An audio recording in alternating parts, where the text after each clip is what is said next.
I should always have the same relationship to due north as long as I'm in the northern hemisphere. Okay.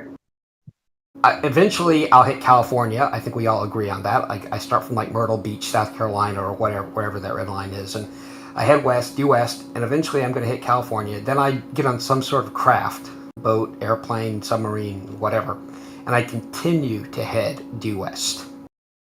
So I extend that line out. According to this map, I will cross the equator and wind up in the south. Okay? Okay. That's what this map implies, is that's what will happen. But as far as I'm aware, no theory of navigation suggests that happens. So I guess my question is, on Flat Earth, is that what we think will happen? Do we think that I'll wind up in the south, or what? What happens? So forget about forget about a barrier wall or anything. I'm not talking about that. I'm just saying, if I just continue due west, will I wind up mysteriously south? Well, you're asking a pretty fair question. Like, so that you and I aren't like having a conversation where we're trying to do is win an argument. Mm-hmm. It's the same question that I have, right? A gyro compass, as I understand it, every few hundred miles or wherever you stop, they have to, now as I understand it, they have to calibrate it to magnetic north.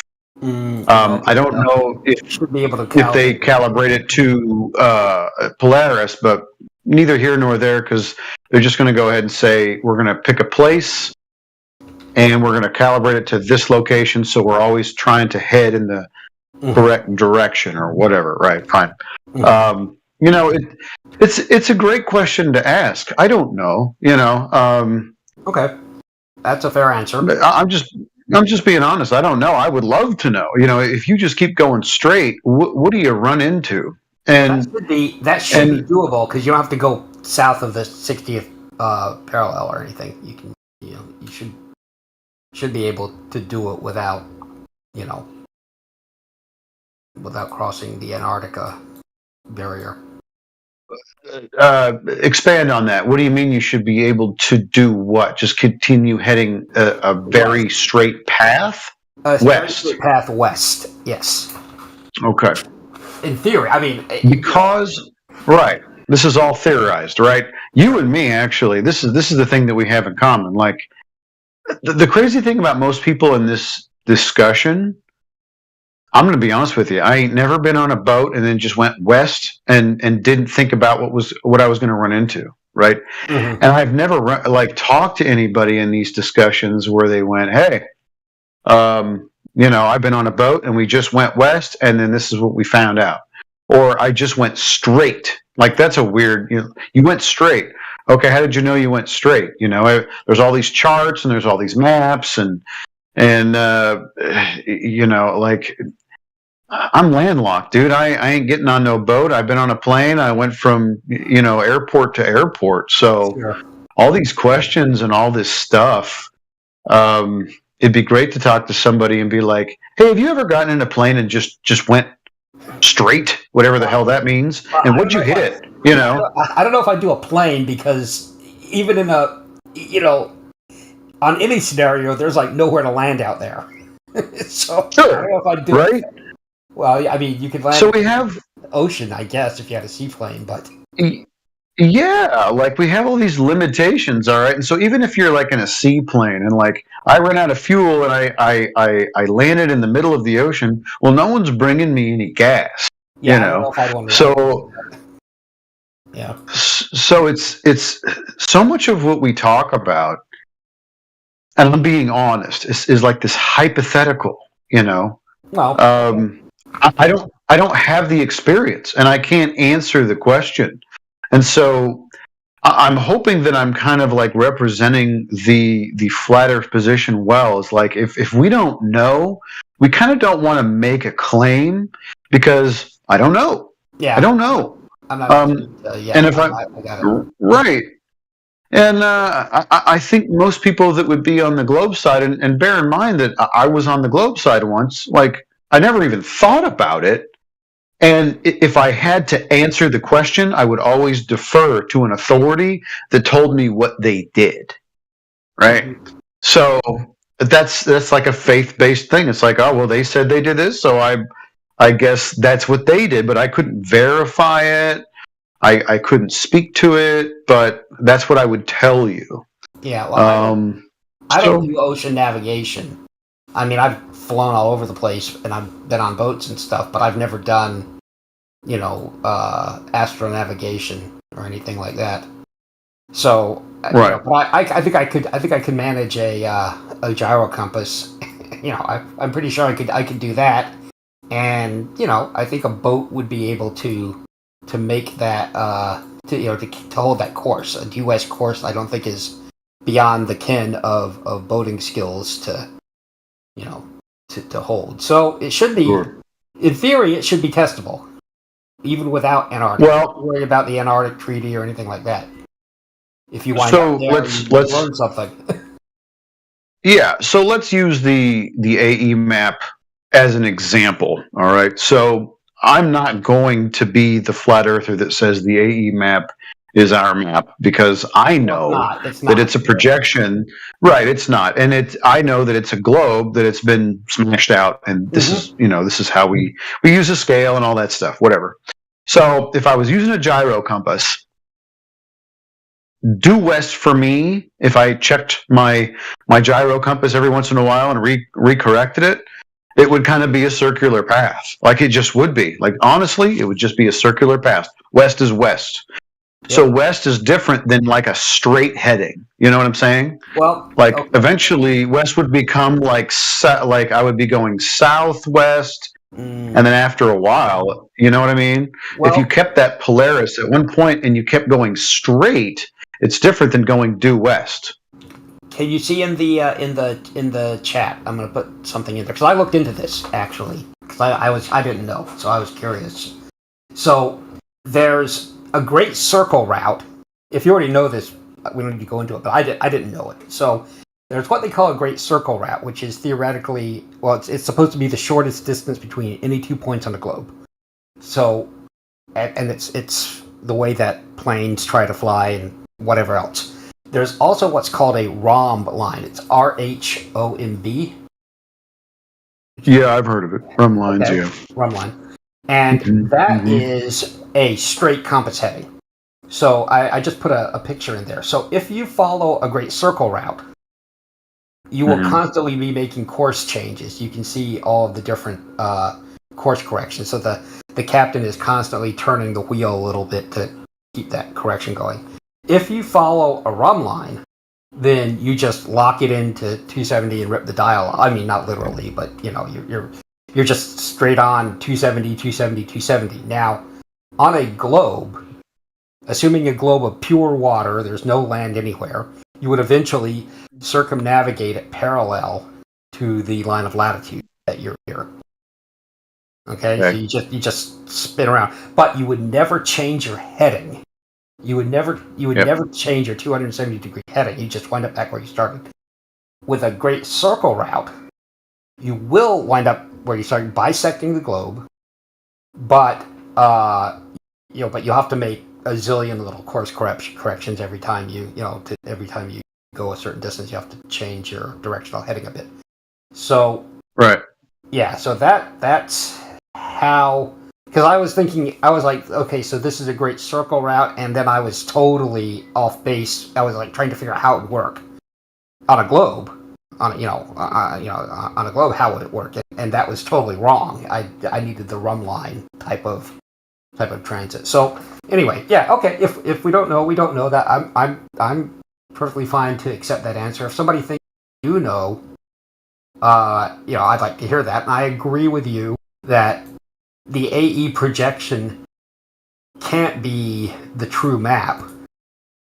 Yeah.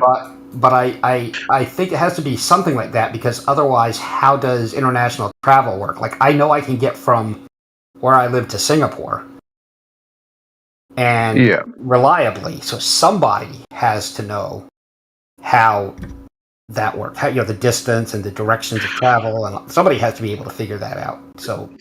Sure. So here's what you and I don't have the luxury of.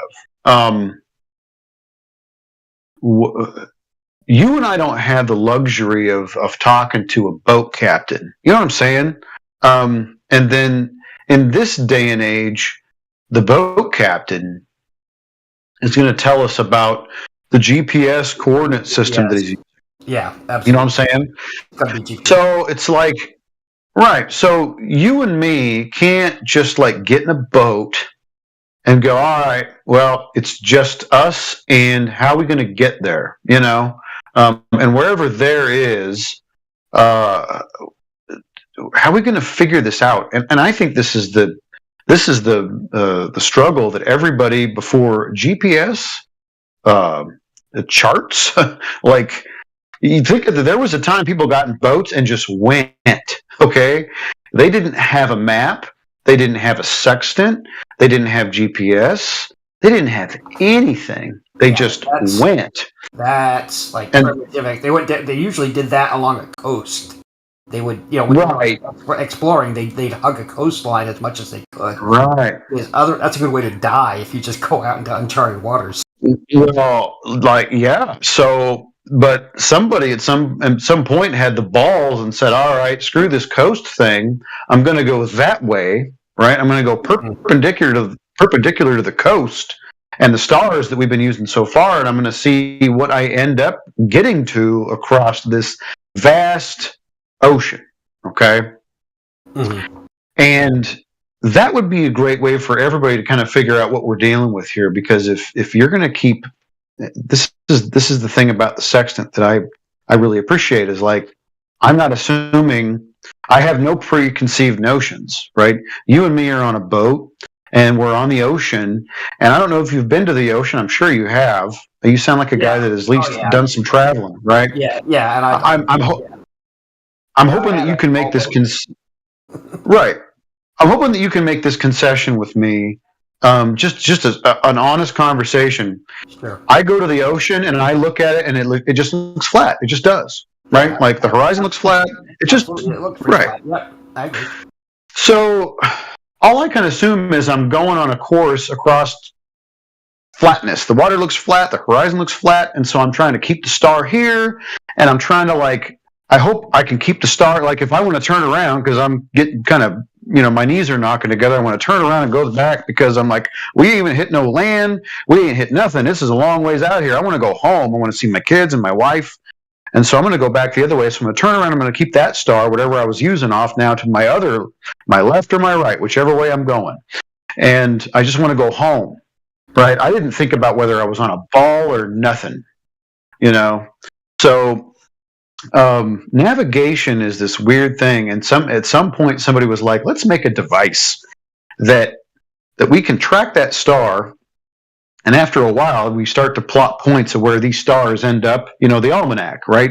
These stars are over this location on this day and this time and this. So they went through this effort. You and I feel like, I'm going to be honest with you, I feel like a bitch. Okay, because these were real men, and they did some ballsy things, and you and I are sitting here arguing about what some pretty brave dudes did at one time, and you and I aren't doing that stuff. We're just arguing about GPS and some stupid shit, Yeah, no, so I haven't risked death recently. No, highway driving, but yeah, right. So they didn't make any assumptions. They were just trying to get from place to place, trade some stuff. Hopefully they make it back to their families. Sadly, they were like, let's take this shipload of people and trade their souls and their bodies and their labor for some spices and some some silk and some. It's ridiculous, this place that we live. But they weren't worried about whether or not they were on a ball. Or a flat Earth, for that matter. It was just life. So like I don't think from a very primitive standpoint, the way that we use the Earth, the shape wasn't considered. It was just getting around. But and I don't want to argue with you, if I was trying to use a geometric way of getting from one place to another, and it was reliable, I was using the Earth as a flat plane to navigate where I was trying to go.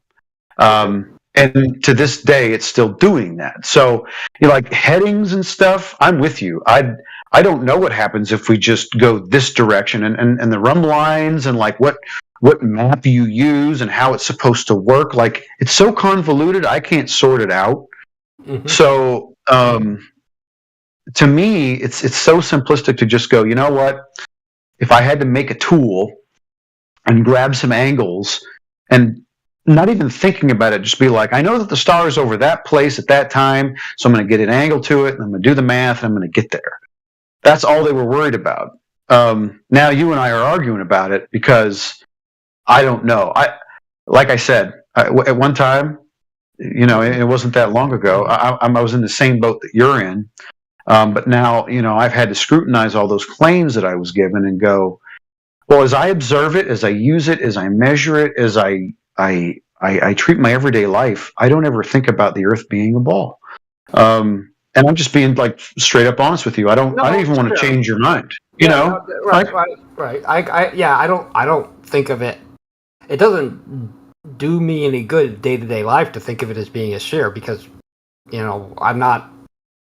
When I'm trying to figure out, where to go 30 minutes away, I am looking at a flat map. Absolutely. Yeah. I'm looking at Google Maps. Yeah. So, Anyway, okay. Like I said, listen, I appreciate talking to you. I don't even want to try and answer your question because you're asking a good question. Like it's a good question, and I have the same one. And I'll probably never figure it out because I don't see in my future I'm going to get on a boat and go in a straight heading and see what's there. Yeah. So I'm just being honest. So I have another question that okay. Somebody else posed, and it sounds stupid, or actually it sounds like a stupid question that's been asked a lot. But what happened was somebody asked it, and I started thinking about it, and I had questions. So the question that gets asked a lot is, if I'm in New York, why can't I see the Eiffel Tower from the top of a skyscraper? Right? If the world is flat, why can't I see that far? And the answer, of course, is there's atmospheric.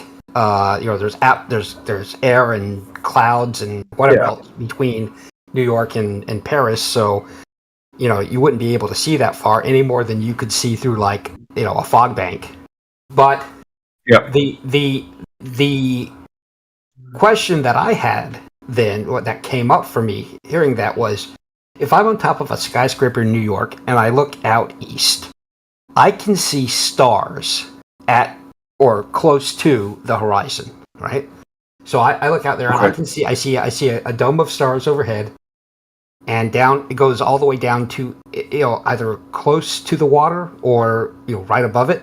I mean, the very horizon, it may be a bit murky, but I see stars over there. Now, on an AE projection, assuming, and I know that we're not assuming that that's the map or that there's a dome.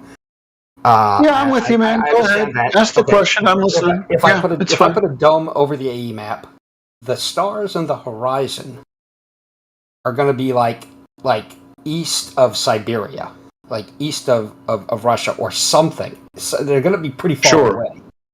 So if they're the stars could be bright, but they're not super bright, right? They're not blindingly bright. So when the stars come up overhead, when the night drags on a few hours, and the stars that I could see on the horizon get up, to roughly over my head, they're not that much brighter. I don't know if they get brighter at all overhead. I imagine they must, but I've never, I've never looked at star brightness, to be honest. So if I can see moderately dim stars on the east horizon, and they look about the same as they do overhead. How does that work if there's miles and miles and miles of atmosphere and smog and stuff between me and them? I mean, like a whole world's worth of that stuff. Right. Listen, that's actually a really good question. I like that question, And I'm speaking for me and not everybody else who Yeah, I don't even like calling myself a flat earther, right? Because but number one, the term flat earther is like this trigger word. But yeah, anyway, I'm not the asking you to point speak is for like anybody else. I got it. Yeah. fine, yeah. I'm just a skeptic, and so that's a great question. So I can't see the Eiffel Tower. Check. I can see a star, close to the horizon in the vague area, even close to the horizon, that I would expect to see the Eiffel Tower. Right. Now, that's an excellent question. I suppose then, there's a few things we could talk about. We could talk about the fact that during the day, I'm needing that the sunlight is going to, number one, hit the Eiffel Tower and then bounce back to my eyeball through all that stuff. Okay. Yeah, I don't think I don't think in the daytime.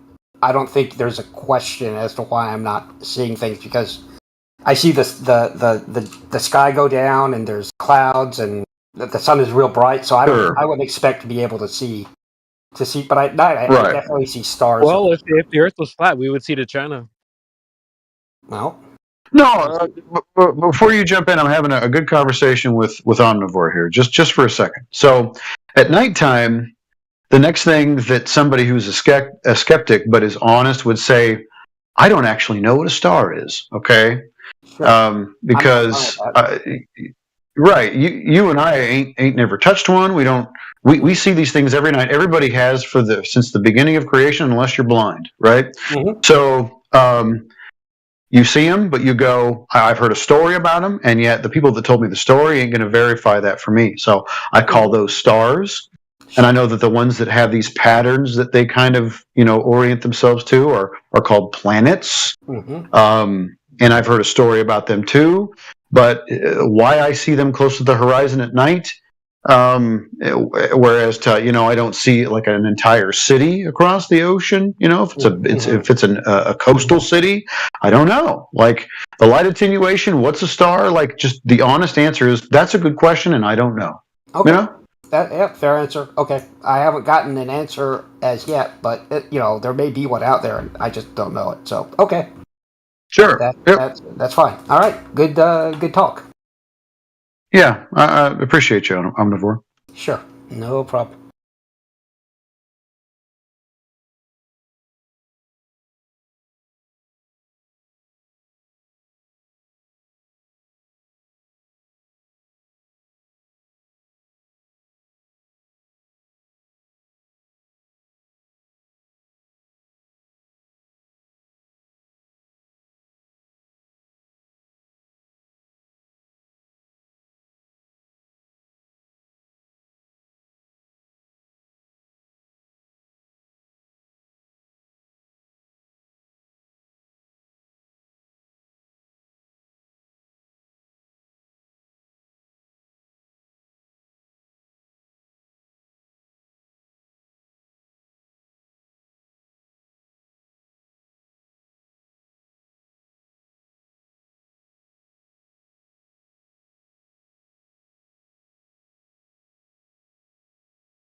I think in a perfect world, or at least in a perfect scenario, there wouldn't be two opposing groups calling one another globers and flat earthers, only because we share the one thing that is we all live on the earth, and there are people with big budgets and useful tools and technology and resources that can go out and explore this place that apparently we pay them to do.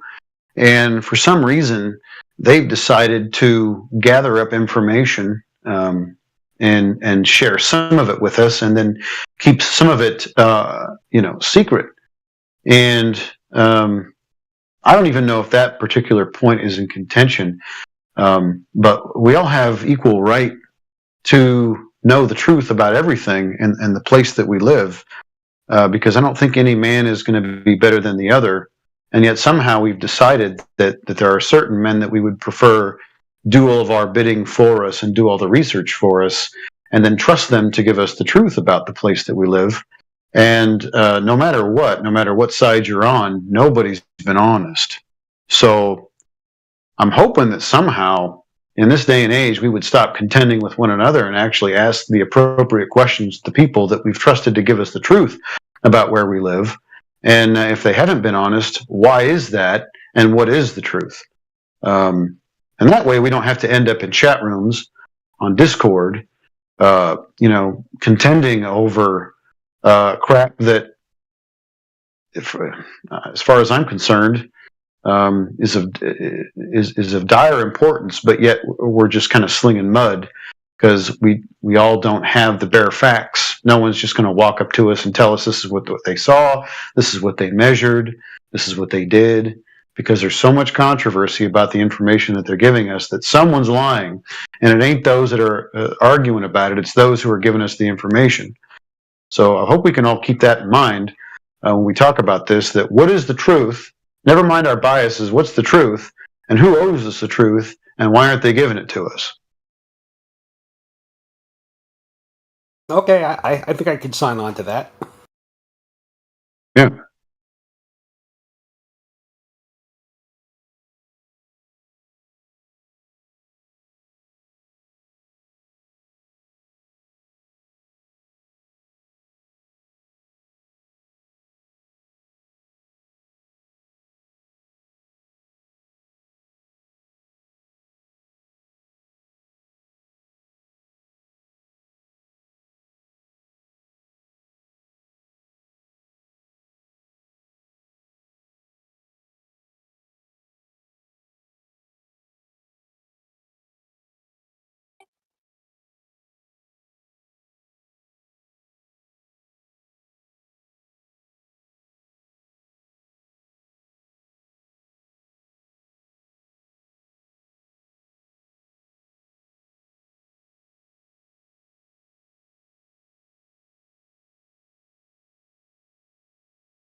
Was it so hard for you Clovers to understand?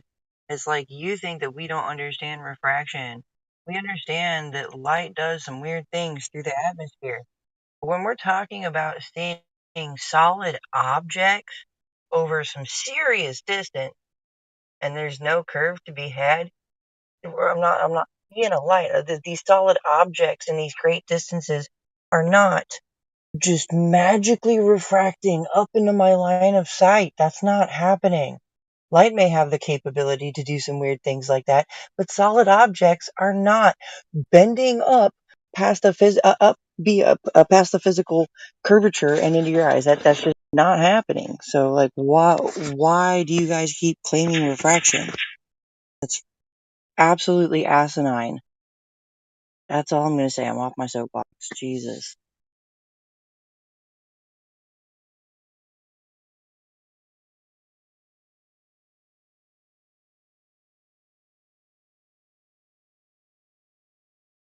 Okay, Jenna. I'm trying something different this evening. I'm trying to have just and I see what you're saying, and so I don't want to poo-poo that. But manufactotum. Let's try this new thing. I'm trying a new thing, bro. Where we just have this like serious, honest conversation. Could you engage with me in that for maybe a moment? Sure. Hi. Okay. Hey, let's start all over again. Clean slate. I apologize for, and I am truly sorry for all the mean and hateful things that I've said and all the contention. I just want to have an honest conversation with you. In regards to things in the distance, seeing them, and I hope that you'll just be honest with me. I'm trying to be honest. We see them at distances that do defy the geometric limitations that the globe claims. Would you be willing to just kind of concede to that? This is not like a gotcha or anything, but because you and I see the same crap, does it seem to like we see stuff that we ought not, right? I was with you until that last sentence.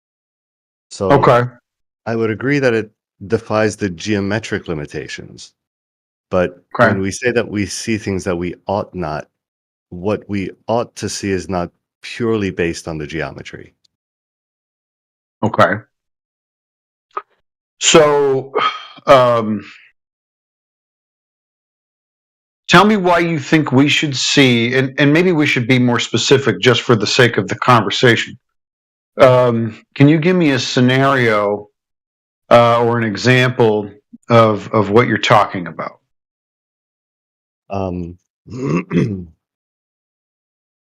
So, in the example of the black swan, for instance, the geometry I think is pretty. I have no objections to the geometry. I've honestly never run those numbers, but I take it at face value. But even in the video where they show the Earth curve calculator, on the calculator itself on the site, and I believe it's still on there, it says that the calculation assumes that light travels in straight lines and something else. There were two things. But those things are left out of those equations for the sake of simplicity, right?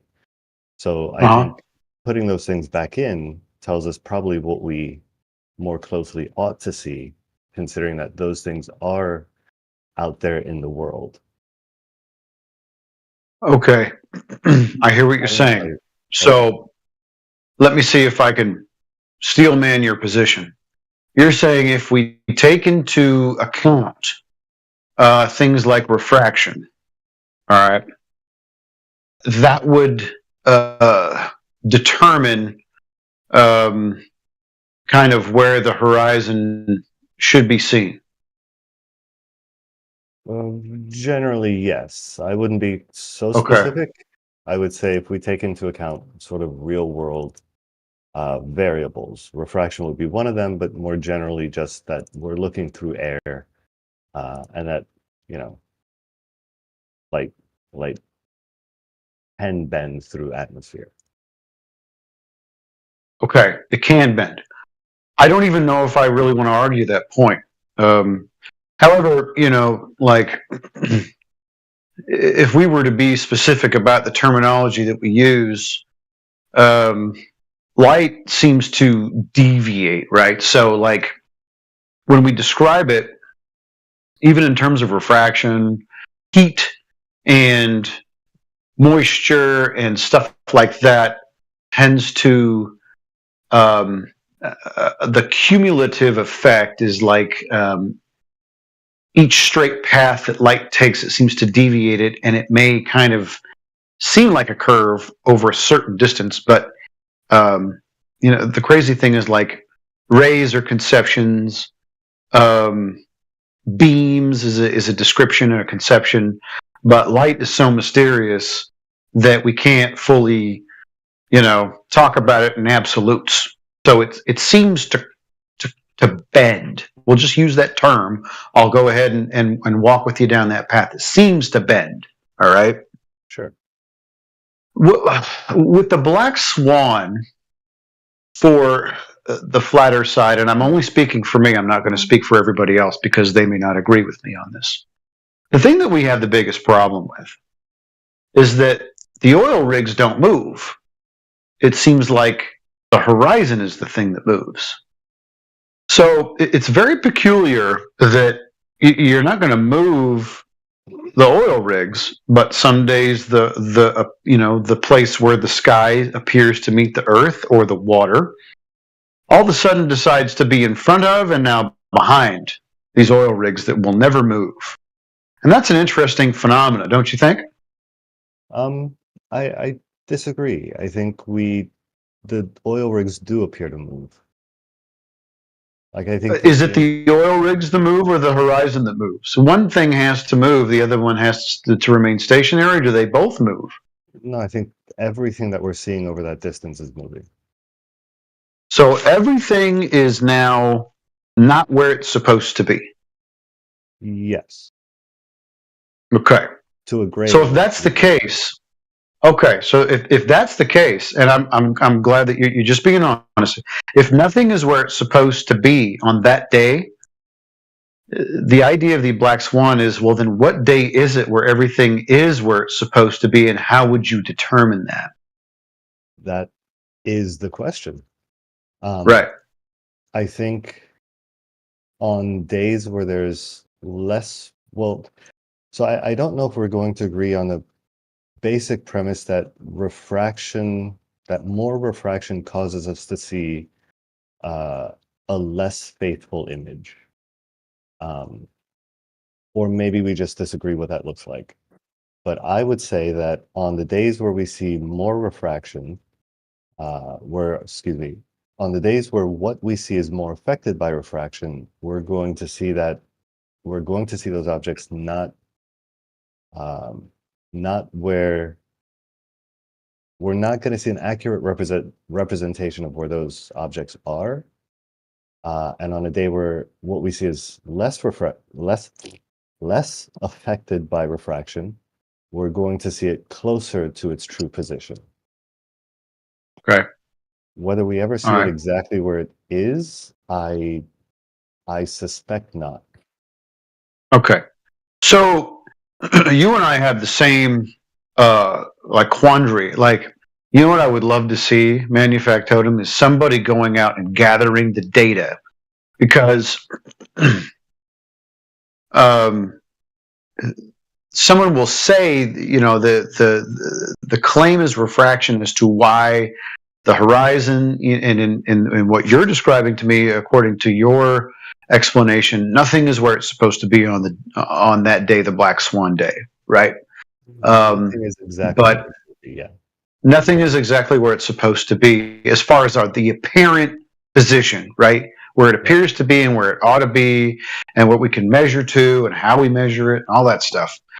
No one has actually come to us, you or me, and been like, you know what, on that day, we went and I don't want to be unreasonable, but I got in a boat and I went from the shore, from rig to rig, And I suppose they'd have to be fairly expedient about the whole thing because, the weather can change over the course of just a handful of minutes depending on what you're doing each day, right? So you take a still shot or a video of something and you capture an image, and then, like, I don't know if anybody's ever been outside before, but it can be sunny one moment and then turn to absolute crap the next, right? So you got to be quick. You gotta be like, all right, every 10 meters, right? Even we took a humidity reading, a temperature reading, and then we just plotted it all out, and we gave you the details for what happened that day. No one's doing that for you and me, right? So it's a real bummer. I fully appreciate because, granted, once upon a time I was considered a quote unquote Glober, right? I don't really want to put labels on people anymore.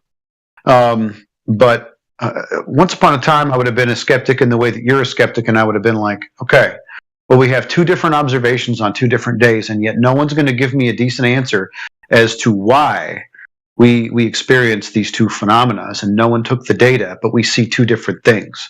So what can we like draw from this conclusion is that it's totally benign. Everything we have to throw out our observations to a certain degree every day until somebody actually gives us the correct data.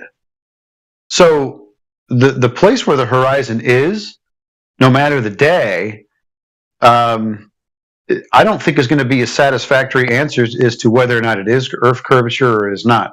What do you think about that? With regards to the black swan photo, I think I can agree with that. Real quick, as to the methodology, I think that would be the way to do it. If you did, so you had someone on shore with a camera, and you had maybe boats with tall masts, at least as tall as the oil rigs themselves, and you had them maybe every 100 yards or so. But on those tall masts, you had, I would say, pressure readings and temperature going all the way up at increments of about a foot. And that would be a lot of data. And I don't know if anyone would actually take the time to do that. But I think that if we had that, I think neither one of us would really contest those readings. I think that would be enough for us to at least be on the same page about what is happening in what we're looking at. Yeah, well, at least we'd have some data, right? Like something to work with. Yeah. So, anyway, all right, man. Well, I'm just glad to have the conversation with you. Yeah, same. You got quiet all of a sudden. Right. You don't have to. That's the beauty of it. Yeah, no, I mean your microphone. Oh, did you lose me? For a moment. All right. Sorry about that. Well then, fuck that mic. Oh boy. Get an answer to the ball on the table yet? I gave an answer earlier. Zero Yeah. was your answer? 0 degrees. So it's a flat spot then? It's at that point where it touches, the point where it's a tangent. Yeah. That's flat? It's 0 degrees. I mean, it's gotta be flat for it to be zero, like two popsicle sticks sticking together. No. Yeah. Flat, I would say, is over distance. So not flat, not zero. It's nothing. It's 0 degrees. It's not zero. You can't essentially zero distance. Not essentially. It's just not. It's not anything. I mean, it's an instantaneous rate of change, is what you're talking about. Yeah. So not anything. That would be imaginary. It's math. I mean, I don't know what you mean by. So yeah, I mean, all of these things. Math magic. No, not magic, just math. But all of these things are the very foundation is what do you need that calculation for? So when I flip it over and it becomes a Earth with a horizontal plane on it, then you guys say, "Oh shit! Now we can't do all that math we were doing before." When it's a ball on a table, you can't do it. When we flip it over, all of a sudden you guys can navigate on spheres and everything else using all these triangles you create. But when you turn it the other way, there's no triangle. See what happened? Not really. Can you clarify? Not really any more than that. We just know that that's the new one, so you guys are going to have to go back to the drawing board. I don't think I said anything different than I've said in the past, really.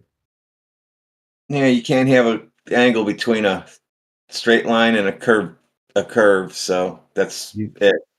Unless you can. want to call it 0 every time. Well, you're Every time taking it you off look of at a the sky, tangent of every that time you curve. look at the sky, you got to call 0. Not really. Well, you can't have it both ways. You called it 0 when it was a ball on a table. Now that it's a ball with a table on top of it, that's different. So very, very simply put, to get an angle off a curve, like in that case, it was tangential to the curve, but if you have something intersecting the curve, all you do is zoom in. Like that's the basic mechanism. That's what instantaneous rate of change is. So when I zoom in, can I put a protractor on it then? Yeah. Yeah, right. I love this. You guys are really gonna have to probably get a Zoom meeting together or something and get all the screen shares going and start drawing this thing out and figuring out how you can get that angle so you can do celestial navigation. Yeah, you said you did this in SolidWorks, right?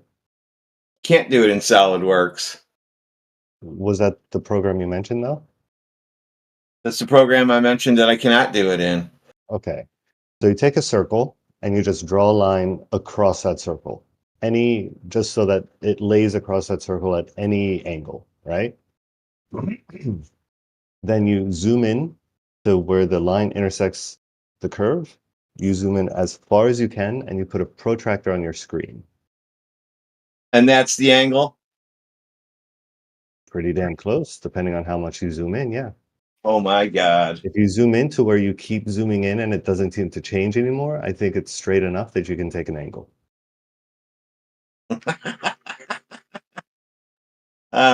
You guys all hear this?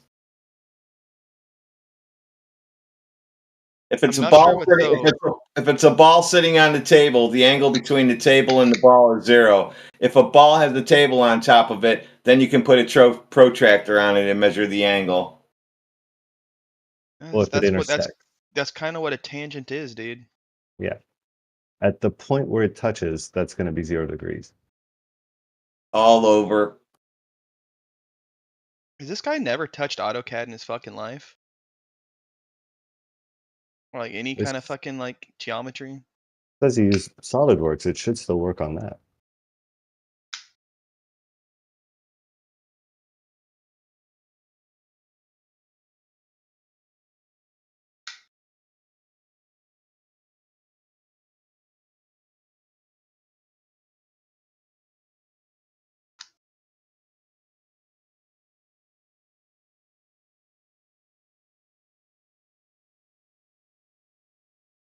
Are you cubing or not? What's up? You ever had a girlfriend? Yeah, dude. Yeah? Yeah. Fuck. Serious? Yeah. What was his name? Spectre. Yeah. Ariel on here's my boyfriend, dude.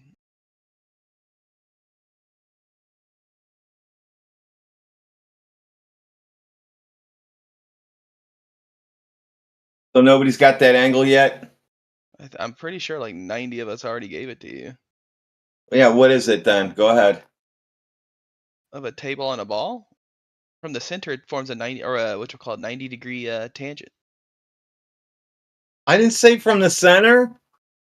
Well, it'd be 0. It'd be 180 degrees from the surface where it All touches. right, and there you go. Everybody heard it. When you do celestial navigation, when you look up in the sky, that angle there is 180 degrees or 0.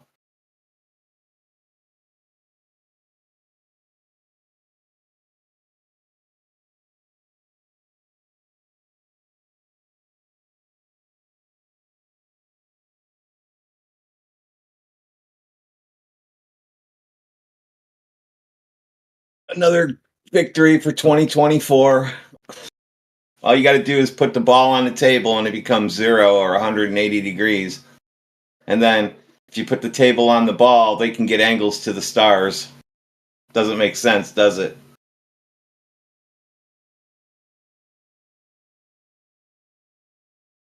Isn't Jacobian like the best glober to speak to about triangles? He already failed. He said it was 0 or 180 degrees, so then you can't do celestial navigation. It's over. Can you can you explain it? 'Cause I missed it.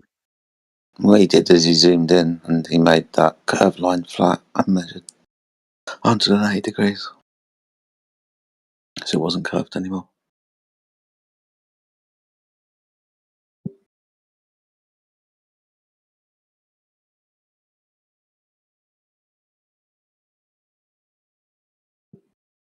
Cheerleading again, Yui. No, I just missed what he said. I was writing something else, and then I saw he was muted. You missed what he said, so you came in and said Jacobianite is the best person with a triangle. I said he's the best glober to talk about a triangle with. And the funny thing is, that's not a triangle. A curved line and a straight line. That's no angle. Just my view.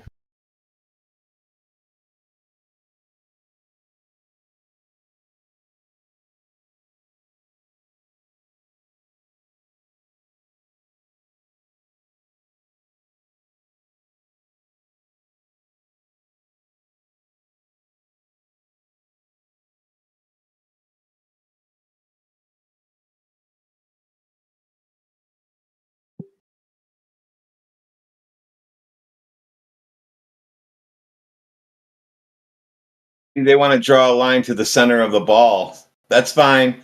You just got to show me where the center of the ball is. Measuring it, not just saying there's a center of a ball.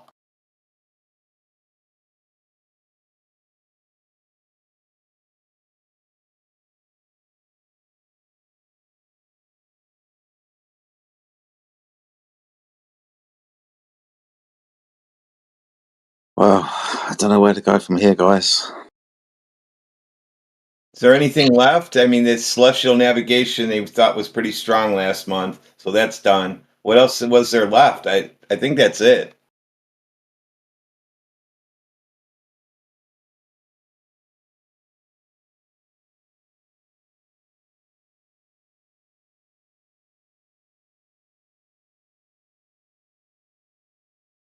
Anyone want to get the conversation started?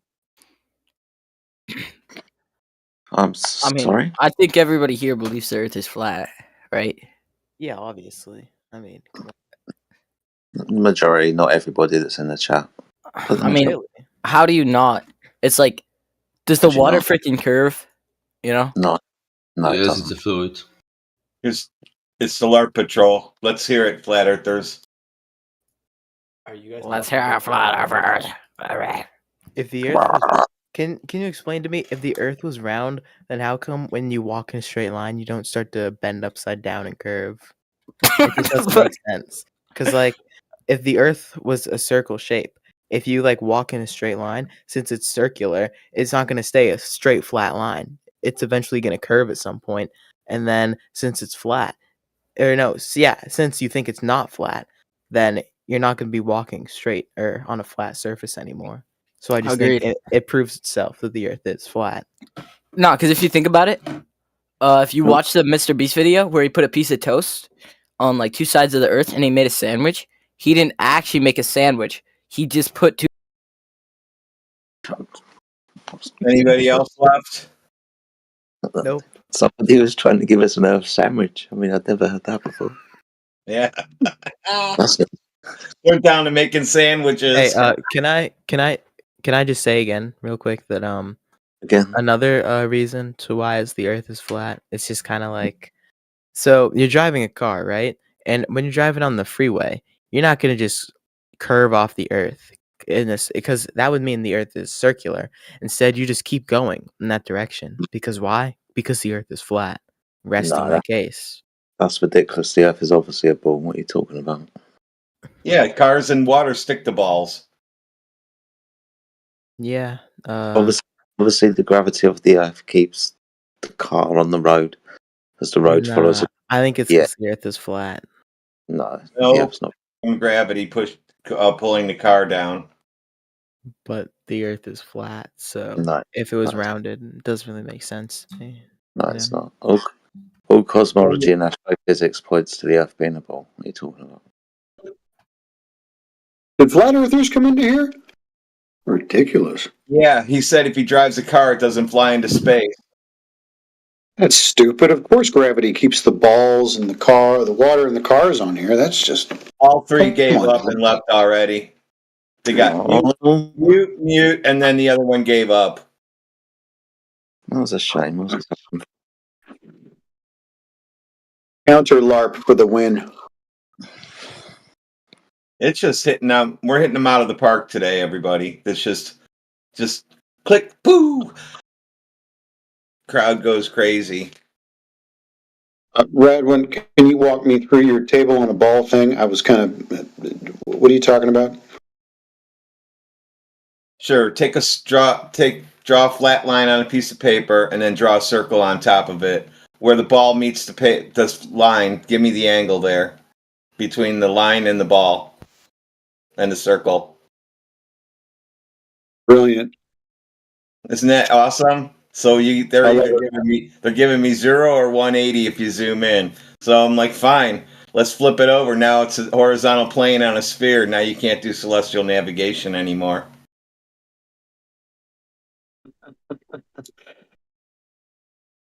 I love it. Yeah, they're done now. They can't even use that in here anymore. All we have to do is just pull out a line and a ball, or a line and a circle, and say, "Okay, go ahead." Yeah, what's that angle?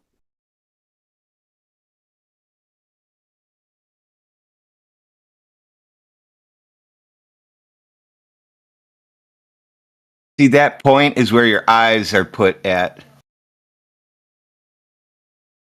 Right. I'm trying to figure out where you would get 180 from. I'm just thinking about it. Well, they screwed up. There's supposed to be 0, 2 popsicle sticks smacked together. When it's zoomed in all the way on the circle and the line, you zoom in all the way, Manufactotum said, and then it becomes a flat line. So eventually the ball becomes flat.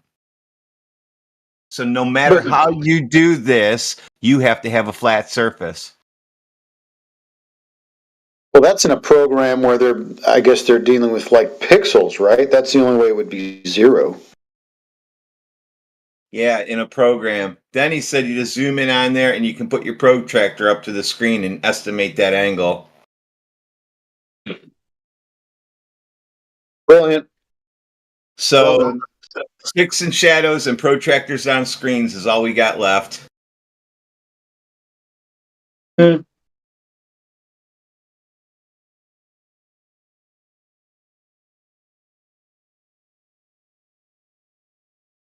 just making friends every day.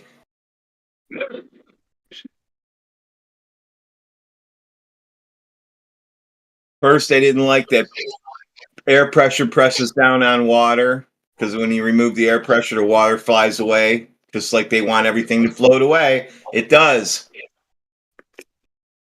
Yep. They had a heart attack over that, and then this one today, they got it all right when it was a ball on a table. Or they got it actually wrong, but we got an answer that time. But when I put the table on top of the ball, all of a sudden everything still worked. And I said, how? You just told me it was 0 degrees. So then we look at that star up there, it's 0 degrees.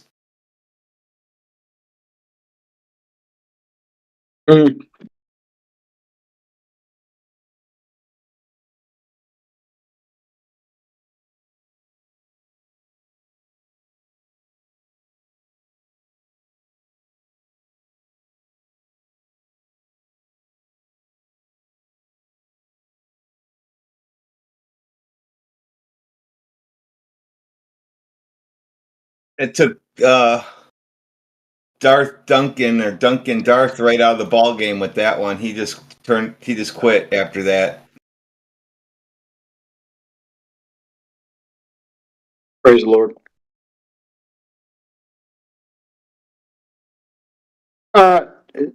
Jedi, what time is it, bro? Where you're at? You're up late.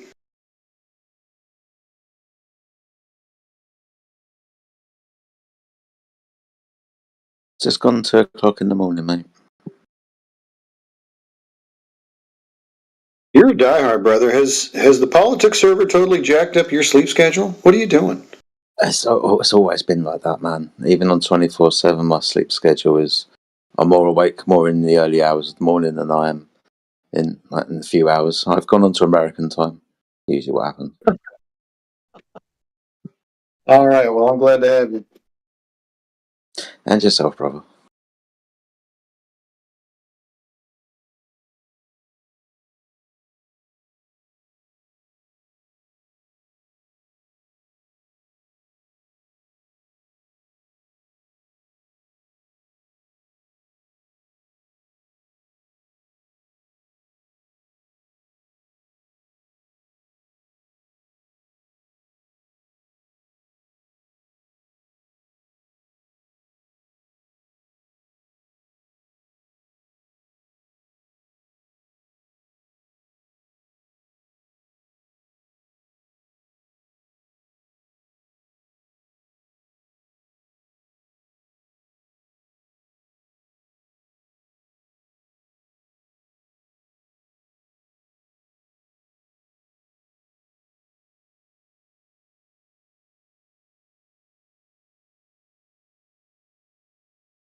What do all y'all?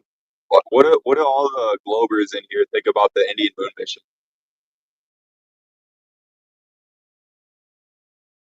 It's like the fakest thing I've ever seen in my life.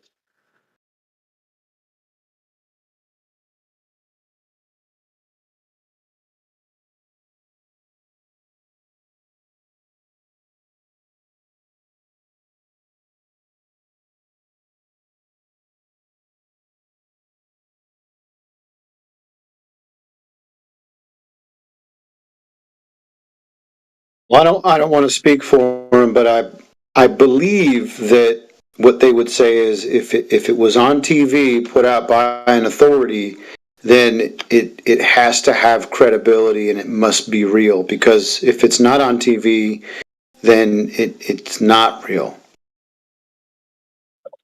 Yeah, I agree. I hear that all the time. If it's on the idiot box, it's true. Yeah. But they could correct me. Did y'all give the Globers like PTSD or something? Like, why are they so quiet? That's a funny question. Yes, we did. We shocked them into reality today. Yeah, this is bad. Because I got a malfunction or whatever the fuck, the octopus guy in here. He's literally always in here. But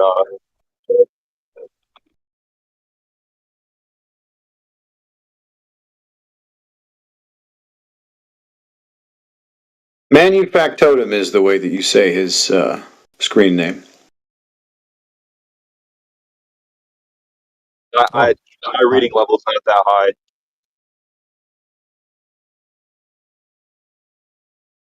Do I have it right? Is it Manufactotum? Is that right? Yes. Okay. But people get it wrong all the time. You do that shit on purpose, huh? You purposely made a big ass word, put that on your profile just so people couldn't pronounce it. I mean, that would have been the way to go. So he's drawing exactly opposite of what I want him to draw, by the way. What is so what you asked was a line tangent to the circle. Yeah, That would right be there. Yep. this one. Yep. Right? Yeah. So you go close. You go close enough, right? Uh-huh. And what's And that angle? it's 0. At the point Perfect. where it's Thank you. yeah, at the point where it's touching, it's going to be 0. You'll see it dips a little over there, dips a little over here, but it rises up and it touches. So at some point, it's running along that line. At that point, and only that point, it's going to be 0. As it pertains to celestial navigation, what we're usually looking for is some intersecting of that circle. But the methodology is the same. You zoom in and you take the angle. So 0. Not here. No, here the angle would be, this looks like about 90. I don't have a protractor Well, with you me, but can't say it looks about. It's not. You it's can't get an measurable angle though. between That's a what I'm circle saying. and a line. You can. You cannot get an angle. You Yes, can't you pick an angle between those two right now. Yes, you can. Go ahead, pick it. You want me to guess or you want me to measure it with a No, I protractor? want you to. You click the straight line and you ask for an angle, and it'll say, "What's your second line?" Oh, you're in Blender. I don't know if you can do it in Blender. I don't think you Neither can. do I. You can do CAD, can you? I can, but I don't have any CAD program. I mean, it's this or Illustrator. Yeah, so I don't know what to tell you. But whether a program is it capable of doing it or not is beside the point. Like if you maximize this on your screen, take a protractor, you can get that angle. No, you can't. You said you even showed it dips a little here and it dips a little there. So it's dipping a little there and a little there on that one too. Over like at the edge of the screen, sure. But you do it here and you'll be spot on.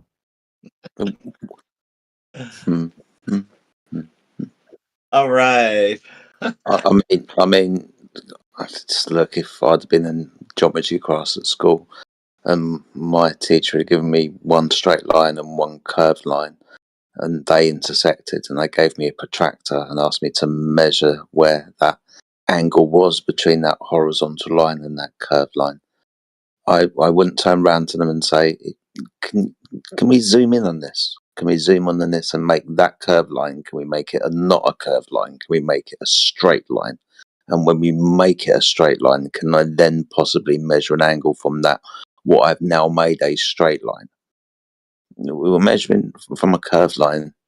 We know that we can't measure angles from curved lines. You think that because you can zoom on it and make it that curved line appear to be straight, just understanding that you're going to try to somehow to make that line straight. Well, if you're doing it with a protractor, that's the way you have to do it. That's the sort of down and dirty way of doing it, but typically you just calculate it. But what Well, you're if the Earth is calculating, round, how is my house not round? Why is it flat? Explain that, buddy. because compared to the curve of the Earth, you are extremely zoomed in. Like No, but it's still round, no? So I No. should be round technically when I'm walking. Yes, I should also be a squirrel in the tree eating nuts. Every single time I see a squirrel in the tree eating nuts. Yep. Well, The CIA straightness invented compared coffee to the- for brainwashing reasons. That's the same what you people are doing. The Earth is flat. You're kuffar. So the curve compared to the terrain that your house sits on is irrelevant. Like you're going to have a lot more this level due to just the ground than you're going to have from the Earth being curved. That makes no sense because if you're in space, apparently the makes no round sense. is a round and everything is fucking a ball shape. So everything on Earth should be ball shaped. Yeah, it is. You're just extremely zoomed into it. That still doesn't make sense. It's still round though. That's what I was demonstrating earlier. It's like if I place a small thing on a football, it would still be round. To you, yes. To the small thing, it would be locally much flatter. No, but it still be round because it's on a round object. But you'd be zoomed into that roundness to where locally it's perceived as flat. Nah, not really. That's not how measurements. That's not how measurements work. Though, be precise. Yeah, but how precise? Like if you're building a house, how how much is the curve going to influence that? The curve doesn't affect We're it not because it's talking still about building round. a house. Exactly, because the curve, as the ground as it deviates from the curve, is going to be much more Wait, I'm than sorry. I don't any wanna. deviation you're going to get from that angle. I'm sorry. Generally, I'm not trying to be evil, but I'm not allowed to speak with women. It's religious reasons. Sorry. Like generally, I'm not trying to be funny. I'm Muslim. Well, you can get out of the room then, man. Sorry, let me just mute her. Okay, yeah, sorry. Yeah, continue. No, you can't mute her. Nah, you fucking get out of the room, or Well, I fucking unmute just her, or did, get out of the room. dickhead. I did. Fuck Wait, off. listen, about it. hold on. If you're from Australia, shouldn't you fucking fall off the face of the earth if the fucking earth was round, you retard? Yeah. You Oh fucking yeah, stupid but fuck. how come? And I haven't. And So why what didn't you the warn fuck? the US about 9/11? You're 12 hours Yeah, ahead, because fucking you're selfish not on the bastard. opposite side of the fucking earth, mate. It's fucking flat. You got trolled, bro. At birth. Yeah. Troll. You're a Alright. retard, man. Hey, dude, you got to unmute Teal, or you can, or leave the room, man. It's generally Shut for up, you religious fucking white cause. knight. It's a fucking Yeah, flat it doesn't earth matter. fucking It's not a conversation. It doesn't religious. matter. I'm gonna put a Not a kangaroo religious right in front of room, you man. and he's gonna knock Hey, you out. I don't dude, wanna. can you Yeah. shut up, man? I don't want to be Just shut offensive. up, man. I don't want to be offensive to the missus, but I really can't. It's actually Well, religious. then It's a Muslim. you're gonna Okay, have see you to later then. leave. Can I be offended? You can choose to be offended if you want. It's up They're to you. silent now. Yeah, they're done. I'm all right. Cedric, I don't know why you entered the room so triggered, my friend. What is the Yeah. problem? What have you got against Australians?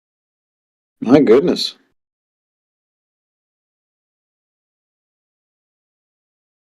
Oh, he knows he's on lockdown now. He's afraid to talk. Hello?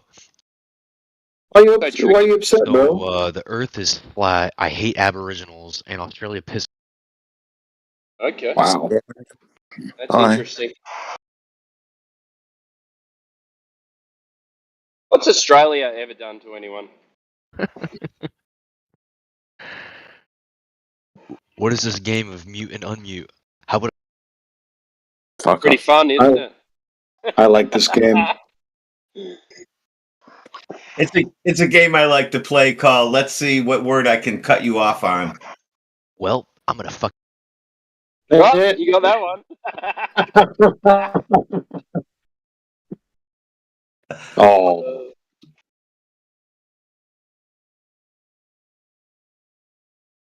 As these guys coming in dictating our room because there's a woman in here, he can't talk because there's a woman in here, and then expects us to bow down to because he can't talk because there's a woman in here. Well, they're afraid of women.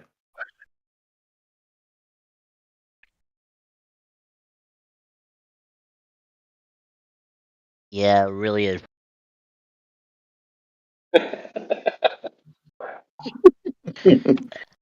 If I ever get close. You know, he's sitting in his room talking to himself when he's doing that. Yeah. He doesn't feel retarded. He's like waiting for the server mute to come off. There.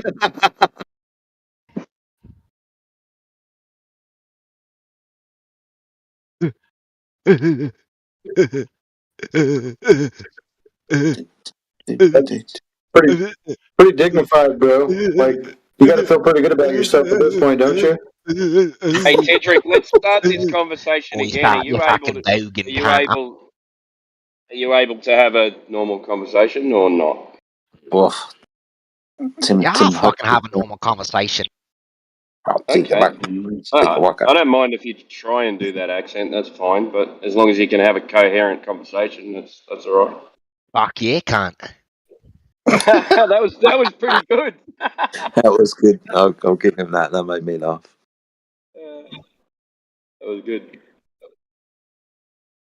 Well done. Anyways, if a woman talks, I might. So your actually friend's turn already her, left. So Your please, friend's already no. bolted on you. Your friend's already left on you. Nobody else is listening to you. Now you're in your room talking to yourself again. You actually muted my. And you. It's like You whack-a-mole. actually muted my foot. That's what I thought he was going to say. You actually muted my foot. Yeah, my Muslim friend.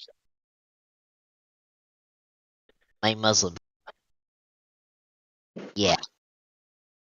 You're weird. He's waiting for it to come off. I got him trained like a dog.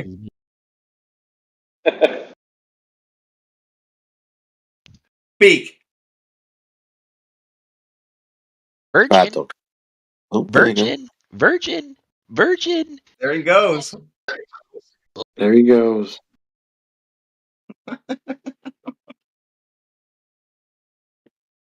Poor guys. Is that all we got left? Virgins. That's the argument. I can't talk to women and virgin. That's all they got. Why can't you talk to women? I don't know. He couldn't talk to women, he said. Why are you saying that, Timbo? I didn't say that. I'm just repeating. I'm repeating what the other guy said. It's not against Timbo's religion to talk to a woman. Definitely not. It's not about the Earth. It's Globers are down to, instead of globe proof, they said they're virgins and they're afraid of women. Yeah. Have you got a better argument? It's not good enough. Hello? Hello? That guy still there? I don't know. That guy, he's still there. He left. Oh, wait. Emser, What? what brings you here? I don't know. Oh, you're so lame. I just tripped over and fell into a flat Earth server. Happens quite often, man. Should be some kind of insurance claim people can make. Well, tripped What up are and you fell doing in here? a server.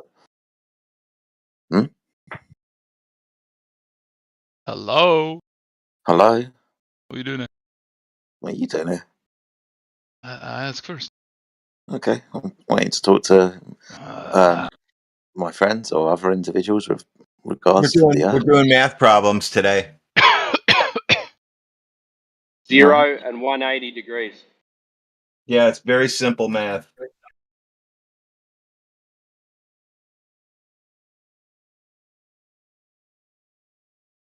Word must Come have to got out. conclusion yet? Is it flat or is it round? Yeah, word got out because nobody's showing up now.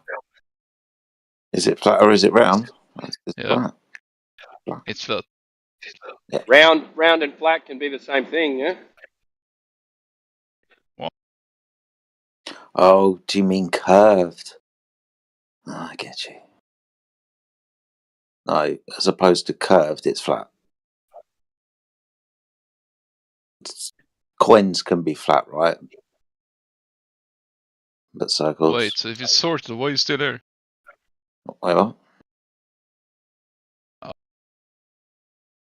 Oh, dude, you're like on level 1 of troll. You got to try this in other rooms before even coming in here. you go practice your craft that you've only just started doing somewhere else, and then come back when you got better. This is level out of 5 levels. This is a level 5 room, so you got to be up there.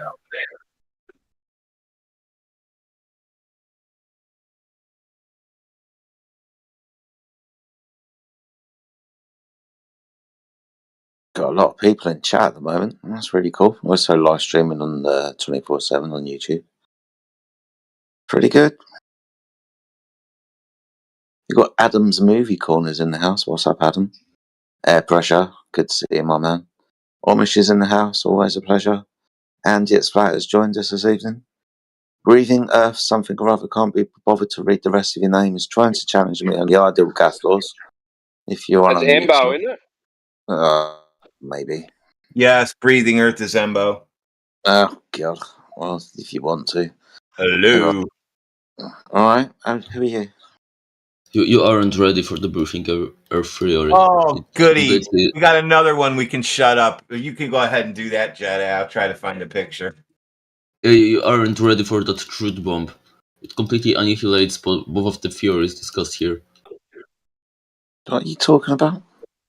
The briefing Earth theory.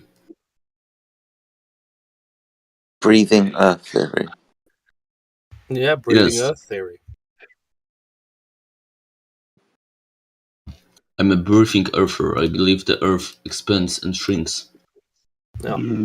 Well, earthquakes are. It's also why. Are you okay, Jerry? You told me rumbling there. That's just what I heard. All I hear when he talks is. The reason why the horizon changes distance is because it's expanding and contracting. The reason why there are earthquakes is because that's when the Earth is expanding and contracting. Yeah, and that observation, that theory also explains the observation of the horizon changing. We have plenty of explanations for different phenomena that are observed in nature. So that's already a win for the breathing Earth theory compared to the flat Earth. I mean, that has we know it's and breathing, right? Because you can literally see ground being created from the sea. No. And you know it's contracting because you can see it being submerged under other ground and other shells. So, breathing Earth. What?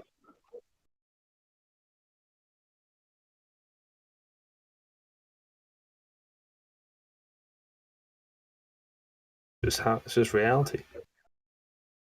I drew a nice picture for us.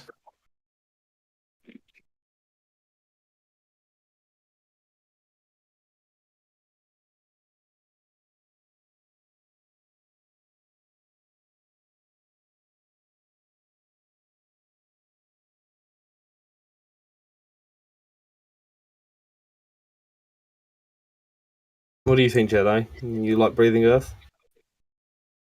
What? I tell you what. You like On the breathing Earth, will the whole table and circle work? Can we get an angle, even if it's breathing? I don't know. I just know it's breathing, and I'll tell you another reason how we can know. It's because all mythologies, all ancient religions talk about Gaia, like the Earth, as a being, right? And beings breathe, therefore, Earth is breathing.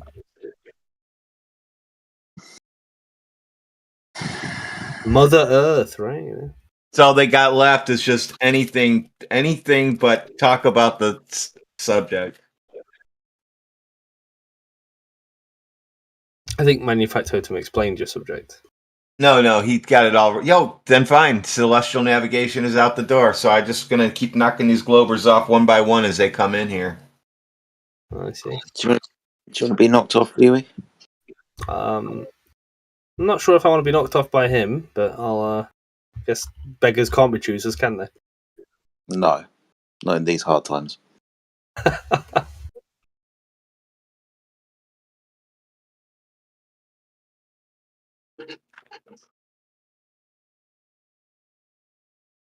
See, Creation Bear's in the house. He hasn't played his soundboard yet. Hopefully, we'll do at some point.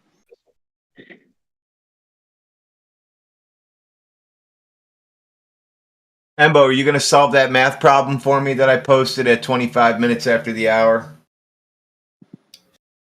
I'm going to look at it. What's the problem? Is just a circle and Yeah, I line. want to know that angle where that arrow is pointing to. So put a protractor up there and give me that angle. Relative to that line. The line to the side of the circle. Yeah, I need that angle.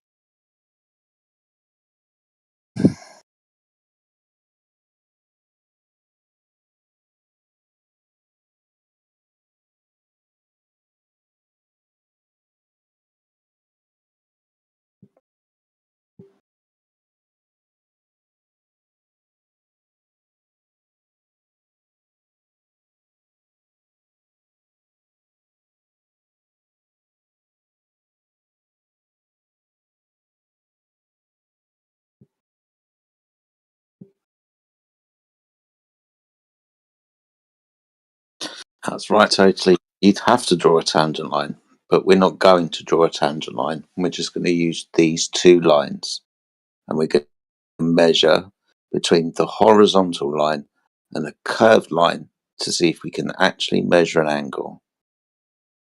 Now, can we do that?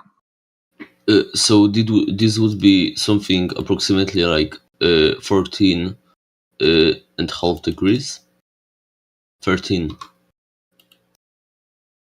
I mean, this guy's got balls, man. Gotta be fair.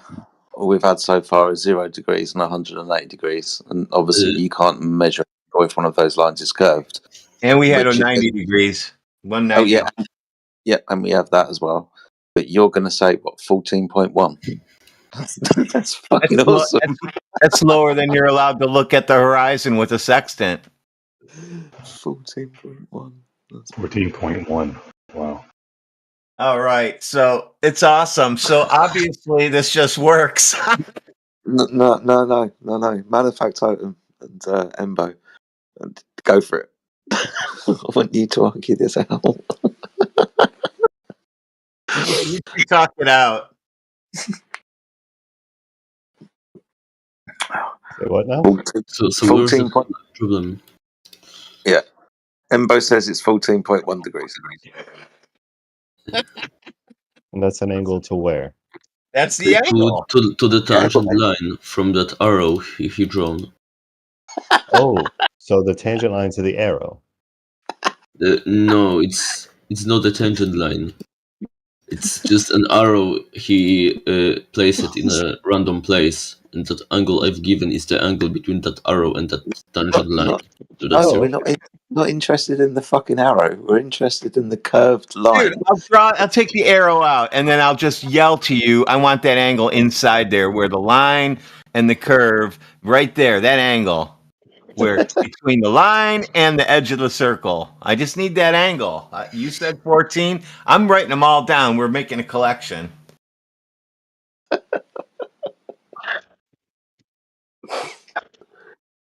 That's always depends on the point on that circle you would want to measure that angle to. Oh.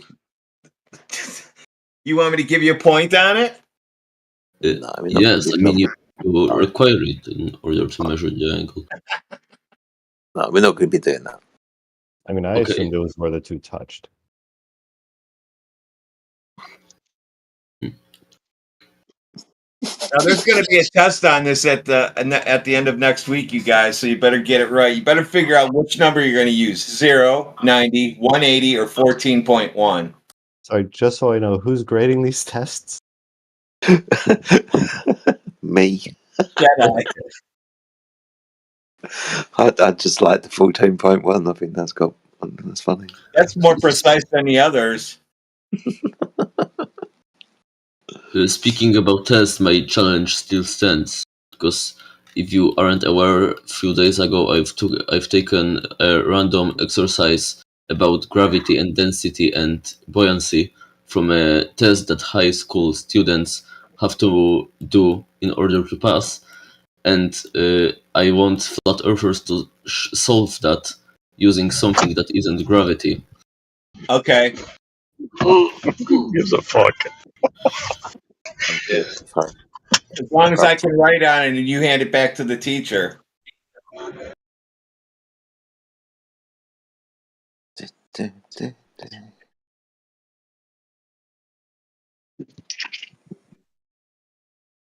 $14.1. Totally, Terrence is not happy with that question about the circle and the line. Said it makes no sense. So we got 3 people. One says 100 or 0. One says 14.1. One says it makes no sense. Bro, I said that value only because I was confused about what you're asking for. I think Totally Terrence actually aced this quiz. He actually did, because that's the answer. It doesn't make any sense. Yes, it doesn't. And to tell you the truth, I told Jedi about 2 hours ago, the proper answer is it doesn't make any sense. Didn't I, Jedi? You did. You definitely did.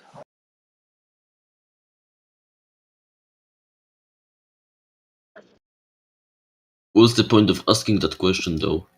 Oh, I'm glad you asked that. Let me do something for you.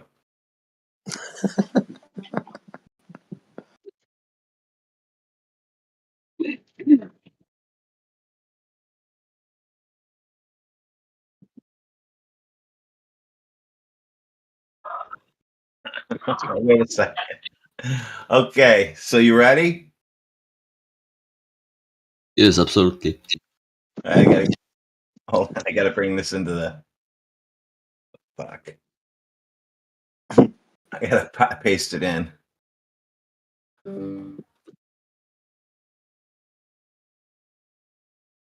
Okay, Bro, here I we already go. feel Here we I'm go. going to Here we go. publish Here we go. You ready? after that next meme.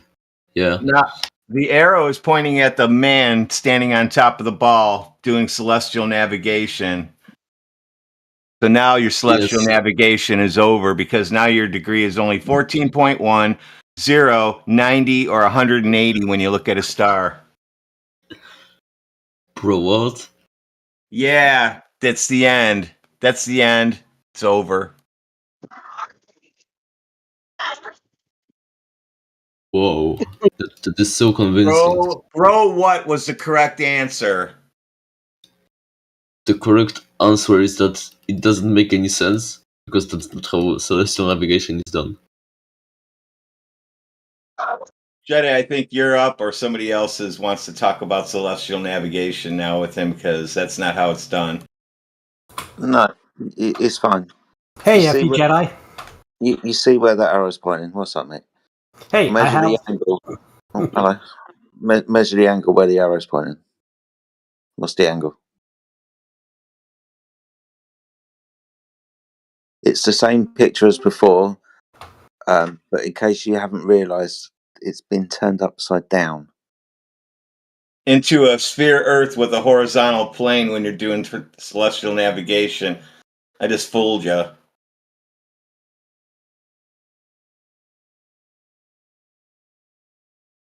So can we magically measure the angle now that we've turned the picture upside down? But to measure the angle, you have to make somewhere a star in the first place.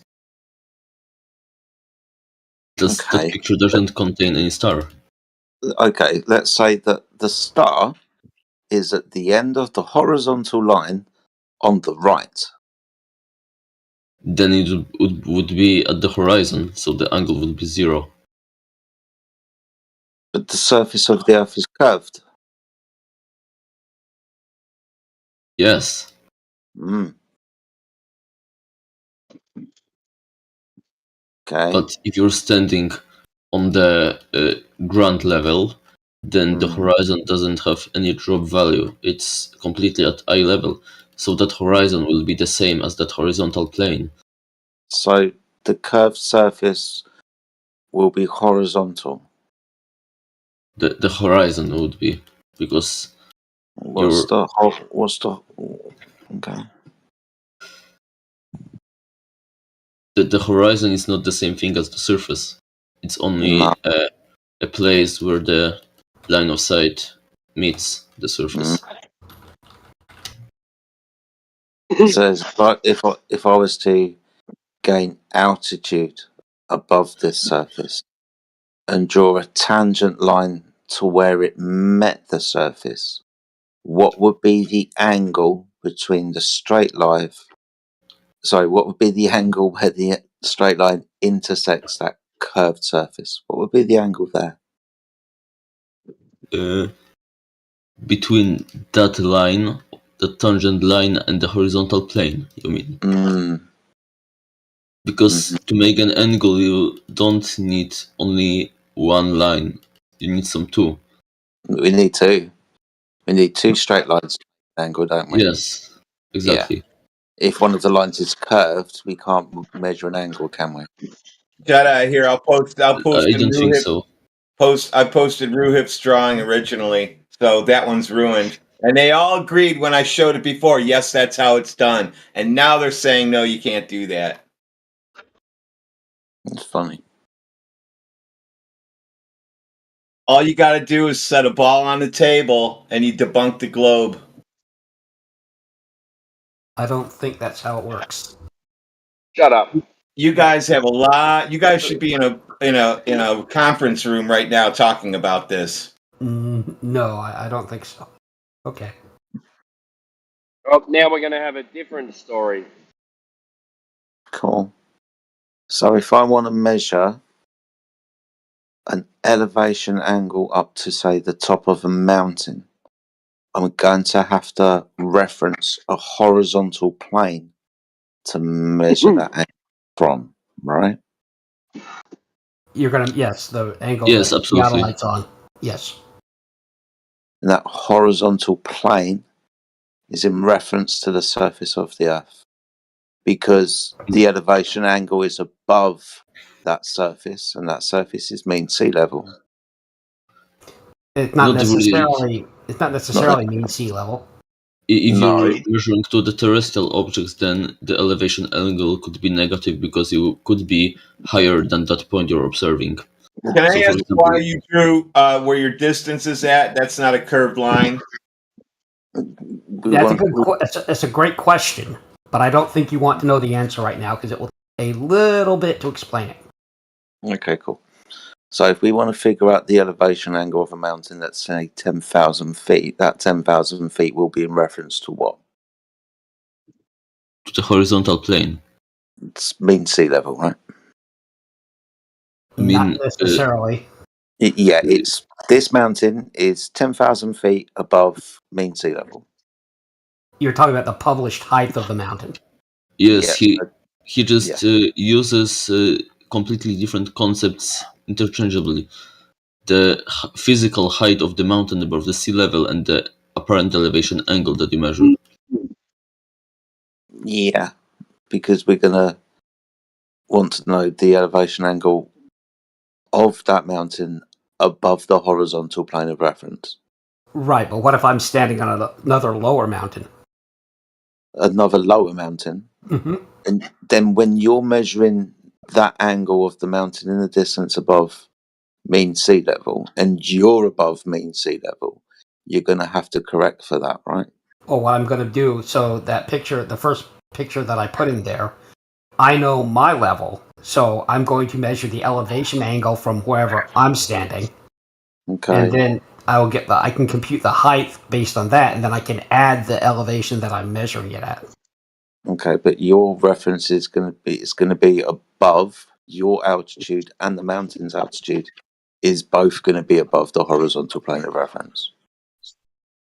My eye level is a horizontal plane of reference, and your eye level.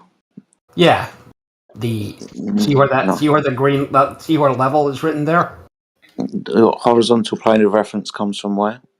The eye level is really another word for the same thing. From the theodolite. From which looks at what? Okay, I'll put the picture in chat again.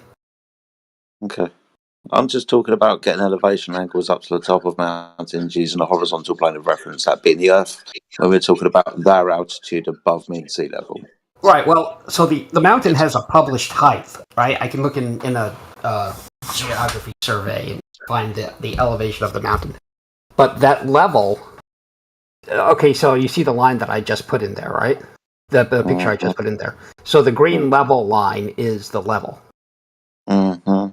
Because that's where the plumb line is, over on the left. Okay.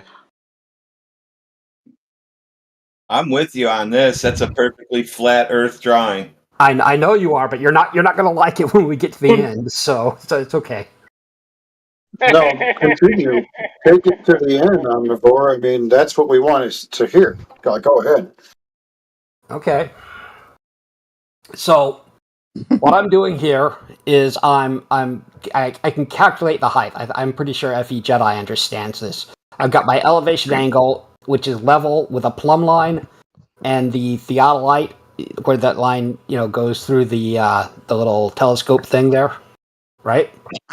So I calculate the height, and I can calculate I can add whatever this distance is, this blue line, the dotted blue line, however far up that is. So, if I'm higher, if I'm at 10,000 feet and I measure it I measure the delta height as 10,000 feet, then the height of the thing I'm measuring is 20,000 feet.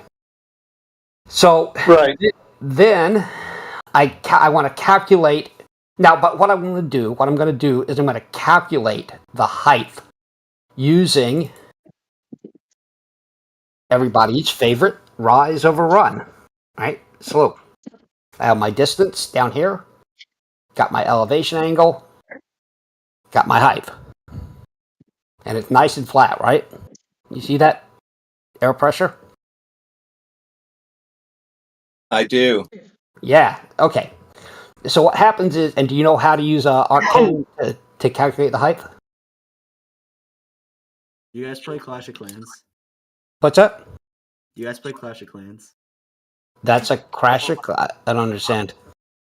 No, he's asking if you derailing your conversation. Don't interrupt. Yeah, he's derailing your conversation, so I muted him for 40 minutes. Who was? Oh, Some guy. okay. So I can use basic trigonometry to calculate this angle, this height here. To solve this triangle, I know my distance, I know my angle. I can calculate that. I can calculate the height. So then, what I do is I compare the calculated height plus my elevation. Let's say I'm at sea level, so it's plus 0, to what the actual published height is of the mountain or the peak or the building or whatever I'm doing, right? And lo and behold, what I find out is that there is missing height. Something about that perfectly flat, beautiful rise over run isn't quite working. How much missing height? What's that? How much missing height? Yeah, it depends on. It depends on the measurement. It's not always. Show us your measurement. Show us your measurement. Who's talking? Who's there? Who am I talking to? Your best mate. Okay. Timbo.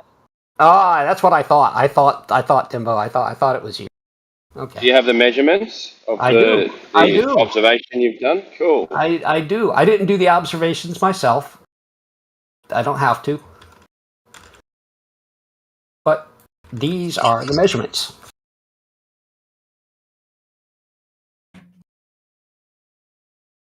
Now, here's the kicker. This is the part where it stops being fun and games.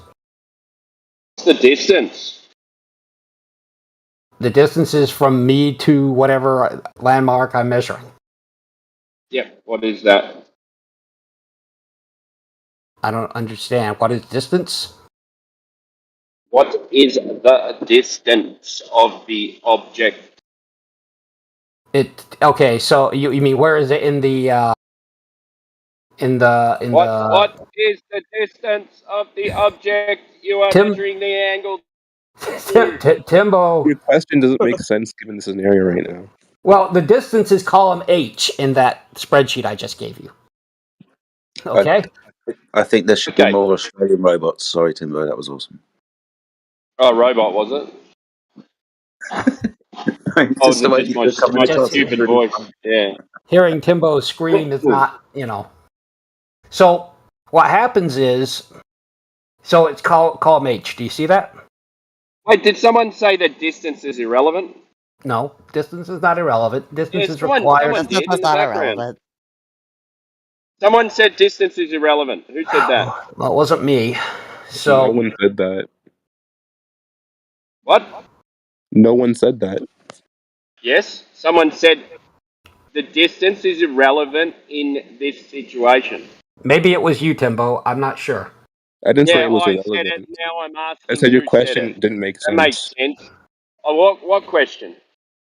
Your question about the diagram he gave, saying what's the distance. Okay, what You're being question did I intentionally ask? vague. What question did I ask? You ask, what's the distance? What's the distance? What's the distance? Yeah, and you're being question did really I vague ask? about it. What do you mean by Okay, that? what Doesn't make question sense. did I ask? What question did I ask? What's the distance is what you asked. Shut What's up, I'm the not talking to distance? you. What question did I ask? You asked what's the distance. Why is that irrelevant? I didn't say it was irrelevant. I said that it made no sense because you're being why really vague doesn't it- about it. why The doesn't it distance make of sense? what? Why does the distance not make sense in an observation? I didn't say that. I said that your question made no sense because you're being vague about it. Explain why my question makes no sense when he's talking about an angle measurement Well, through I an can. object. I can explain Through an why. object. I can Why does it explain not why make why your question didn't make sense to me at first. Well, no, you And- can't because you don't know where I, what I was. tool. You don't know what I was going to ask.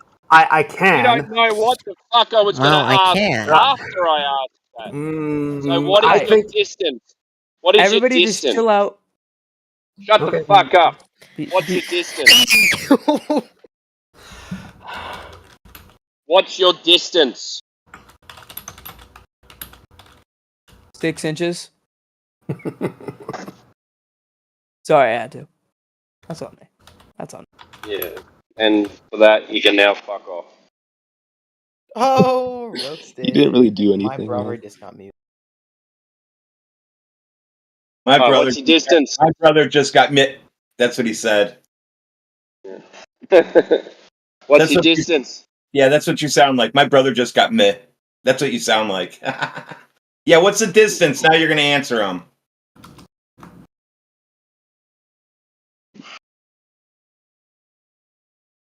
Obviously not.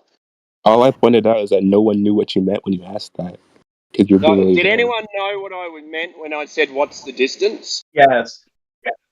Thank You you. actually qualified it and said, "What's the distance to the object that you're measuring?" Right, but it's not one distance. He's looking at a picture where the word distance is written at the bottom. I'm not looking at a picture. I'm not even looking at your picture. Okay. What's the distance? The distance to the object. Yes. What is it? It depends on the object. It depends on where you're standing. Okay, and So the you're picture just- you're showing, what is the distance to the object so he knows since he's not looking at the screen?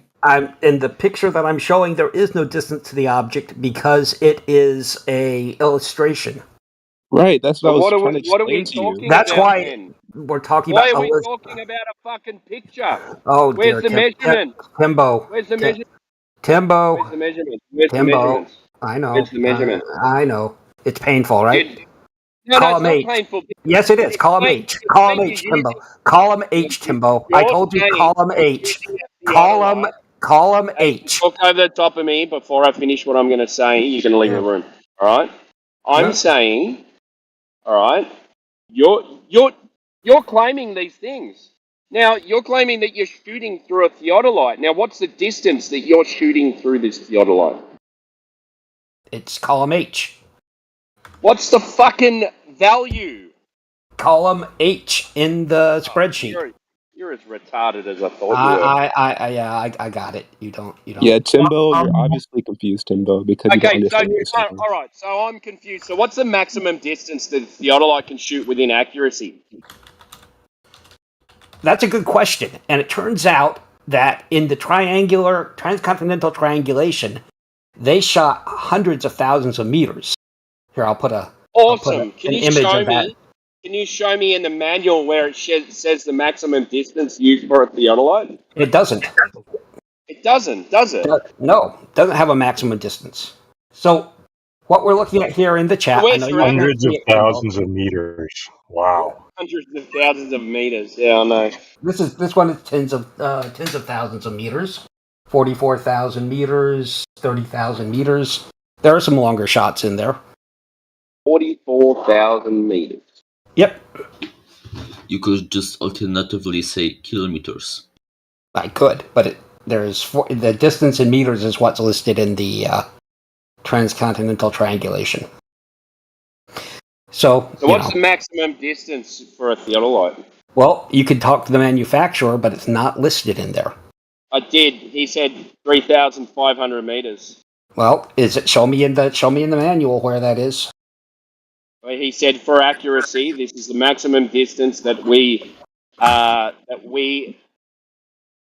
our surveyors that buy our equipment to not shoot beyond. Well, I that's a claim. Can you back it up? Well, I'm driving at the moment, but all right. yeah. I don't think so. So these when I claims, get home in 2 hours, I will back that up. I'm sure you will. Okay, but these claims don't exist. You know, the idea that there's a maximum distance for the theodolite. You know, what we're looking at here is that something that was done with 100-year-old equipment to a high degree of accuracy. So it's because it's 100-year-old, it's more accurate. They did a really accurate job, but I would think it would be even How do you better know they did a really today. accurate job?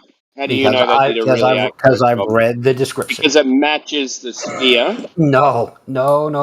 So, see, that's where you're getting hung up, Timbo, and you don't have to be so I'm not getting hostile about hung up this. on anything. You are. Yes, you are.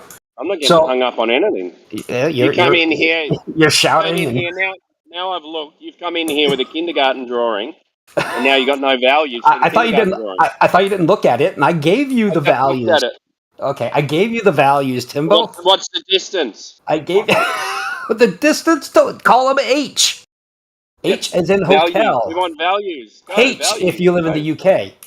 Okay. Values. All right. Check it out. So your buddy said that things matter. Here, I'll read it to you.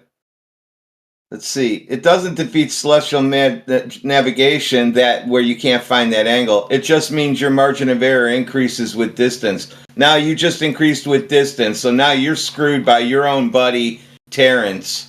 I don't know what you're talking about. But Yeah. okay. Yeah. I'm sure How did I that screw him over. Mind explaining? It turns out that's not relevant, but okay. Yeah, I don't think that was his point at all. I don't think it was related. No, it's not related. So anyway, Fe, you still there? He might be sleeping by now. No, he was just typing in the chat a little while ago. Let's get his whole picture out, because this is when I flipped it over for celestial navigation, since you said I wasn't talking about that. Here we go. Now let's see if he was talking about it. Yeah, I'm saying you can assume it's a horizontal surface within a certain range, right? Because what's the range? Well, I don't know. I was just being general about it. It's pretty logical. Well, you don't know what you're talking about. The more the surface of the Earth deviates saying from anything you want to say. What's the distance? No, not at all. What's you guys the are just not distance? listening, and that's on you. Okay. The question was the range You completely of the field. misinterpreted what I said. He's right. What's the distance? What's the distance? What's the distance? What's the distance? What's the distance, Kenneth? What's the distance?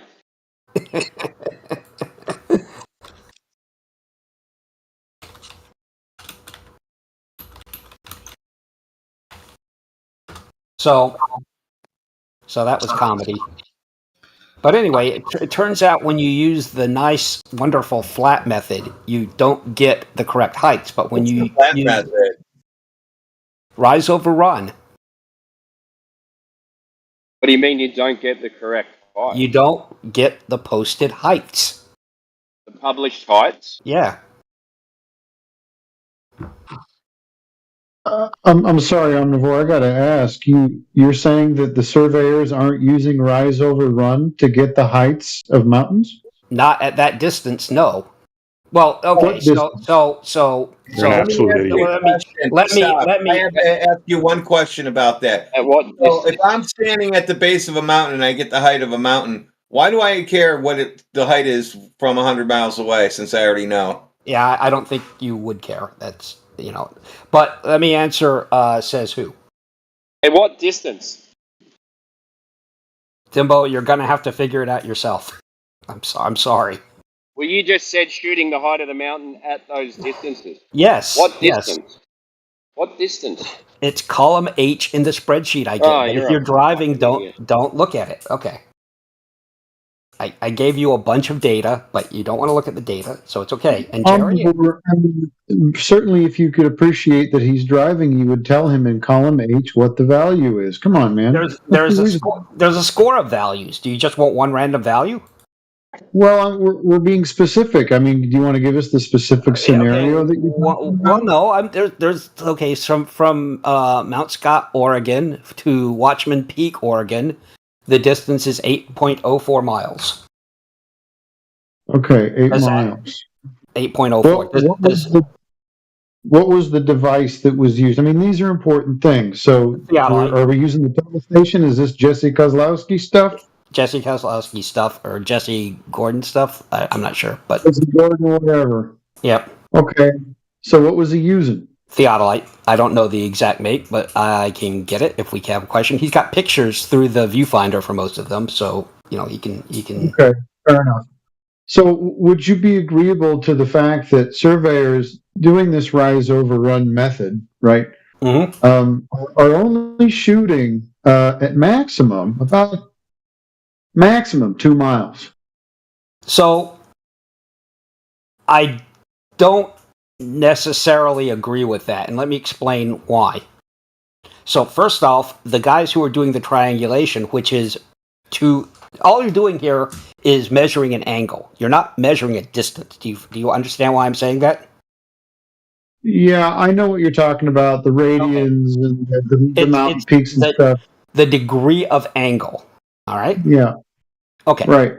So, when what's more important in this scenario, the measurements that were taken between these mountain peaks, or how they got the height of the mountain in the first place? How did they get that? So that's a different issue. But the way that they got the height, we're not talking about the transcontinental thing. We're talking about heights of things to begin with from sea level. Okay, right. Okay, so that's why we have to keep things. We have to keep it straight, right? If we're going to talk about this, we want to, without just shouting about it, we have to keep it straight. Yeah. We have to keep what we're talking about straight. So the question of how do they get the published height of the mountain, right, or a building, right? Because some of these are buildings.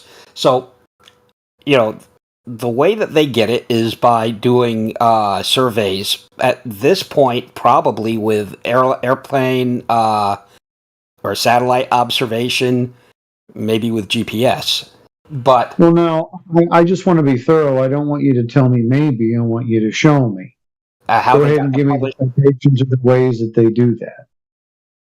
Okay, let's Google. How do surveyors determine the height of a mountain?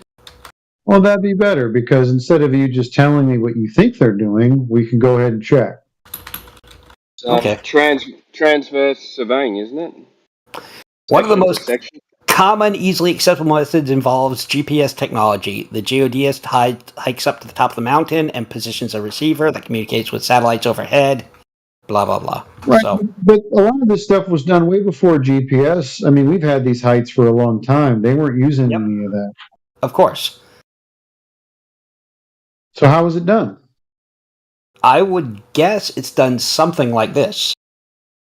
However, it would be done differently. Sure. So Jerry just helpfully posted some stuff about measuring the height of the mountain, doing essentially what we're talking about here.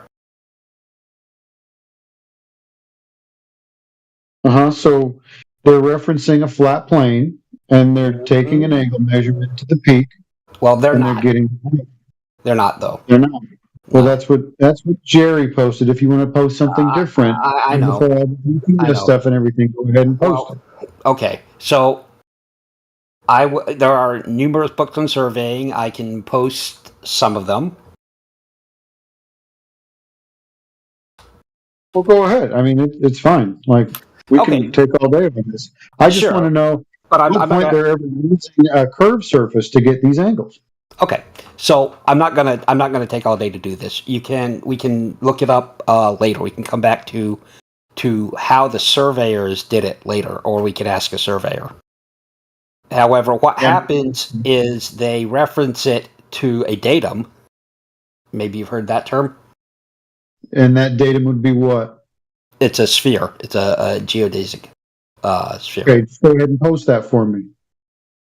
They're going to have to get that sphere from somewhere, and it seems like the only way they're going to get an angle is from a flat baseline. So I don't know how they're going to do that. Right. Okay. So. Well, a datum's just a measurement above sea level. Right. Well, yeah, but they reference it to it, and the entire datum is a sphere. A datum. You just said a datum is a sphere. Yes, the datum is a sphere. The datum is height above sea level. Okay, so I think you're misunderstanding something, Timbo. Well, what is Get back it? to says who then. So a datum point is going to be a height above sea level. That's going to be like one datum point. But the entire datum, and I just posted it in there, is a sphere. So is sea level 0? I think so. Okay, and so every point that they measure according to that 0 is rise over run according to a flat plane, correct? So it's not, no. What it's going to be is I'm going to change I'm going to, by measuring it or referencing it to the datum, which is 0. When I say, no, it's not 0. When I say where the You mountain just said that the datum is 0, which is sea level, and then we're doing rise over run, which is a flat plane, and everything is an angular relationship to 0, and all of the plumb lines are parallel. So it's rise over run. Yeah, but that's not actually what Well, happens. if you're saying no, then just show me how they do it using a curve. Okay, well, I am not a surveyor. Okay, so going the deep dive into surveying is going to be that's obvious. Complicated. Yeah, well, of course. But I am asserting that the height of these mountains and buildings is accurate, that the listed height is accurate. Well, that's neither here nor there, because the way that they get the angle to the height of those mountains has to be according to an angular relationship, and that requires a flat baseline. Okay. However they do it, I assert that the height is correct. If you don't, whatever. I mean, but that, like I said, that's neither here nor there. How do they get those height measurements if they're not measuring an angle to a point or to a baseline that is flat? It's an angle. So, as I understand it, what they're doing is they're measuring an angle, and then they're applying adjust the height based on the geodesic. No, what they're doing is they're wrapping the measurement of the height around a geodesic to create the geodesic, but not from the geodesic. What does that mean, they adjust the height? It has one height. Think of it like as tearing a scale, like you're normalizing it based on like the surface. Right. So we can try to tease out how they got those heights. Okay, but I think what we're trying to do. How are you going to get an angular height, an angular relationship to anything that was curved? Well, I am assuming that the distance measured on a map and the listed and the posted height of the structure is accurate. Those are my assumptions. Not that I'm on a curve. Okay. And I don't know how they got it. Maybe for a building, maybe the construction engineers said how high it was. I'm fine with that. Okay? Okay. But at no point are we referencing a sphere here. Not yet, no. So okay. So all the things that we're doing that are accurate are angular measurements from a Cartesian coordinate system, essentially, but a flat plane. Turns out, no. You keep saying no, but you're not giving me any cowbell, brother. I know. I have to be able to get through the explanation. Are you saying they measure buildings with a curve? Timbo, I'm not saying anything like that. These are the measurements. I can tell you how they get the heights of buildings. Well, I really want. I believe that if you were to look at the construction diagrams, you could probably figure out the height of the building, but I don't know how they do it, and I'm not. You're not interested. You're not interested. Not right this second, because all right. Says who wants some cowbell, and I agree. At this point he deserves to get the cowbell. Manufactorum posted something that's, I think it's related, but I'm not sure. Maybe it's not. Okay, so what happens is, when you do what I'm doing or what Jesse is doing with the theodolite is not a surveying job. He's not referencing it to a datum. He's not, doing anything except saying, "Where does the map?" You're kidding. I'm not kidding. You're kidding. He's just fucking around with a theodolite, right? He's not actually doing jack shit. He's getting information. He's going out and doing it Hey, himself. Omnivore, can you have Jesse come in here? I want to show him a picture. I want him to tell me the angle between a line and a ball I have on a table. I don't think he wants to see pictures of your ball. I think he's perma-banned from here, but you know. Anyway, so you know why he doesn't want to see that, right? I don't know why, and I don't really care about your ball. Talking through me isn't going to make it go away, though. I don't. Okay, well, we can talk about it later, but whatever it is. But anyway, the what happens is this. Did you see the missing height post? It's been scrolled up. Says who? Missing height. Yeah. On what? I'll post it again. Okay. So when I see it. It's fine. Okay. So let's talk about missing height now. This is where I'm going to be like Tempo, and I'm going to ask you. I don't really want to see the kindergarten drawing. I want to know how far we're measuring, bro. It's kind of important. Okay, and that's fine. You know what I didn't get was that Timbo wasn't looking at the. So, I should post the data again? Okay. So the distance and the specific thing that we're measuring, right? Yep, you can see it there, right? Are you in there now? Yeah. Let's see.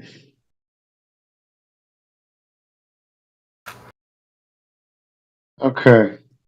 So column H is the distance.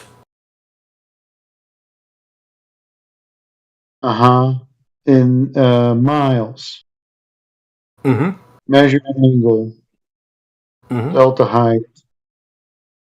Okay, so everything after about 2 miles we're going to disregard because no one's taken any measurements. No surveyors are taking any measurements beyond 2 miles. Now, so we got 2 measurements. Wait a minute. How do you assume? How do you know that? 4 miles. How do you know that? Well, I'll tell you what. We're going to table this conversation then until you can bring me in a surveyor that's telling you that they are constantly and accurately measuring distances beyond 2 miles. I can do better than that. I can show you the transcontinental triangulation. Oh, please. Well, you don't have to like it, but you have to acknowledge. Look at all the diagrams in there. They all have straight line maps. All those diagrams. Dude. So, bullshit. Who's that? Who's talking about that? Who say it's bullshit? Me, dude. Terrence? I didn't say anything. No, I don't know. Oh, Jerry. Oh, of course, Jerry. Of course. So, Jerry, if you think that's the case, then you will be shocked to learn about. Look at all the diagrams. I've looked through that. About spherical excess. Okay, but we're not. I've looked through that thing. No such thing. And if there is such thing, you're going to show me the angle of that arrow on that diagram. I'll post it again for you. Air pressure. Okay, I'll post it again for you if you forgot about it. I don't know what your magic diagram is, but it's okay. Honestly, bro, like I'm willing to listen to it, but you've already told me in this conversation that you're no expert in this, and neither am I. But if you're going to make claims or bring up articles or papers about things that people have done, but you and I aren't talking to any surveyors that are telling you that this is something that we ought to do, or even what spherical excess is, I'm going to be honest with you. I don't want to. You're not going to make your point, not to me. Sure. Okay. But but talking to you in good faith, I'm not talking about. So in order to make the case that angle measurement works at long range, look at the screenshot that I put in there. Just a second.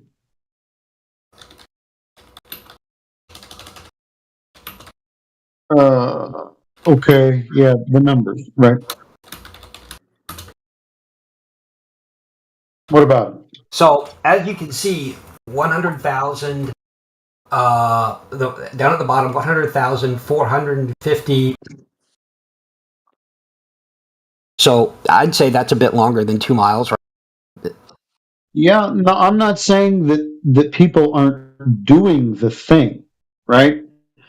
I'm saying, are they doing it, and is it accurate, and should they be doing it, and is this anything that we can rely on? Especially if the tools that they're using are not meant to be used in the way that these guys are using them. Like, we can talk about numbers and figures all day. How do we verify any of this, and if it's accurate, actually? Well, this was done. Do you know what the transcontinental triangulation was? I've heard about this stuff, but I'm just going to be honest with you. I don't know how it all works, and I don't think I've actually met anybody that does. Well, here is. I'm going to put the link in there so you can look at the link.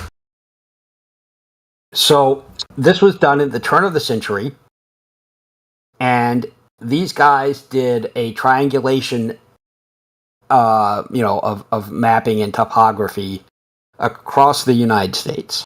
Okay, they did it for like over a year or over 2 years. I don't know exactly, but it was this amazing bit of work, and these guys were master surveyors. All right, they were not fresh out of whatever.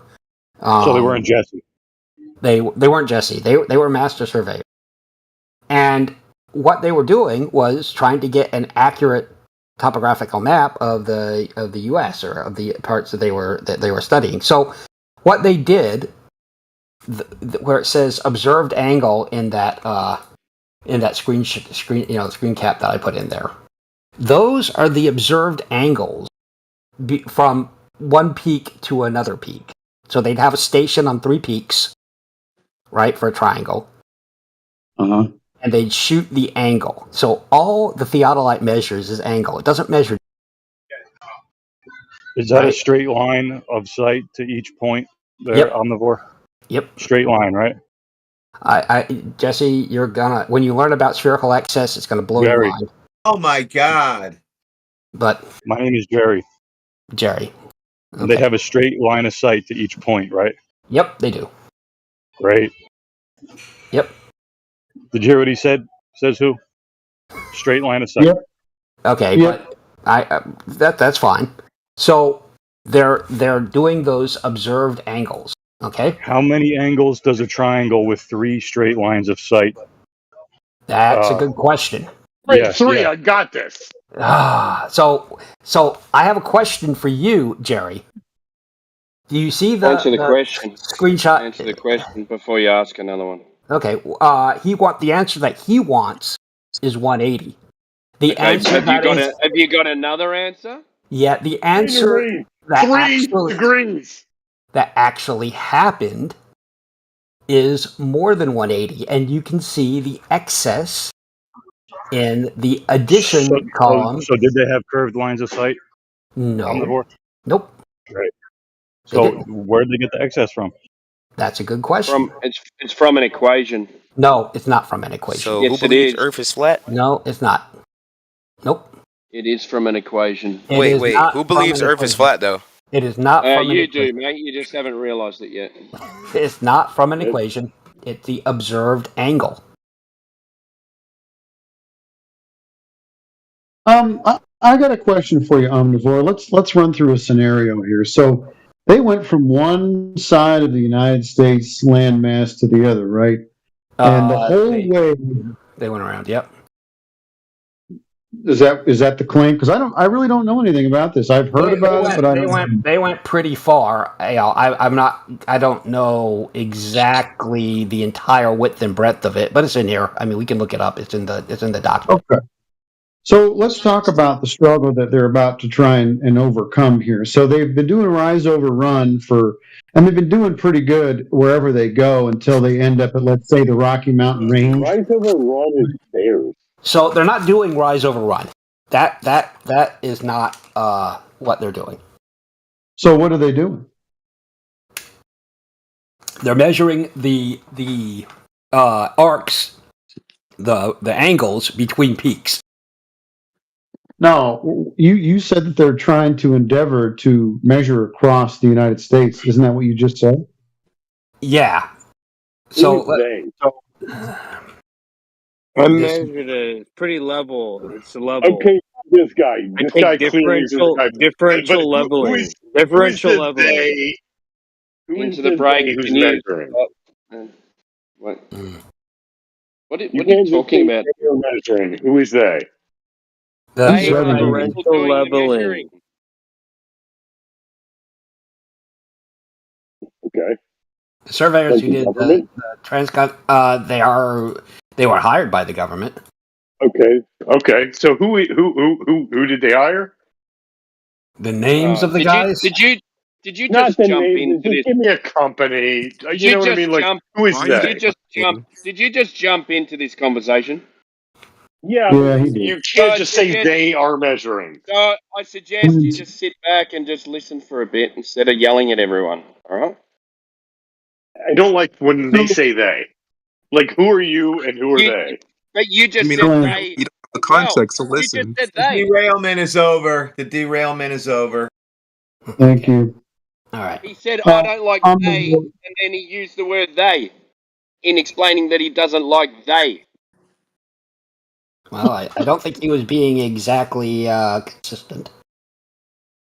Anyway, So we have a crew of people that are trying to get a topo of the United States landmass that we call it. Is that right? Well, what they're trying to do is they're measuring triangle. So they are trying to get I think it's boundary lines and surface area. So they say these are where the peaks are. And what we want to do is shoot angles between the peaks, and that will give us a section of land. That will give us like an area of land, and we can match that to a datum, which they didn't create the datum. The datum was already created. What is the date? So the datum is a geodesic, and it's GS. It's GS. So it's already an assumed sphere. Yeah. Well, now, why would you assume a sphere and then start measuring against that if you don't know it's a sphere to begin with? Is it GS84? Is that the one? Not for the transcontinental. I don't think. Oh, it was too early for that. Yeah. Yep. So they're not doing calculations to get the angles. All right. So they're just taking angles. They're just taking angles. Straight lines. Yep. Peak to peak. Peak to peak. And what? And it turns out that these straight line peak to peak angles have more than 180 degrees. Okay. So what kind of errors, what do you think could cause these types of errors? How far apart are these mountain peaks? They're pretty far apart. I just posted it again. 237,000 meters for one of them. I mean, you can look at the 137 kilometers? 137,000 meters. Those are meters, not kilometers. Yeah, so 137 kilometers. Yeah. Yeah. I'm going to ask you a very honest question, Omnivore, and this is going to kind of gauge whether or not I'm going to maintain this conversation with you. Mm-hmm. Do you seriously believe that they're going to take an accurate reading over 137 kilometers? Well, I can tell you this. Do you have that PDF open that I gave you? Dude, I'm just asking you the question. It's a very simple question. The answer is yes, because I see the huge amount of work that these master surveyors went through to control for their errors. I see that this is a faith-based argument for you, but I can't keep talking to you about a faith-based argument. All right? Okay, that's fine. But before you go, I just want to establish that you have asserted that the master surveyors didn't know what they were doing, and that there is no way to get that kind of an angle over that distance with any equipment. Omnivore, and that would be pretty unfair to say that about me, because that's not what I said. What I said is that I do not actually believe that these surveyors, and it has nothing to do with their skills or abilities, but the instrumentation that they're using over 137 kilometers is not going to hold up, right? Like, you're just not going to get an accurate measurement. Well, you I have should. a question. I have a look- question You're about asserting that. that, but I have a question about that. If they're master surveyors, then they should only be shooting about 2 miles at a time. They're not master debaters like you. So, the reason why I don't think you're operating on this exactly the way you should be is because these guys. I don't need to have you attack me. I'm just telling you that I'm not conversation anymore. I'm not attacking you. I'm not this attacking is you. I just- promise. Let me just say this. What I suggest, what I recommend, is look at what they did to control for errors. Look at the document that I gave you. You don't have to believe it. You don't have to read all of it for sure, because there's a ton of stuff in there. But you can see what these guys did, and the amount of work that they did to try to get this right. And I think they knew exactly what they were doing, and I think that they had the right tools for the right job. And this was in like 1950 or something. So anyway, you don't have to believe it, but calling it faith-based is not entirely this fair. is satisfactory for you. Like, we had this conversation earlier, right? I mean, this is satisfactory, but it's not satisfactory for me. That's the difference between you and I. But I'm not going the entirety of it, though. So that's kind of a rash decision you made. Thanks for talking right over the top of me. You're a gentleman, seriously. But as far as Omnivore is concerned, in the chat. In the chat, we have some memes. We have some memes made up of the diagram. If you don't have the memes, you don't have for which you were talking about. We have the cartoons. We have the cartoons for which you're speaking. Yes, we Kiko. Into the break. Kiko. Thanks, Into the Break. Kiko. Okay. Yeah. Well, Omnivore, this is the difference between you and me. You accept these figures. Now, first of all, I'm going to tell you, seriously, I don't understand kind of what's going on in these documents.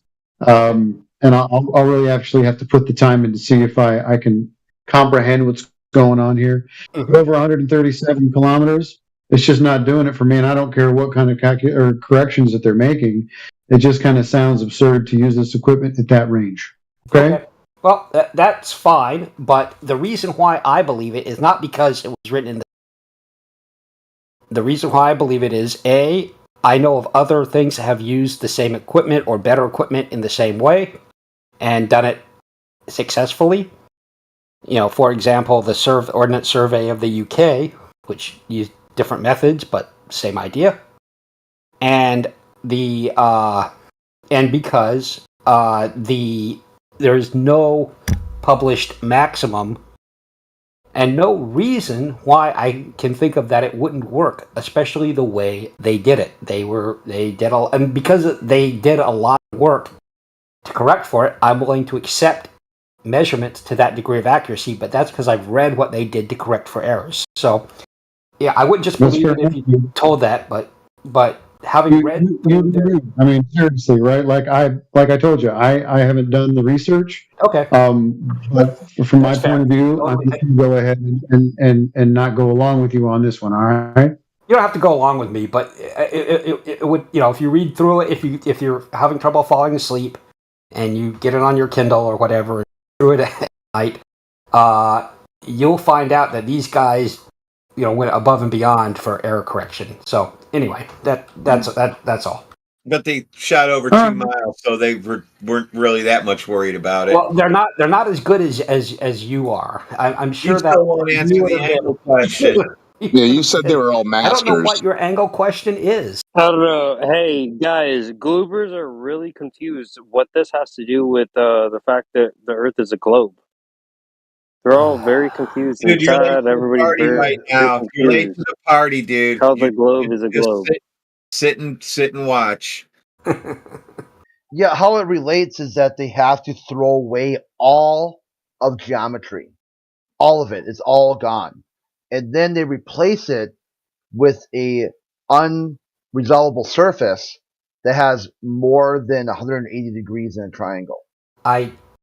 don't think you're speaking accurately about this. But Exactly right.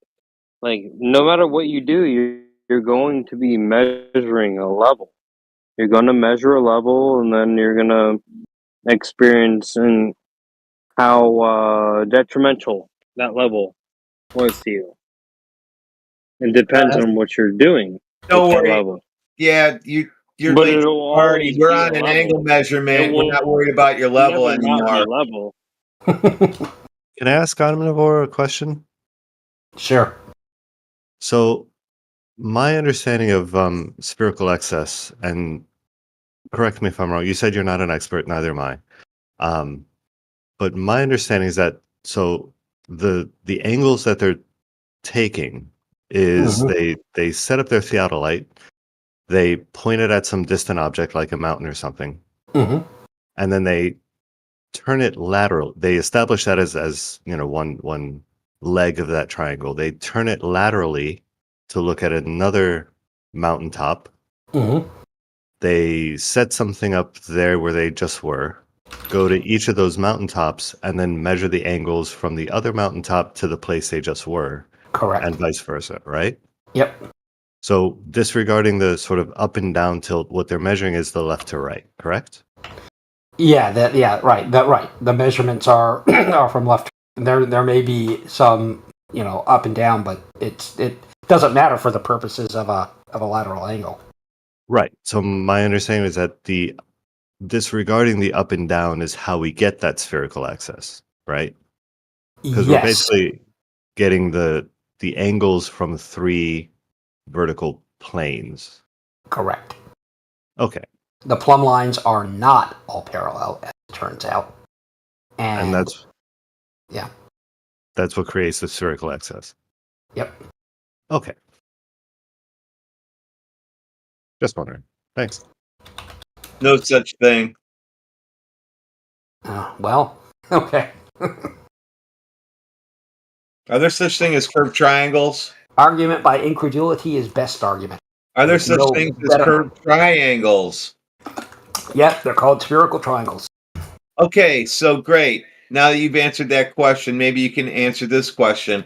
I'm going to show you something. I want you to give me the angle where this arrow is pointing to.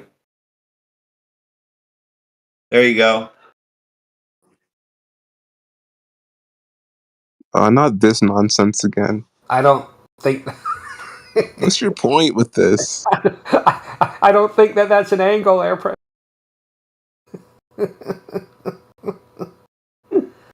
I honestly don't get the point. I don't think there is a point. I think it's just another meme. Yeah. Like earlier, we already established that you can't really draw an angle without having a tangent line or another straight line to reference it. Then you can't do celestial navigation on a sphere. I don't think you understand how celestial navigation.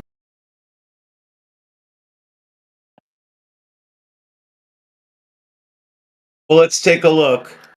Let's flip this over and make that the horizontal plane your eyes are on. And now you guys are going to tell me that doesn't make sense.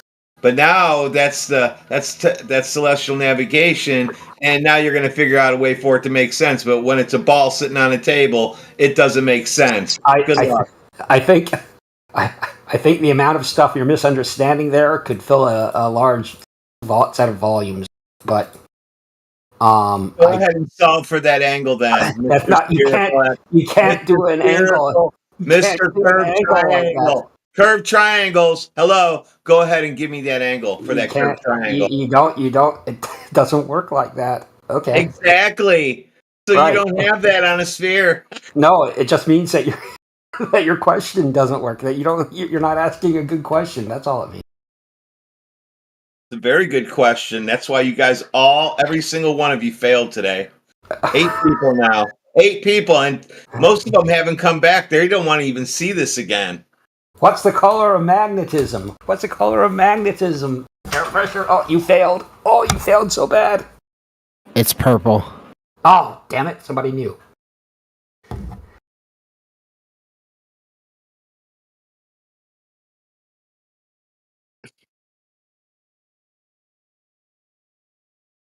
So you can read about spherical trigonometry there. So you're saying triangles are curved, right? Maybe have somebody read it to you. Are triangles curved? Spherical triangles are done on a sphere. Fine. So I gave you a drawing. I want you to give me that angle. That's not a sphere. That's not the same thing. It's called that's called a circle, and that's not how spherical triangles work either. Well, just pretend it's a cue ball on a pool table. Now give me the angle. It's not the same thing. Not the same thing. Yeah, no, it's not. We're talking about like triangles inscribed on the surface of a sphere with like 90-degree angles. Correct. Right, that's what we're talking about with triangles, right? They're not triangles because they're curved. So we're going to call those Winklefarties, is what I suggested the new name for it be. Well, there's a term for them, but I wouldn't expect you to to know it. No, I wouldn't expect me to know it either. I've never used it in my whole life. I'm sure you have not. What is it? Spherical triangle. Hey, can we unmute into the break? He was asking if he can be unmuted. As long as he doesn't talk over me again.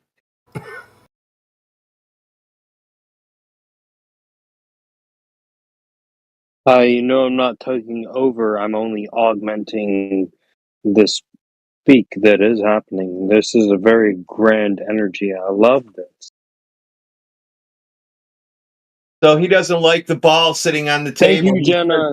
He says there's no angle to the ball sitting on the table. When you flip it over and it's now the horizontal plane, you're standing on top of the ball. They all can do celestial navigation. But when you make it a ball sitting on a table, it no longer works. I don't even know what you're asking. Yeah. I don't think you know what you're asking. I think you know what you think you're asking. Does any flat earther understand what I'm talking about? Well, they don't want to answer the question. Having a level. Did anybody have a question with level? Your objective reality? Or is it subjective? Go on, tell me. Real quick, Brandon the Vat, Globecard. Yeah, he hasn't really explained why celestial navigation wouldn't work on a spherical surface. He hasn't really explained that yet. I think you'd have to know how celestial navigation works in the first place. Probably. And then that would be you'd figure best out that case it wouldn't scenario. really work that well on a flat. But that's just. But if you could explain how spherical navigation. Yeah, he seems to think that geometry doesn't exist. The geometry can be a circle and a square at the same time. Is that what you're saying, Globetard? Gloober, hey, there's no such thing as a Gloober agnostic. You're just a fucking full-on Globetard. Yeah, you laughing. It's not that funny. Okay, so let me try that in a little bit after the hangover kicks in. Okay.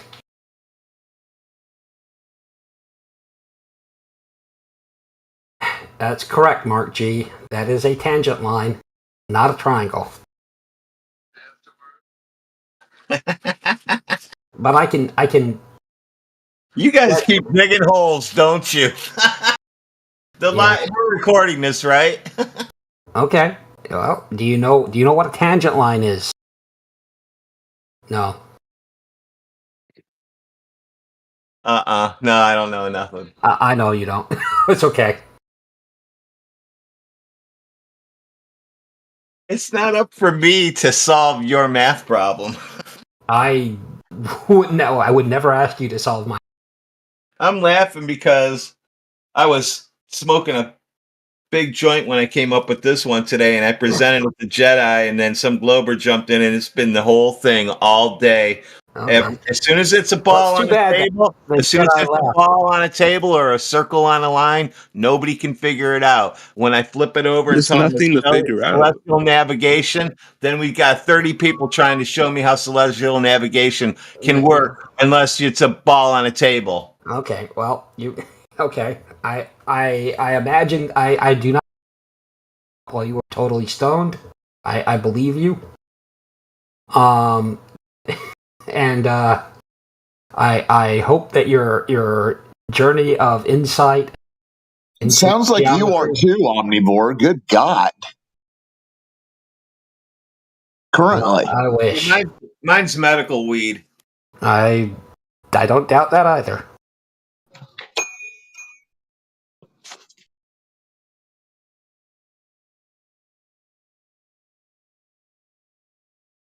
It's a showstopper every time I present this, and I'm going to present this until you guys decide that you're going to be flat earthers. So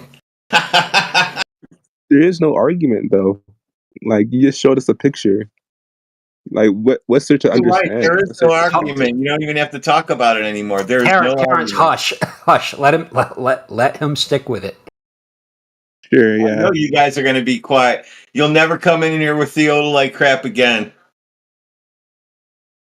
I wanted to talk to Effie Jedi about survey. I was all ready for that. Effie Jedi's got a circle on a line now in his back pocket. I will be disappointed if he falls for that. You'll be disappointed, huh? Well, it means I overestimated.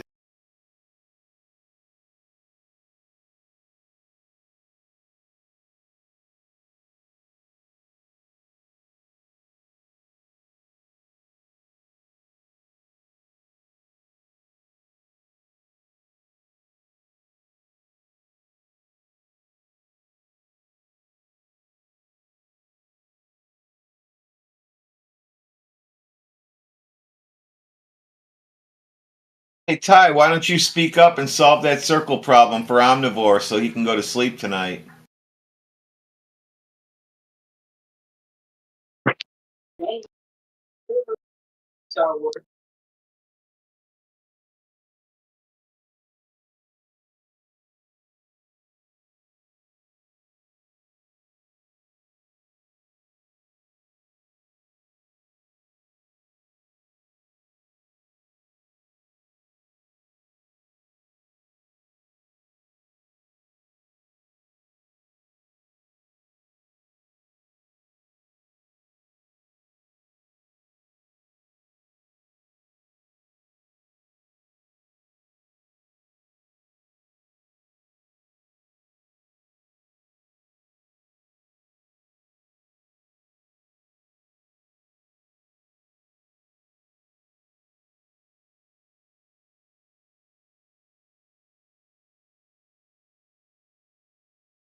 Even Yucca Plant, whatever his name is, came in and couldn't solve it, and he's supposed to be the triangle expert. There's nothing to solve. There's no problem. He said you can. There's no problem, so there's no solution. He said you just can't showed a solve picture it. with a line on it. Cool.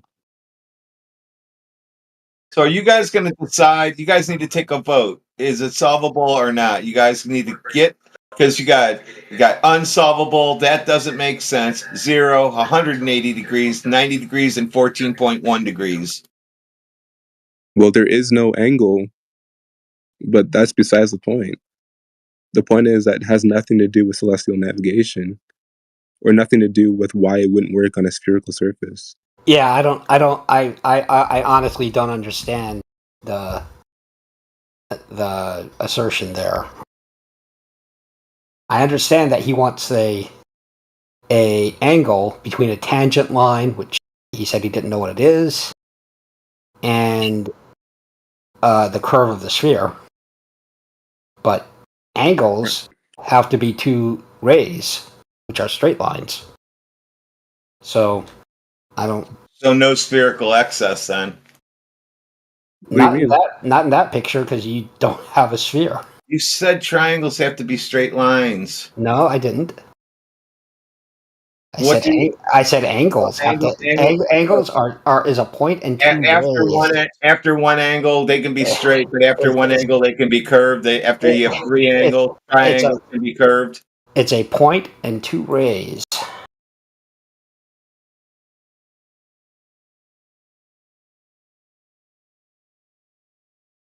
We're gonna I'm gonna title this one "The Showstopper." You should read a book on. You are geometry. You hate me so bad. I know. I got a whole fan club going. I don't hate you. So, you guys couldn't figure out why water doesn't sit flat when you remove the air. It just flies away like a helium balloon. And that one just pissed everybody off, and they stopped talking about that. This one pissed everybody off. They're going to stop talking about celestial navigation next. If you can do celestial navigation, there's like a $10,000 prize out there to do celestial navigation on flat Earth. Do you think you could do it? I just have to look at a star. So do rays curve, omnivore? Generally, in geometry, no. Okay. There you go. You use a point with two rays. Right. Straight lines. Yeah. Which is why his drawing of a circle and a line doesn't work. But yeah, no shit, because we're not on a water ball. No, because in geometry you need to have two rays. Yeah, but your line of sight, but all your line of sights, dude. Are your line of sights rays or not? On his picture? No, just in the last 3 hours. Yes, your line of sight, the angle that you're shooting are two rays. Yes. Okay, there you go. Yep.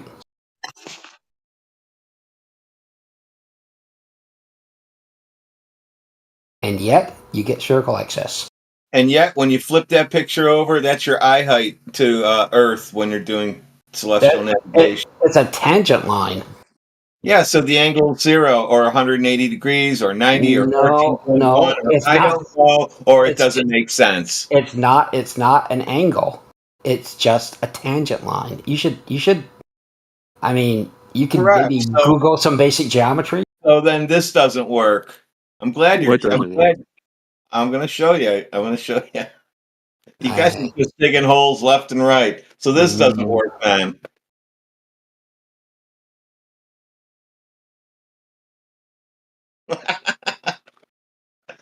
What a day. No. That works. That'll work okay.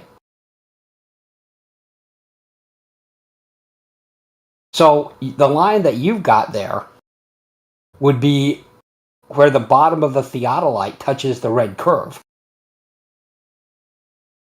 Okay? Do you understand? Yeah, what's that angle? Where it touches the red curve? Yeah, the tangent. What's that angle? It doesn't have an angle. It's just a tangent line. Well, you got to do that on a flat plane, right? No, you do not. You don't create a flat plane? I don't know what you mean by create a flat plane. Okay. Oh, shit. You mean, do I make the Earth suddenly be flat? I wish. This is going to be a rough one for you guys. I'm about to give you a picture.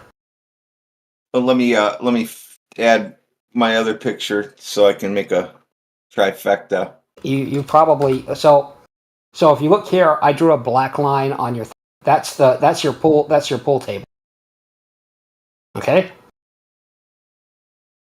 Do you see that air pressure? I do.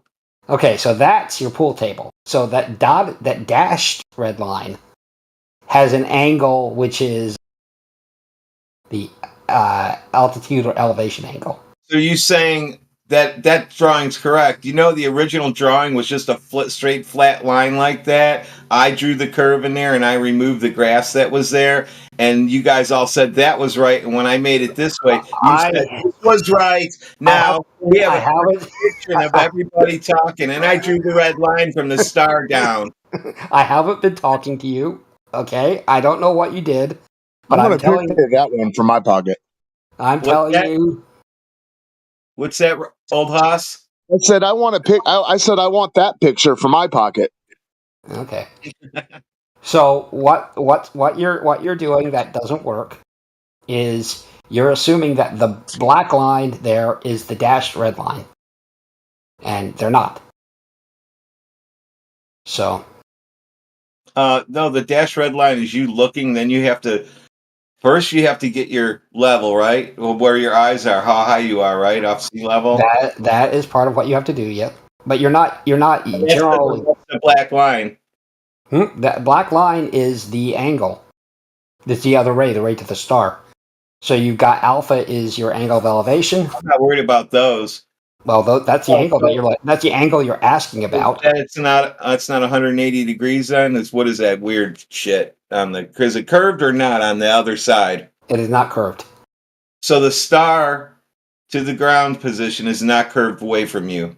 The star to the ground... Well, first off, I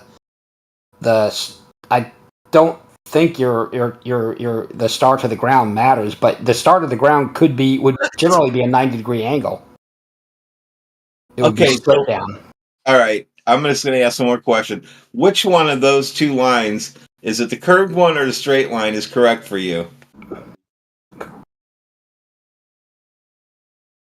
The curved line is the sphere and the circle, and the straight line is the tangent line that you were drawing. Cool.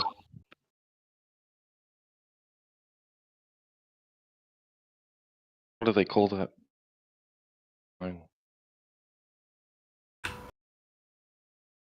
Omnivore T-Dub asked you a question.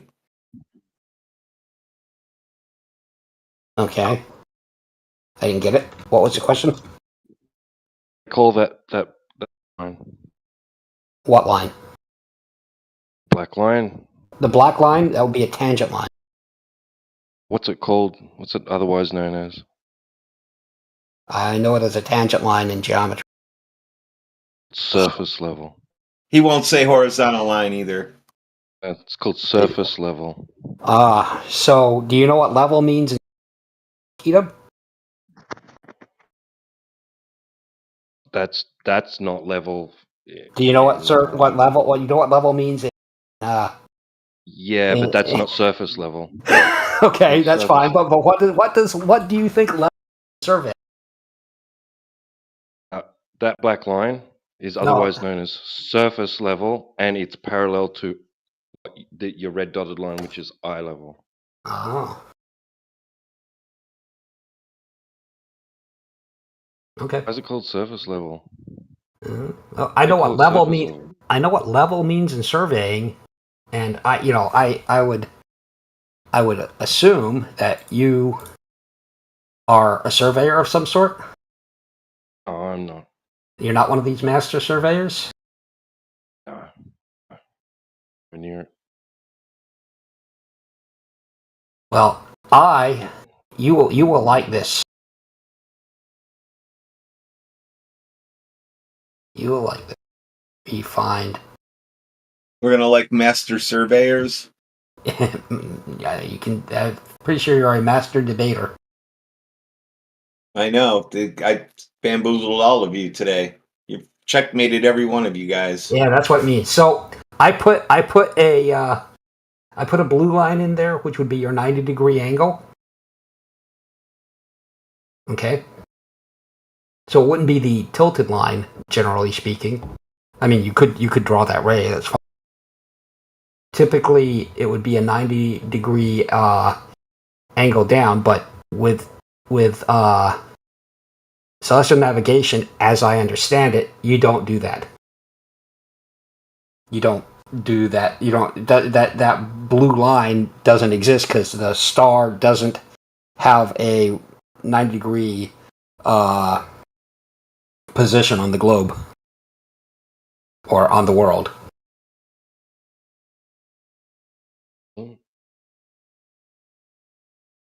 I'm sorry, are you saying that the GP of the star is not 90 degrees below it? You say that? You're not trying to figure out how far away the star is. So what you're doing... No, you're trying to figure out how far away you are from the GP of the star. And the zenith of that star is directly below it on the surface of the Earth, 90 degrees.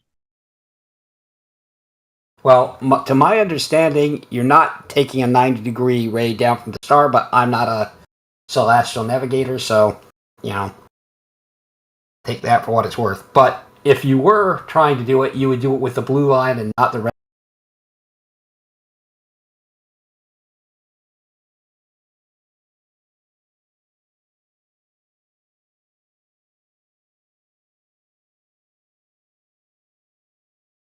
Here's a good one. This is a surveyor's survey. Put it in the chat. So, Effie Jedi, So did you see? You don't agree with what Jedi posted? I don't have a problem with that. I don't even know what that is. That would be 90 degrees. Sure, That's one of the 3 circles you draw on your chart to figure out where you're at when you're sailing. I see. Okay. Well, I don't disagree with it, but I'm not. I don't necessarily know what it's a reference to because I'm not a navigator. But anyway.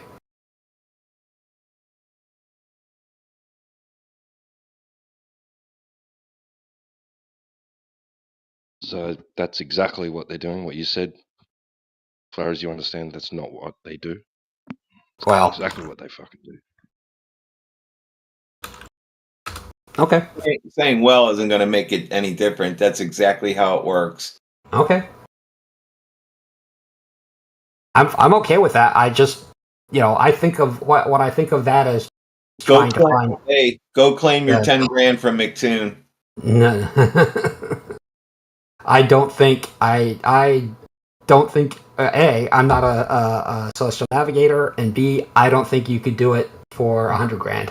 You mean to tell me you have to be a celestial navigator to do this? I think in order to figure out how to make it work on a, but that's just in order to make it work on a flat Earth. I don't mean? Isn't the North Star in the same spot? I think you might. It might be more difficult than you're making it out to, but what do I know?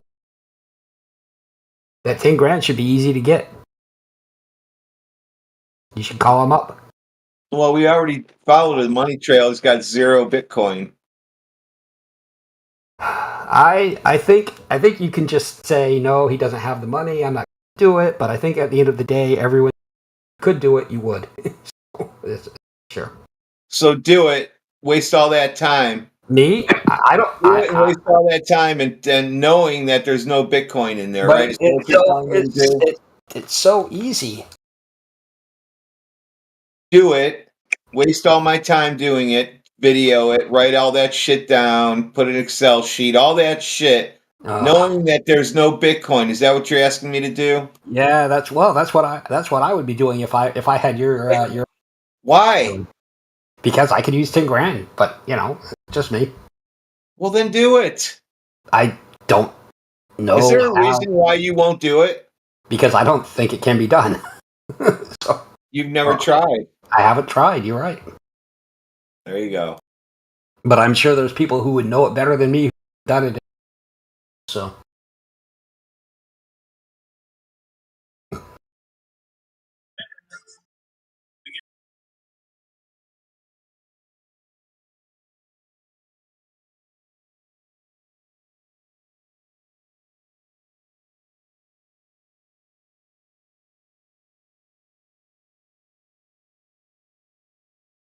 He should put his 10 grand up and tell me he can get that angle.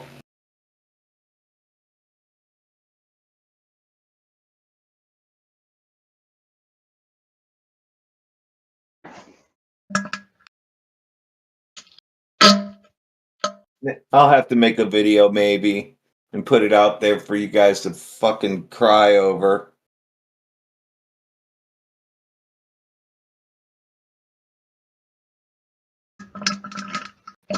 Saying you can ask any Glober if you've set a circle on the line, they're going to say that's impossible to get that, or they're going to say it's 0 or it's 180 or it's whatever.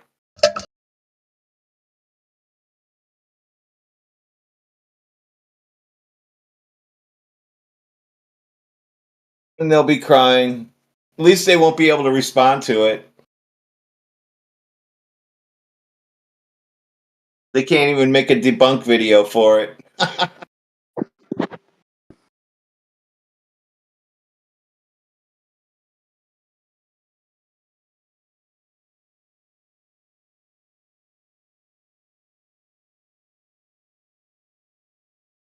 Effie Jedi. Maybe you can explain the celestial navigation stuff here. So, in the picture that Air Pressure was trying to draw, what is that tool? Is that a theodolite? Wait, what? What picture? In where? the picture, the one that Air Pressure has been going on about. Oh, okay. The circle and the straight line, yeah. Yeah, well, the one that he apparently took it from. I don't know what he started with, but I know what he, super excited about. So, is that supposed to be a theodolite, or is that something else? Oh, okay. I see the one you just posted. Theodolite, sextant, something you look through. Well, wait a minute now. If it's a theodolite, then I totally understand that.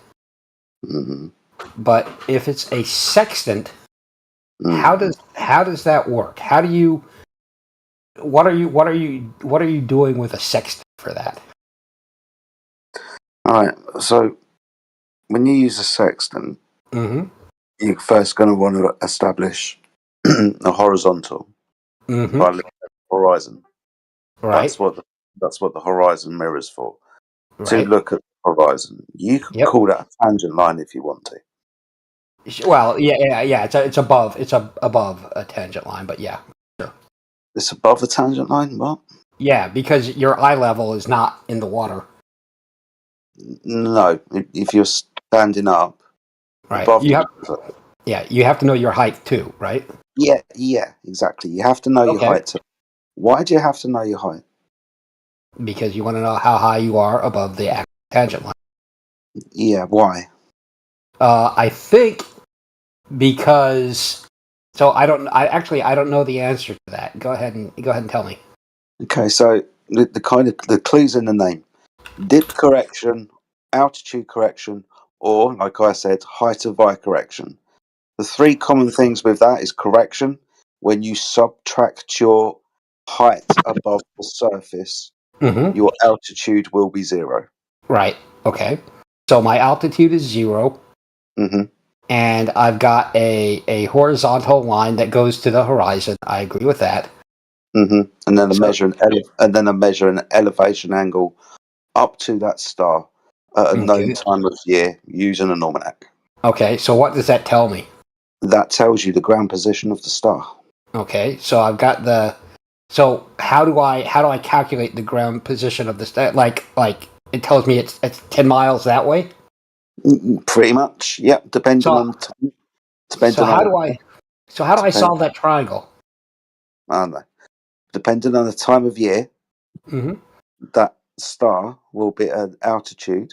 An angle of elevation above the horizon, right? And obviously at the time of night. So I understand the angle of elevation fine, but and I understand that if you're doing it to a ground position, it's a 90-degree angle. But you don't know the height of the star for sure. No. So how do you do the distance? Because you'd have to know the distance, the dotted red line, to solve it for its location, right? Well, yeah, this is why we have elevation angles and have to use almanacs. But Yeah, you. yeah. Well, hang on. You know what an almanac is, right? Do you? I do. Good.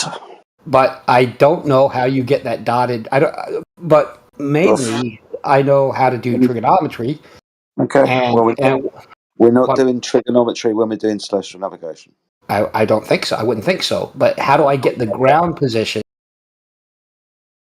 I don't know what I do with the ground position on this. I guess I don't know the distance to it because I don't know. I can explain my understanding of it. It may clear Sure. things up, or it may not. Okay. Sure. So imagine you're looking down on a piece of paper and you have a compass with it's got the point, and then you draw you circumscribe a circle, right? From that Right. point. Yep. Okay. So imagine the star. You're looking down. That in your hand, the compass is where the star is. And you draw a circle, right? So and the circle represents all the possible locations you are on planet Earth, right? You are one of those locations on that circle. Okay. So what you do is you locate multiple stars, and those points, those circles that you could be, intersect, and that tells you where you are. That's how that's really, I think, how it works. Okay, but in that case, what am I using? I'm using elevation in each case, right? Right. By establishing the elevation off horizon using the almanac, right? Right. You can then subscribe where the circle, one of the circles, and using multiple circles, you can intersect them. Right. Yep. That's how you do it. Okay, so so I don't know why it's called the ground position then. If all I'm interested in is the angle of elevation. It establishes potential ground position, and then you intersect them, and then you figure out where you are. The ground position is important because, like Mark just pointed out, you draw a circle around that point. You measure to 3 stars. Where those circles intersect, that's your position. Okay. Well, that makes more sense to me, but it's not. It's okay. So it's a point where I would be standing theoretically to see that star directly overhead, right? One of the assumptions is that all the angles are parallel because the stars are so far apart. It's so far away that there's no parallax. In this instance, the stars might as well be an infinite distance. Right. Okay.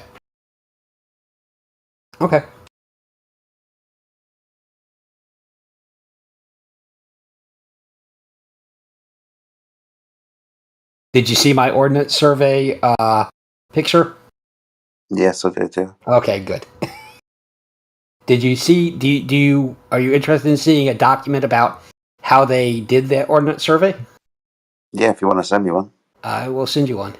It's going to have a lot of sphere stuff in it, though. Of course, it is. Going to make this work on a sphere.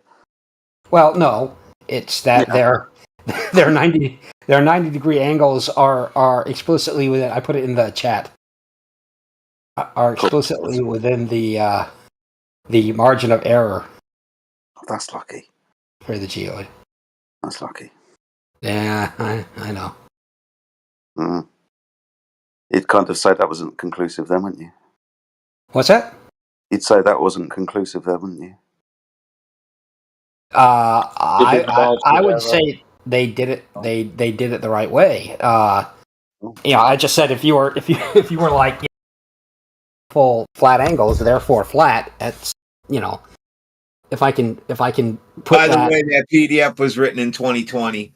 Yeah, I know. Cool. I don't. This is another one. Another one of your things. Listen, it's called hostile witness damage control. That's all it's called. Okay. Yes, that's what it is.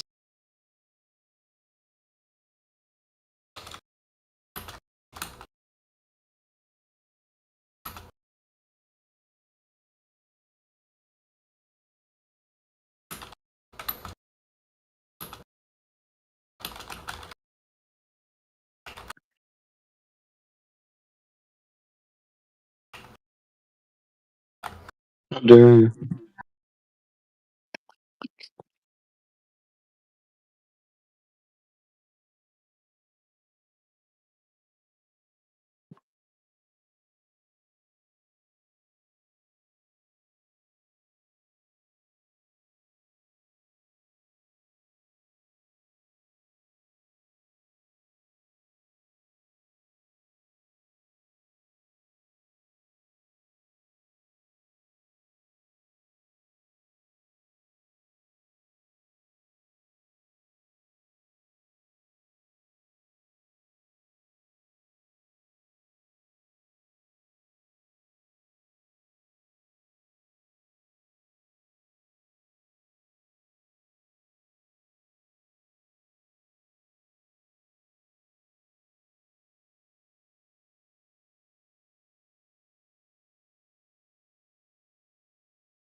Oh, thank you. Yes. Yeah, There was bunch of barometer blowers. Pat, Damn, dude, you can't even make words anymore. back You and tell just him it's you get okay drunk to quick, don't you? blow the barometer. Pat your Gloover. No, yeah, we got words. Words is least of our worries, isn't it? Barometers that people are pulling out of their pockets and they're blowing on them. Like, that's what we have to worry about. Come on, get real, guy. We had a guy who dresses up in a furry costume, and then he was saying that there was curved horizons.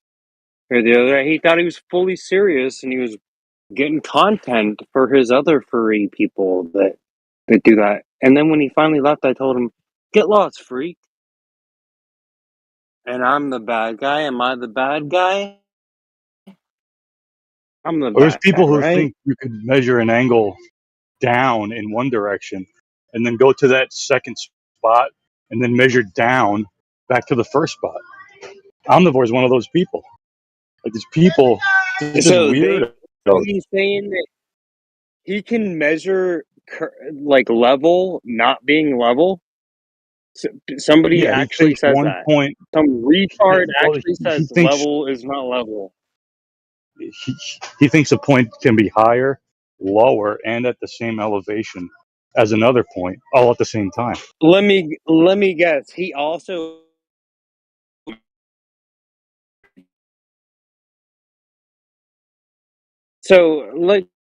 why would anybody say that level is not level and is a slope?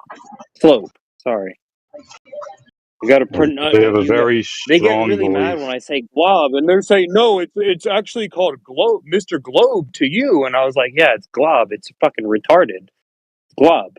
It's a glob. Define glob. Define globe. Very different things.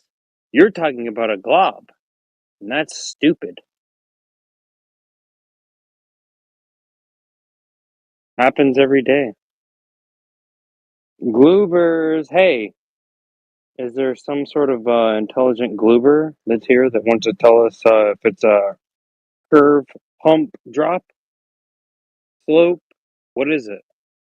Like, when I'm looking out to the horizon, is it a curved line of sight or is it a direct line of sight to the peak? Or is it a curved line of sight to not a peak? Is it a peekaboo or a peek of blow your fucking barometer harder? Make believe that there's six mile time zones. You know, because the real problem comes across. They're like time zones are, what are they? 24 miles, 54 miles. I mean, it depends on your latitude, longitude.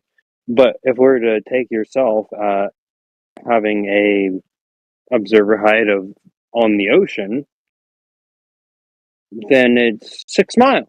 6 miles the sun goes down, 6 miles the sun comes up. And so is there any 6 mile like time zones on the 33rd degree parallel? That's the specific thing. They wait for me to, well, actually, if you go up north, then it's 0 degrees between the time zones, right? Yeah, no, it's absurd because the sun isn't only existing in your day for 6 miles. That's the fucking most retarded globe shit that the globetards believe in. But they will say that's absurd. That's like they will tell you, yeah, believing in that is abject retardation. And it's like, yeah, that's what you believe in, retard. You believe the sun is being obstructed at the beginning of your day and at the end of your day, and your day only exists within 6 miles, objectively, with obstruction of your geometry. See, this is where the black swan goes.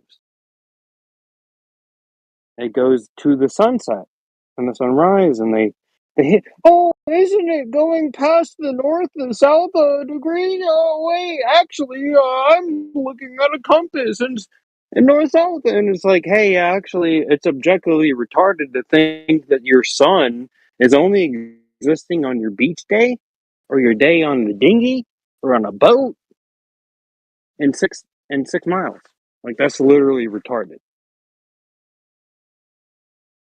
Literally retarded. So there is no 6-mile time zone separation, thus the glob fails. As it does every time. Every time when we exist in objective reality, the glob will fail.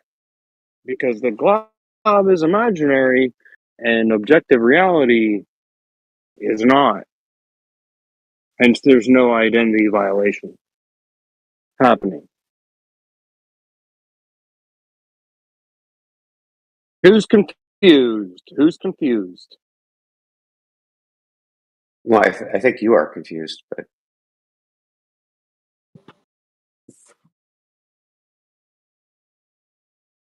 He had a whole conversation about some back and forth. Be specific. No, he said I was confused. Be specific. Confused about what, retard? You fucking dumb fuck. What am I confused about? About your retarded magnetism? I think you need to take another drink. What's with the name calling, dude? There's no absolute need for that. Okay, thanks for the reminder. Sorry, my bad.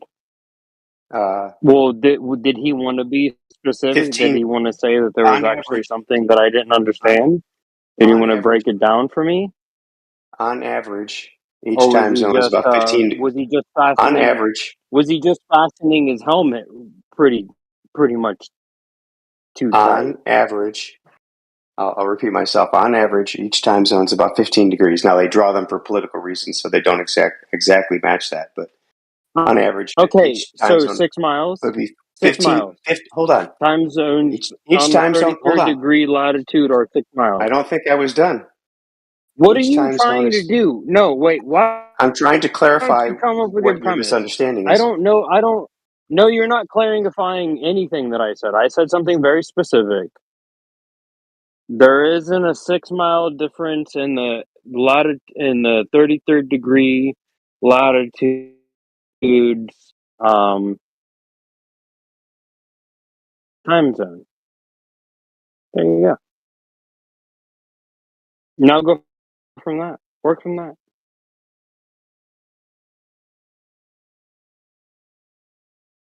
Somebody Okay, said that so they specifically said that I was wrong about something, and then now you're white knighting for them. So tell them where specifically was I wrong? Did I misspeak in any way? I tried to correct. I'm trying to be very precise with my language. right. So So if I made a mistake, maybe the other person should come up and say, yeah, actually, he's going to say what I said wrong. Like, he's going to go stand behind you and say, yeah, actually, yeah, my objective. right. Is that, or is that what So you're at 33, going to I'm do looking it that? up. At 30 Okay. at 33 degrees, each 15 degrees of latitude, or longitude. Sorry, longitude. At 33 degrees latitude would be about 870 miles, not about 6. I don't know where you got that from. Where do you get 6 miles from? Wow, that's amazing. Yeah, exactly. So the sun was obstructed much further than just 6 miles from you. I don't know what you're talking about. See, maybe you shouldn't have opened your mouth. Maybe you shouldn't open your mouth. Maybe you don't know what the fuck you're talking about. No, Really? some Gloober said that actually I didn't know what I was talking about, and then you open and then you're just incoherent abjectly. That was me. I told you don't know what you're talking about. You don't. Time zones are defined by 15 degrees. 15 degrees. My God, you didn't even understand the words that I just said. You're literally You're right. being very held right. You did back. not understand what you said. Being very it was held not. back. Didn't make sense. You're being very held back. Somebody was white knighting, and then you stepped up, and then this isn't it. Like, you're not doing it. I think I'm the only person you've been talking to, but that's fine.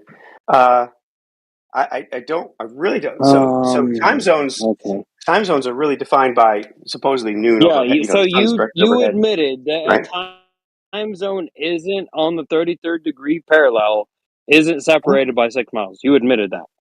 Yeah, You sure. admitted that. Time zones are not. They're about 870 or something Well, like there that. you It's pretty go. close to that. Awesome. So you're wrong. So we Have can you move ever on. heard of the black swan? Have you ever heard of the black swan? So what is obstructing, and when is it obstructing? Let's go on. Look, What is obstructing, and when I is don't it think this obstructing? conversation. Look, What it is seems like obstructing what? you're probably intoxicated. I don't think this conversation will be It seems like productive. you have no fucking Have a clue. good night. Yeah, I'm intoxicated. You're a fucking retard. You're an abject What does the retard. black swan You have have to no do with clue what the you're time talking zones? about. I know exactly what a black swan fallacy is, but I don't have it has to do with anything else you're saying.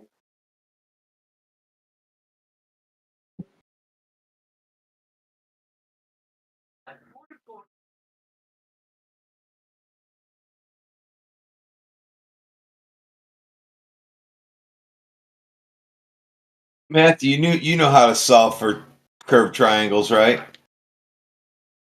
Triangles don't have curves in them. Oh boy, you guys are in trouble. Spherical triangles do, but triangles don't. So if you have these triangles made up of spherical straight triangles. lines of sight, Yeah, spherical triangles are curved triangles then? Spherical triangles are a different geometric object, and they're not triangles. Can we call them Winkleberries?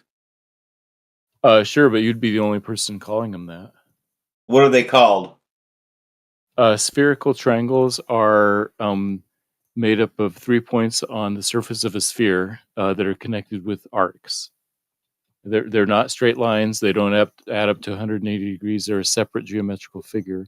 A triangle is 3 points in space. They don't add up to any amount of degrees, actually. It's more than 180. They do. How do you how do you get the angle between curved lines? You find the limit as it approaches the point where they're intersecting. Oh, beautiful. Let's post something for you.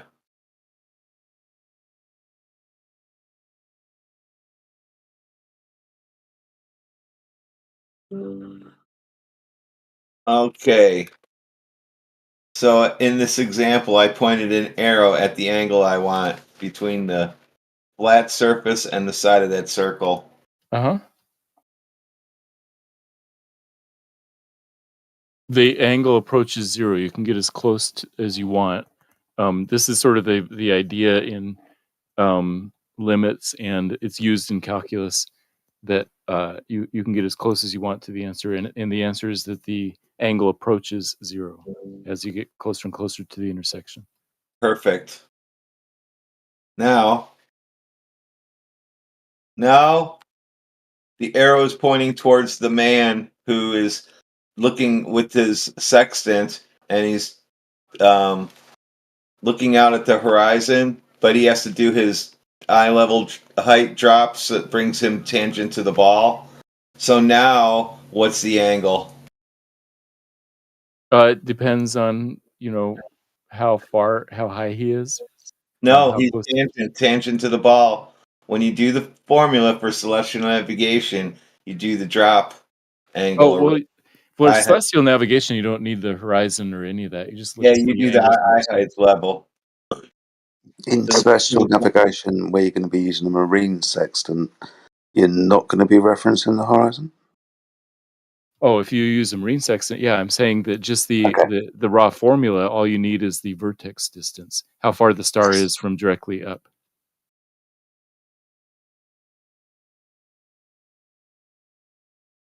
I mean, if it's directly above you, then it's 0. If it's 10 degrees off from directly vertical, then that's 10 degrees. Then you just take those degrees and multiply by 60 nautical miles. That tells you how far you are from the GP of that star.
What's left and right? What direction's that? Relative directions based on the observer's position. Oh boy. Okay, so left and right. Which orientation is that?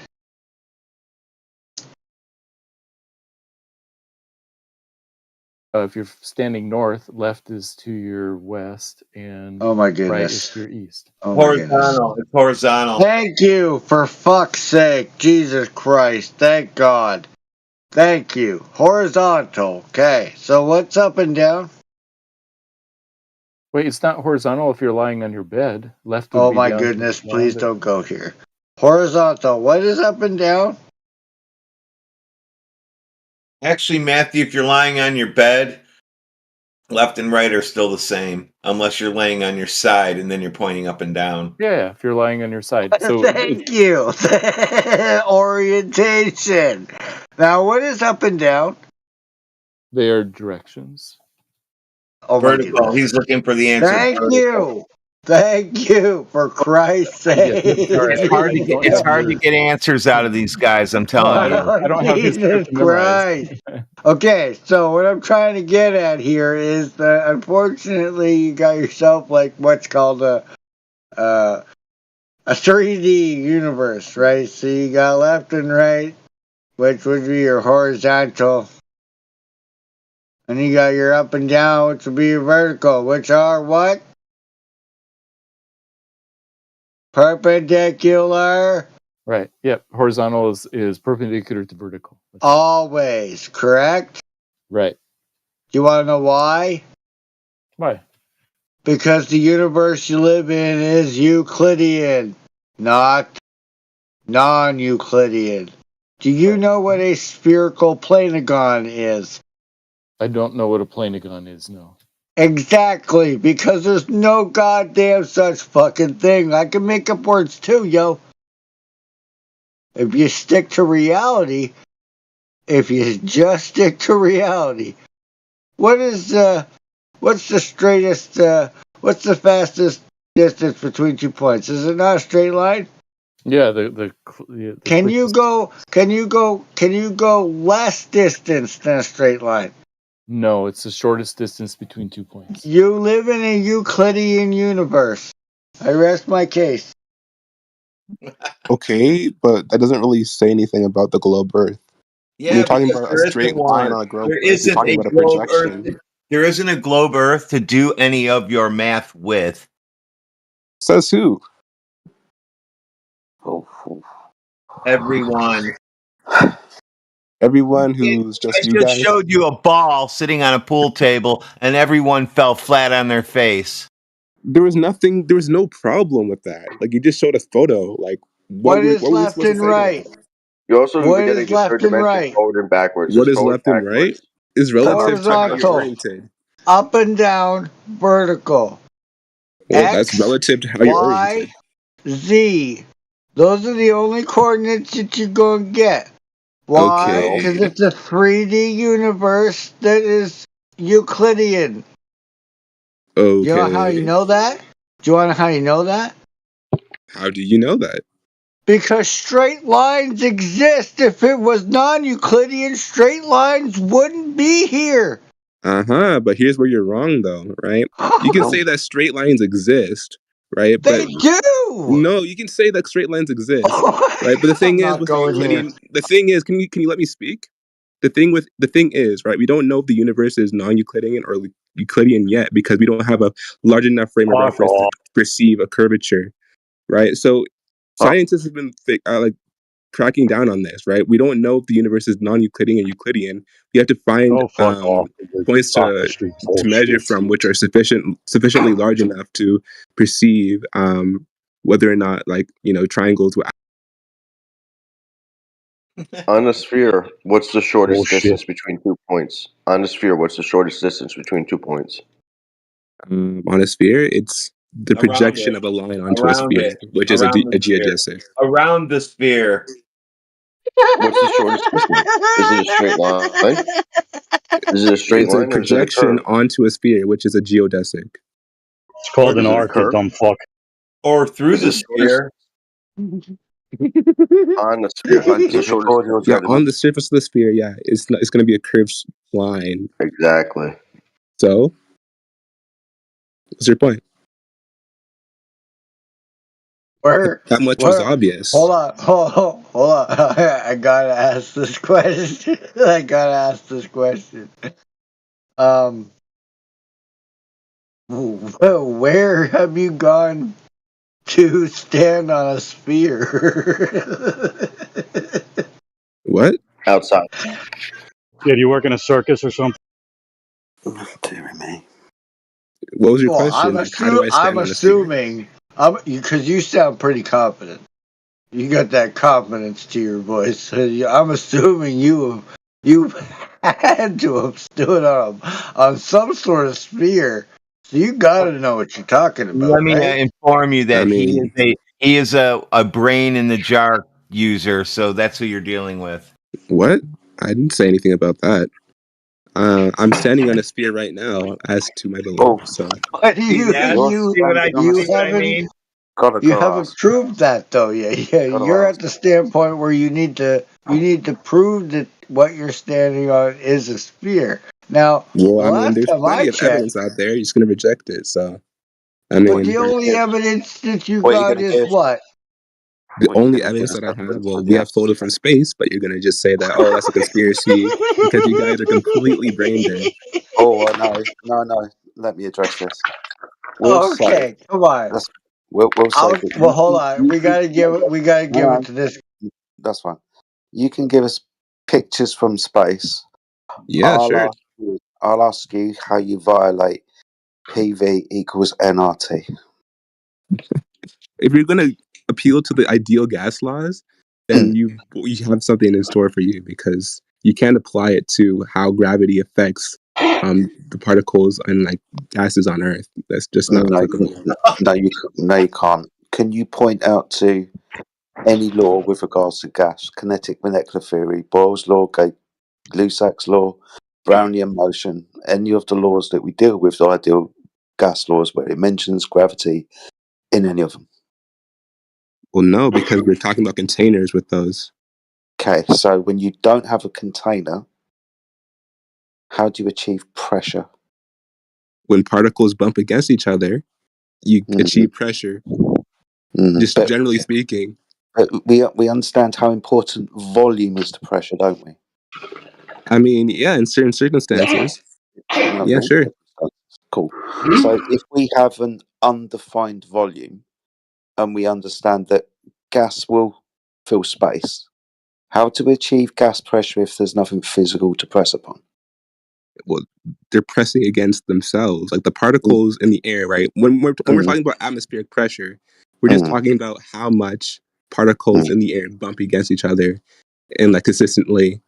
Like that's just basically what pressure is. How's the gas, which we understand expands to fill the available volume, if it hasn't got a container to have that fixed volume? How is it understanding a volume to not press against, being as there's nothing to press against? So are you just asking why it doesn't go all the way into space then? Yeah, why doesn't entropy increase? Why doesn't entropy increase? Because the law of entropy is that like entropy stays the same. You know, if entropy if entropy increases on yeah, it does. Entropy increases, doesn't it?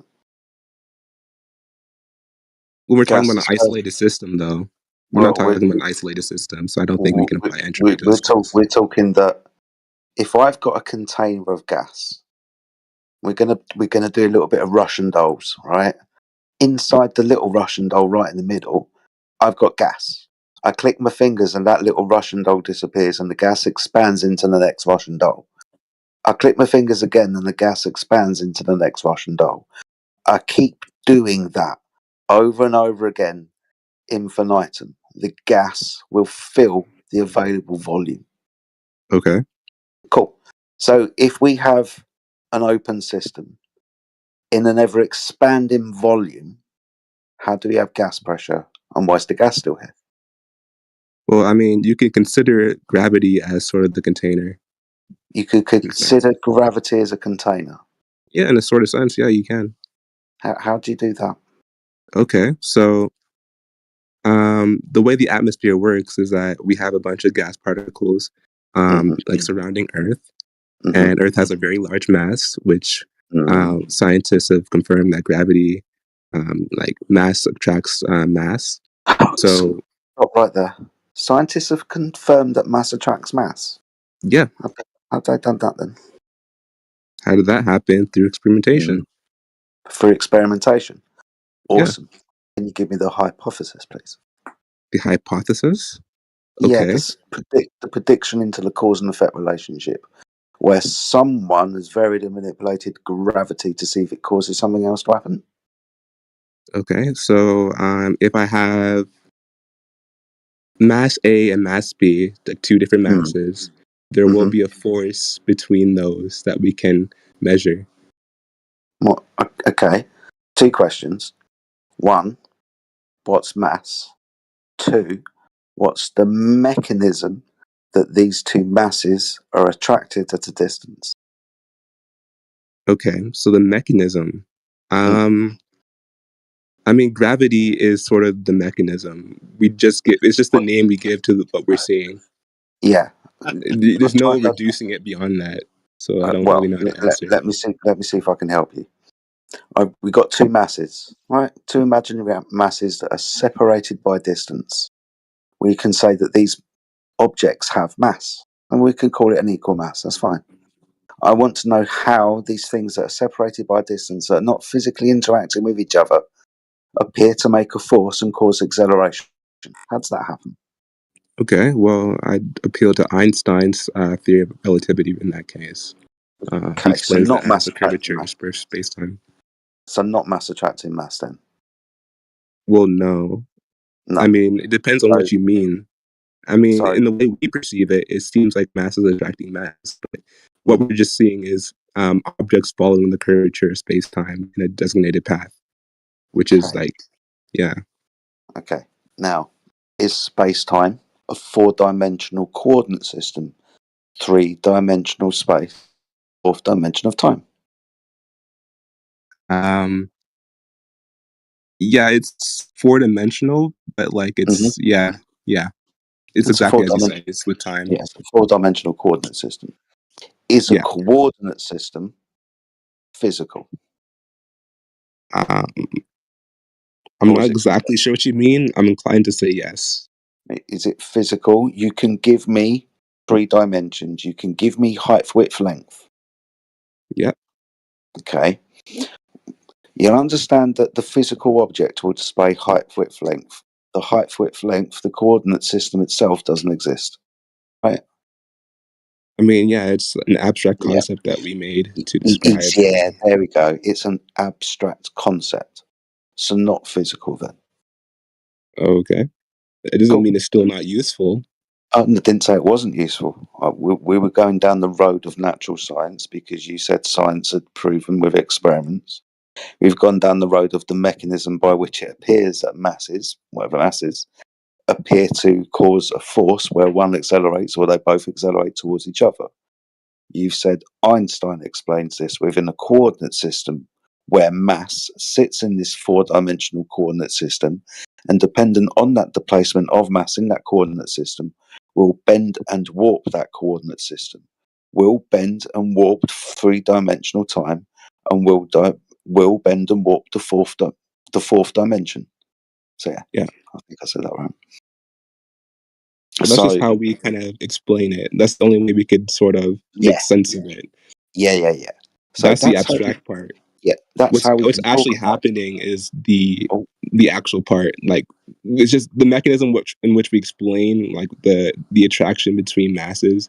That's like abstract, but it happens and it follows the mechanism which we described.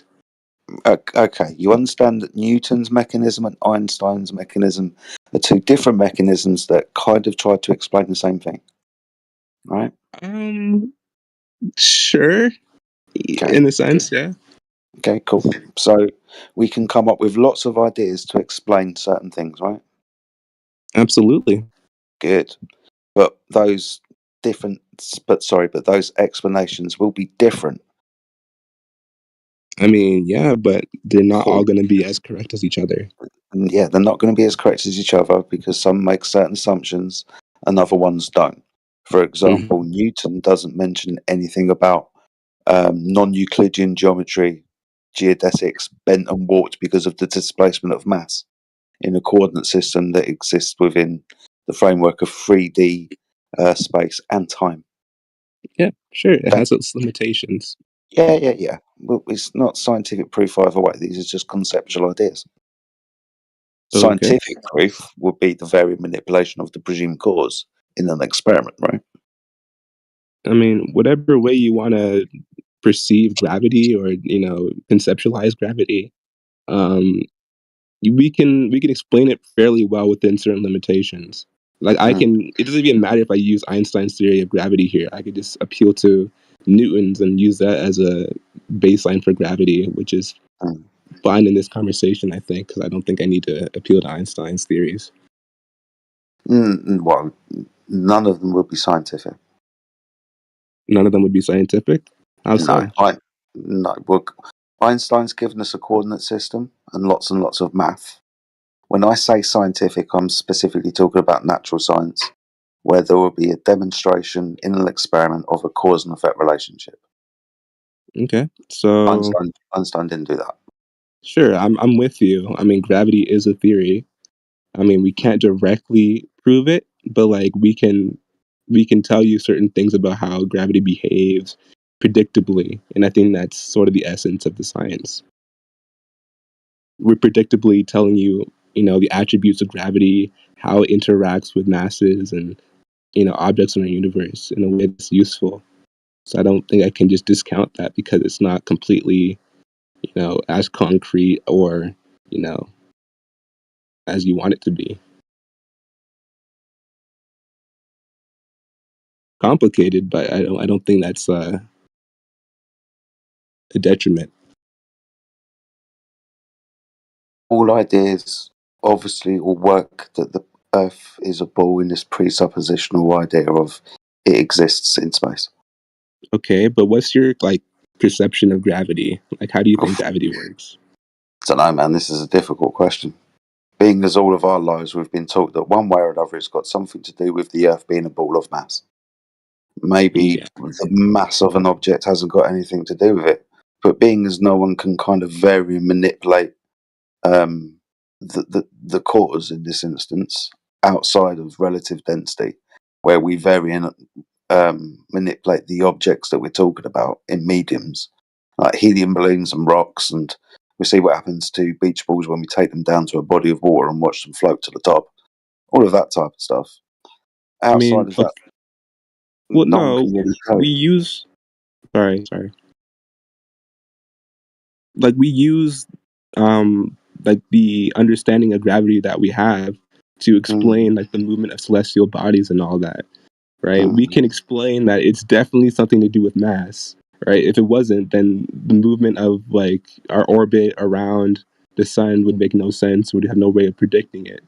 But since we like know roughly, the masses of like we can fill in the blanks essentially, and gravity kind of holds up. We do so. Really? What's dark matter? Okay, I see your point, but that's not really. It's not really against gravity at all, though. It's just no, it's not necessarily against gravity, but just when something that we just need to explain.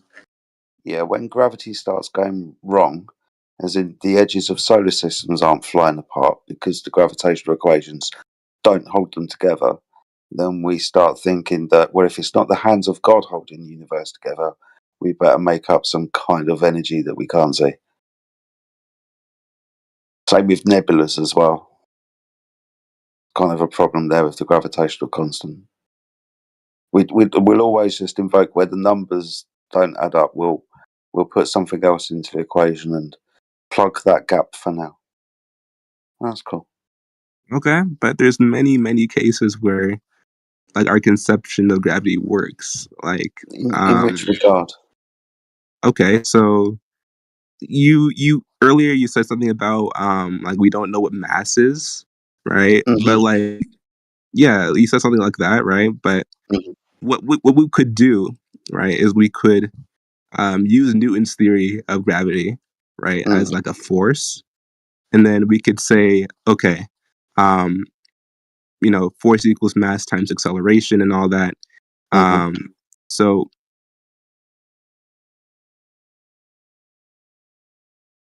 What is mass, though? Apart from being useful.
Hello?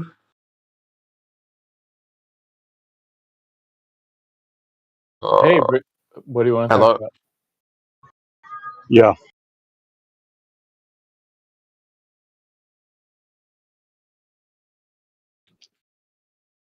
He got afraid.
Flat earthers, what the fuck? I know, crazy, right? 2024. Like, there's no way. Globe Yeah, Earthers, what the fuck? There's I know. just no way, bro. I know. 2024, and people still think the Earth is a spinning ball. That's awesome. You want us to go away? Nah, I'm just like, I'm a real man. I'm just asking. Like, do you have blood and shit? What the fuck did you say? You slow down. I'm asking, are you real humans? Are you a brain in a jar? Is that what you must think that you're live in a simulation? Oh, so you're not real humans. You live in a simulation? Is that what you're saying? Wait, I ask first. So can you answer my question? I'll answer yours. Yeah, dude, we're all real humans here. Like, what Oh the? shit. Bro. Yeah, do you think you live our brain in a jar? Is that what you think? Oh no, I don't. I don't think I'm a brain in jar. How sure are you I'm that you're top G. I'm talking on top G, bro. Discord? How sure are you that you're talking on Discord right now? Very sure, bro. Very sure. So you're not 100% sure. More like 120. 120% sure. Yeah, something about that. How So sure you are think you? Earth is flat? How sure are you that you live on a ball? Oh no, it's not a ball. It's a globe. How sure are you that you live on a globe in a vacuum chamber? Oh, like 130%. Yeah, something like that. Is that enough or no? Go ahead and prove it. Do you understand how percentages work? Well, I fly by plane, so I know it's not a flat. He's Did never you been ever in a fly? plane in Did you his ever life. fly? He's 14 years old. He's never been in a plane in his life. Who? You. No, I'm not 14. You're acting like it. Wait, how old are you? 75. Oh, so I'm acting like I'm 14.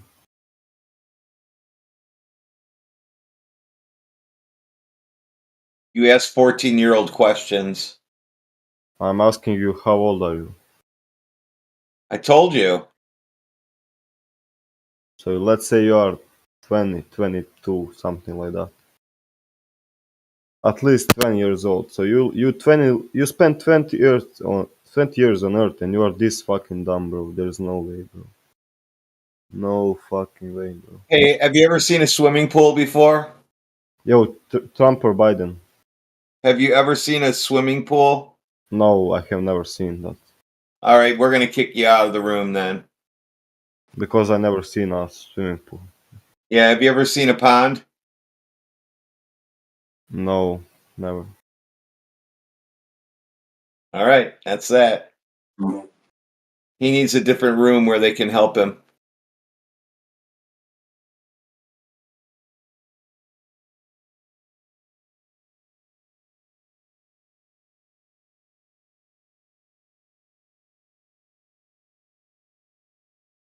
Yeah, bodies of water are an advanced topic. Yeah, I mean, people trip out when you ask them if they've ever seen a swimming pool before. I don't even know what you're talking about. Walls holding up water? Yeah, like stand-up pools in your yard, big ones, or in-ground pools, whatever. Walls actually can hold up water.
Snackle.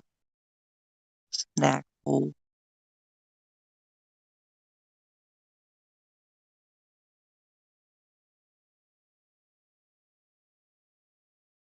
Why don't you just shut your snack hole, Snackle?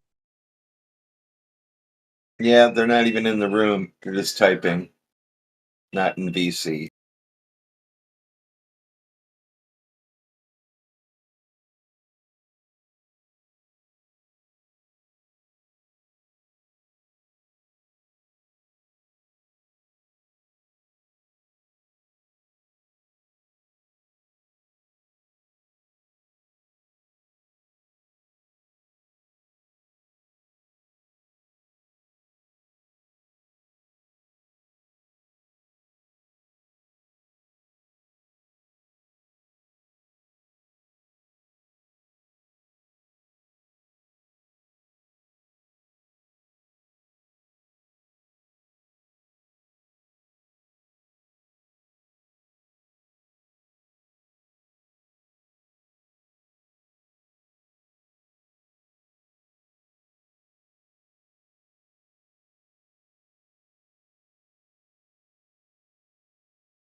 Matthew, did you figure out what that thing on Mars was yet?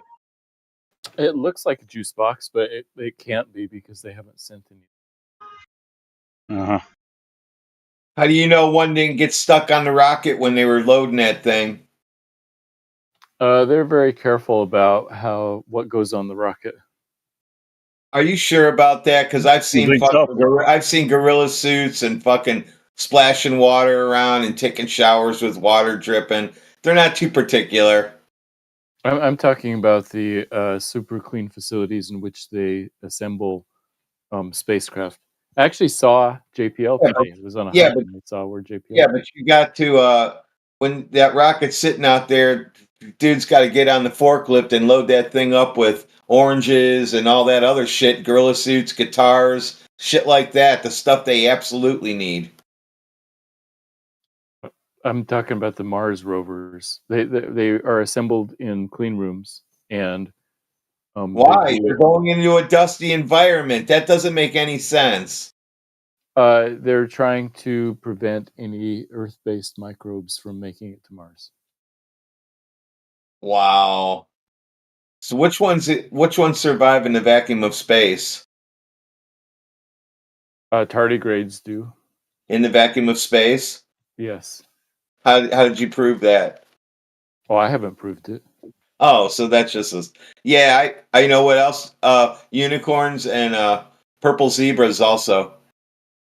What? Unicorns and purple zebras don't exist, but tardigrades do. In the vacuum of space? That's what I hear. Yeah. From who? I don't remember where I heard it. Yeah, me either. See how easy all your stories go back to nobody knows?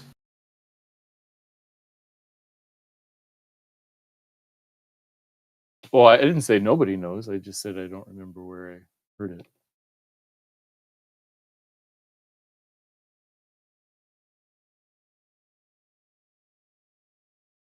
If someone doesn't remember who painted the Mona Lisa, does that mean the Mona Lisa doesn't exist?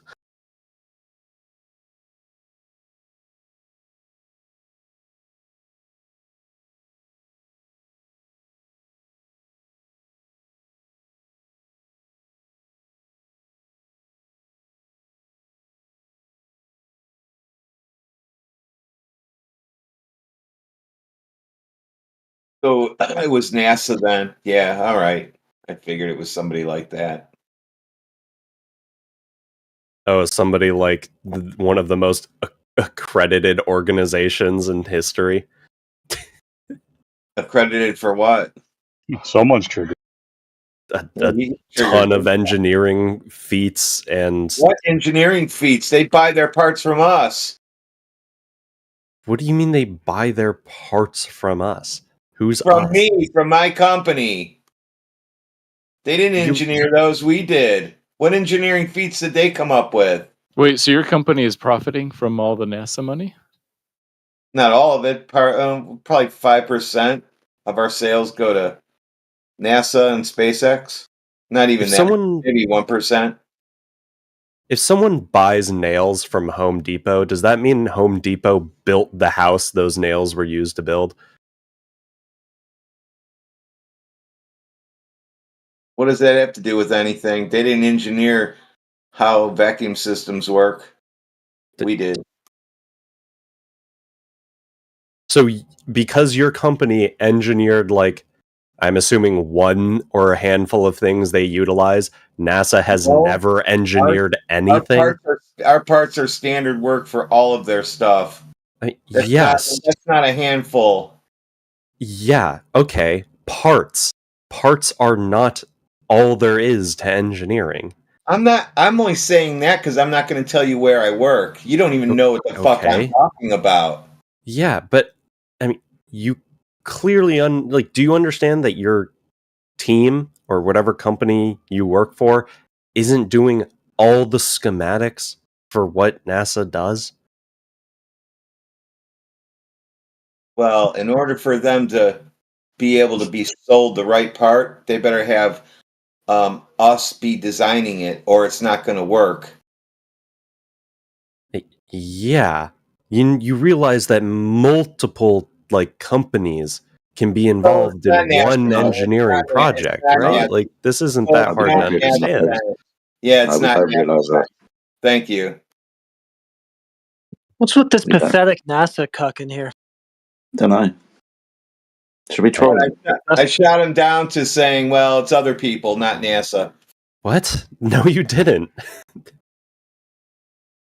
It's like, yeah, there's a whole team behind like No, now he said- engineering he nails said, to make sure that listen, nails check are it like out. the proper Yeah. proportions and made of the proper materials. Yeah, but check that it out. doesn't mean You said- Home you said Depot no. built. You said no, and then you said yeah, and then you said no, and then yeah. That's not what I said at all. No, it's not. It is. People are so angry that NASA's gone.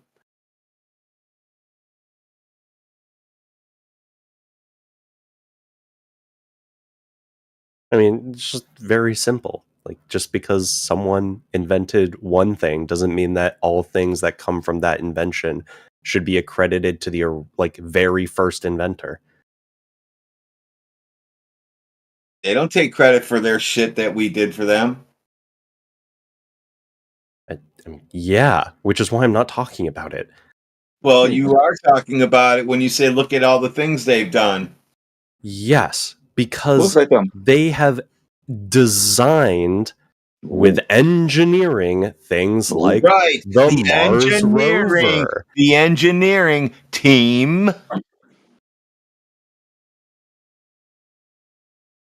Oh. George Lucas, with the help of his industrial light and magic, made the Millennium Falcon come to life. Ooh.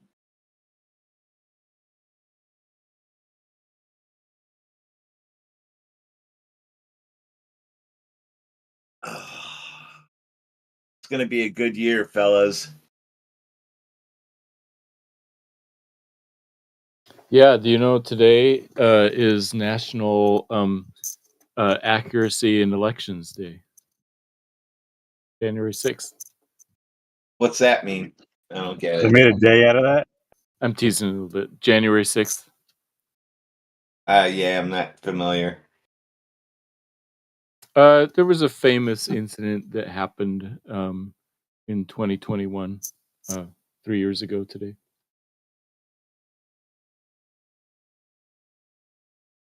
Must not have been that big. I didn't hear about it. Anybody else heard about it? Wasn't it like the deadliest attack on American soil ever? It was like really, really bad. Right, Matt? We got attacked by another No, I don't country or think so. something?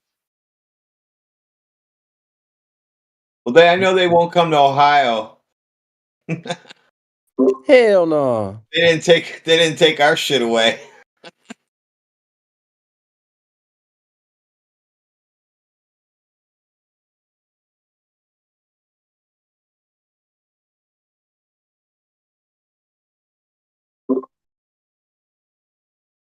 Globey, go.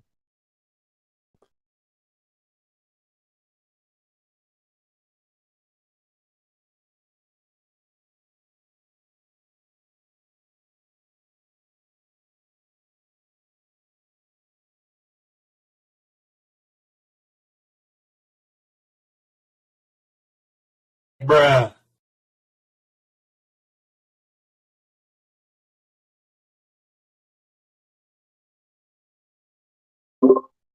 Listen, I wouldn't want to defend the globe either. If I was a Globey, I'd probably just keep myself on mute too.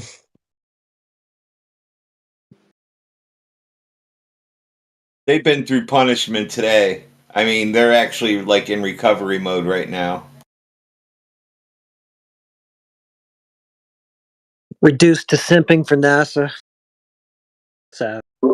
I mean, all I did was argue that NASA engineers some things. Beta. Beta! Hooray. It went from feats of magic to some things. When did I say feats of magic? Whatever you want to call it, to some things. Yeah, I mean, yeah. NASA doesn't engineer all things, but they definitely engineer some things. What did they invent? They social engineer idiots like you.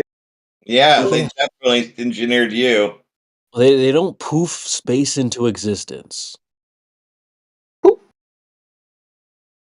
Are you guys done with your incoherent rambling, or do you want me to actually say some things? Well, that came across incoherent. That's a you Tell me how problem. that's incoherent. Sorry, If that came across incoherent. it was a that's yes or no yeah. question. I No, there didn't was no ask you to incoherent continue rambling. There was not. incoherently If that- rambling. If that's what you perceive, Not that really. was just a failure of your own cognition. I'm sorry.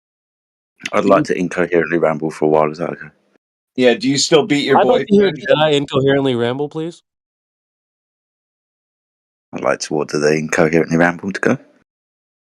Do you still beat your boyfriend? Yes. Nah, your dad's fine. Hey, funny. There's too much coherent rambling going on. Can I get some incoherent rambling from Jedi, please? Incoherent rambling. Yeah, that's incoherent rambling to go. Would you like any sides with your incoherent rambling? Hey, Jedi. Maybe we want to hear some incoherent rambling when he solves your math problem. Yeah. If I've got a horizontal line and I place a curved line to intersect that horizontal line, and I put a protractor down on that horizontal line where it meets the curved line, can I use that protractor to measure the angle between the horizontal line and the curved line?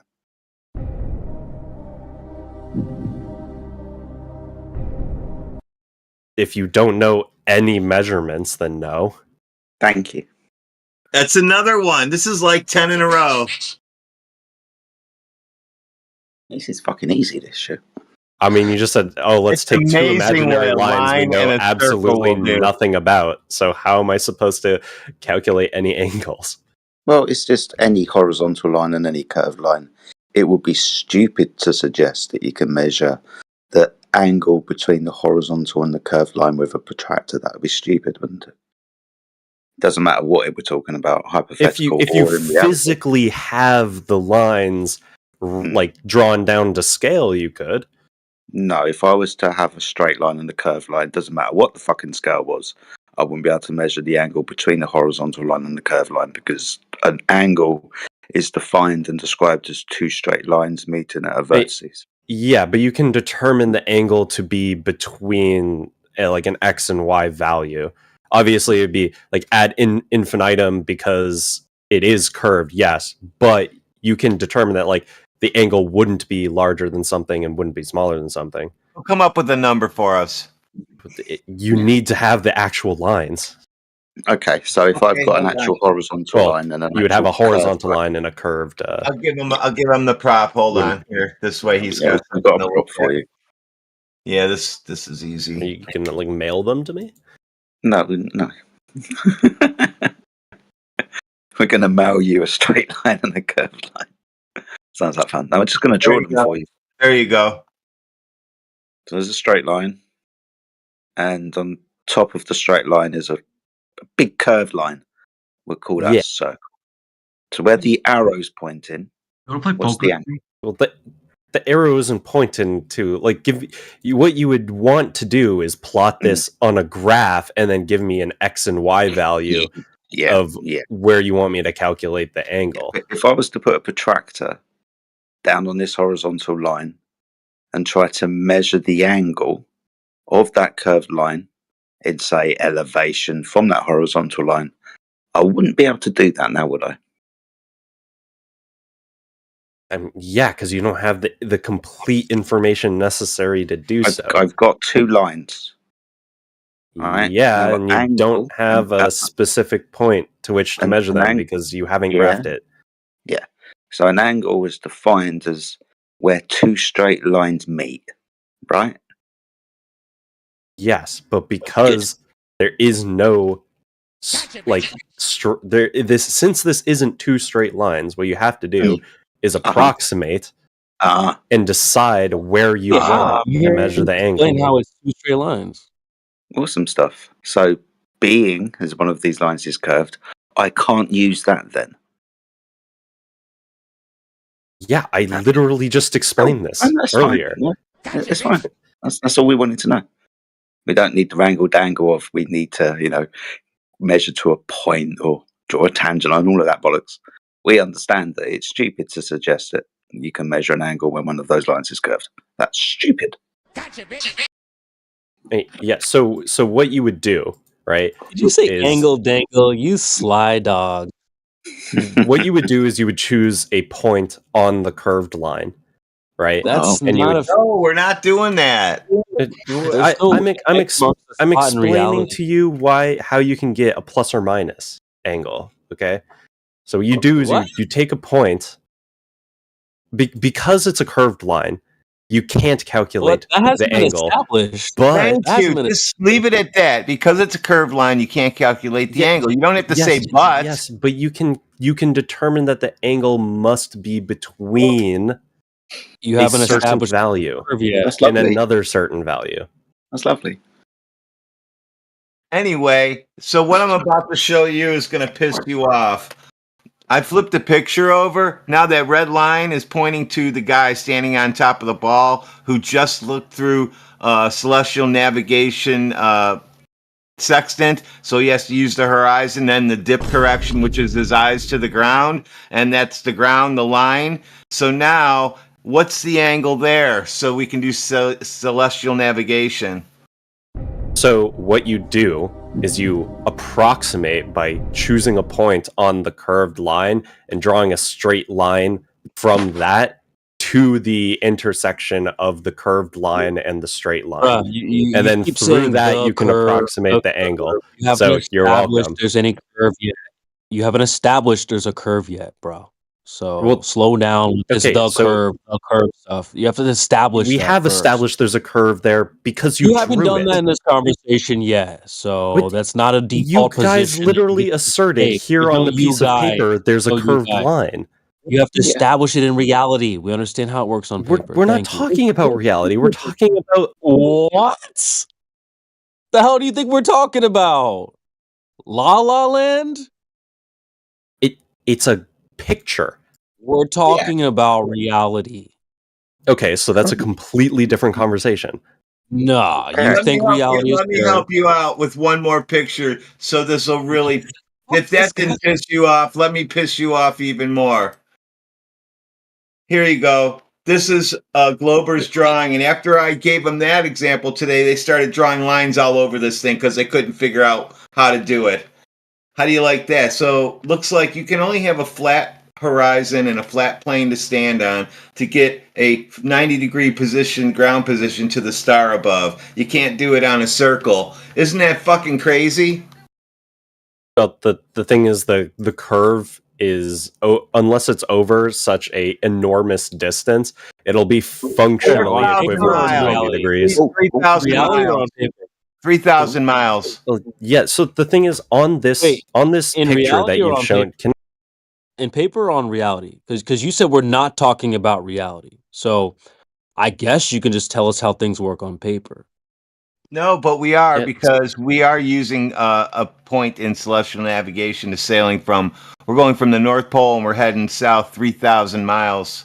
We can still see the northern. So we're not talking about reality. Can I explain it?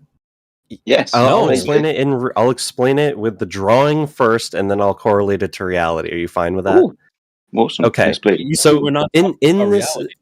can I do it or yes or no? Yes, you can. Well, Okay. I thought we So- weren't talking about reality though. I just explained that I'm first going to talk about the image, and then I will correlate it to reality. What? Are you fine with We're gonna that? take these hypotheticals and then cash them in reality. Yes. No, that's not what I'm doing. Why would you say we're not talking about reality? No, Like, CB, it's fine. On Okay. paper, we can use trigonometry. Cool. Yeah. So In reality, we can use trigonometry. So let's see where we go from here. okay. So while yes, you can't draw a 90-degree angle on the curved surface, when you are navigating, the curve is extremely minute relative to humans That and has like a ship, established right? yet. That hasn't been So, established. okay, sure. Let me finish my statement. Okay, You're just telling us lore. Can Right, you see, let? Okay. This is a conversation about whether or not this type of navigation would be feasibly accurate if the world was We curved. don't need right? would be's. Is We that the need question? reality. We need really is, not would be, could be, should be. Yeah. Just let Establish him that it's finish. really So, happening in just reality. let him finish so Jedi can give him the knockout punch. Yeah, that's fine. At least Jedi is being a reasonable person. I don't think I'm being discussion. unreasonable. You said Don't we're not worry, talking he's about going to give you reality. a I don't think knockout that's punch in a unreasonable. second. Yeah. He's going to give you I the think- knockout punch because you've already agreed to all this. So in this drawing here, it's exaggerated the difference between the because the curve of the Earth isn't as drastic as it is in the image. It's not to scale, right? In practical use, You mean right? No, in practical use. In practical use, the difference between the red line and the blue line are extremely minute, to the point where if you were navigating at on a large scale, it wouldn't be relevant. You'd be off by some amount of distance, but not to the point where it would cause you to miss entire countries or ports. Okay. Is it important to know the distance from the observer to the ground position of the star? No, the only thing that matters is the angle, assuming that it's above a certain distance. You're going to be. You're going to be. We lost want to. in We space, want son. to understand the star's geographical location at a known time of day and year. We get this by measuring an elevation angle above the horizon to the star. Below that star is a ground position, where that vertical line down intersects the horizontal plane of the Earth is 90 degrees. Between that ground position and you or me can be up to a distance of 4,000 miles. Can be a little bit further. Can be obviously shorter. But between me, excellent, measuring the elevation angle up to that star, there's a horizontal plane of reference between me and the ground position of that star at 4,000 miles away. 4,000 miles. Horizontal, flat plane of reference. I can then turn around and then make an elevation angle up to another star that could be up to a distance of 2, 3, 4,000 miles. That would make a horizontal line between the two ground positions of the star, coming up somewhere very close to 8,000 to 9,000 miles. Gotcha, bitch. Interesting. Gotcha, bitch.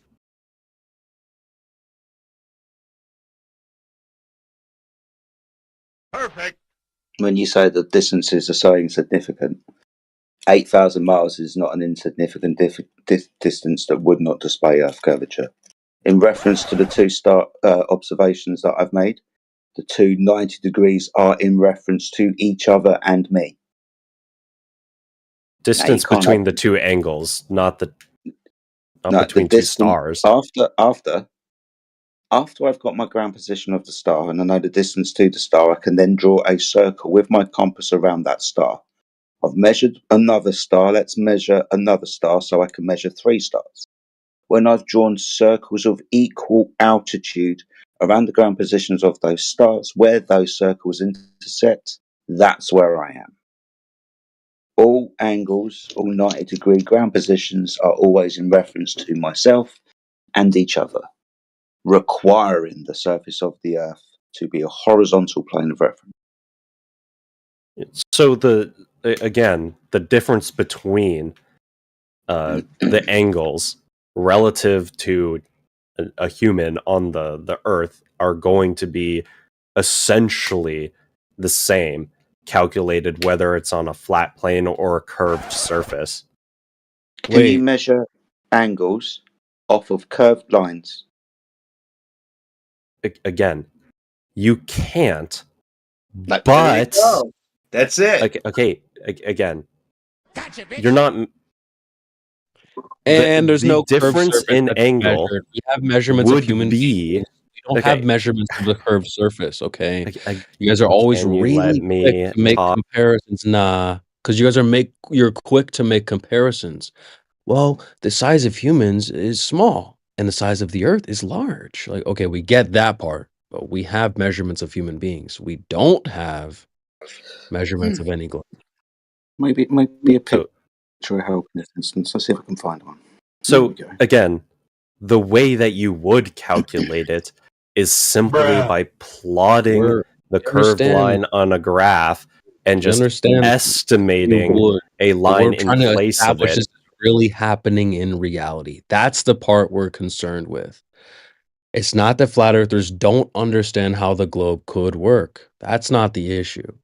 It's there's no evidence of it actually working in reality. So if you could provide that part, we'd really appreciate it. Yeah. Do you think there are real lines being drawn in real life from the person to the star and the star to the ground? No. Yeah. So we are talking about, that's what I'm plotting asking? things on graphs. So I'm going to talk about how it would be plotted on a I graph. might do apologise. Every time you say graph, I want to jump in and say, do you mean a navigational chart? I'm talking when I say graph, I'm referring to the images that have been posted in the chat and how you would plot them. We don't care about These are plotting 2D. the edge of a circle. If these images weren't relevant, why would you post them?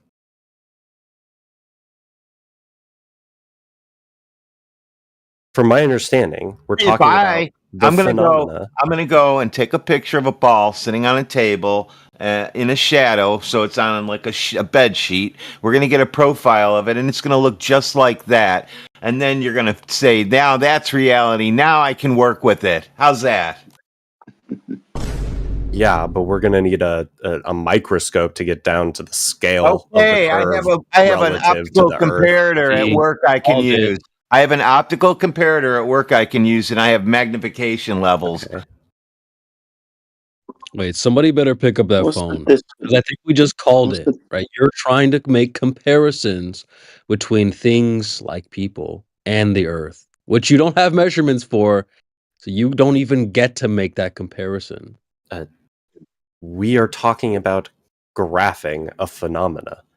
Yeah, you're also trying to compare the size of human beings or angles to the size of the earth, which you don't have.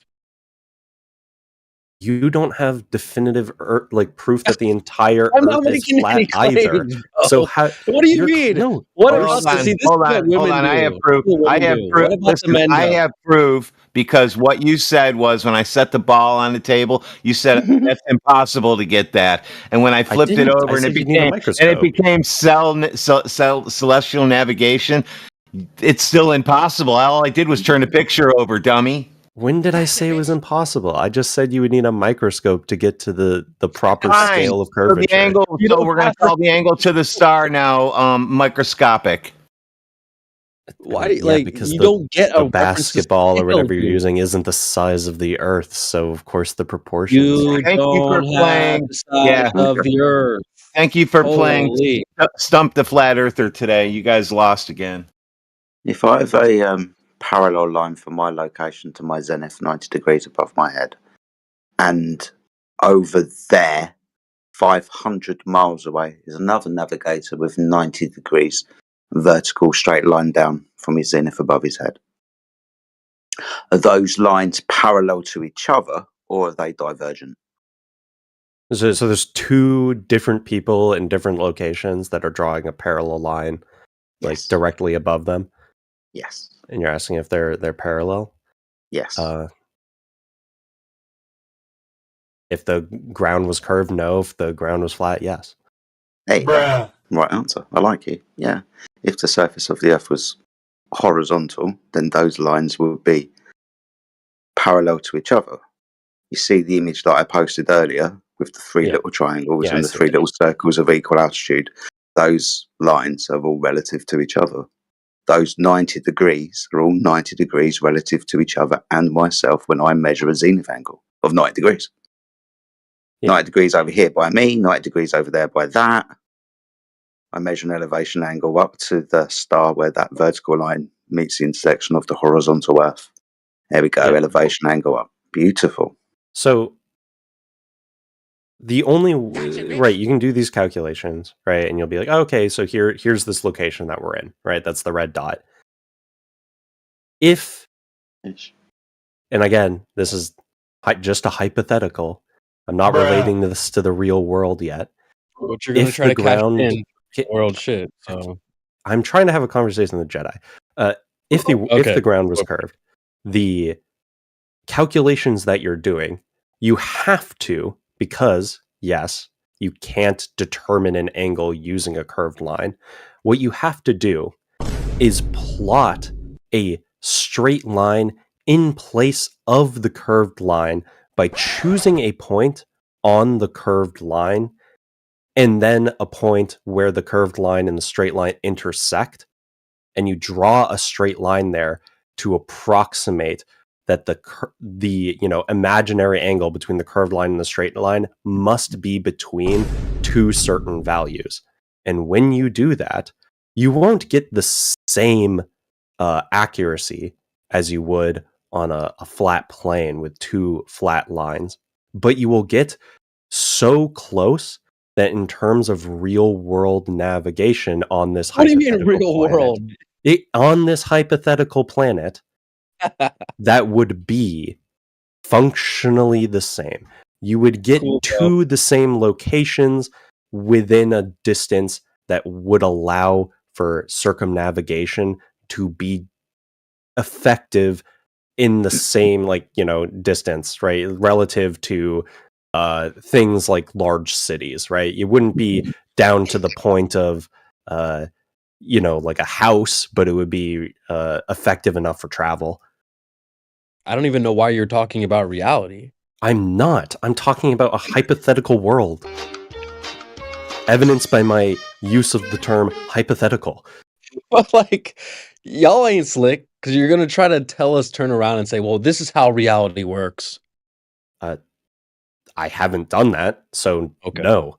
All right. Then what's the point? Why are you saying anything then if we're not talking about reality? Okay, so the point is, since this method is effective for travel on this hypothetical world, it isn't enough of a disprover for any hypothetical world, whether it be flat or curved, for this to determine whether or not the surface you are on to be flat or curved, because the measure. You're the only one putting forward any hypothetical worlds. So if you're trying to it can't be these hypothetical options that I'm putting forward, that'd be you. Because we ain't putting forward no hypothetical nothing. Do you understand the purpose of hypotheticals in a conversation? I think we stick to the really is level, things that are happening in reality. So no, we don't, because I don't really make talking about graphs right now, and then try to cash those in at the bank. So except Flat Earth Jedi was just doing that by showing a picture. Yes, because he didn't actually draw these lines in real life. It is a hypothetical. Oh, this guy. See this. Sorry. Didn't draw those lines in real life. When I get out my navigational chart, I am going to start drawing circles around ground positions of stars at longitude and latitude points, and then intersecting circles to find my position on a navigational chart. Okay, and so in return, I can go through the same process I talked about, where I choose a point on the same process. curved line and the intersecting lines to determine an approximate angle.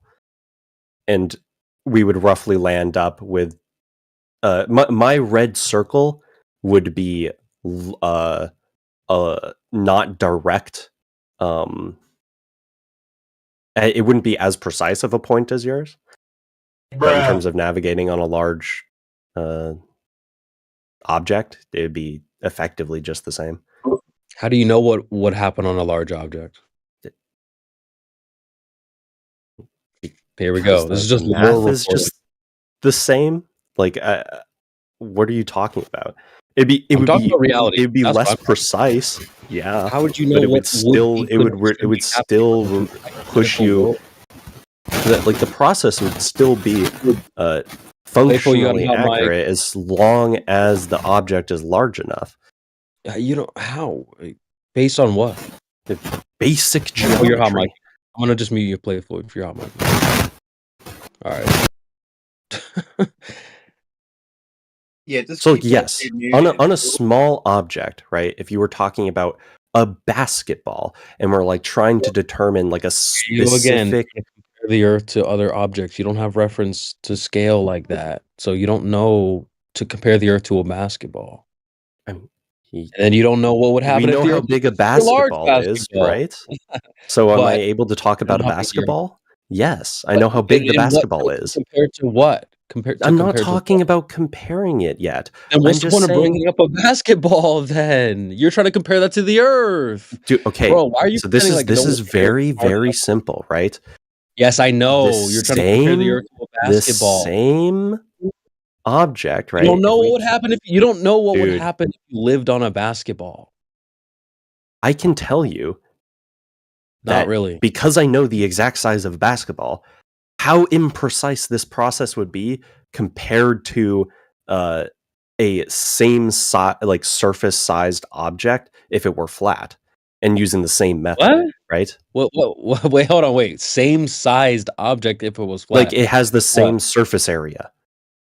So give me an example. Give me an object Okay, that's if you were to take the basketball and cut it open and like flatten is it that what out. you think? Is that what you think our position is?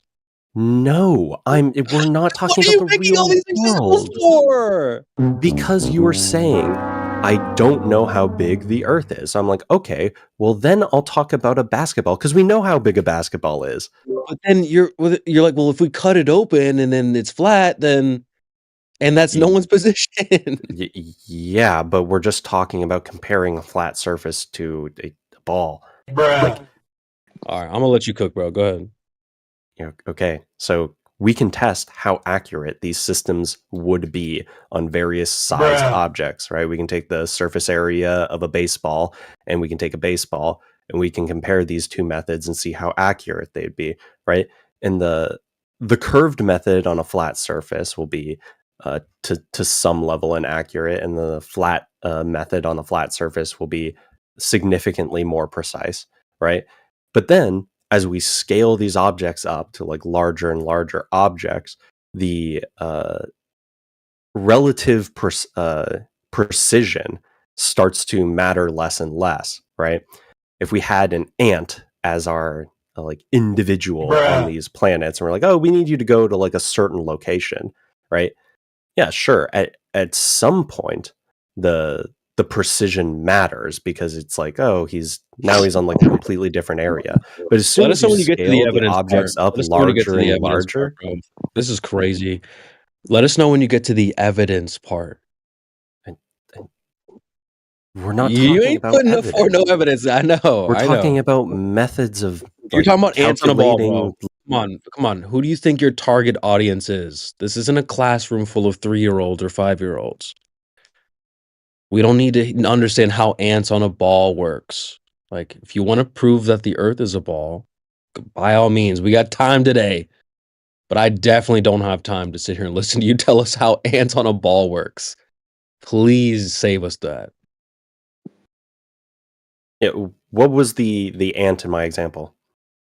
Do you even know what I was Walking talking around about? the Earth on a ball. Yeah, and why does it I matter? mean, he's hypothetical. It doesn't. I'm saying if you want to, because you're going to turn around and say that these aren't even related to the Earth. These examples. Well, I'm not comparing this to reality. They're demonstrating how the methods are effective and ineffective based on the relative size of the object they're used on, Is the Earth compared an object? to What the is the cubic size? individual who is utilizing the measurements for All right. navigation. What exactly what I said earlier, right? You're trying to compare things like the Earth to other things like human beings, which I said earlier, right? So could have saved us all the Comparing trouble the Earth to by just human getting the beings? measurements of the Earth. that you don't have. So you don't even get to make that comparison. Okay, what's the exact measurements of the flat Earth? Okay, hold on. Before we do this whole, because this is what women do, right? You're claiming What I about the don't. You're claiming I don't have the measurements of the Hold round. on, here you go. He's pissed now. But this is what ladies do sometimes, right? You'll just ask them something, and they'll be like, "What about the men, though?" Nah, this ain't that. Is he acting like a lady already? What about the flat earther, though? No, hold on. You're the one telling us how you're trying to compare a ball to the Earth. That's fine, but you don't have measurements of the Earth to even make that comparison. I'm not putting forward any ideas to you about the Earth being flat. You haven't even asked me that. So why don't you just tell us how the Earth is a ball, or what measurements do you have No, to I make wasn't that the one who comparison? proposed this. Actually, the Well, person then who what was the whole person who point of you proposed all bringing the up a graphs ball and an ant and all these other examples, a basketball? What was the point of even bringing any of that up then? to demonstrate how the graphs that were not the graphs, the figures that were shown by you guys and how they would be utilized on a ball. So here's the thing. I didn't cool. present them originally. You guys did.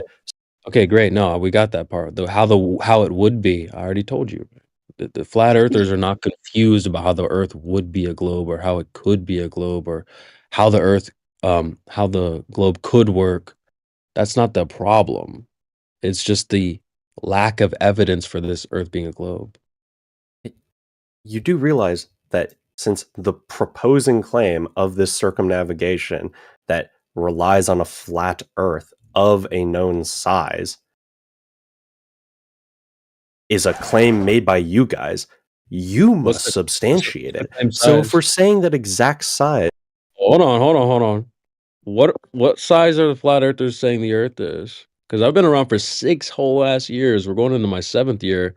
I heard a single flat earther claim the Earth is a specific size. Y'all, globe heads, have a very specific claim. Jedi, have you heard something, or am I lost? No, man, I've never had anybody claim the Earth is so big. This ought to be good, sunglasses. So why don't you, since you're the OG flat earther, tell us what size the flat Earth is. I'm saying you haven't said it. That's exactly my point. Thank you for agreeing with me.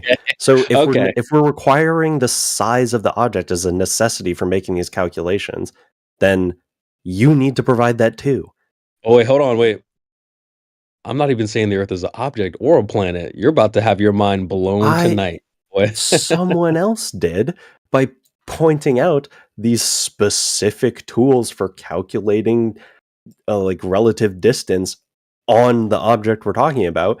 Obviously, that must require some level of understanding about the size and dimensions of it. So if you're claiming that you can use this process, you must know. The Earth isn't even an object or a planet. Do you know what size the universe Earth isn't a thing? I said it's not an object or a planet. Would you say the universe is a thing? Isn't or an a object? material thing that can be seen I'm not or saying, touched. listen to the words I'm saying. Where are you getting this? Like, it's not material? Like, I said it's not an object. What is the definition of object? It's also not a planet. What is the definition of object? Please tell me. I just don't think everything falls into the object category. Like a rainbow. Would you say a rainbow is an object?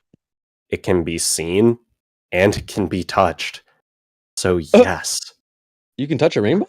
Yeah, I mean, rainbows are water vapor. When did you touch a rainbow? Okay. Oh my.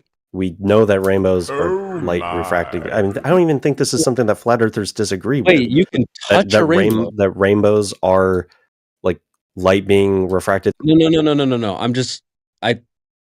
Do you think everyone agree you can touch a rainbow? Well, I mean, it depends if you're talking about the water vapor or the light. Said everyone knows rainbows this. Everyone knows. Wait, no. Does everyone agree with you? You can touch a rainbow. If you get that close to a rainbow, then it wouldn't be a rainbow anymore, is the point. Well, you wouldn't see it as a rainbow, but other people would see you touching the rainbow, right? What? Other people could see you in the rainbow, but you couldn't see yourself in the rainbow. Because you have to be far away enough from the rainbow in order to actually see it as a rainbow, right? And the closer A you rainbow get, the is less an it appears effect, to be a not rainbow. an object. But to everybody Not an else object. who's still viewing it from a distance, it's still a It's rainbow. just an Holy effect, dummy, we don't need you to not an explain your object. confusion about rainbows. Heretic's trying to tell you how it's not. Oh, okay. Damn, he left already? That's a shame. Damn. Is a shadow an object?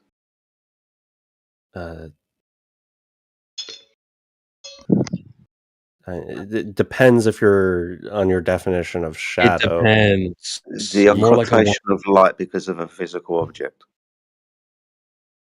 A shadow. You could define it like, oh, the space in which an object is blocking the sun is It's not the is shadow. the object shadow, and in which case, yes, the shadow would be an object because it's a thing you No, can it's see and not. touch. It's an effect. It's not an object. Same as the rainbow. It's an effect. It's not an object. Get with it. What is an object? Not a shadow, not a rainbow, not the earth. Do you think a shadow is an object? It Am I depends on feeling? your definition of shadow. All right. He said it How depends. sure- Hey, hold on. 1 second. Yeah. How sure are you that you're talking to me on Discord right now? I got to make sure we're on the same playing field. Should probably be a What? shadow. How sure are you that you're talking to me on Discord? 100%, 1%, 30%? Outside of solipsism, 100.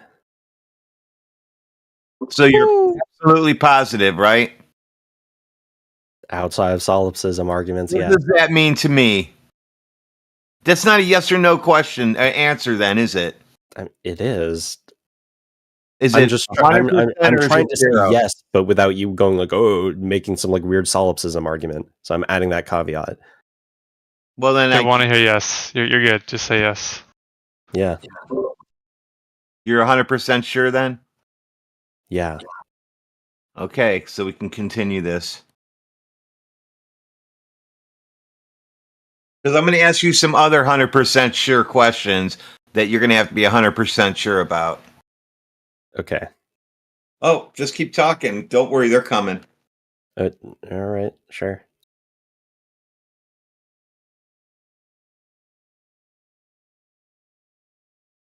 Oh, so Just is remember, the guys, we're Earth not not talking about reality. material and not seen and No not one touched? said that. Well, bro, Well, stop hearing that's what what you the want to hear. definition of an object Yeah, you're is. just So hearing what you do want you to have a different hear. definition of an Rainbow's not something you can touch, nor is a what? shadow. The Earth isn't something you can touch? Can you touch Oh my God, refraction? you're literally hearing words you want to hear. Can you touch Can you refraction? Yeah, can you touch refraction? I mean, the refracted light touches you. Yes, you He can touch refracted light. and he said he was 100% sure he was talking to me on Discord. Hey, He's all no way, fucked up. bro. I mean, like, can you not come in contact with light? That's No, not what he that's said. is a reflection an object? A reflection? I mean, like, Yeah. light. Yeah. Cool. Are you sure? Are you 100% sure you're talking to us on Discord right now? He's literally like, I'm gonna punch this thing in the mirror. That's an object. Yo, So my these niggas- reflection in the mirror is an object. To the Yes, mirror world. It is refracted. Yes. It is To the mirror world, reflected people. light, and light is material. Okay, can I like touch it and and it pick can it be up? seen, Can I throw and you can come in myself? contact Can I with it. reach into the mirror So, and like yes. throw Get myself? contact with it how? Do you not understand how the body can come in contact Can you with touch light? it? That's the question. Yeah, you are touching it because the light from the mirror is Isn't the bouncing mirror off the the object, cones in your not the eyeballs. image, not the So image you in it, but the must mirror be coming itself? into contact with And it. wouldn't the mirror itself be the object, not the image in it? Those are two separate things. One of them is a thing. One of them isn't. I put a picture in chat for you. Can you tell me which one's the real object? I can't tell. I can't tell. Yo, y'all are wild, man. Imagine trying to sell these ideas to a 5-year-old. That You thing guys in the don't go mirror, to work- that's an you guys object. The don't- yeah, mirror, you guys- that's not an object. You guys don't go to meetings and talk like this, do you? Just talk in fucking circles. Oh, crazy, bro. The thing in the mirror, the mirror, which is an object, and then the reflection in the mirror, that's also an object. Yeah, because the reflection is the light. No, it's not. Yeah, because it's no. I mean, it is. Yeah, because No, because you're saying you can touch a no, rainbow. because. Tell me why. Don't just say no. Tell me why. Okay. It's a reflection of an object, not the object. I'm not it's saying really the that reflection is the same object. you're saying it's Can I touch another the object. reflection? Yeah. I see my phone reflected in the mirror. Can I pick it up and make a call with it? The reflected one. Of course. Can the reflected person in the mirror call the reflected people in the mirror, the other people that have reflected phones? It's not an object, bro. That's the. I don't know. Light You're, is made this out is of what- photons, which your body comes in. You're in a position to be learning now, not taking us down other more paths of weeds. The whole point is the Earth isn't an object. I don't even know how we got to like you being confused about what's an object and what isn't. You're telling us things in the mirror is an object, shadow is an object. I can touch a rainbow. That's also an object. We're so far away from the original point. I don't even remember the point now. But the Earth isn't an object. Shadow's not an object. Your reflection in the mirror. I have a My question. reflection in the mirror is made of atoms and molecules, just like me. Unmute him. I have a question. Do you think that you're a brain in the jar, or could be? I said outside of solipsism. Let's answer it yes or no. I can't know. Thank you. You're a brain in the jar. Yeah, you are too. Shouldn't have said that. Ooh. Shouldn't have said that. Here you go. You are too with the. Oh, what about the men, though? What about the flat earthers, though? Y'all can't help yourself, man. We are not alike. I am not like you. Just like men and women aren't the same. Globe earthers, flat earthers. The globe earth, the flat earth are not the same. So.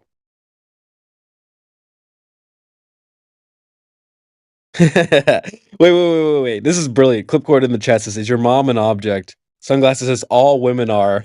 Wait a minute. Now you're comparing women to shadows and rainbows. You They're good over there? Material things that can be seen or touched. You can't touch a rainbow. You can't touch a shadow. Material things that can be seen and touched. Awesome. Pick So up if a I wanna- shadow and give it to me. Yeah. That's about how you. His bitches be shadows. so, rainbows. Hey, if you want to clone Flat Earth somebody, just Jedi, put a you mirror. can't Just pick put a up, mirror like, in for front example, of them. a mountain. Are mountains not objects because you can't pick them up? What? I can certainly go to a mountain, climb it, No, but- touch it. I mean, no, you can't pick up a mountain. I think we may have made this dude retarded. I'm sorry. Yeah, But not being able to be picked up isn't a What quality. excavators do? What do excavators do? Dude, I can literally give you a rock. They Can I give you excavate. a segment of that shadow? Can I cut a bit of that shadow off and give it to you? I can go to the mountain and actually just lean against it. You can climb it. I can't. You can't climb on a shadow. My can word, dig- this guy you just can he'll dig say through a anything. I mean, mountain. you can't climb on a butterfly either. So are butterflies? Oh not my objects? god, this guy! You'll say anything, bro. You'll say anything. Hold on, sorry. Yes, I can climb on a butterfly, but I'll fucking kill it. Yeah, that's true, bro. You need to slow your roll. Tried to do that Wait, before, and they end up on the bottom of my shoe. well, can I just ask you, bro? Is there anything the flat earthers can be right about? I mean, like what? Like you could say that like pizza is made with like sauce and cheese, and you'd be right about that. Okay, but we're saying things like you can't climb a shadow, and you're like, no, but you can't climb a butterfly. So, again, Hold What on, are you he even just saying fucked up. that? you're using like Fair. qualifying statements, Yeah, right? You're check saying, it out. oh, something must be able to be climbed. Check it out. He just fucked up. What he said flat earthers can do is they can represent things that are only in reality. What? That's When what did I you say said. that? We can only say things like pizzas have cheese and sauce. That's reality. That's what flat earthers say. A globe earther would say unicorns can possibly live in my garage. And that's Bigfoot how What the is an fuck are you alien. talking about? No, no, Yeah, that's no. what we You figured in already, Utah. Yep. yeah, you reveal yourself very easily.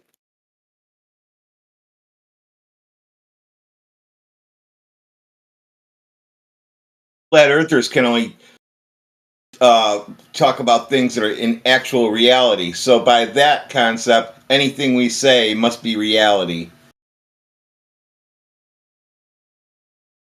Like, bro, notice how you just want us to be wrong so bad when we say, bro, can you pick up a shadow? You're like, yeah, but you can't pick up a mountain. Well, you're now comparing a shadow to a mountain?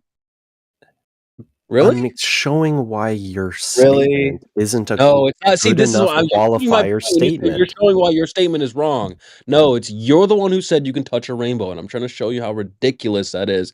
And now you're comparing a shadow to a mountain.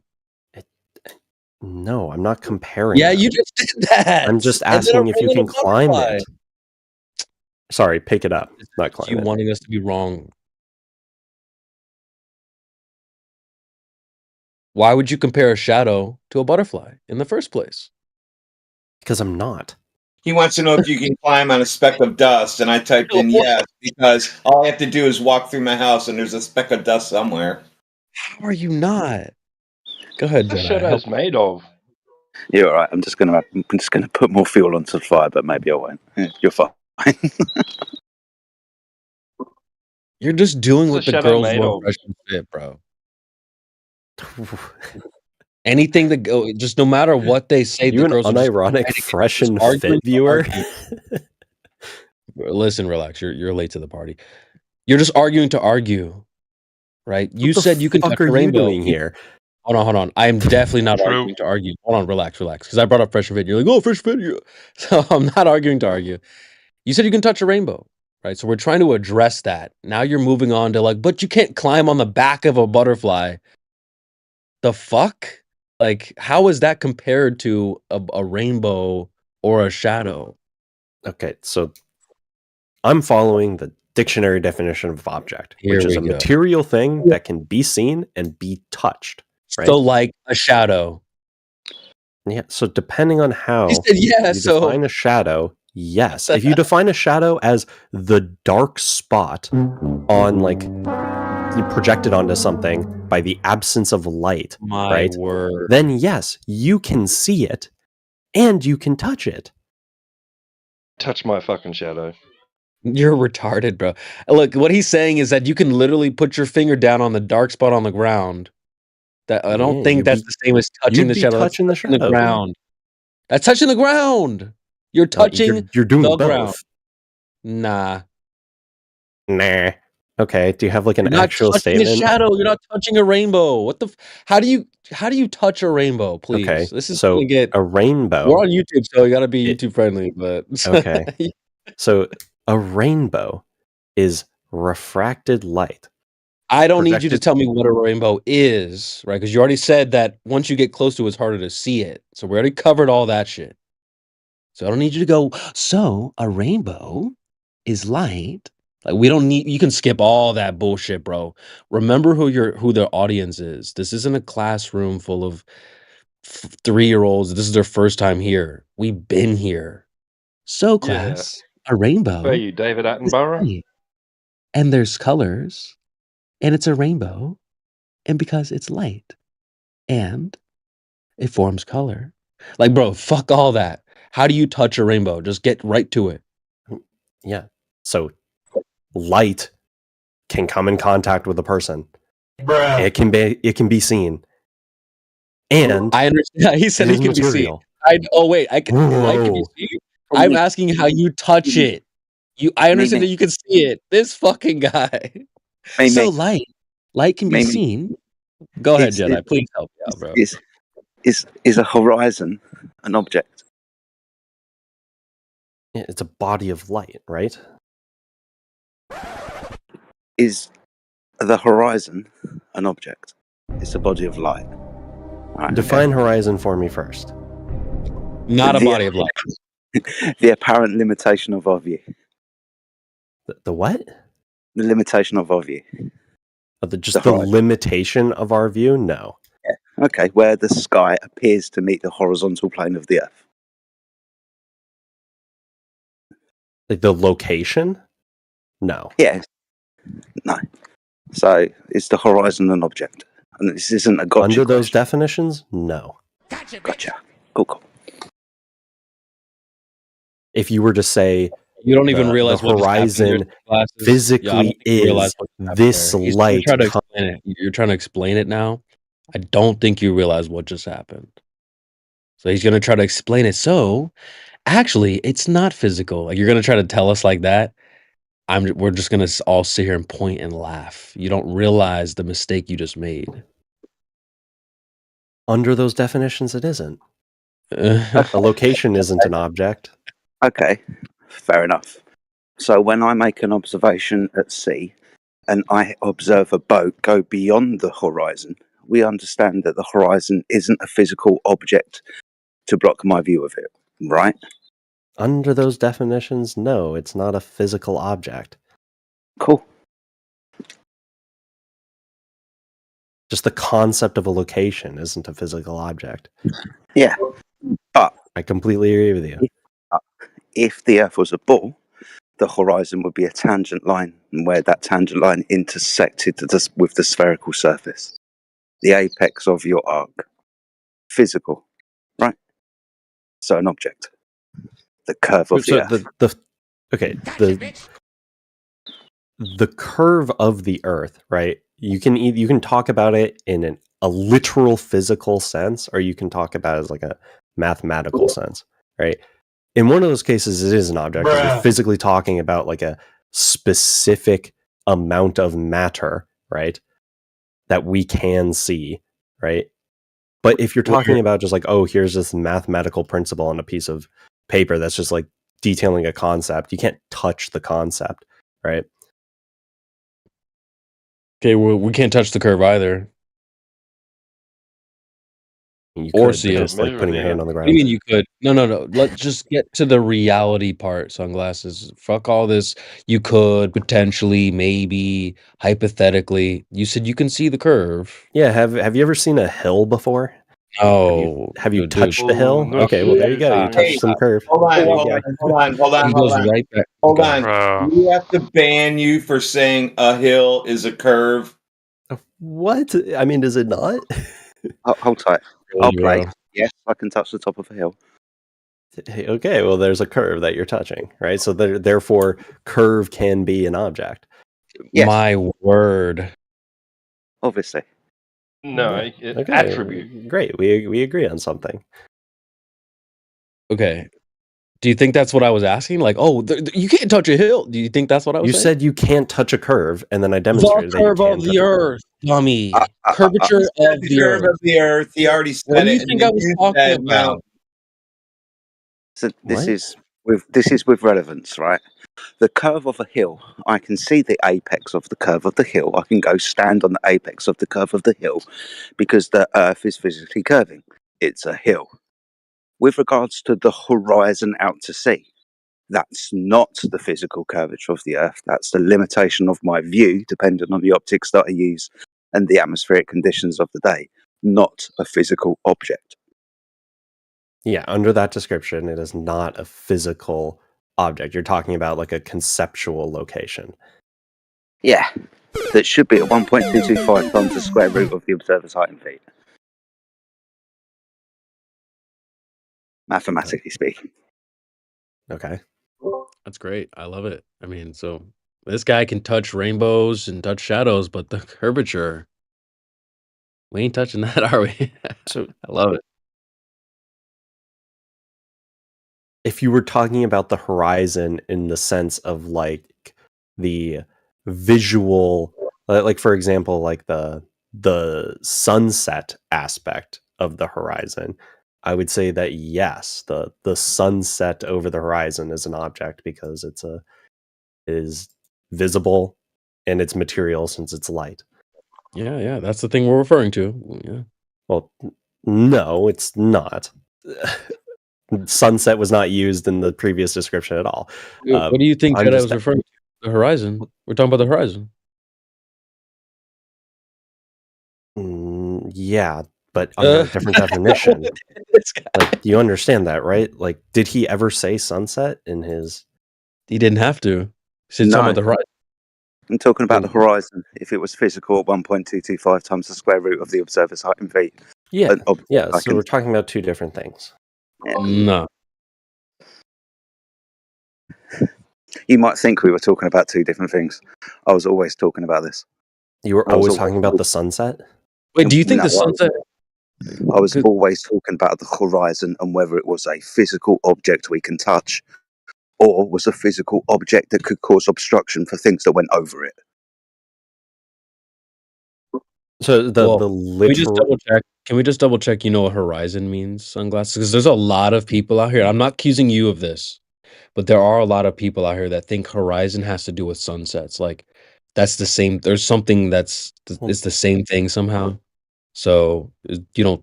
Is that what you think, or Go ahead, give us No, the, that's why I said it was different the definition. when I said the word sunset. Sir, And then So- this person said, Definition Flat of Earth horizon Jedi is continued all to he say, asked for. Talking no, about the that is the horizon. same thing we are talking about. no? We're talking about the horizon. So you do seem kind of confused between the difference. I said that the sunset is different. Oh my God! Listen, But then we have Flat to- Earth that's what- Jedi said they were the Let's- we same have to thing. do- Different from what? We're talking we about have the to for the horizon here. definition of horizon first, so we understand that you even know what it is. That's the limit of like viewable distance that you can see, and it's where the ground appears to, touch the sky or come in so- contact with the all sky. right, beautiful, beautiful. So Saved yourself there at the end. Nothing to do with sunsets. Perfect. Okay, Jedi. Yes, which is why I said they were two different things. Wait. Based off of your definition, though, what you said, you saved yourself at the end there, because I was about to hit that wrong sound effect, but you saved yourself. The apparent junction between the sky and the earth. Now, that doesn't match what you said about the sunsets, right? Jedi understands. I understand. I said they were two Radwan different understands. things. He's already trying to interrupt. You don't need to tell us, bro. Oh my God, bro. Like, I understand the horizon and the sunset are different phenomena, okay? But what you're saying is that the sunset or the sun is going behind the physical curvature of the earth. Now, that ain't in no definition for what you just read. You just told us, right? It's an apparent junction, right? It's an optical phenomenon, a visible limit as you described. So that's correct. It's not the physical curvature of the earth. It's not the thing the sun goes behind. It's not the thing boats go over. That's what it's claimed to be. But Yeah, but I wasn't the That can one be- saying that the sunset and the horizon are the same thing. okay, we get it. Move on. So I started talking about the sunset, and then you Yeah, but- guys said, or specifically Flat Earth Jedi said, I've been talking about that the whole time. All right, bro. Move on. Okay. So It's the difference between the two different concepts of what horizon is. In one idea, that's the physical location that things can hide behind at 1.2 times the square root of the observer's height in feet. In the obvious definition, it's just a limitation of your view where the apparent sky meets and intersects with the horizontal plane of the earth. Right? yes. Good. How did that have anything to do with what I was saying? You just repeated something you said like Bro. 3 times. Holy. Do you agree that it's not the physical curvature of the earth? Because this is where the rubber meets the road, right here. We're right where the money's at. X marks the spot right here.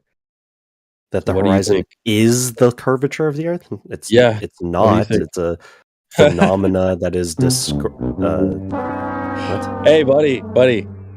Welcome to Flat Earth. You don't realize that you just agreed with Flat Earthers from our original premise. When I joined this whole Flat Earth Globe Earth thing in 2017, this was the entire argument. The Globers were saying the horizon is physical, it's the curvature of the Earth. And the Globers said, no, it's not, for a lot of reasons. And you just agreed with the Flat Earthers, bro. So Congrats. what? Some random person had an argument It ain't that random. I've never heard. It's definitely not random, my boy. I've been around. We're for a working long under the time. definition The that bold the claim is that horizon the boats is go a over the inter. curve. The boats go over the curve. That is not just some random dude said that. Boats go over the curve. We didn't even need some dude to say that, okay? That's the claim. So you Yeah, but the do curve agree with isn't the Flat Earth horizon. Statement. We know that. Then why are you saying That's it our is? point, Sunglasses. That's our Yeah, the entire horizon. argument. Brother, that's our entire presentation. The curvature is not the horizon. You're damn So right. nothing's going behind it, right? Yeah, I just said the curve and the horizon are not the same Yeah, thing. yeah. Well, you're a horizon is flat a earther. Congrats. You I guess sound like that. a flat Sorry. earther. I guess that now begs the question: where do you see curvature of the Earth? Oh shit. So the horizon makes curvature visible, but it isn't the curvature itself. Whoa, whoa, whoa, whoa. Then answer the question. Where do you see curvature? At the horizon. It's Where? represented by it. No. Where I do should you have see say, curvature? I should have put fucking money down on this. That's why I asked. And now the flip flopping will begin. Brilliant. They're two different things. He said the horizon we makes do. the We curvature don't. We visible. don't. Yeah. Holy. This is about to get wild. Because first he said the horizon is not the curve. Yeah, Now I we're haven't getting into like, contradicted that. well, you're contradicting the whole globe idea, man. Let's see if we can help. When does the horizon become the curve of the Earth?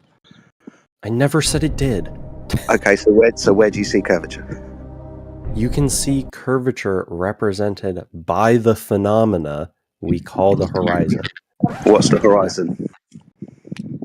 We went over this. It's the Yes. point at which the limitation ground of appears to intersect with the sky, and it's the limitation of your view.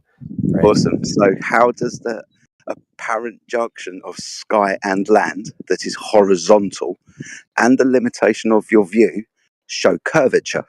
Yeah, by like allowing you to see boats disappear bottom up. So physical then, for the boats to hide behind. So the horizon is the phenomena, right?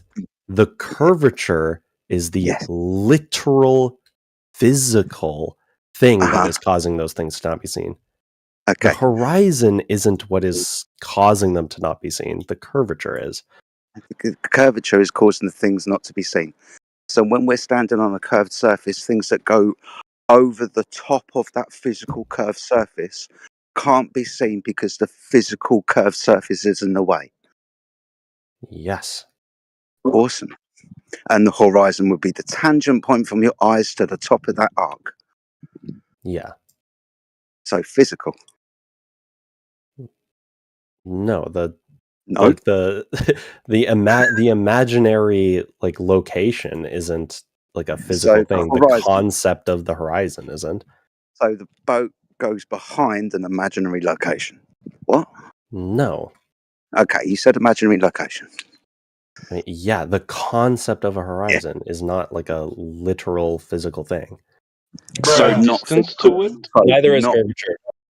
So not physical Earth curve for the boat to go over and hide behind, so I can't see the bottom of it. Like again, the horizon is just a description. Mm-hmm. We know what the horizon is, Ding intersecting Dong. We don't need you to viewpoints, tell right? us. This is funny. How many Is there a times can we... distance to it? Person here. It's a good question. Is there a distance to it? A distance to what? The horizon, the tangent line, where your eye intersects the curve of the Earth. Yeah. Is there an equation we can use to solve for that distance? I imagine there probably is. I don't know it off the top of my head. No. But if we know the size of the circle that we're standing on and the altitude above that curved surface, then it's just a tangent line from our eyes to where that tangent straight line intersects the curve, right? That's 1.2 times the square root of the observer's height in feet, which would mean, keep the math simple, square root of 1 is 1. You times that height by the distance of 1.225 and you obviously get 1.225. That means for an observer at 1 foot above sea level, the physical geometric horizon should be at 1.225 miles away. This is where we also get for a 6 foot observer, the horizon should be 3 miles away, for example. Okay. But we don't see that, do we? I mean, this isn't relative to the conversation we were having. You're not Yeah, talking about it's- like horizon distance calculations. That isn't relative to the discussion of Well, whether or it's- not Wait, the horizon is like. Is it called distance to horizon calculation or distance to curvature calculation? Distance to curvature? Well, you said What? you said the horizon isn't the thing. You know, that's Alright, causing you're lost, the dude. bottom up obstruction. No, well, you're saying that you know that there's bottom up obstruction due to curvature, not the horizon. Yeah. So, is the physical measurement, you know, to the horizon? So is it to the horizon or is it to the curvature? the Which one is it? horizon is a specific point on the curvature. It isn't the physical entire then. curvature itself. So physical then. Well, it's an immaterial point. Can we It's a just rip the Band-Aid off of this physical bird brain? immaterial point. Let's just rip the Band-Aid off for this idiot. He's a BYOB earther. You've brought your own ball claim to the party now, dude. We all see it from a mile away. And I'm embarrassed at you globe earthers for not calling him out. There's how many globers are in here listening to this guy tell you, no, there is a horizon. Wait, no, there's curvature. Wait, like he's just Yeah. making shit up. Hey, Creation This Bear, doesn't matter. why Manufactotum? Why are you letting this guy do that? This is that Uberalis. It's like, again, it's like on Fresh and Fit, right? It's that sister Uberalis. They're not going to throw each other under the bus. But you guys should speak up and be like, yo, dude, like, that's not right. The flat earthers have been made fun of for years for not believing in the globe. The globe. Not your idea of a globe where the horizon is different than the curvature. Boats are claimed to go over the horizon, over the curvature. Britnat's in here. He's not saying anything. They're all letting you flop around sunglasses. Yeah, they sending you to fucking. They letting you get cooked right now. They're not even trying to help you out. I mean, So- I don't know if that's a compliment. They're probably sitting behind their muted microphones going, yeah, that's absolutely right. Yeah. I know. Not gonna lie. Can we just? Because I don't think he wants to. Since you Globies aren't going to defend him, you're going to let him get cooked. Then I think what we need to do is get a citation or something that he can hear it from someone that's not a Glober. It's only going to take 60 seconds, so this won't be that painful.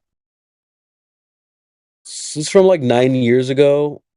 How the Horizon Works. It's called, from a YouTube channel called Brain Stuff. Obviously, he's not a flat earther. I'm just gonna go ahead and play it. 60 seconds. You'll hear a little bit of music first.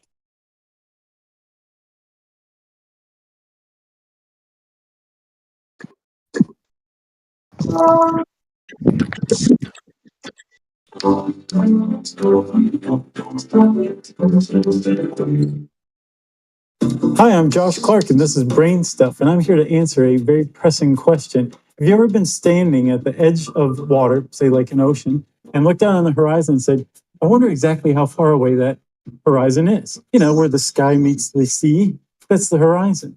Well, it turns out because the earth is curved, that it depends on where you're standing and how far above water you're standing. Let's say that you are in the water, right?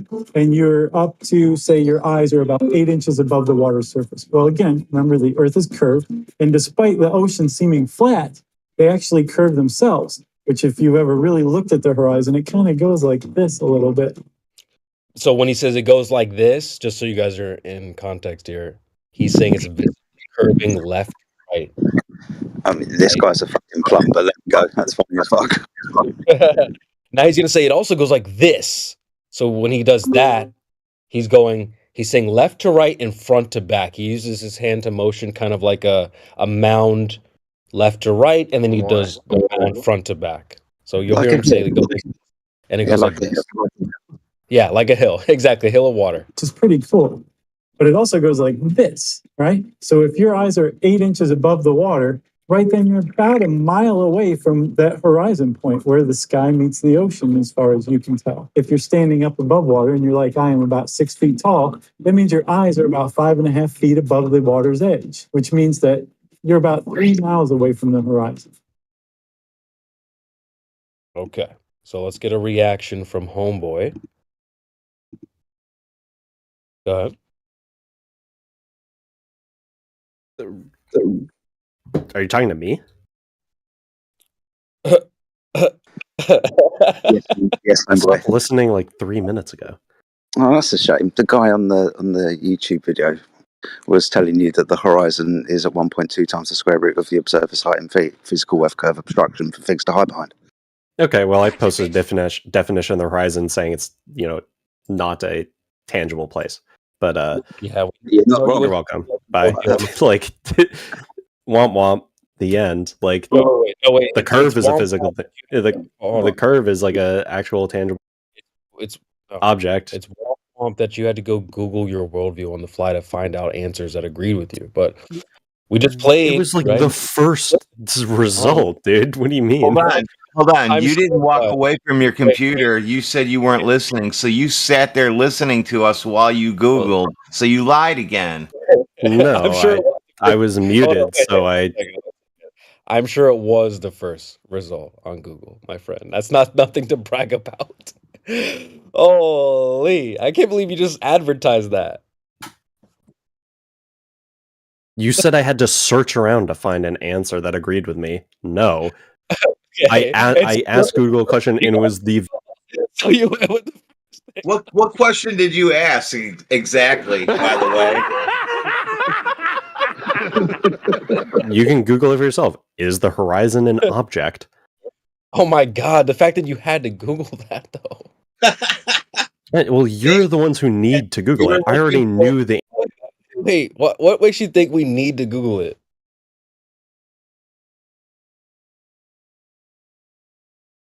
Oh, he's muted. Hold on, let me just pop him off here. because you don't know the The answer. Google right now is the sunset an object? Ooh.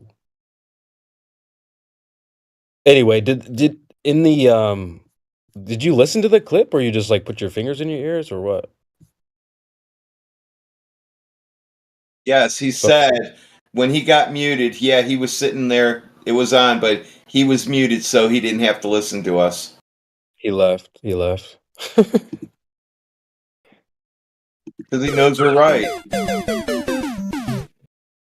It's just batting 1,000. There hasn't been one miss at all today, not even close. They're like slam dunks in a couple of minutes, but yet they hang on for an hour or two. Well, I would have just asked him if the guy in the clip had to Google it. We just listened to the Homeboy, like, agree with us. No, but you guys need to Google it because you're wrong. Oh, okay. Says the guy who just Googled it and then went with the first thing on Google. Why would you even bring that up? Just something to brag about, Jedi? What the hell was that? I don't know, man. I really don't know. Just No, it was the first thing on game. Google. Ain't no way. I knew he was Oh. going to react to that question. I knew it. I knew he was going to flip flop, and then get really confused, and then try to explain his worldview through utter confusion. Good lad. Well done. Right, as if he was the expert, right? Yeah. That to me, like you just can't make that switch. You can't go from, hold on, let me just Google this real quick, and then go from that person to the expert, where you're trying to like tell us now from a authority position. Like, don't just be reading stuff off Google from an authority position, dude. Like, you're the student, you're the person learning, you're the one who had to Google it. So I just hate that air of like, well, it says here the horizon is actually not the curvature of the earth. And due to the curvature, there is a horizon. and the horizon is due to the curvature, but they are not the same. Like, bro, you're just giving us a lecture on your confusion, and we don't want to hear that.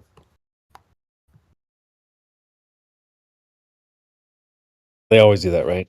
So a rainbow is light, and it forms That was color. fun anyway. I enjoyed it. Sometimes in here it's like you've seen images on like are a beautiful optical illusion. Wait, what? What? Jerry, that's a funny gift. Yeah, shout out to him for being a good sport, I guess. Yeah, you know what? I give him a C. I'll give him a C. C plus. C plus. I'll give him a C plus. That wasn't too bad because he wasn't super emotional, right? He wasn't like super triggered. So I might even bumped it up to a B minus, guys. Take notes. That wasn't terrible. But I just didn't like the whole like. So if you're an ant on a ball, and just curvature, like, dude, please, Globies. Well, This when is you're the that room. ant, when you're that ant on the ball and you look across the ball and you see where the ball appears to meet the sky, that horizon, is that physical to the ant? Yeah. Yeah. Is that curve or no?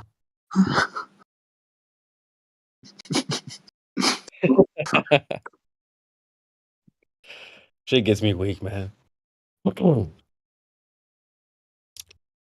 Sometimes you just got to be willing to take an L, right? There's you may have lost a battle, you know, type of thing, but you may not have lost the war. Well, hold on a second. I think we did. If you look at 41 minutes after the hour, Glover just lost the war. Look what he posted. Look at the size of the sun.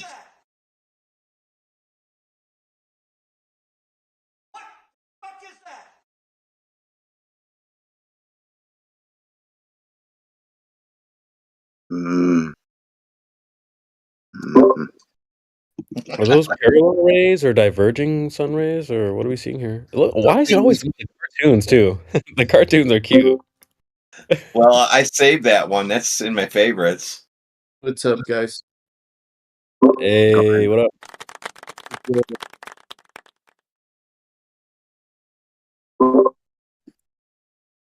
How did the I'm guessing you're are you a Ravens fan?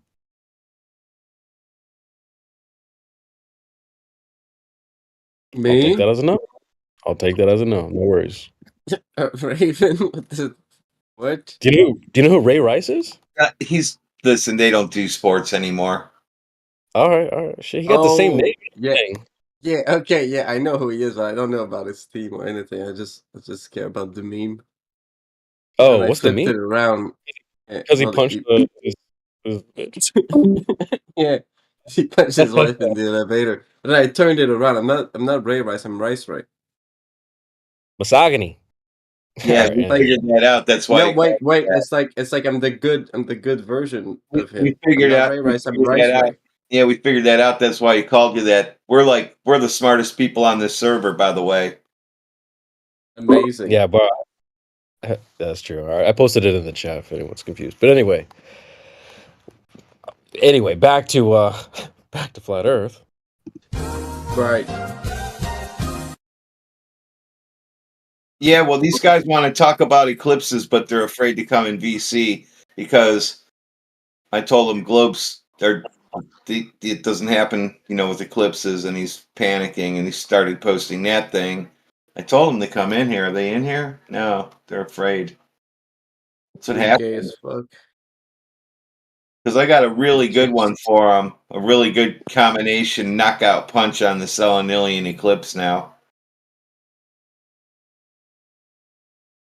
Right. Showing where the shadow is going to be, and then where it should be when the sun is in a spot, and then how does it jump up to the moon, make a shadow, and then make it upside down on the moon at the same time. That is not in the image. You have to put all that in your imagination. But it's a starter package for them.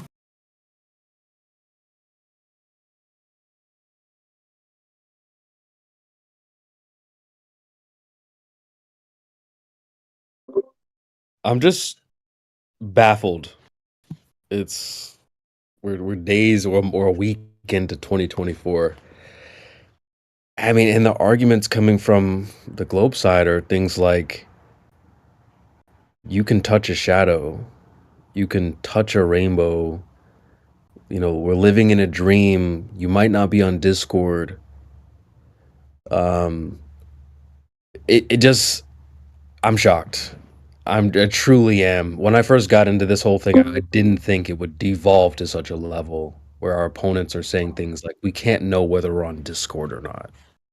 The hell is that? So you're telling me you can't go over the rainbow and you can't touch it? This homeboy was like, you can definitely touch a rainbow. I'm sitting here thinking, bruh, if we were on Rumble right now, I could just let him have it. You over here touching rainbow?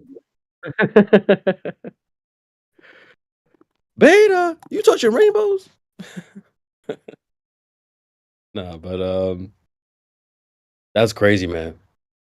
How many times did he give evidence for like, oh, here's why I think it's a globe? He wanted us to be wrong. So much so like, yeah, but you can climb on the back of a butterfly. Time What argument? zones and eclipses can't happen at the same time.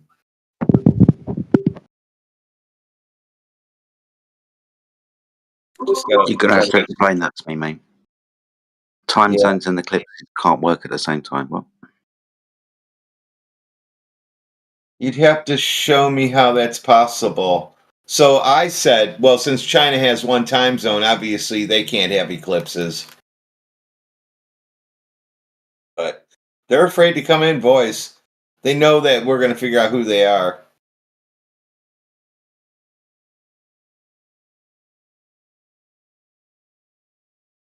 I'm going to be right back. I'm going to go taste the rainbow. Oh, let us know what it smells like. Oh my. Yeah, I finally caught on to what you were saying there, Radwin, because the response I got in the chat, they said, well, talk to me about how the sun moves. I said, I went into Glober mode. I said, no, it goes under us. Right? Because Globies, when you see a sunset, you're seeing the sun go down below the earth, below you, under your feet. Right? And so he goes, so his response, I said, no, it goes under us. His response, so time zones aren't a thing for you then? Yeah, that's the obvious conclusion to that. Yeah.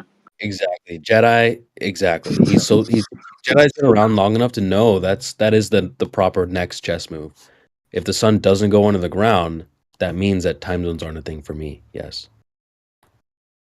Folks, this is what it feels like to be a flat earther. People just come up with random bullshit. They just say things out of nowhere. So time zones aren't a thing for you then? How does that make any sense given I was just trolling when I said the sun goes under us, which is something you agree with? So how does that make time zones not a thing for me when you would agree with what I just said? So frustrating. So frustrating. Anyway, all I said was see clocks. The last time I checked, pun intended, clocks have time zones.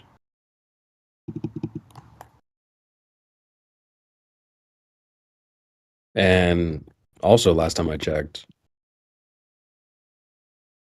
ain't no spherical clocks.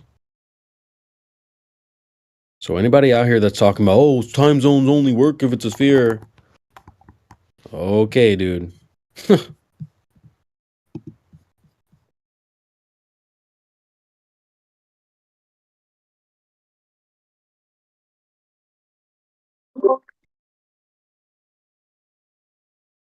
The GIF to VC ratio is crazy.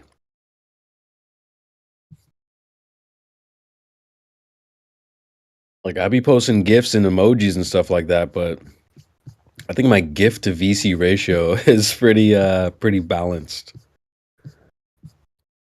Can somebody post the stats? I don't remember the stats command. I want to see the stats in here again because they blew off. I can't find them anymore. And we're just killing the server. We're almost doubled the whole server now. You're welcome, Globies. You're welcome.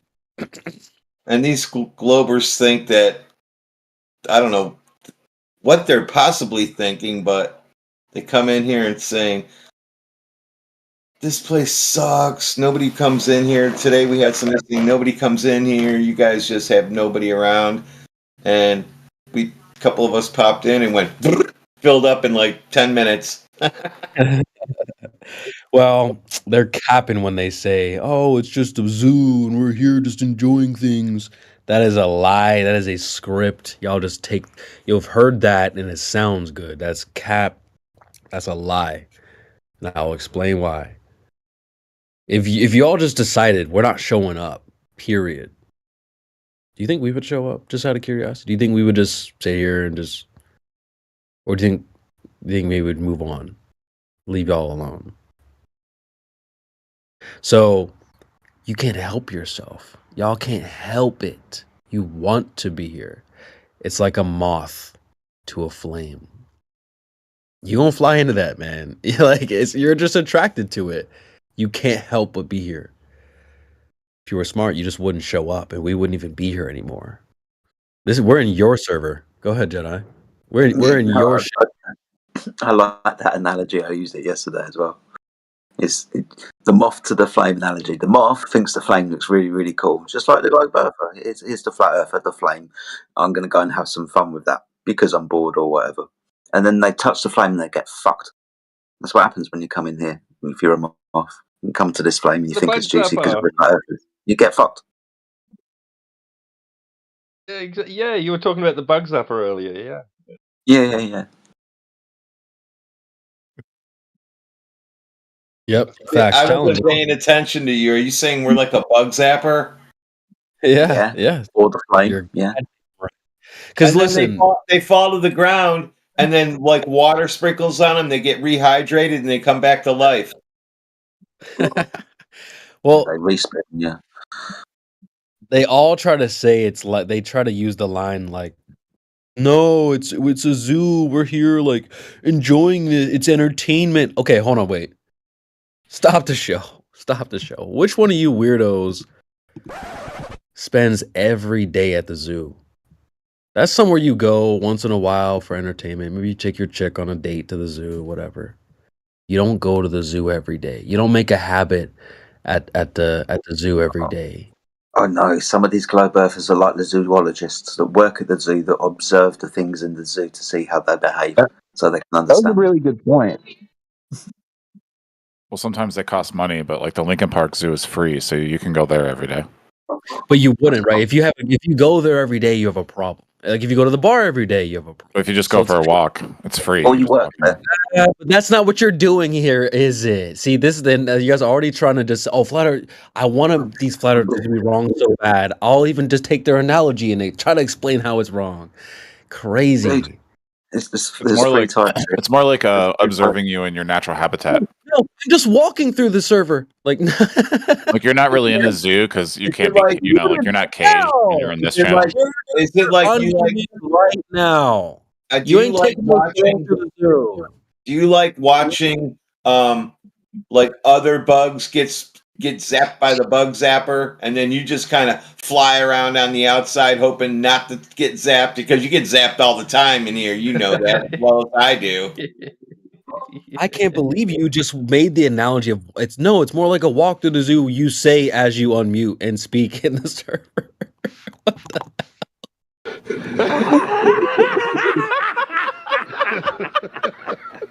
This ain't no walk to the zoo for you. Why even say that? Yeah, it's more like a circus. It's not really a zoo because like animals have better idea about. Inside already bug zapper and doing cartwheels down the side like a circus clown. Well, if you think it's a circus, why do you come and argue with clowns? I just addressed it already. Come and argue with clowns, right? Or people that you think are clowns. Why would you argue with them? Clearly address this though. How are you gonna go full respawn Does anyone else hear that phone ringing? God damn, I called it. I said you guys literally use that line. It's a script for you.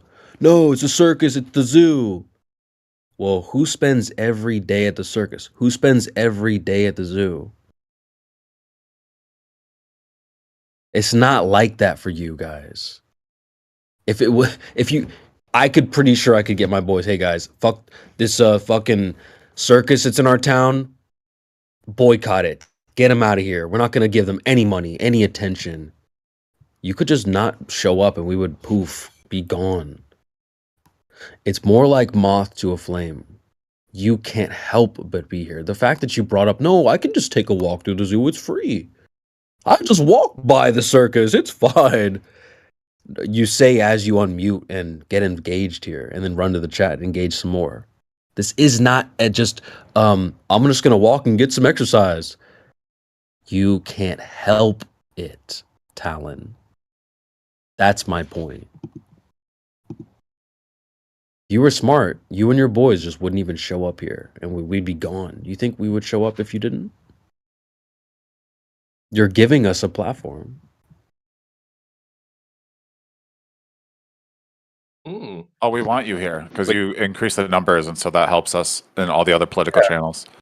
Yeah, it's a win-win. So you're welcome. It's funny is that, the way it looks is that all the traffic is coming to us. You guys are getting like the shit. Oh, no one cares. It doesn't matter where the traffic goes, as long as it comes to this politics Discord. That's all that I don't matters. think no one cares when we're like the number one, or at least we were. This is never going to become a flat Earth Discord like We're every other above channel is a number globe one. Discord. We're above Don't worry. number one. Number two is Don't worry. 6,000. Number two is 6,000 hours. Number one is 10,500 hours, and that's the Flat Earth channel. God damn. So homeboy was like, no one cares. I think the numbers tell another story, my friend. No Yeah, but one we're not trying to. No one cares. We're just Well, I gonna mean, go- when you sit in your echo chamber all day, that's a good way to rack up numbers. But that's good for us. No, I'm glad. Continue to sit in your echo chamber. We want that. Remember you wanted the room taken down, Talon? Do you remember when you wanted the room removed from the server? You complained to the admins. He's flip flopping now. Wait, what? Yeah. You funny, Talon. He hot tonight. He tight tonight. I'd also disagree with it being an echo chamber. That would mean that everybody who was a flat earther that came here would agree with everything that each other said at all times and repeated what everybody else said at all times without any interior arguments. That happens all the time. The flat earth is actually becoming quite renowned for having its own internal arguments, so it can't be an echo chamber. Two things. We're not trying to turn this into a flat earth server, so I'm not sure why you brought that up. And Jedi hit on the other thing. And how can it be an echo chamber when we came up with something new today that just pissed off everybody to the point that everybody made an appearance except Scott Mackey, and he'll be next. Oh, and the third thing too, I have another thing for you as well. Oh, you guys are trying to rack up the numbers. Are we? So anyway, Talon, what got you so tight tonight, man? You just got here. Why are you all hot already? What are you talking about? This is the way I always am. It was just funny listening to you complain about Globers not being in VC. All right. Anyway, Vindication just made it. It looks like he's the Eclipse expert. So he's always salty. That's what he just told us. I'm always salty, guys. Okay. Why is that? Which flat earther hurt you? Sorry, what? What about the eclipses? What did you guys learn about the eclipse? Are you insecure about the Earth? What about the globe? Oh, you're not talking about no globe. You're trying to talk about shit in the sky. So why are you insecure about the Earth? No, I'm quite secure about the globe. Oh, okay. Let's talk about the Earth then. Okay, what about the Earth? What about it? Where's the curve? Because it's All not in the around. sky. We're standing on it. Okay, great. So if I'm blind, can you help me? Well, yeah, I'd have to tell you because you're blind. You can't see anything. Well, I wouldn't want you just to tell me though, right? I would want maybe some proof, right? Because like a blind person, like you wouldn't just be like, believe me. Like you maybe want to. How would you figure? How would a blind person figure out whether or not the Earth is a globe? It's a great question, honestly. That's like maybe we could talk about that. All right. Let's see. Are you googling it? Yep. James Holman. Can do. Literally not even gonna like rub his brain cells together and think about it. I'll actually think about it. He ran to Google for answers. No, I'm just. I mean, I haven't actually like traveled the Hey, Earth that's as a blind man because I'm not blind. No, but you have a brain, don't you? You can Great. think. How would I Anyway. try to someone if they were blind? Like you have a brain, don't you? I can't believe you're willing to replace your brain for Google. Well, I mean, I definitely would replace my brain with Google. That's the whole point. It's what got way more information than my brain. Do you think your brain? Do you think your brain has? Do you think your brain has more information than Google? Yeah, Like I your do. brain, your brain can barely handle like feeding yourself and like clothing yourself. That's about it. You're really hoping that Elon Musk cracks on and then gets computers How to many, merge with, so you can merge your consciousness with a computer when you die, right? You realize that's a search engine, not an information chamber, a library. Like what? What do you think it is? What do you think it? What do you think Google? Search engine. Like your brain is so much more than that. I don't know. What? Do you even know what that word means? What does that word mean? Without You're Googling essentially it. shitting on your own self. Why? That's What do you correct. mean without You're Shitting showing on your my own stuff? Am I? ignorance, dude. So it's How am I self-deprecation. shitting? How am I shitting on myself by looking at looking things up in Google and understanding I that would Google is a vast Google is a connection to all information? Talon. Mhm. You're doing this thing where people ask questions but they don't want answers. Oh, you rhetorical? Like rhetorical questions? Pretty much. What's the point of even asking? What is the point? How did Asking we you. even get here? I mean, like without Google. God. Exactly, T-Dub. We had That's we a had smart libraries. man right Yeah, there. we went to the T-Dub. library and we would read books and we could buy No, books. honestly, they probably were just waiting for a How old future are you? where they could replace their brains with Google. How many people here have been are old enough to remember? Oh, I can't believe you're quadrupling down on this. I was bet not you sure. your brain. Are you guys old enough to remember before the internet? Yes. Yes, dummy. You're over 30, Effie? Yes. Dude, they didn't We even went to have the library when we read computers books. when Went I to the was library. growing up. Yes. We literally played Yeah. kick the can in the street. What So where did you argument learn are about the globe and the fiction or nonfiction area of the library? Scientific and non-fiction. Yeah, area. that was in the nonfiction section, right? There's lots of stuff in the non-fiction, right? Yeah.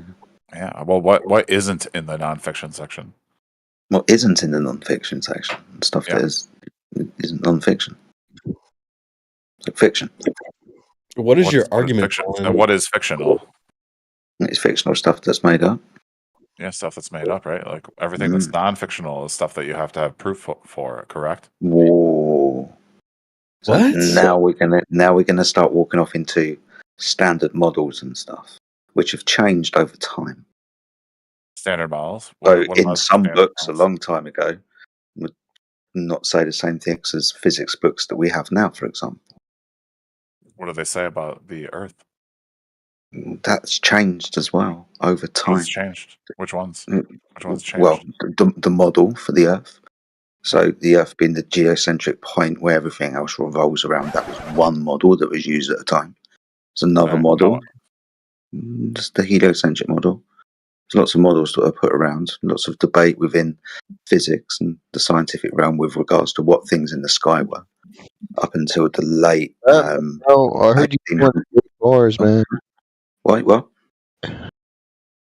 What? Is Batman in here?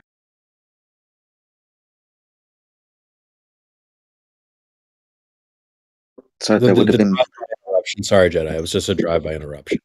No, no worries. Bruce The Wayne point over is, here. the point is that at the time they would have been in the scientific section, under non-fiction, but that truth would have changed over time. And what is it now? Making your whole whatever is in the library now. Who's to say whether what was in the library over time will change again, like it always does, from one model to another? Well, this bird brain thinks the answers are in there when they're What do you outside. do you think it's just like a completely different model now than it was before? Oh, before, of course it was. You just said before. Well, what is Was it? Well, what is it? I asked you what it was now. What is the actual model now? The heliocentric model, sun-centered. All right. Yeah. What are the shapes of all the celestial bodies in that system? Oh, they're balls of mass. Yeah. Mm-hmm. It's true. Two different ideas about the mechanism that drives them, though. Wait, it's There's true. different- What there's different- which ideas? What ideas are you talking about? Well, we're talking about two different gravitational ideas now. Newton and Einstein. Two reasons to make the world go round, right? But they're different models and speak about different things. No, Two it's the same different ideas. model. They're built on the same thing. Yeah, they're there to answer a phenomena, and by two different descriptions, answering the same phenomena. That causes are different, though. Well, it doesn't really matter. Oh, it does. You've got lots of ideas. Well, just because Einstein was able to learn more from Newton. If Newton had lived long enough to learn what Einstein had learned, then he would have Newton would have learned. If I went into a physics library and was able to access all of the theses that physicists had entered into discussion, and you'd understand that they would be differing. They would all not be singing from the same hymn sheet. They would be competing theses, right? Einstein doesn't compete with Newton to it. It's just all we're going to get down to is lots of different ideas in the non-fiction section. Of course, Well, we've they're got not lots of different. different They're ideas. supportive. They're They're complementary. Not the same. Not the same. So you can go into the physics section and they can be talking about the sun being made of plasma, for example. They could be talking about the sun being a plasma gas or a plasma liquid, for example. And it doesn't mean that now the sun is automatically what it says in the library, being as the book next to it talks about the sun being helium fusion. All that lovely stuff that we get today. That is what that is. But there's competing ideas in libraries if you were to look hard enough. No, there isn't. There's not competing ideas in libraries. Yes, there is. Yes, You just explained how they were. You just explained how there were. Even gravity, right? Newton and Einstein, yes. They're not complementary, as you're trying to say. It's just that Einstein knew more than Newton, and so Newton just didn't know what Einstein figured out. Einstein just figured out more. That's fine. That's fine. So in Newton's day, when I went to the library and I went to the non-fiction section, I would have got Newton's book out and he would have had a certain amount of understanding. Some of it later he would have been proved incorrect from because of a new way of looking things. Just because I go to the library doesn't mean it's true. He hasn't been proven incorrect. We're still teaching. It doesn't mean physics is still taught. Newton's physics is still taught. Yeah, that's right. It doesn't mean that it's moved automatically to the fiction section, right? Yeah, that's my point. I don't understand why you guys are getting that. Your point was trash because the answers are outside, not in the library or in the book anyway. So you'd still have to go outside and verify whatever reality's doing. You're more comfortable with going to read the fiction section or books that should be probably moved to the fiction section and stopping there. We're actually outside testing the earth. You were like, yeah, so wait, what does the book say about the balls? Oh, yeah, it does say balls. Like you literally, that's the type of time you're on right now, bro. We're You're still outside. following. You're still going. You're still under the laws of Newton's physics, by the way. Like you still have to follow his laws, even though Einstein mathematically explained what was actually going down. You're still following Newton's laws. No, depends on what you're talking about. It's like you're still. I don't understand why you think that Newton was competing with Einstein when all his theories are still correct. They don't. And that's incorrect. What do you mean that's incorrect? What theories of motion do you think you're following right now? We're talking about the competing idea for gravity. We're just pointing out that with Newton and Einstein, those are two different ideas about gravity, right? Are they? Yes. What's different about them? Well, You should know that. It's bad that you're asking. Go Google it. Can't you Google So stuff? what is Newton saying about One, gravity? one's a pseudo physical interaction at distance between two masses because masses attract masses. The other one is the other one is a bent 4-dimensional coordinate system, dependent on the displacement of mass within that 4-dimensional coordinate system. Two different things. What is different about cause, that? Like, one's cause, one's effect. Wait, no, Callum, they're exactly the same. You didn't hear him say how they're exactly the same thing? One's cause and one's effect. Yes. So they can't be the same thing. Otherwise, they would both be cause or both be effect.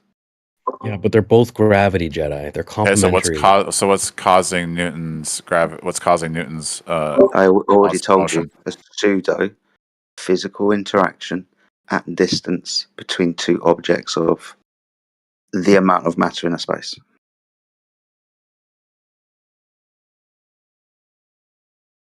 I say pseudo because it's, as described by Newton, magic at a distance.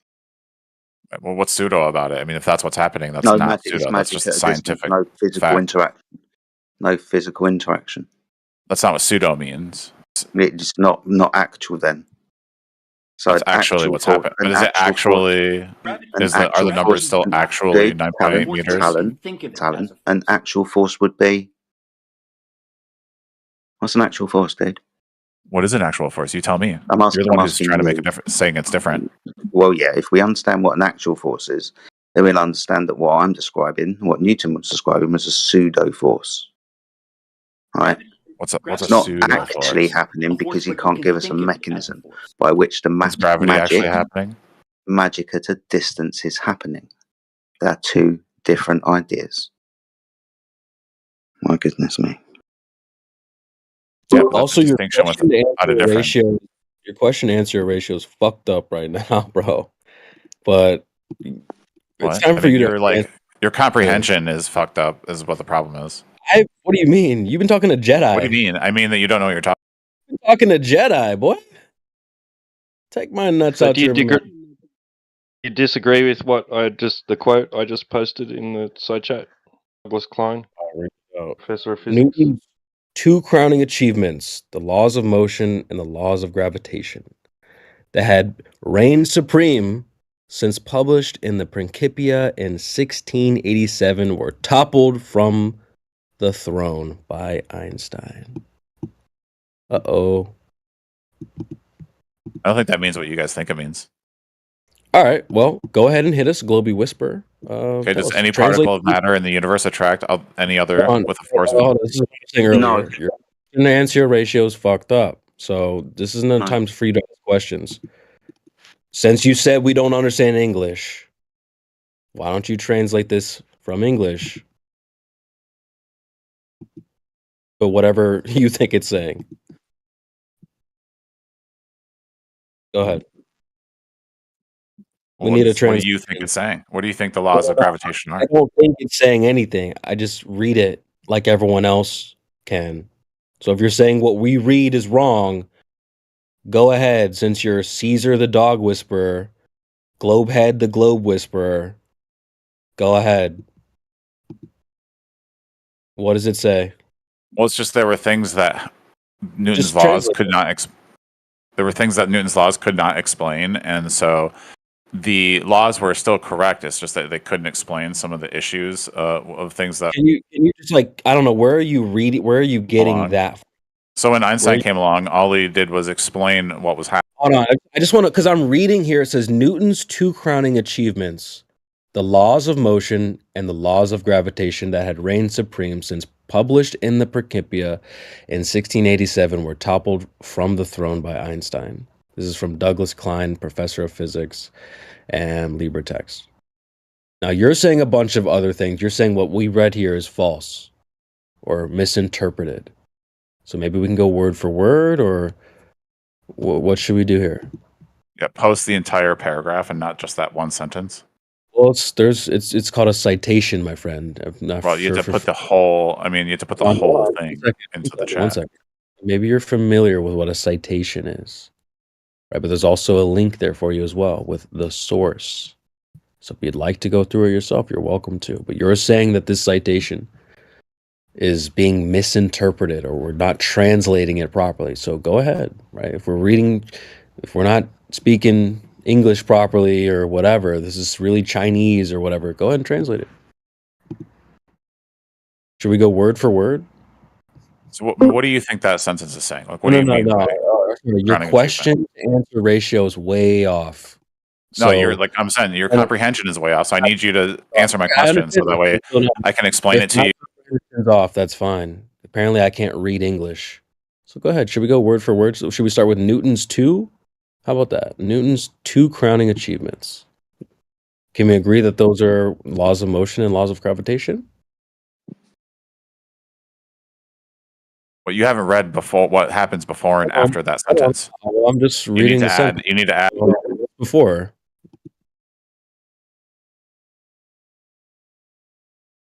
Do you have the sentence before?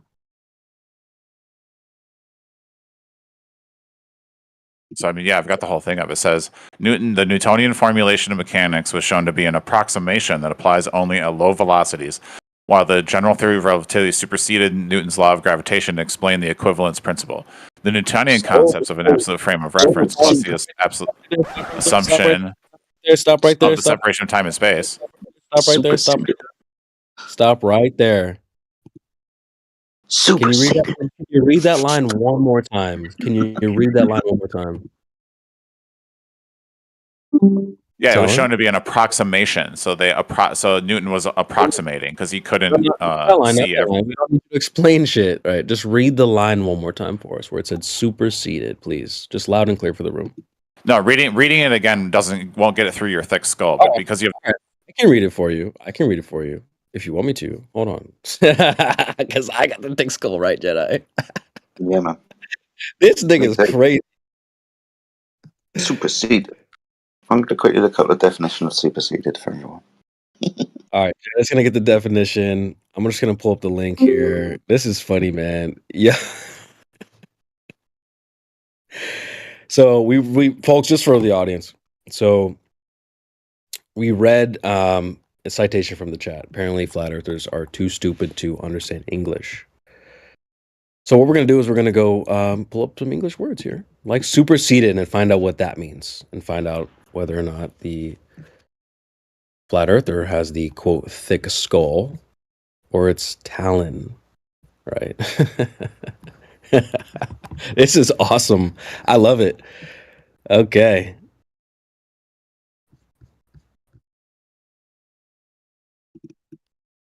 Jada, you can go ahead with the definition. I'm going to go ahead and pull this up here.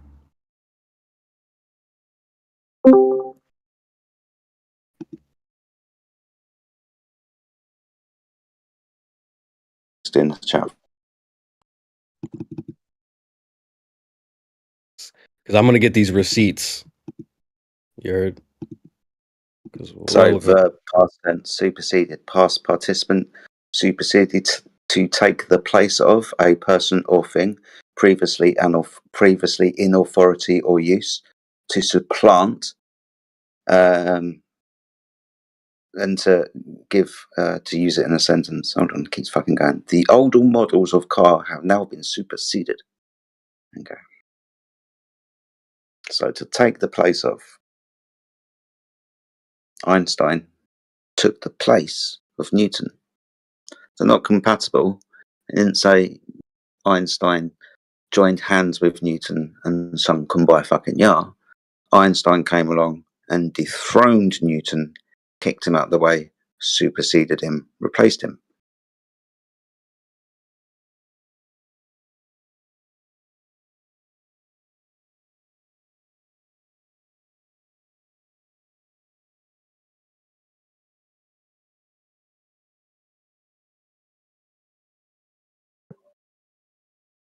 Talon, how did Einstein prove gravity exists?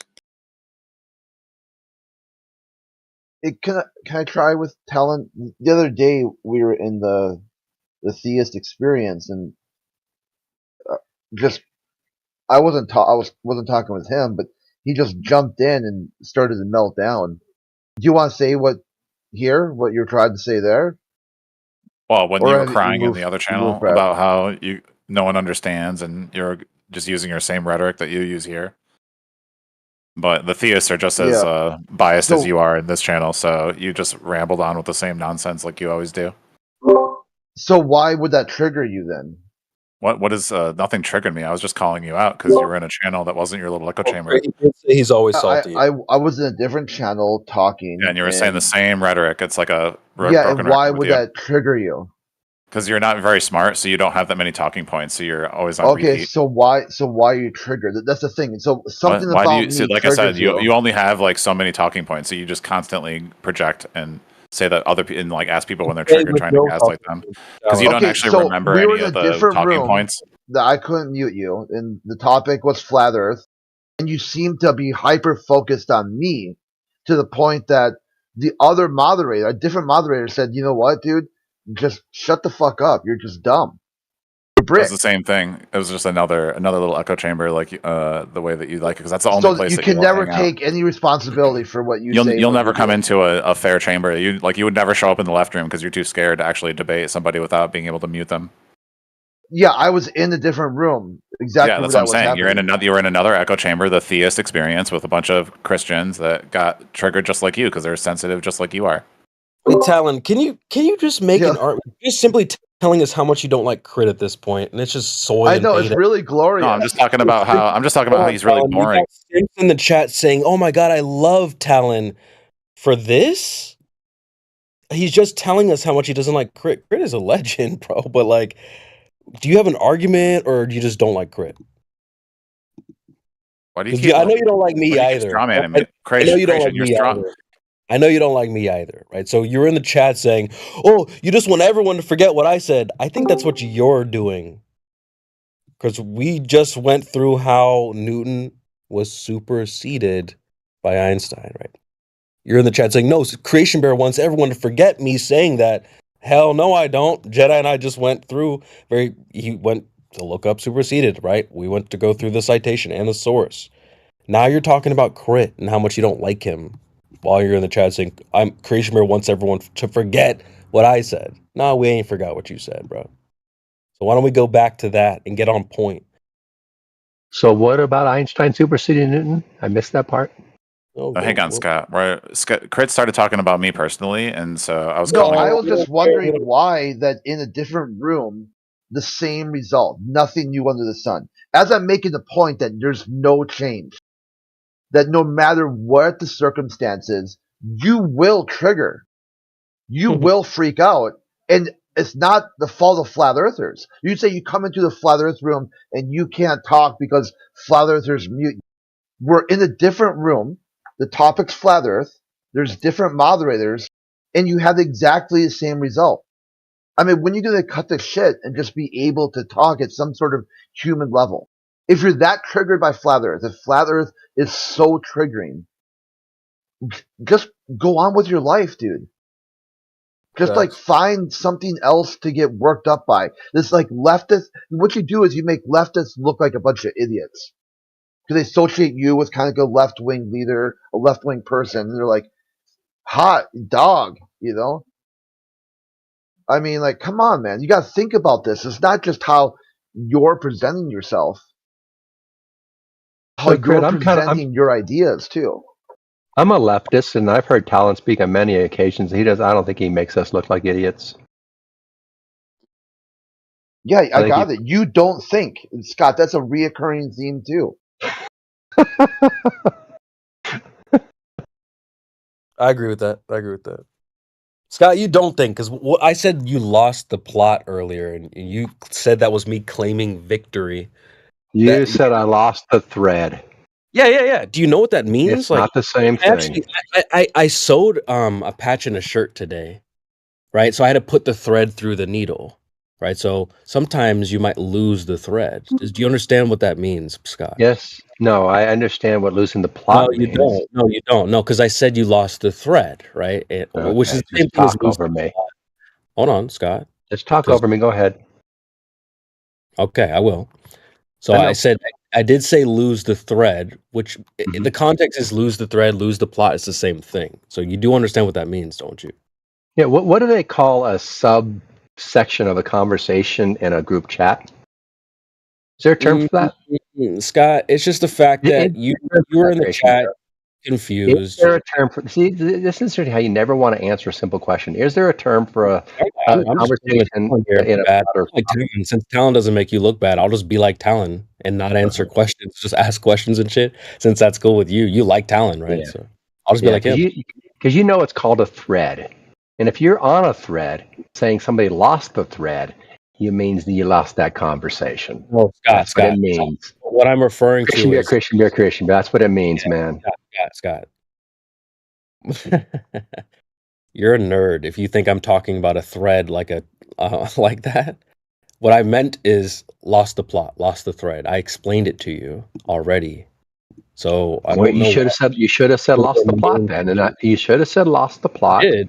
I and I explained want it. to say, Wait. I know. I have the receipts. I screenshotted our whole conversation, Scott, because I knew this was going to come up again.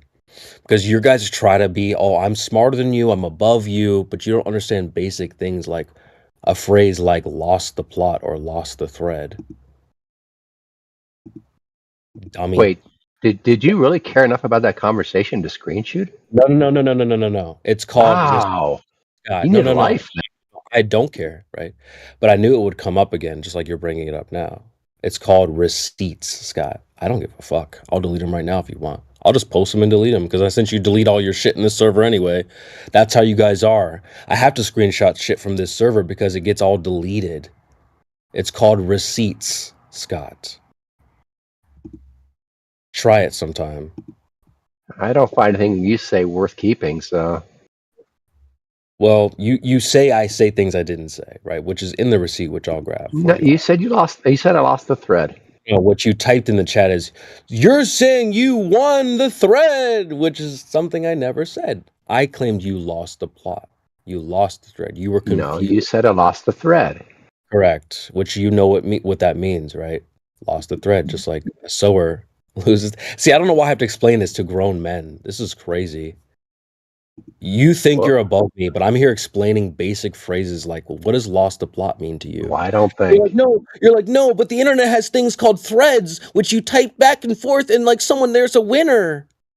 Fuck out of here, Scott. It's your weird bullshit. Whatever. All right. Just hold the L. Dummy. Hold on. If you lose the Like thread, I can you? care. If you do lose the thread, can you later cotton on? Can I later what? I don't know what that means, but that sounded funny. In the UK, we have an expression called to cotton on. When you cotton on is when you catch up with an idea that you understand. I've cottoned on. So to lose the thread is when you don't understand, and to cotton on is when you finally do. Well, Scott, you're gonna cotton on, man. You need to hurry up with that. Cotton on to what? What were we even talking about when you said I lost the thread? So you lost the thread again. Wow. Yeah, that's how I feel. That's how I feel. Wow.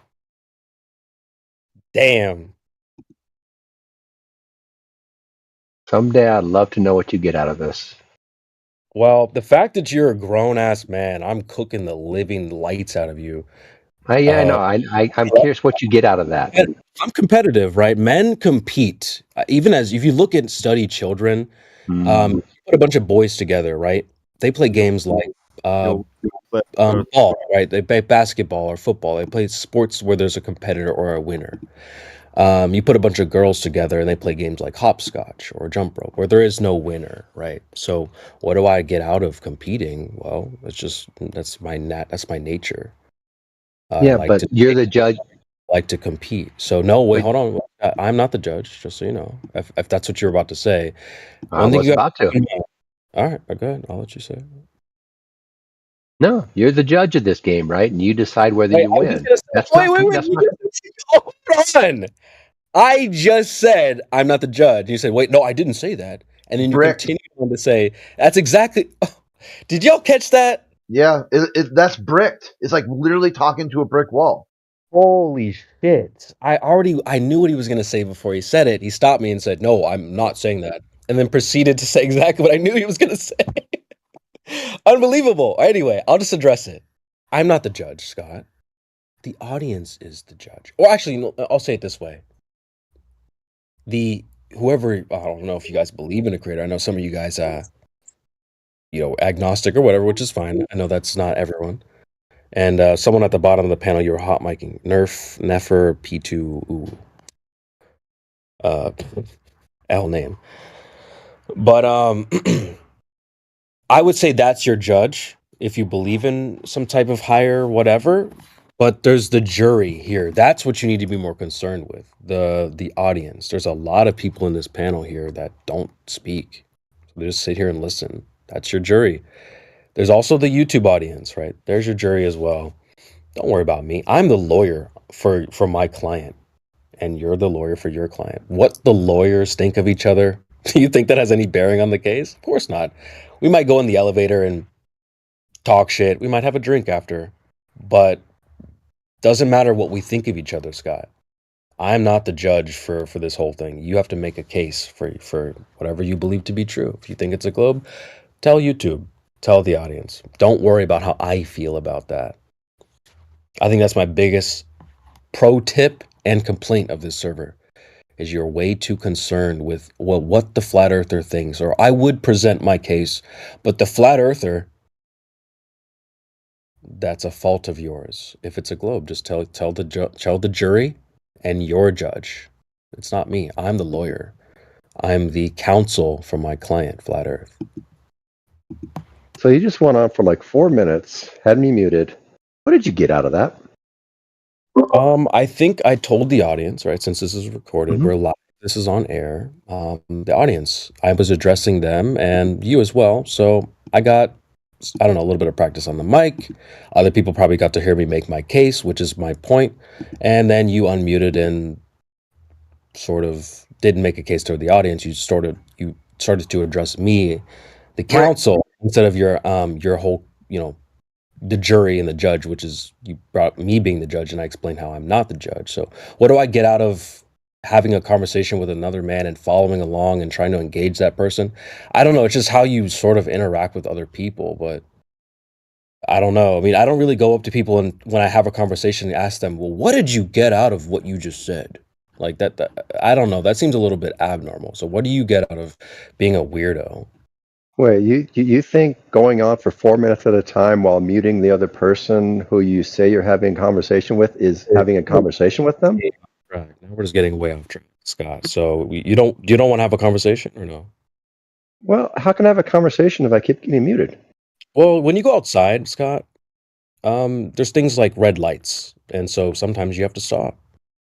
So when do you stop? When do you stop? Well, I'm gonna stop at red lights too. But here's the thing: but you don't. Here's the thing, Scott. I know.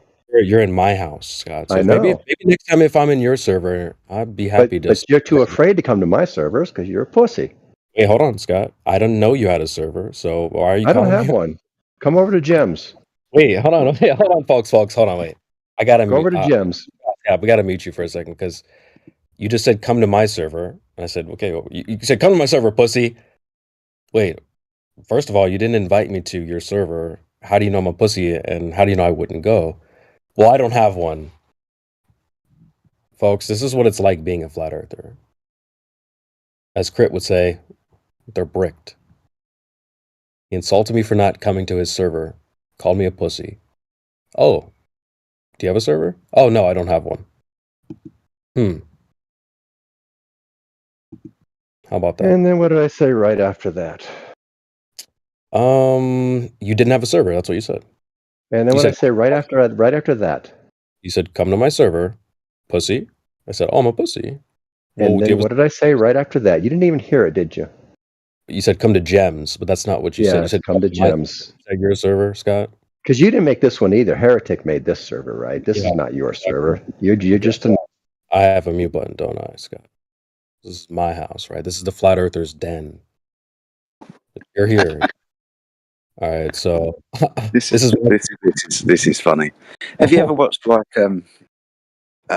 killer whales or dolphins when they're hunting seals, and they get a seal and then they start throwing it around, and then one of the dolphins or orcas, killer whales, starts like really fucking tearing into it. That's what this server's like sometimes. It's like watching orcas chuck seals around. It's hilarious. Like, man, I want to make myself a sandwich here. I can. This is my crib. He left. Did he leave? He left. Oh, the seal died. What I really don't understand is He's I so really don't bricked. understand I how go. they don't like flat earthers, and they don't like flat Earth. Yet someone like Scott will sit here and listen in all day while he's at work. Yeah, It's crazy. I go to Gems all the time, like literally all the time. Okay, it's hilarious. There's no serious conversation going on there. It's just endless sort of. The best thing about Gems is you can sometimes pull one or two people away and have a side conversation about something. He used to be, before they deleted the role, they had a role called Autard, which meant autistically retarded. So he's like, come to my, and he didn't care. So it's like, they make it seem like you're insulting them or you're hurting their feelings, when in their echo chambers, they're called retarded. Like, he's retarded, like literally retarded. And he's like, it's just so odd that they just seem like they're so insulted by mute here, but they don't care in the globalist echo chamber. It's like trying to crack that nut is like, dude, like, what's up, man? Like, just tell us how you feel. Like, if you're not going to talk any sort of logic, reason, just explain why you're so triggered by flat Earth. And he's done it a few times. Like, you guys are ruining my country. We went to the moon, damn it. Owen Benjamin called this so many years ago, bro. I don't even follow him anymore like that, but he was so on point with that. We went to the moon, damn it. It's that same vibe. You're ruining my country. We're Americans. We touched the moon and all this stuff. Yeah, see, it's such a broken worldview because inside there, this is why people, like, some of them get all upset. Like, oh, Chris talks about broken worldview. Well, dude, you just said that flat earthers are a bunch of online kooks who don't matter. They only hang on their echo chamber. They're completely irrelevant. And they're driving America to a halt with their anti-science, like, rhetoric. Okay, which one is it? Okay, those are direct contradictions. Don't matter and responsible for all things at the same time. It's directly contradictory. And so how do you do it? How do you sort it out? Do you A, try to explain the contradiction? B, say recognize you got a contradiction, but you don't really have an explanation for it, but it's just kind of the way it is. There's something going on that you haven't been able to figure out yet. Or C, when they come to your server, have somebody making a bunch of animal sounds in the background. You'll turn it into a complete shit show and never get anywhere for years. Years. It's the same. If you go to Gems, it's exactly the same conversation. Day in, day out. Nothing ever progresses. If you frame anything in the flat Earth framework, they'll automatically argue against it. And people have done that. People have gone in with globe arguments, like I have, with a globe argument by said flat Earth, and they'll argue against it anyway. Facts. Yo, Crit, that's called everything a flat earther says is wrong syndrome. But you know what? There's even more to it than that, like you're saying. Even if it's framed in the flat earth paradigm, like if it touches on flat earth, or if they get a sense they're gonna start arguing against it somehow. I totally know what you mean, bro. There's something off about it. Like honestly, I see this on Fresh and Fit too. I see it on Fresh and Fit, right? Like the way that there's this Uberalis for girls and girl power and all this stuff. Like the Globies have the same type of thing. No, but girls are good too. Like it's always that, or what about the men though? Oh, what about the flat earthers though? So still working on that, fleshing out those ideas, but they're no different than these bird brains on FM. Same type of mind virus.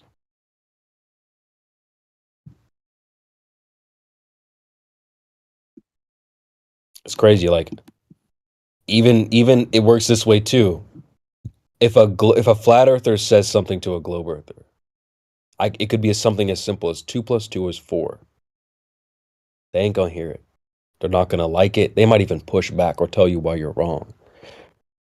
But if a globe earther tells them the same information, word for word, right, globey to globey, oh, it's totally fine. It's acceptable. No problem. Well, how is this? Well, it's no different than on F and F, right? Guy says something to the girl, she's got a problem with it. The girl says it to her word for word, totally fine. Red flag. I mean, what's up with that?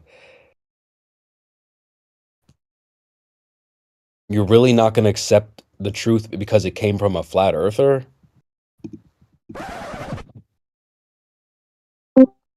Doesn't sound like you're after the truth. Sounds like you just don't like flat earthers. And that sounds like Scott, sounds like Talon, sounds like half of you guys.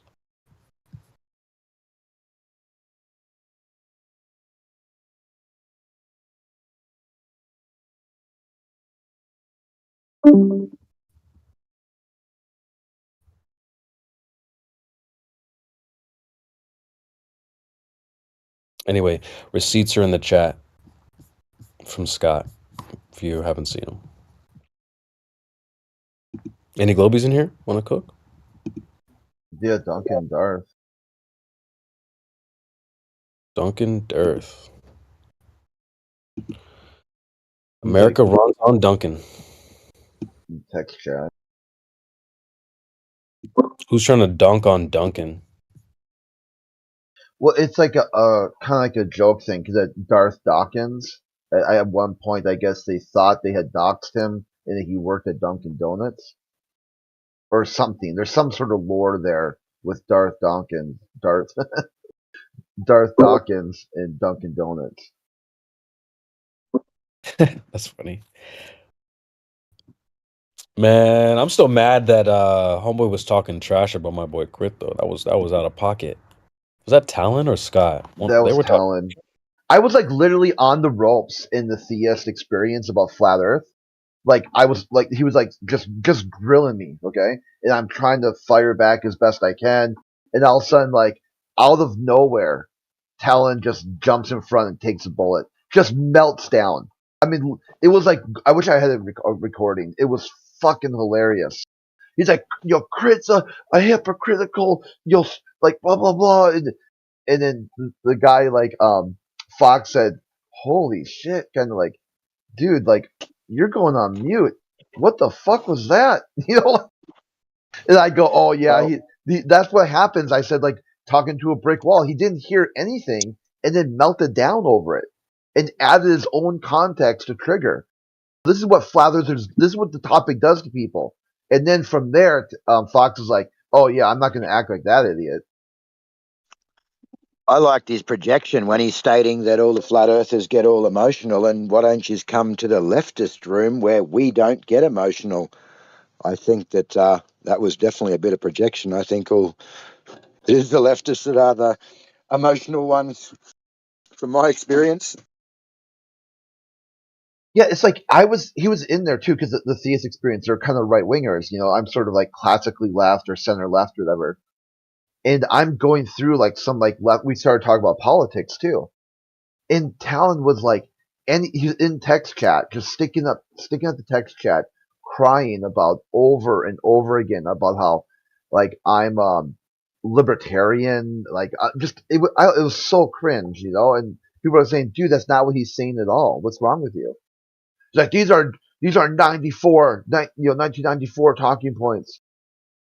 Oh, what? I was talking about Ralph Nader, you know, and like like product overviews and government regulations, and he's like he's talking about like that's quite the opposite, dude. Libertarians would be like no government intervention in the private market, you know.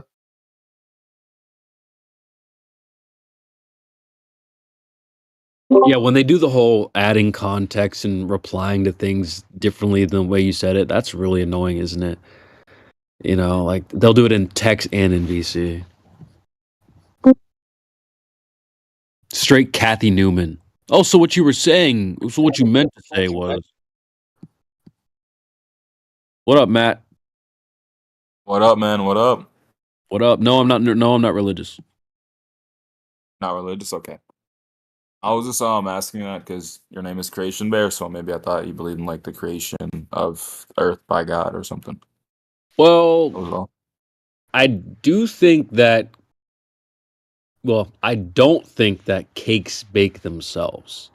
So I think if there's a creation, then there's likely a creator. So, but I don't think that makes me like.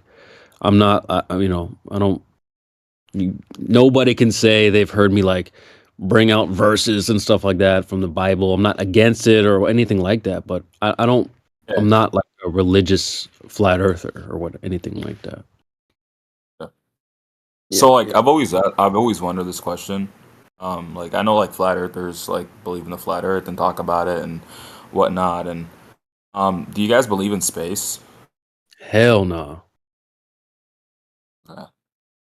Think about the opposite. Think about if we did though. What is more ridiculous? We've got the sun, Mercury, Venus, and then we have, instead of a globe, we've got some type of something flat. It's either that or whatever the flat earthers are talking about, right?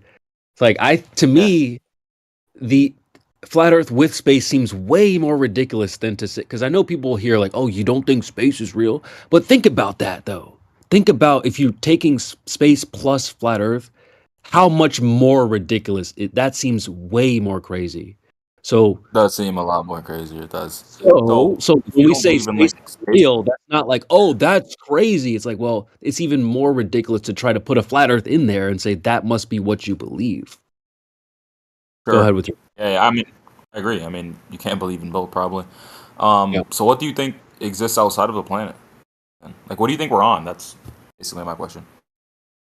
Other than like the globe, flat Earth, spherical, whatever you want to call it, like, what do you think is outside of our planet? Well, the question really is the same to you. The question's no different for you and I, like, because your worldview, your quote reality doesn't consist of. Let's just say we do live on a globe. It doesn't consist of just that, the Earth.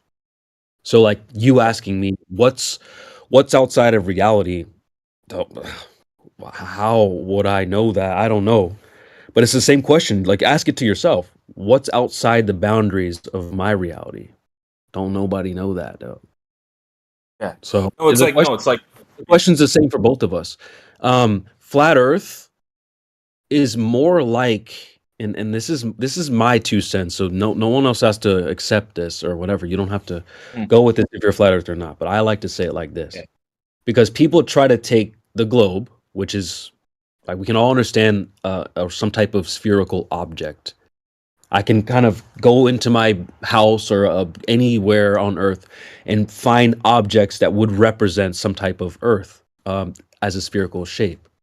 You know, there's fruits, basketball, whatever, right? Objects, spherical, globe, easy. But what they try to do is they'll say, okay, well, let's just smash that globular thing into something flat. And they start asking questions. So the flat Earth must be like this. They start thinking about a disc, a frisbee, piece of paper, right? I would say that there is no object you could say pick up that could represent all of reality. So flat Earth is more like kind of this whole thing less than some object within a larger thing. I know that sounds confusing, but your worldview is this large space that hasn't been, like, if I were to say, give me an object that represents all of outer space, I don't know what that would be. So flat Earth isn't some object, it's more like the whole thing, which can't really be represented in an object, or I couldn't tell you where the boundaries are or what shape it is or any of those things. It is kind of hard to Yeah. explain. But it's not a flat Yeah, object no, I mean, or anything. yeah. I mean, that's the only thing. Like, the thing is, like, I don't have a problem with people believing that the Earth is flat. Some people, like, obviously, I mean, people believe in all types of stuff, but at the same time, like, when I don't get provided a model, and it's like people don't even like flat earthers don't like tell me like what they think is like out of our Earth, right? It's like, and for me, it gets just a little bit ridiculous, right? Because like, I mean, I would understand like if we were like, now, you know, Matt, you don't have that speculation huh? now. What's outside of the universe? Let's just get right to it. What's outside of the universe? What do you mean? What's outside of the universe? There isn't anything outside the universe. Okay, so now if I'm as a flat earther, if I say there's nothing outside, are you okay with that? Like, that's a little bit ridiculous, don't you think? Oh my god, dude, you sound like a fucking retard. It's Whoa. okay to say you don't know what's outside the universe. But you can't say you don't know what's outside Earth, right? not see the problem Well, I there. know what's outside of Earth, though. I mean, like, okay, I could like consult that in that, which I really do want to. Which I Matt. hold on, which I really do want to. Am I going to No, do it you're though? No, because I don't want to get banned from this thing again It's a for double like 2 standard. days. But it is. But the thing is, like, I already have a spectrum of what I believe in.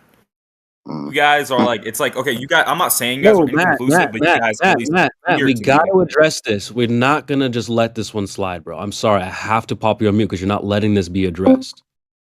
Okay, You go not ahead. realize? Hold on, Matt. You not realize the double standard here. Okay.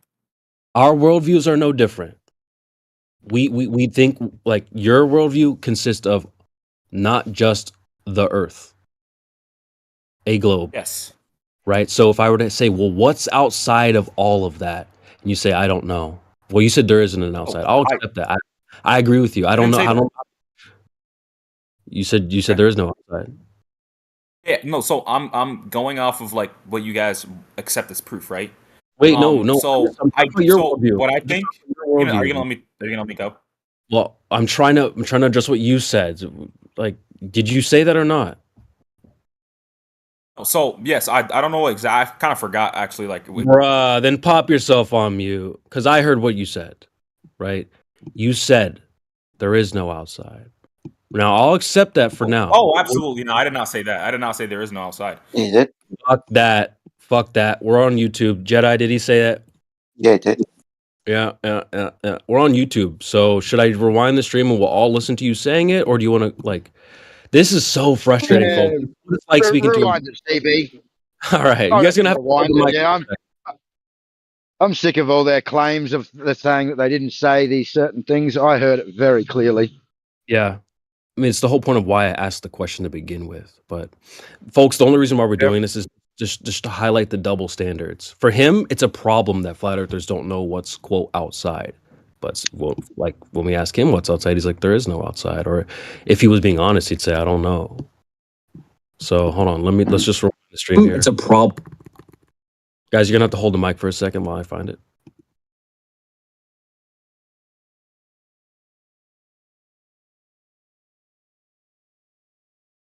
Right. So if I were to, or we'll listen to just, we think like your world, a globe. Yeah, I don't. Yeah. So can you rewind it? Can you rewind it so we can get exactly what I said? Yeah, I'm doing that The right thing now. is also, can I also say this, Creation? I'm not trying to like be disrespectful or anything. The thing is, I'm also trying not to get out of your grasp of like what you will take. Because if I can say like I already believe in globe Earth, I already believe in space, and obviously galaxies and stuff like that. So I wouldn't want to get out of your realm of belief because I know you won't believe it anyways. All right, So, check like, if I this told out. you that Here, I check believe in this space, out. you'd be like, Yeah, "You've never check been." it You know out. what I mean? Yeah, so to get on our level, forget all of that and then start there.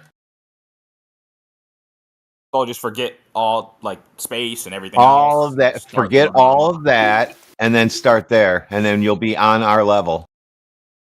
Just work at the really is level. I think I Start probably with would be on your level. Start with Earth. As much as I want to disagree, I agree with you. What? Well, you're going with who? Just start with Earth, man. It's Just like fucking yapping. Okay, sure.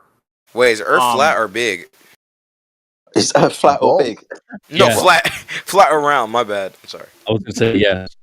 It's good. That made me laugh, man. Yeah, It's so horizontal. Yeah, flat. Yeah. So that's What's- flat. Actually, I have an interesting question here. Yeah. Yeah. Okay. I just have an interesting question here. It's like a hypothesis, like it's like a hypothesis for me, to flat earthers. So, are you guys all completely convinced that the Earth is flat? Like, okay, I understand if you guys are like maybe like, okay, Yeah. I think the Earth is flat. I believe the Earth to be flat, but you could there's a possibility you can change my mind, or is there no way I can change your mind? It's just all in the books, man. NASA, it's fake. Earth flat. Okay, it has nothing to do with NASA. Okay, so how about this? I'll frame it as easy as I possibly can. When I say the Earth is flat, there is not one other thing I've ever said my whole life I'm more sure about. That is the highest confidence level I can give you. The Earth is flat and stationary. Okay, so is there an argument that you have that would show me basically how I'm wrong? I'm right for the wrong reasons. It's basically He has a point. Sabine Holzfeather has a whole video on this about how flat earthers are right for the wrong reasons and how you should listen to their arguments and learn and don't be embarrassed if you can't prove the globe, because proving the globe is very difficult to do. It takes someone with multiple studies. So when you come in here and you have a problem, okay, you have a No problem. disrespect. Okay, no, not hold on. I mean, you have a problem with the idea of faith and a faith-based worldview. Because a lot of these guys, not you, I'm saying like the royal you. These people come in here, they're angry about flat Earth. They don't know what it is. They listen, they hear what flat Earth is. It makes sense and it challenges their worldview, and they start questioning how did they prove the globe? They really didn't. They just believe it, but they have a problem with belief systems.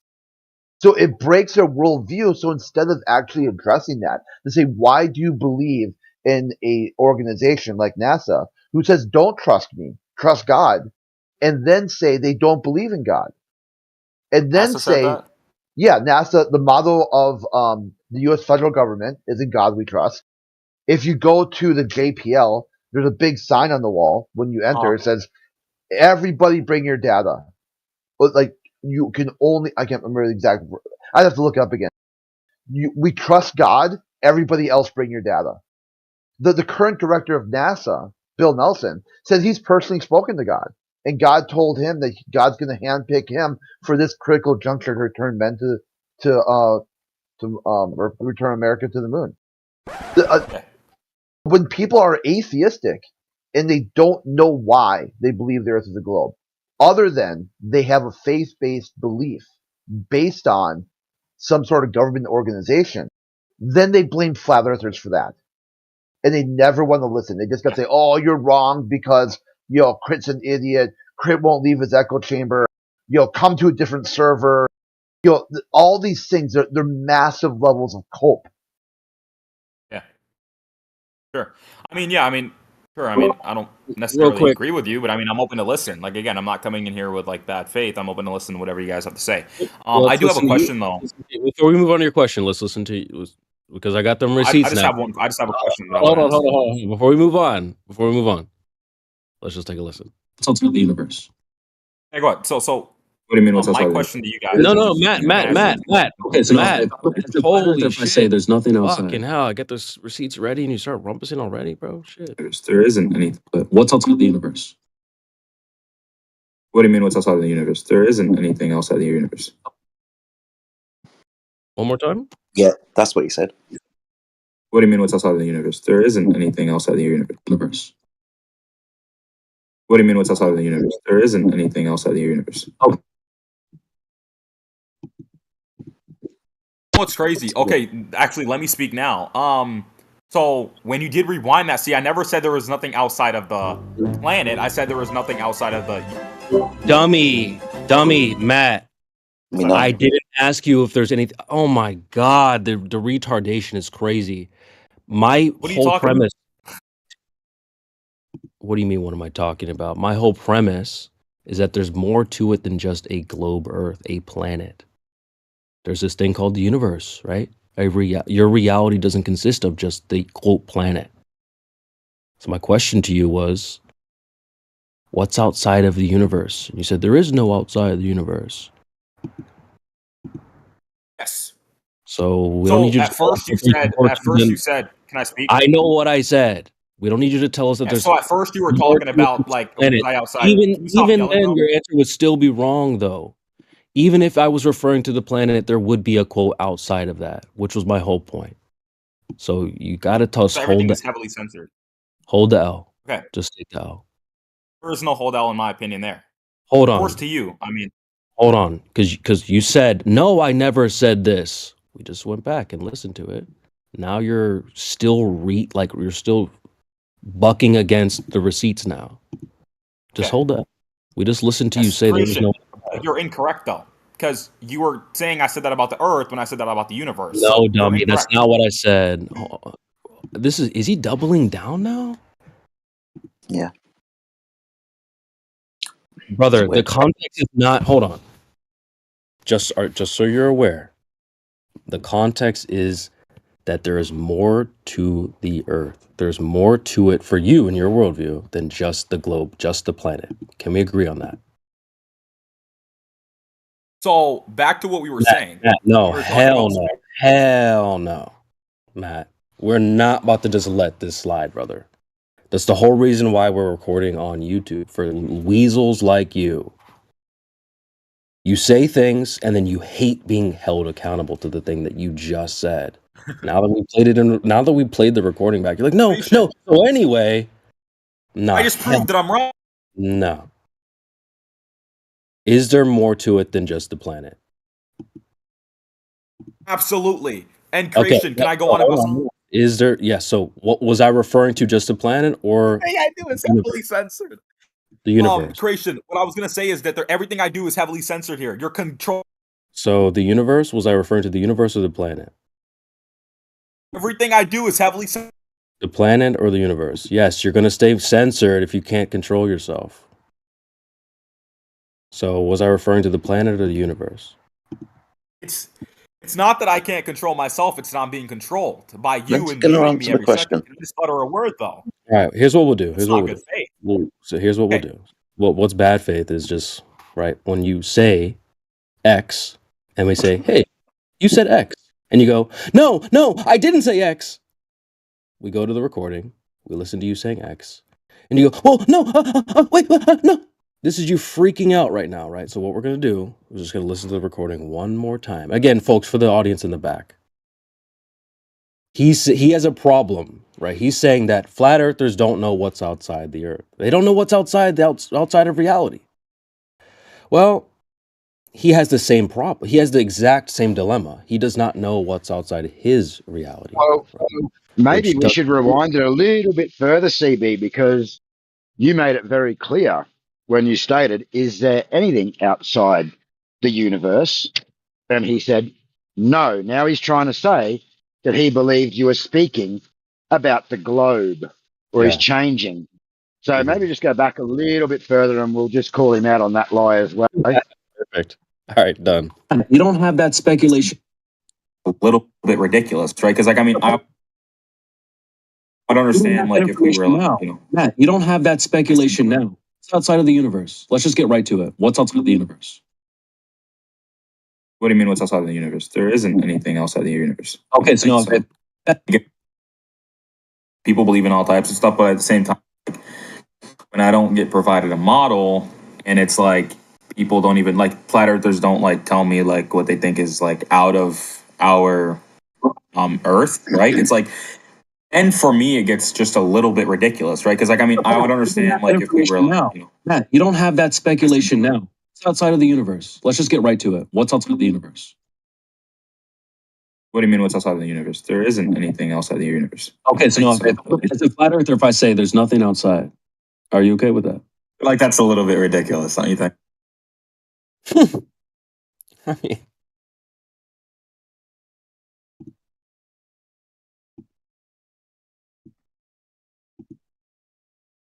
Yeah. Well, I So think his creation. position was very clear. Yeah, I still stand on that. There isn't anything outside of the universe. There isn't. Universe is So how does everything. creation know what's outside of our Reality. current Now- worldview? Hey, The thing, okay, I respect you guys. I want to have a conversation with you guys, but I just feel that I'm heavily censored. It's like I can't utter a word, and I know you're the moral judge because you're the one that's controlling the entire VC. But it's kind of bad when I can't even utter a word. So I do believe what I said, which I don't think that there is anything outside the universe. There isn't anything outside of the universe, to my knowledge. There isn't anything. And me and Creation were going on about like, is there anything outside of like our planet? He like at first he was also confused because he thought I was talking about the planet. He was talking about the planet before, and then we went on to the universe thing. So we actually replayed it. We were both confused. Yeah, yeah, It yeah. was about the Yeah, universe the yeah, entire yeah. time. Yeah, yeah. We got there. Let me So clarify this, we yeah. What CB, what you actually asked CB is space real? And he said no. So you said what was out there, and he said, I don't know. I don't know what's outside of what I can see every day. Yeah. Why don't we replay And that then you moment? were asked the same.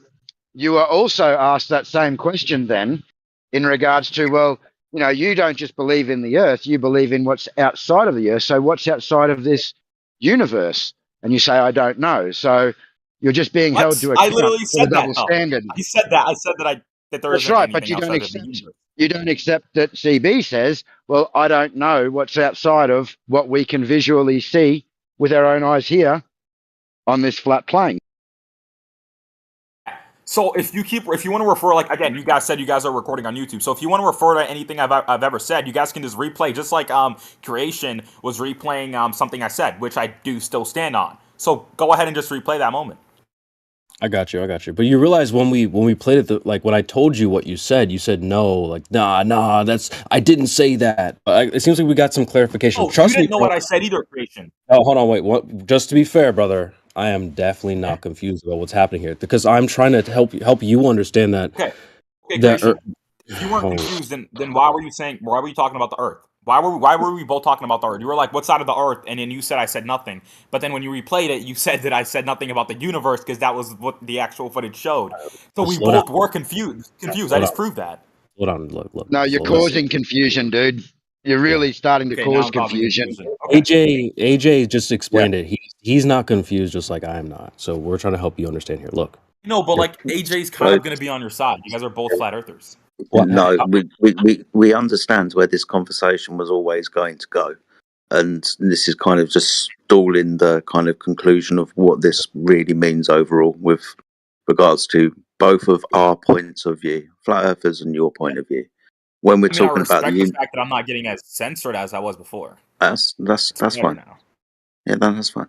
So with regards to the universe, we're told it's expanding, right? So obviously there's a limitation to the universe for it to be expanding. It's finite. It's not infinite. So obviously when you say there is nothing outside of the universe, what do you mean how come? Or you said there has to be a limit for it to be expanding. You said that. Well, a thing for it to expand, like the universe, would have to have a limitation, right? Like a balloon. To who? For a balloon. If you to put gas into a balloon, the limitation, it expands, doesn't it? That's what the universe is doing, it's expanding, right? And then it pops, right? Well, yeah, but we haven't got, say, a plastic or elastic layer around the universe, space and time and everything within, right? That's expanding into existence. What we're told, it came from a Big Bang, however you want to derive that Big Bang. But ultimately, nothing expanded into everything, so the universe is expanding.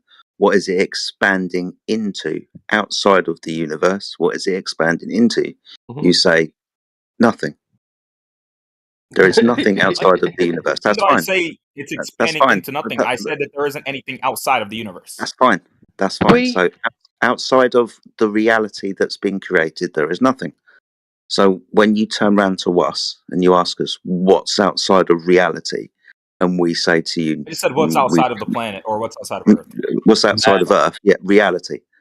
Yeah, outside of reality. The Earth and everything that it encompasses. Yeah, reality.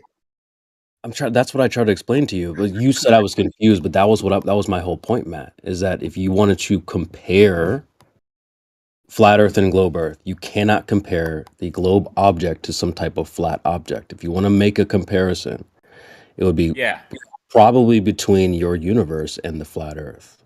So I was not confused. According to who? I was trying to help you understand our position, our point of view. Because you asked about a flat Earth in space, remember? Hold on a second. I just think that Hold on a second, Matt. To clarify something, I told you to forget everything you know, and then you'll be on our page. And you said, "Oh, that's all," and I said, "Yeah." So you should be there already. So why would I enter your mind of thinking though if I'm supposed to be on the opposite side of you though? Oh my god. You wanted to know. That would be smart of you. Telling you to especially if accept you're- pictures from NASA. Hold on, Matt. Go ahead. You'll be Tia. on my page. You know what I No. mean? Missing the point, Matt. Golly, you're so You slow. asked, "Well, how can I?" Whatever the question was, we'd have to go all the way back, figure out, how do you guys think? And I told you, forget everything you know, and then you'll be right on our page. And you said, "That's it," and I said, "Yeah, okay." It's There's a smart standard thing to there, understand. right? That you're not adhering to yourself, applying to your own worldview. See, how I explain this sometimes is say cavemen mastered flat Earth 10,000 years ago. So what's going on with you? Why is this such a hard concept to figure out? Damn. Oh, it would be a good thing for you to understand both sides, Matt. You don't have to. Yeah, dude, I'm trying to understand both sides. Trust me. Before you even Well- muted me, I was already done talking. I wasn't even speaking anymore. Man, Dude, can you describe yourself as being anything but inside the universe? what do you mean by that question? Are you inside the universe? Are you in the universe? Okay. So let's pretend that the universe is like some triangle, right? And No, I'm inside that. fuck no. Just it's a yes Answer a or no question. question. Holy fuck, dude. Yes or no, Matt? Fair debate. We don't need to Not a live in fair debate. imagination land. So We don't let's live in just imagine imagination land. everything's a triangle. Fuck that. Yes or no? Are we in the universe? Yes or no? This is a very simple thing, Matt. Of course, we're in the universe, but All why right. are you limiting? That was so painful. Go ahead, T-Dub. He's trying to make a point, Matt. So go ahead, bro. Yeah, well, Or- he's made it for me. He's in the universe. Therefore, if you're going to describe yourself as being in something or inside of something, so facto, there's must be an outside, right? Oh shit. What is he talking about? Okay, can I speak now? Notice it had nothing to do with the shit being a triangle. My word, your whole premise, right? You guys lose the plot, like Scott Mackey, Scat Mocky. You lose the thread so easily. We were talking about, quote, what's outside of reality, right? Don't think he's cottoned on you. No, he didn't. He's over here trying to talk about, well, so imagine it's a triangle, as if that had anything to do with anything. Yeah. Let's get him back. Let's see where it goes. So we understand that we're in the universe. I'm gonna be muted again in like 5 seconds. Am I not? Or can I Okay, speak? cool. Yeah, that's fine. There's Go a problem I'm finding here. There's a problem. It's like you guys are always speaking and say the only reason I said imagine the universe as a triangle is because I was going to explain myself the way I want to explain myself. But the thing is, creation, you are like controlling the entire argument. I can't even. You're It's like you're asking me goddamn questions. right. And You're tell me goddamn- how to answer my questions. It's ridiculous. Yeah, you're damn right. I'm running the conversation because when men and women dance, or just people dancing, I don't have to put it men and women. There's gonna be someone who leads the dance. Okay, there's a coach of the basketball team and shit like that. So there's gonna be someone to lead this thing. You're definitely not that person. All right. He controls my narrative. He controls. He wants to control what I want to say. He wants to control how I respond. It's like the Okay. most ridiculous thing ever. All right. We get it. So what's the point? So Do you want- if we do you want me to- imagine do you want me to let me triangle, finish what I was going to say? Yeah, He yeah, asked me go a question. Now your creation is talking. That's fine. Just carry on. Can I finish what I was going to say? Yes, Yes, carry on. dude. Just how about this? Turn the emotion Thank level you. Thank down you. You a don't, little hey, you don't have bit. to be a hard ass about it. I'm gonna finish what I was gonna say. I haven't forgotten it. He was talking about the universe, and he asked me, "Are you inside the universe?" And I said, "Yes." Imagine the universe is a triangle, right? I would say that I'm inside of that triangle. Why? Because I said I can't be out of it. I said that there is no outside of the universe. So if there isn't no outside of the universe, which I said I must be in it. That's all I was gonna say. Cool. Bruh. And how does that not fit a flat Earth worldview? I would that what? Yeah, so you're in your worldview. You said you are inside the universe. How is that different? It's not from my any- entire worldview, obviously, though. Yeah, not your entirety. There's a piece and part It's that like you're us sharing. talking about politics and saying, "What does that have to do with flat Earth?" Well, it doesn't. It's politics. Yeah, it does. Politics does engulf flat Earth. That's Edgar Mitchell I mean, famously sure. famously said that he thinks it's important that he wants to drag politicians out into space and say, "Look at it, you son of a bitch." Okay, so politics and geopolitical positioning and all these things are based on people's worldview, based on like they think there's a globe or not. Yes. Okay, so Craig, when you say, what you did okay, here, go ahead. Yeah. So so what you basically did here is you're talking about the universe, and you said, "I said yes, I am inside the universe," and then you said, "Well, how does that contradict flat Earth?" Well, it doesn't. I mean, we are inside the universe. I mean, you say you don't believe in the universe. I'm pretty sure. Do you guys believe in the universe? That was your first question we already answered. So that was asked and answered. So you Do we believe in universe? Could you? Just confirmation. It's yes or no. You don't Matt, believe in the you universe. agreed that there would be more Oh. ridiculous for us to believe in it, Matt. We already covered this. I'd like. Okay, to cool define then. it. What's the universe? So what? Then why did you say? Why does it Slow contradict flat down. Earth? Matt, just pipe down for a second. Jedi, go ahead, brother. What's the universe? Can you define it? What do you mean by that?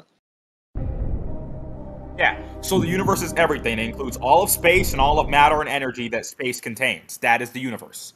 Okay, yeah, we believe in three-dimensional space where everything is. Yes. Contains. Actually, give me a second here, also, guys. I'm gonna quickly do something. I'll be back soon. Okay, mate. No worries. Yes. Hey, Go hit the you guys- inhaler. Hit that let's- inhaler deep. Okay, hold bro. on. Give this guy some space. He's kind of new to the conversation. He's not the typical troll who comes in here day in, day out, completely freaking. Okay, maybe I don't know. I'm not trying to tell you what to do, but I think if we give him some room, maybe he'll come to some sort of idea here that it's different than a freak out. All right, you're right. One of you good cops better step in, though. 'Cause Okay. I'm a bad cop out tonight, all right? It's demon Yeah, time I, tonight. I let Glober speak. I let them dig their holes before I cut them off. That's how I do. It's so nice of you. You and Jedi. That's so nice.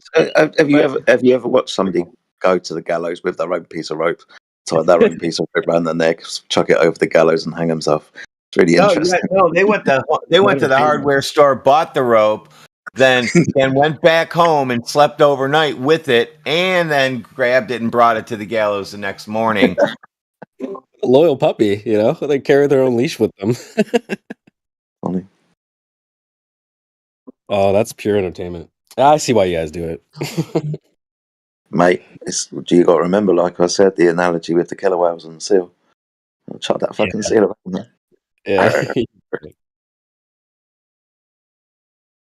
Otherwise, when the seal's dead, it's going to be like, oh, need a new seal. Yeah. Yeah. Yeah, true. Oh, well. You're right, though, Cred. I think you might have a point with this one, for sure. Regulators are going to come out of the woodwork at the last second and shoot the rope.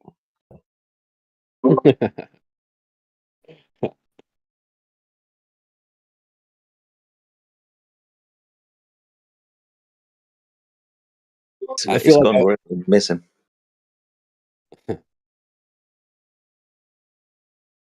I feel like I see them moping with the rope heading their way towards the cliff or something. I'm like, oh, just get on with it. Like, you know, like shove them over the edge or whatever. Chuck them. Why are you moping? Instead of saying, yeah, I think you guys are right, I'd just rather go on, put that noose around my neck and finish it off. Jeez. CB's a bit funny though. He's like he's got somebody on the noose and he's chucked them off of a cliff, and then he winds the noose back, he winds the rope back, brings them back, and then points out how they died, and then kicks them back off the cliff and says, "You died like this, remember?" And then brings them back up again and tells them again how they died and kicks them back off the cliff. Brilliant.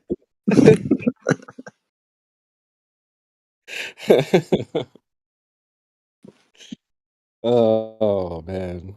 Hey, listen, man. We wolf pups are hungry, man. Blood in the water. I want my cut.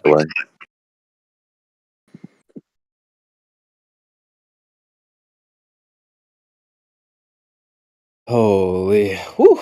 But yeah, he said that.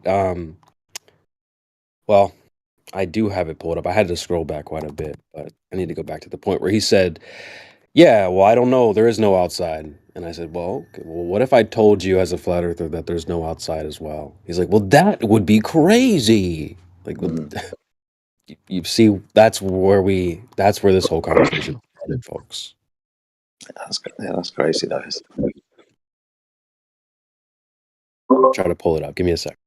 How can you say there's nothing outside of reality when I said there's nothing outside of reality? How can you say that?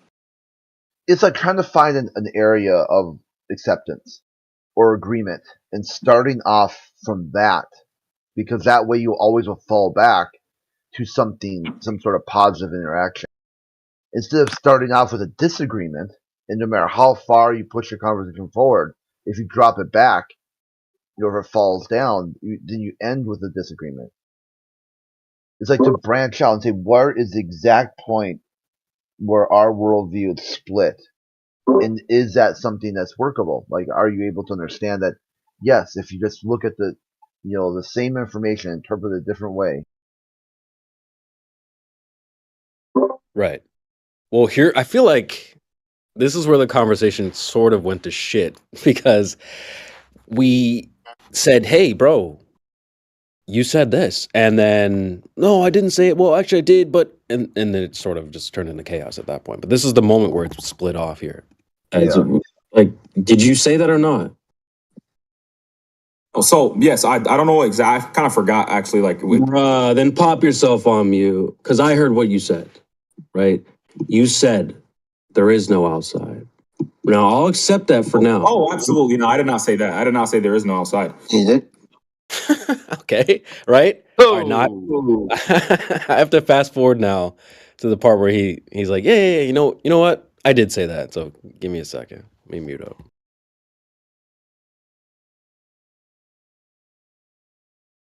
Outside. You did? Fuck that. For now. Oh, absolutely. No, I did not say that. I did not say there is no outside. You did? Fuck that. Fuck that. We're on YouTube. Jedi, did he say it? Yeah, I did. Yeah. We're on YouTube. So should I hold on? Let me fast. So hold on. Let's just.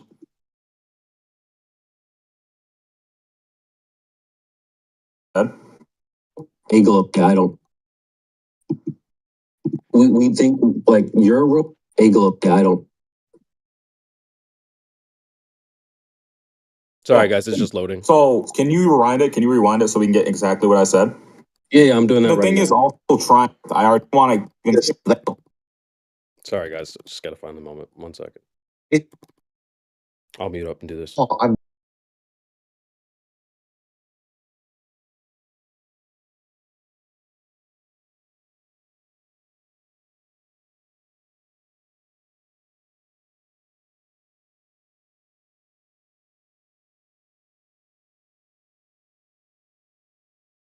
I do have a question though.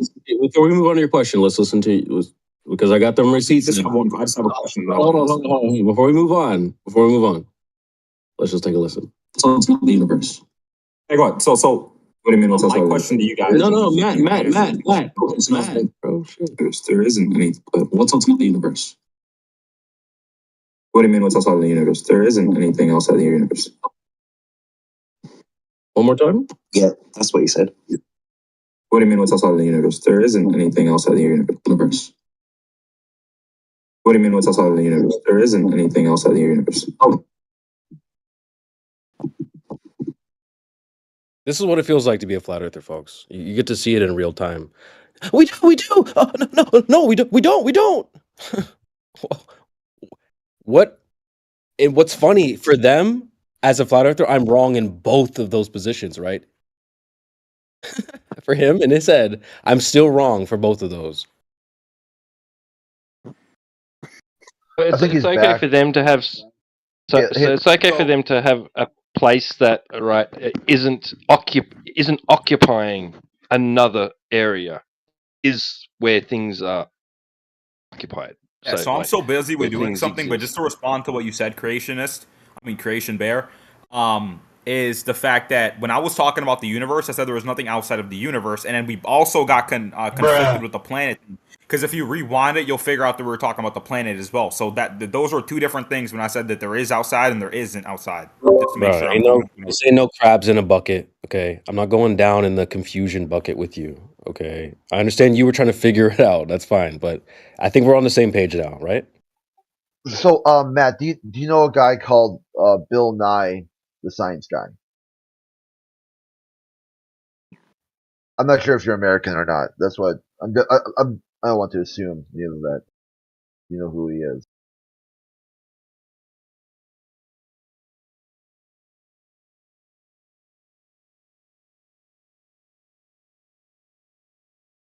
No, you there, Matt? Is Matthew dead? You alright, Matthew? Did he leave the call? No, he's still here. He muted up. Oh, I see. He's still here. Yeah. All right. What was the question again? Yeah, if he knew who Bill Nye was. Oh, come on, man. Bill, where you at, dog? Matt. Science guy. Well, he might. I mean, he sounds like he's got an American, like sort of a, Southeast accent, but I'm not really sure if, because you never know. This sword was cool too. Oh, hot mic. But here, I'll just drop it in the chat. He's typing. Bro, you already know what time it is if you hear that, Bill Nye, the Science Guy. Let's see. I was handling something for a bit. Oh, he was listening. Okay. All right. Okay. So he's like, this is I'm what, getting cooked. Good. This is what Bill Nye is going to tell you about Earth. So he's spent the last 20, 30 years, in lower education, K through 12, teaching kids about science. And there's one thing he wants you to take away, is that Earth is a closed system. You will not leave the Earth. There's no place to go. Yeah, even if you could. That's not the best clip. I got one where it just isolates just Bill Nye, but that's the part I was talking about. The Earth is flat, mate. You fucking stupid cunt. Thanks, boss. Shut up, Appreciate nigger. that. Oh, unlucky. Take care now. It was lovely having you. He still got muted. He still has to go get unmuted. I found it there. Here's the short one's the second one. Do y'all call out those people? Like, I'm just curious. Do we have? There's some Globers that call that out, but damn. Yeah, not very many though. A lot of the globalists seem they have this subjective morality, and they believe the ends justify the means. Yeah. If they're able to get Flat Earth shut down, that's a greater evil, or like a lesser defeating of evil, or whatever, greater good than racism is only racism till globe. Yeah, saying the N word or trying to shut the server down or broadcasting porn. All these things they feel are justified because what they're fighting against is even more evil, more heinous. I mean, that's what you got Bob the Science Guy has said that flat earthers have literally killed children. What? What the hell? Yeah, it's quite bizarre. And, I'm not going to go into his details of why he thinks that, but in his worldview, he thinks he's fighting against child murder. Bro, he's probably pro-abortion. Like, shut the fuck up. They'll publicly go around telling everybody you're child abusers. Think nothing of it. That too. They used to have an initiative called the Children of Flat Earth. They wanted to identify if your flat earther had children in the house, especially young children, and then just drum up a bunch of false reports to Child Protection Services. Oh, based. It's not that's fucked up, man. Yeah, imagine that. Somebody wanting to take your kids off you because you say level is horizontal. That's crazy. Yeah, it's what this topic does to people. It causes them to really freak out because in their worldview, they think they're being attacked. If I say the Earth is flat, somehow that is harmful in their worldview. They're seeing that as like like you're taking them down, like you're destroying. Like it's like an ego death, if you will, because they see themselves as some sort of an advanced human being who will be able to talk to an alien consciousness. They're waiting for the aliens to show up. Mind Avengers, I think Peter said, the other day, didn't he? Oh, hell no. When the aliens show up, does that mean the flat earth is fake? It's the globe. I did, Bev. Show up from where? Space. Where's that? Up. Yes, it does. We'll bow down. Good to see you again, Bev, you polluter of minds. See, there you Damn, go. you got a fan already. Like Holy that. shit. Here we go. I'll never let go, Bev. I'm here for Jerry. I'll never let go. It's Jerry and the children. All right, time to run train on Jerry Peter. is the normal people. Peter came to get another train ran on him tonight. You dirty boy. Yeah, Peter, what's going? I don't think I've come across you unless this is a sock. You're in for a treat. Yeah. Okay, so what's going on, Peter? What's new today, Bev? What have you cooked up today? He's one of these globe defenders that defending the minds of other people. It's not his own mind. Don't worry about that. His mind is absolutely solid. He's here to defend the minds of other people. I'm not even talking to you, Bev, to defend the globe. I'm here to defend freaking basic reason. That's what I said. Yeah, I'm not attacking the globe, mate. I've never have. I've always said Yeah, I know. have a I proof couldn't give a shit. that You're level attacking is logic horizontal. itself. And that proof, right, proves that the Earth is not flat. And that's too much for you, isn't it, Peter? Those minds that are wrecked by knowing that level is horizontal, and the ones that know the Earth's not flat, that's just too much, Peter. Tell everybody. Oh, Yeah, I'll tell everybody. He's getting hard right now, Bev. You just hearing you say that. Mm-hmm. Yeah. I'm here to defend that orange is sour. Yeah, clown. That's as much sense as you make when you say the words you say, Bev. Mm-hmm. And you're making more sense. Equally as much sense as Bev is making. Go on then, off you go. That's it. I just said what I said. I don't want you to anything defend else. the orange is being sour. Come on, defend it. Yeah. It just is, Bev. It just is. You've never had any sweet orange juice? No, everybody knows orange is sour and also square. Whoa. Do we have to? Are you confused with grapefruit? Are you all right, Peter? Yeah, I am. Like, you guys don't realize that want to play with that anymore. equates to listening to nonsense. Oh, brother. Mm-hmm. Go on, what was the nonsense bit then? What's your bit? That level is horizontal? Level is a straight line on a horizontal plane, yes. It's Says who? Says Bev? Yeah, so yes. It's provable as such. Prove it. Okay, and Peter says orange is quadratic on a sourness sphere. Wait, how about this? Peter says that level is curved.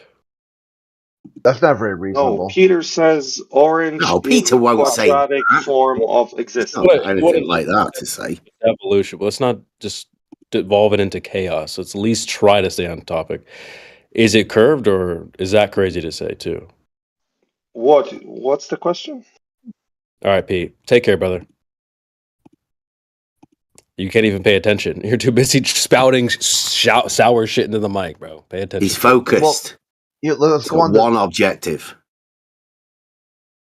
He's here to devolve He things in wants the to- cap anyway. just in the cap. Yeah. I mean, okay, Peter, what is flat Earth? How about that? Let's start. Well, no, wait a minute. Let's stick on the fact that, what triggered Peter to come out. This is for the minds of people. We're getting called child abusers for just saying that you can prove level being horizontal. Right? I'm getting abuse from flat earthers because I say that proof proves that the earth isn't flat. So, we get it from everywhere. Peter's attacking me because I'm saying level's horizontal, and the flat earthers are attacking me because I say that proves that the earth is not flat. Yeah, I'm attacking you. Continue, Peter. You explain how you're defending the minds of people against these facts of reality. You are a delusional maniac, Bev. Right? Do you agree or not agree? This is a binary thing. Does level being horizontal prove the Earth is flat or prove the Earth is not flat? No, two words that don't make sense. Don't prove anything or disprove anything. Okay. So you don't actually know whether the Earth is flat or whether the Earth is not flat? I do know, but not using nonsensical words. Okay, so you do have proof that the Earth is flat or not flat? I have solid evidence that works for me so well that I don't believe in anything else more than in the fact that the Earth is spherical when it comes to sciences. Okay, do you have proof? What? The buzzword No, there. absolutely not. You have no proof? Absolutely not. Of a geometric statement that you're saying? It's not a geometric statement. It's a statement about reality, not geometry. Yeah, there's reality geometry, right? That's where we practice geometry does and not demonstrate geometry in reality. Geometry can tolerate a flat Earth, a spherical Earth, a triangle Earth, or no Earth. That's where the actual mathematical proofs are within geometry. What? Yes, geometry doesn't need an Earth to exist. Yeah, but you don't have a proof. You've just told us. Yes, of course. I just told you. So you can't back up anything you say with any geometric proof? No, I can back it up with geometric evidence. But you're not ready for that because you don't even know what the triangle is. Pete, you're a dummy. Holding out on us. What does geo refer to in geometry? Just curious. I'll pass it back to Bev, but what does the geo refer to in geometry? Just curious. I think Earth. Okay, so when you said that you could do geometry with no Earth? Yes, I did say that, yeah. What would that be called? Metrics. Oh, you can call whatever you want to call it, brother. Just measurements. So if it's geometry, which is Earth metrics, and we're not doing it with the Earth, but what are we doing? So you think that the nature of geometry is defined by its Greek? Just trying to hold you accountable to what you said, friend. No Earth. The same. Mad geometry. Can I ask you a question, Cutie Bear? I'm asking you the question, sir.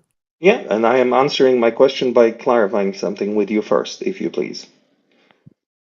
So, if Greeks never existed, but it was the Brits who invented geometry, and they called it, instead of geometry, they called it Don't invent geometry. Well, imageometry was invented. I'm sorry, discovered or wrote a book on it. But instead of calling it geometry, they called it Princess Diana. Would that change anything? Folks, what he's doing here is flat earthers have to be wrong syndrome. Yeah, but let him go through it. It's the foundations of mathematics he's talking No, I'm just treating you as an adult man, Cutie Bear. Like you said. You're 16, remember? I wouldn't make it. Okay. You said that geometry has something to do with Earth because of its Greek name. Wait, hold on, Pete, did I say etymology? Because we're on YouTube, so did I say that? If I rewind the stream, yes, you. I think he's talking about Bev. Bev said geometry, Earth measurement. Implied it.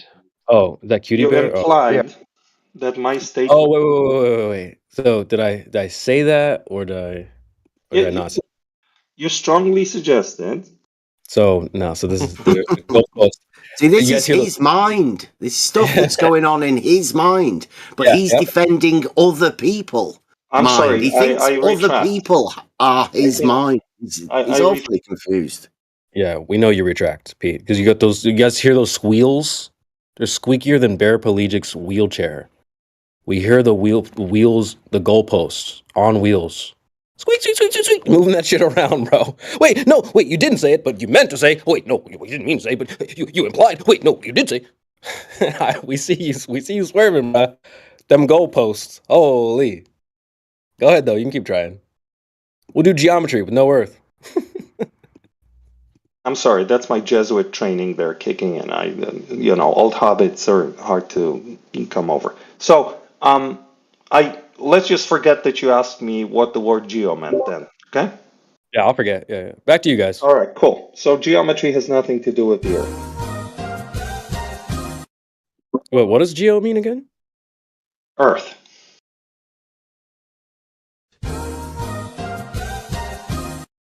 And geometry has nothing to do with Earth, right? That's correct, yes. Could you say that we do practical geometry when we measure lengths and distances in reality?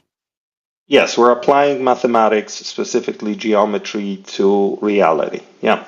Brilliant. So there's geometry in reality and there is proofs within geometry. Can you link the two together and get a proof within reality? Yes. Brilliant. But you don't have any, do you? Can I?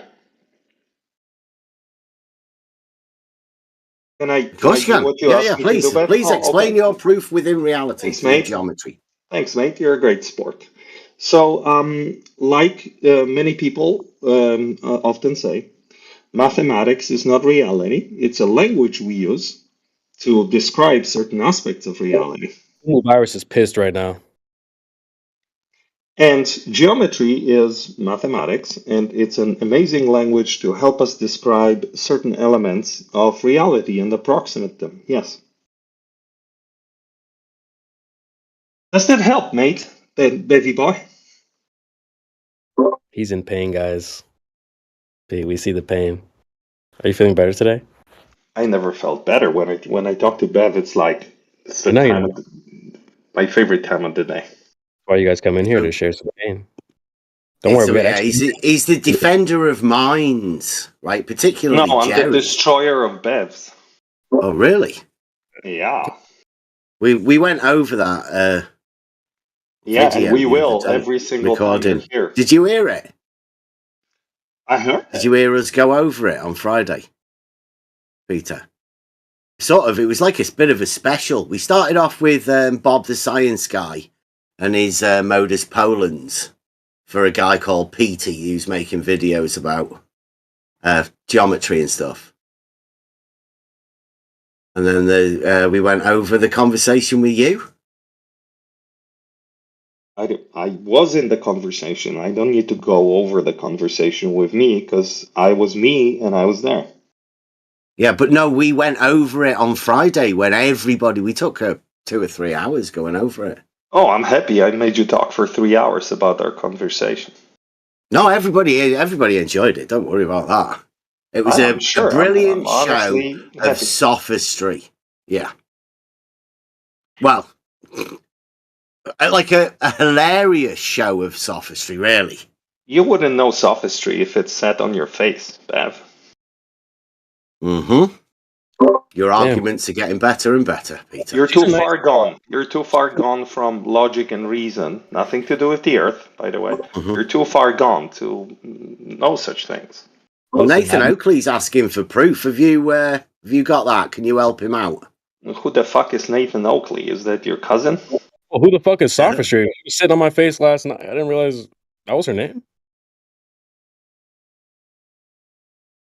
Who is Nathan Oakley? Is that like a British porn star? What is that? He's one of the leaders of the Flat Earth community.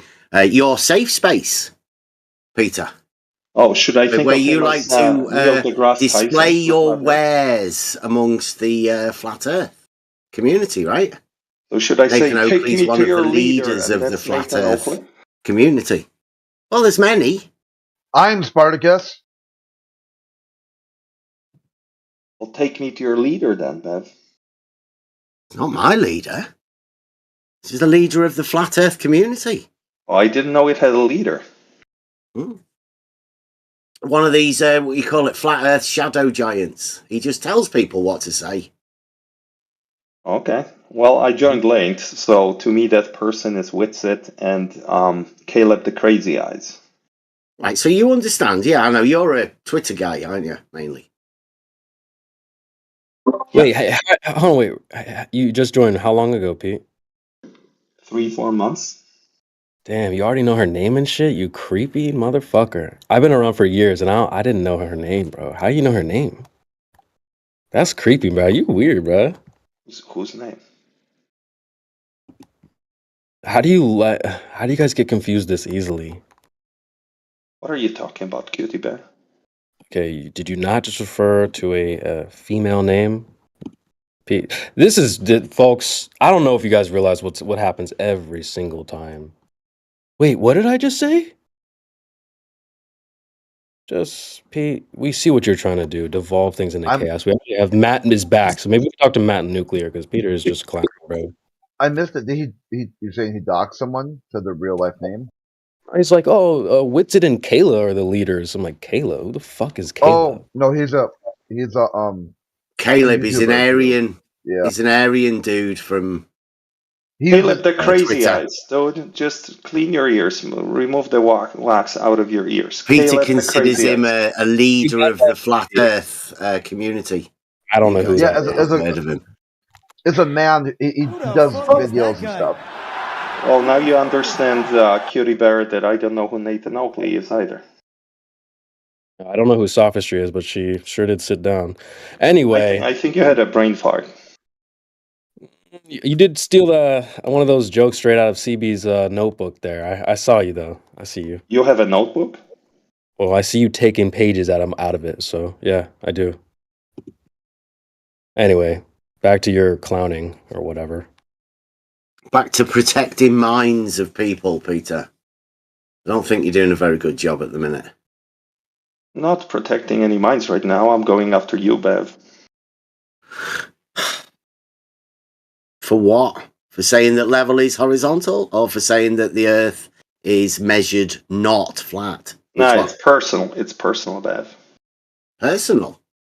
Wow, what did it do that upset you? Was it saying that level's horizontal? Oh no, way Or more was than it that. saying that the Earth's not measured not flat? You damaged the person that I really like. Oh, bloody hell, Peter. You really like him? There's a person that I like that I could be friends with whose brain you totally fucked over upside down. What the fuck? By saying that level is a straight line on a horizontal plane, or by saying that the Earth is measured amongst not other flat, things. Peter? Amongst other things. Did he cock block you, Pete? No. He wrote the person before I could even become friends with them. He cock blocked you. Wow, this is what you've got to have to cope with if you come round here onto this server. You've got Peter here, who's I don't know, shows of affection. Is that what we could say, Peter? Yeah, he's simping. It's pretty funny that outward. Matt's calling Peter out. Yeah, you're getting Because called you got out. globalists telling you that you're fucked up. Oh, wow. Here we go. Wait, Matt, you're about to go straight under the bus. Oh, he's deafened, but you guys are going to hear a thud here in about a moment. So that'll be Matt going directly under the bus, folks. Just make sure you be prepared. Not safe for children. Or which is it, Pete? Are you going to dive yourself head first?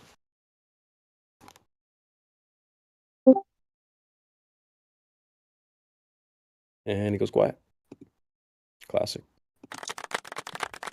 I help you with that, buddy. It's what they do. They just say some really weird stuff, right? That he's like the defender of people's minds, and then they go quiet. Normally for a few years. Sometimes they come back again after they've been away for a while. Usually with a different name. Sometimes with the same name. People don't remember stuff. I think it's probably because not many people stick around for very long. Only the people that do stick around for longer are the ones that remember everybody that's been around here. See the same faces. Disappear for a bit. Come Like back. Caleb? Yeah. I don't know who Caleb is. I have no clue who that is. Yeah, he's he's a new hotshot apparently. Yeah, he's kind of like a guy who's does like scar trails and stuff like that. Like it Yeah, see, because I once got called a child abuser for saying level is a straight line on a horizontal plane, and now you've got people like Jaren promoting that person that does that. So they're sort of in bed together. You know, these the people that accuse people of being child abusers and these flat earthers that are getting accused of being child abusers. Friendly like. Setting up meetings and debates where they discuss things that they call a false dichotomy. Were you aware of that? Like, they know that you've been discussing a false dichotomy for years. Round and round and round. Peter, what do you think? And they call people child abusers and then have debates with them. All friendly like. Is that logical, Peter? Is that reasonable for someone to do that?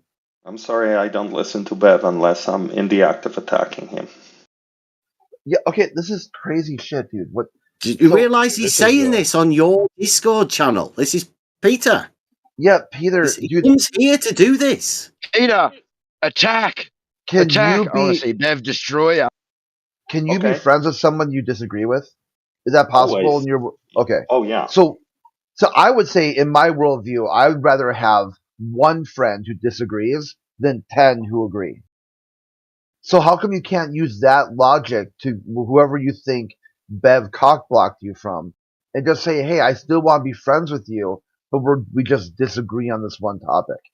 Oh no, that's I know what you're thinking, but no, the person I'm talking about, it's not like I cannot be friends with them because I disagree with them. It's because Bev turned their brain into a pudding, a mush, a jar of jelly. So Okay, there's that's nothing to talk to them about. That's not possible. Okay, Bev. It is doesn't have- possible. You can He's witness it. finding a proof. That's what he's talking about. Yeah, actually, internally finding a proof. To Peter, that's Yeah, Peter, mush. it's not possible for someone to turn someone's brain to mush. Okay, You should witness what I saw. Yeah, I think what you're doing here is you've got some weird subjective idea. There's like my take. Okay, I could be way off. Okay, so there's some gal that you wanted to talk to, and it didn't go. No, he's a man. He's a man. Okay, it's a man. He's in the room with us. Yeah, okay. Yeah, so it's okay. I mean, yeah, is it something? If you don't mind me asking, is it a romantic thing or not? No, I don't think it ever would be. Okay, because just so you know, there's a lot of people who have found love in this topic, in this community. I mean, we got marriages and all kinds of stuff. Oh, I know. David Weiss has a dating app, even. Yeah, you can go for coffee with McToon and Brenda. Oh, I could, but that's not what we're talking about. Okay, so I think what the best part of this is, if you're able to talk to somebody and you want to talk to them, try to narrow the band of the conversation away from topics that you are upset by. Okay, so if the person in the room, I guess we don't know who it is, you want to talk to them, can you just send them a message? Can you like send them some flowers or something? You know? Yeah, I tried doing that, but it didn't work. They're too far gone because of Bev. Okay, dude, I just don't see how that's possible. All right. I know. That's why do you think I'm so upset? walk through it. Okay, is there a way of talking about the topic without going directly at Bev? What exactly happened? No matter what topic I try to talk to my lost friend about, he always brings up the same garbage that he overheard from Bev, and we fall apart. Like, it comes from him. His brain prevents him from reasoning logically anymore, or even conversing, because of what Bev did to him. That's why I'm after Bev. Do you give a shit about another man? Soy, that's so weird, man. Well, I'm a Christian. I love him like a brother.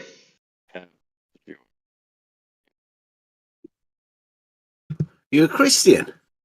You do that. But he's become a flat earther now. Is that correct? Did you advise that dude in the biblical? In that great biblical cosmology debate, did you have any hand in advising the globe guy, or was that just like? Oh, you mean the two pastors arguing about? Two fundamentalist Christian pastors arguing about the Bible? No, they weren't. They were. It was the cosmology debate, right? Since you said you were a Christian, did you have any hand in advising the globe pastor? No, and most of us 2 billion Christians in the world did not have a hand in that either. Yeah. Are you? Well, McToon was there. So did you have any conversation with McToon being the no Christian advisor of the pastor for the globe? How many Christians do you have? Do you think are there in the world? Yeah, but do you think know each other? Do you think the globe side of the Bible is safe in the hands of McToon, or do you not? The globe. How do you think it did? The globe is safe in its own hands. It doesn't. Yeah, how do you think the globe pastor did? Do you reckon he's going to increase his? No, I thought that was his flock. Like, is that your church? Would you prefer to go to a globe pastor? Right? I already go to a globe pastor. Yeah. Yeah. Okay. Would he be interested in debating, like the globe with that flat Earth pastor? No, my globe pastor writes books, like writes scientific papers on science. He doesn't debate random dudes who open their church to avoid taxes here in America.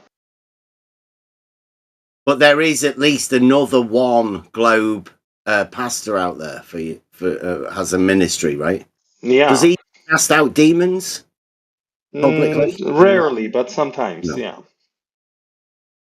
Mm-hmm. Good. What's your take on the Mormons? Do you think Mormons have a hand up on people like you and the globe and flat Earth pastor? I know quite a bit about Mormons. I've had quite a few friends who are Mormons, and I don't think they have a hand up on anybody other than that they've definitely got a cosmology that involves space a bit more, doesn't it? What? Don't they have a cosmology that involves planets and stuff, like more so than the Christian Bible? I don't know, honestly, the Mormon cosmology. I've never studied it, but I did read the Book of Mormon. Mm-hmm. Well, yeah, you should look into it. I think that's why the Mormons are better at defending the globe, because their religions are combined. My pastor is pretty awesome at defending the globe. I don't have a problem with that. Yeah. I think I'm studying that at the minute. I mean, I'm intrigued at how the religion can place itself within a false dichotomy. That's to cause division. I think it's marvelous. That's a good topic to study. You know why I feel confident in my pastor? His church was the church that provided most of the evidence for spherical Earth. So I think we're standing on pretty firm ground here.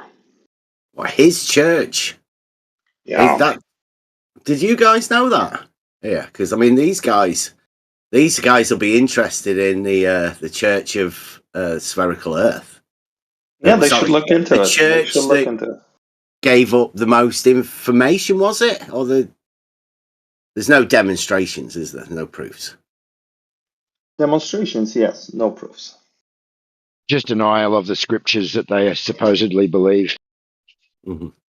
So say you. So say the Bible. 2 billion Christians disagree with you. Lucky What? people. What do they lucky disagree people aren't with? the authority. Lucky these people aren't the authority, are they? That would be the No, Bible. they're not. And the They're just your scriptures. fellow In Christians. context, that would be the authority. What do they disagree with? Before you start arguing about, like, what is the point of contention that people disagree with first? People disagree with everything, but most Christians believe the earth is a globe. Right. Okay. In their mind. Yeah, in their mind, yeah. It must be. Yeah. Because No, that's the mind that you're defending, is it? It doesn't have to The be. I'm mind just saying globe. that's what they believe. That's all I said. Peter, Not proof defender of any- the mind globe. Religiously. I'm not defending. I just said that's like a fact. Most do. Most out of the over 2 billion Christians think, believe, whatever you want to call it, that the earth is a globe. They might all be So wrong. there's a religious link to the globe, right? The no, globe is no, becoming actually, no. religious. Yeah, by those 2 million people that you're talking about, they've religified the globe. Who happen to be Christians. There's also, 1 point something billion Muslims who think the earth That is a have globe. religified the globe. Again, yeah. No, they just, It's they have loads. opinions. They have It's one of the biggest religions, right? No, Built some of them entirely like, upon faith. You've got no proof. Some of them like, Men United. you've Does got- that make Men United no a proof. religious organization? This is a faith-based religion. No, you're a religion. You're the pastor of the Church of Crazy. No, I'm just pointing out. You have don't no even proof. know what a line you is. just have You don't know what faith. a line is.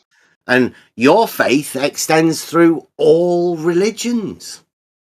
Doesn't matter. Maybe there's something This is like to a it. one governance religion, isn't it? Yeah, like most religions say, don't steal. Monadic religion.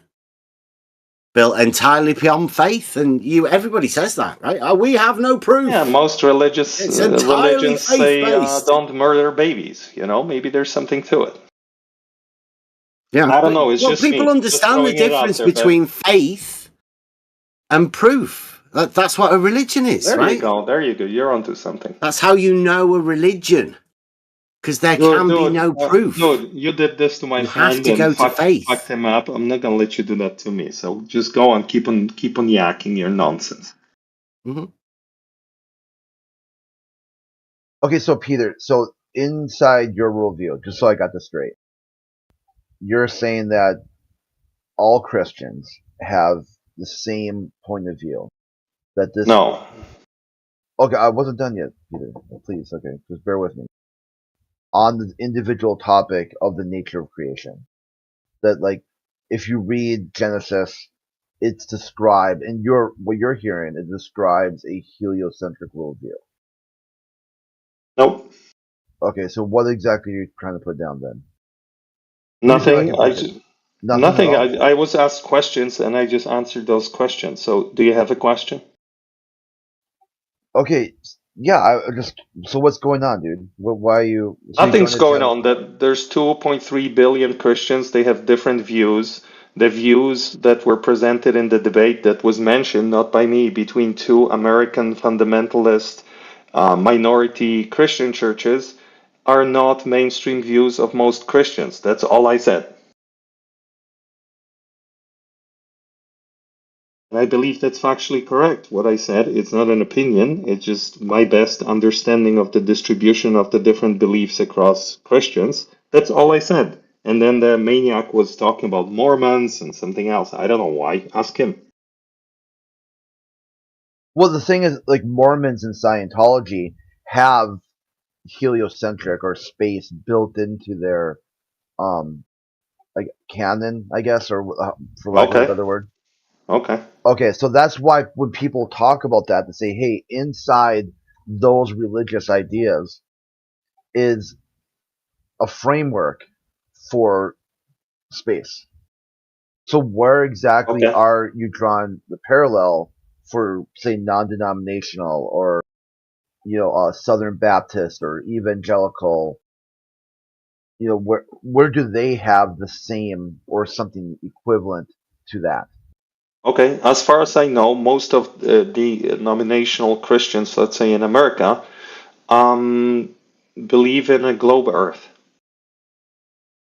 Right? That's a separate thing. That's not in the Well, same then what bucket. I'm trying to at least relate to what you're saying, because you didn't At least make he a said clear. belief, You right? didn't pose a clear question to me. So I'm just saying, as far as I know, most Christians in the world believe in a globe, and most Christians in America, no matter what denomination flavor of Christianity they subscribe to, believe in the globe. And it's not even like 70-30 distribution, it's more like 98% to 2. That's my Yeah, feeling. some people have a really strong So some guy faith brought up like in the the debate globe, don't between they? two fringe Christian pastors, and by fringe I mean statistically speaking, like on the outskirts of the curve, right?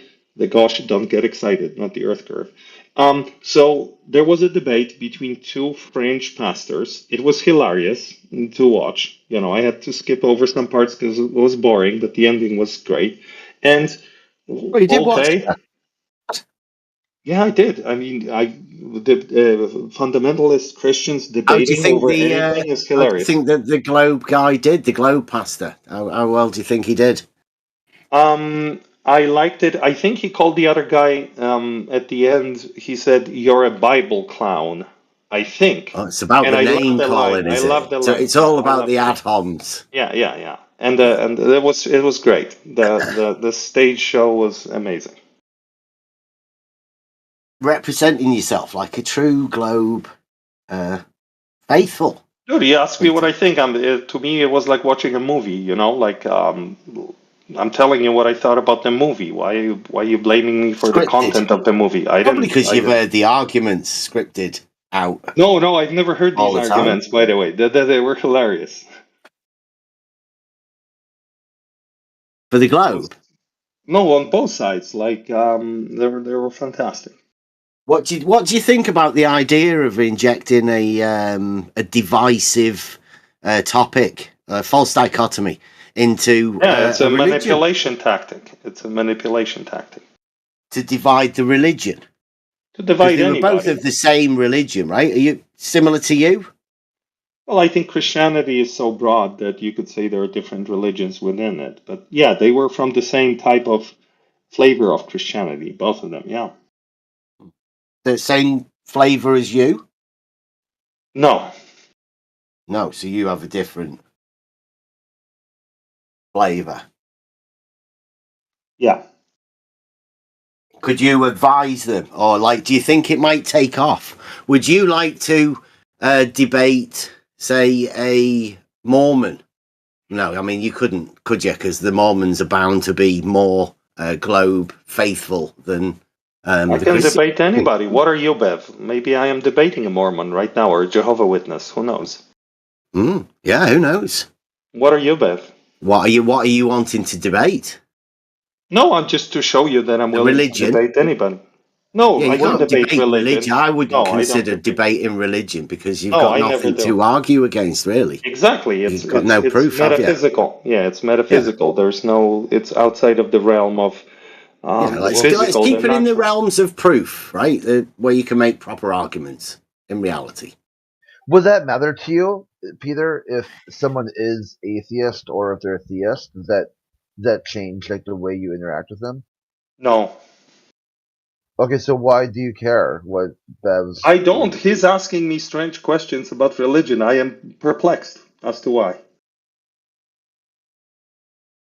But that's Bev. That's normal. What do you think, Bev? Why, from Peter's point of view, why you asked this conversation went towards religion? Well, mainly because it's faith-based, right? Religion is a faith, right? That you have to have Believe. internally, right? That's where you gain your religion, through faith.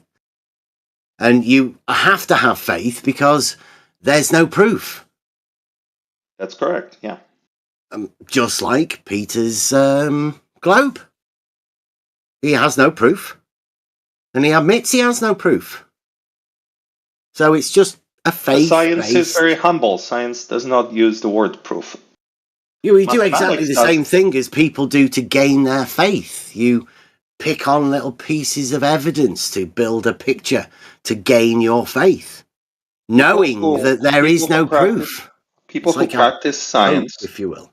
People who practice science are quite humble. They've been humbled in the 20th century by themselves, so they don't use the word proof anymore. Out of humility. That's all there is to because it. they got it wrong. There's been a lot of things exactly. that caused a lot of damage. You know, like anti-miscegenation, clean coal, the low tar safe cigarette. No. Don't even go there. No. Don't even go there. This is more fundamental things. Don't confuse people. These are the reasons why people have lost quote-unquote No, I'm talking faith. about physics. I'm not talking about none Even of that. physics. Physics has got lots of things wrong too. Why do you think there's no proof? Because you cannot prove anything. Because you cannot. Of course, you can prove things. You cannot establish absolutes in reality. Why not? Because it's difficult. Reality There's is future contingents of the mind of somebody who has a faith that something might change. Well, you ask me a question and then you give it. You speak over me. Okay. No, don't. You know, there are actual proofs. Not in science, in mathematics. Yeah. No, science is the gaining of the acquisition of knowledge. Yes, and it's always that's where faulty. proofs exist. No, because our ability to even measure the simplest thing is always burdened with like a margin of error. We're never absolutely precise. That's in your mind. No, that's in reality. You've axiomated you not having any proofs. Therefore, that you don't know what science is. So what are you arguing about? I'm not arguing about anything. I'm just pointing out to you, the guy with the faith of a model, right? That there are actual proofs in reality. In the mind of a person who never engaged in science, such as physics, yes, and that's you. So you actually do something to find out there's no proof. You realize that's a self-contradictory statement, right? You're full of self-contradictory statements. Because you can't have proof, can you? You can't have proof that there's no proof. No, not in science. Not in science. So your science states that you can't have proof that there's no proof, but you're just going to go with the fact that there's no proof. No, we just know from practice. In the hope that there's no proof. But what if somebody says, look, here's a proof? What do you say to that? I would say you probably haven't even studied the history of physics, so you don't know what you're talking about, to that person. And to you, Bev, I would also say that. But you realize there are proofs within geometry that are demonstrable in reality. Yeah, in geometry, in mathematics. So there are proofs within reality then. Are you saying those proofs that exist within reality, rather than calling them natural laws or things like that, you're going to call them, not part of science? What, mathematics?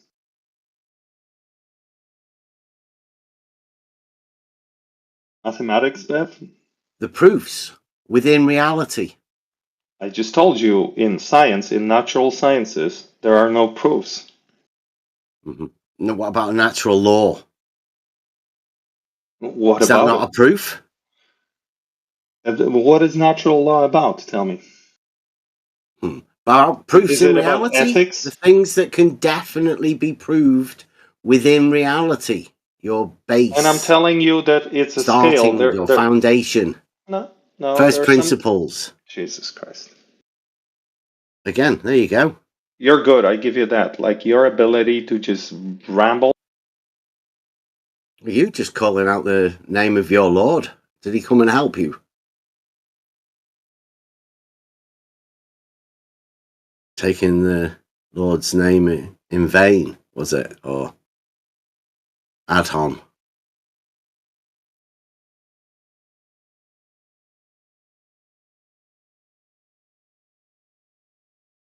Go ahead, Peter. What you got? Can I talk to you? Maybe not to Bev. Yeah, that's fine. I thought can't you were anymore. destroying me. So Yeah, no, you I all can't. right? I can't. No, I'm I getting, know. no, I'm not alright anymore. Crit, well, you were at least we had something meaningful going on there. Can you resume? Yeah, certainly. So, what do you want? Where do you want to pick it up at? Where do you want to pick it up? You choose, because my brain, I need like to breathe for like 10 seconds to kind of stabilize. So you just reset.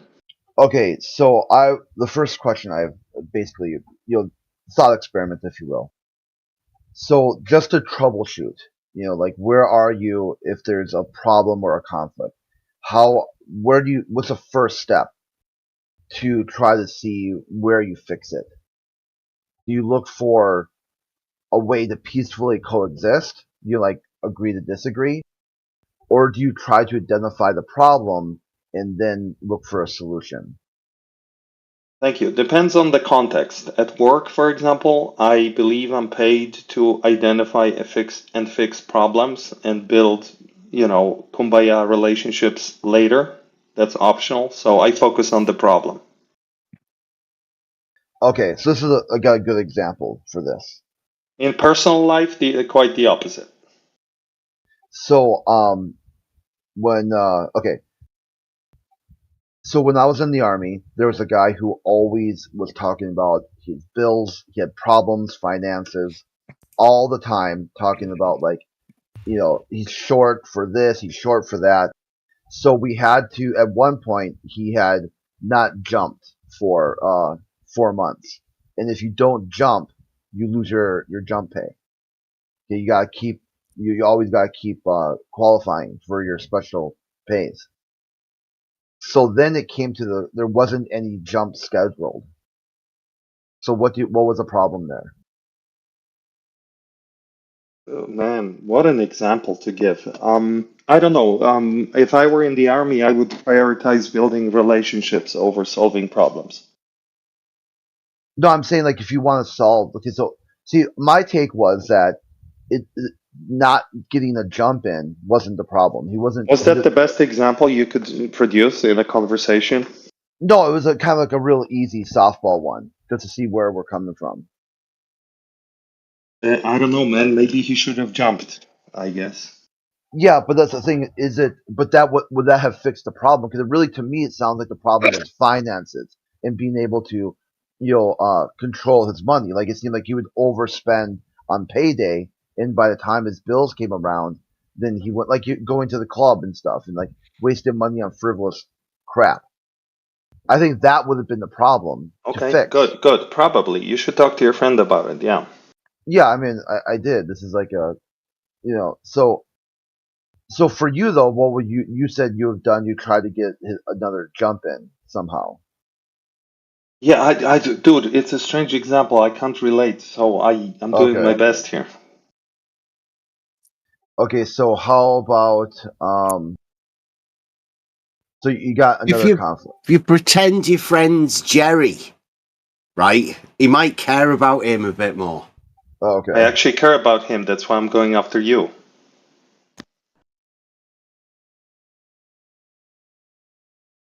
All right, Crit, go on. Yeah, so I'm friends with Jerry.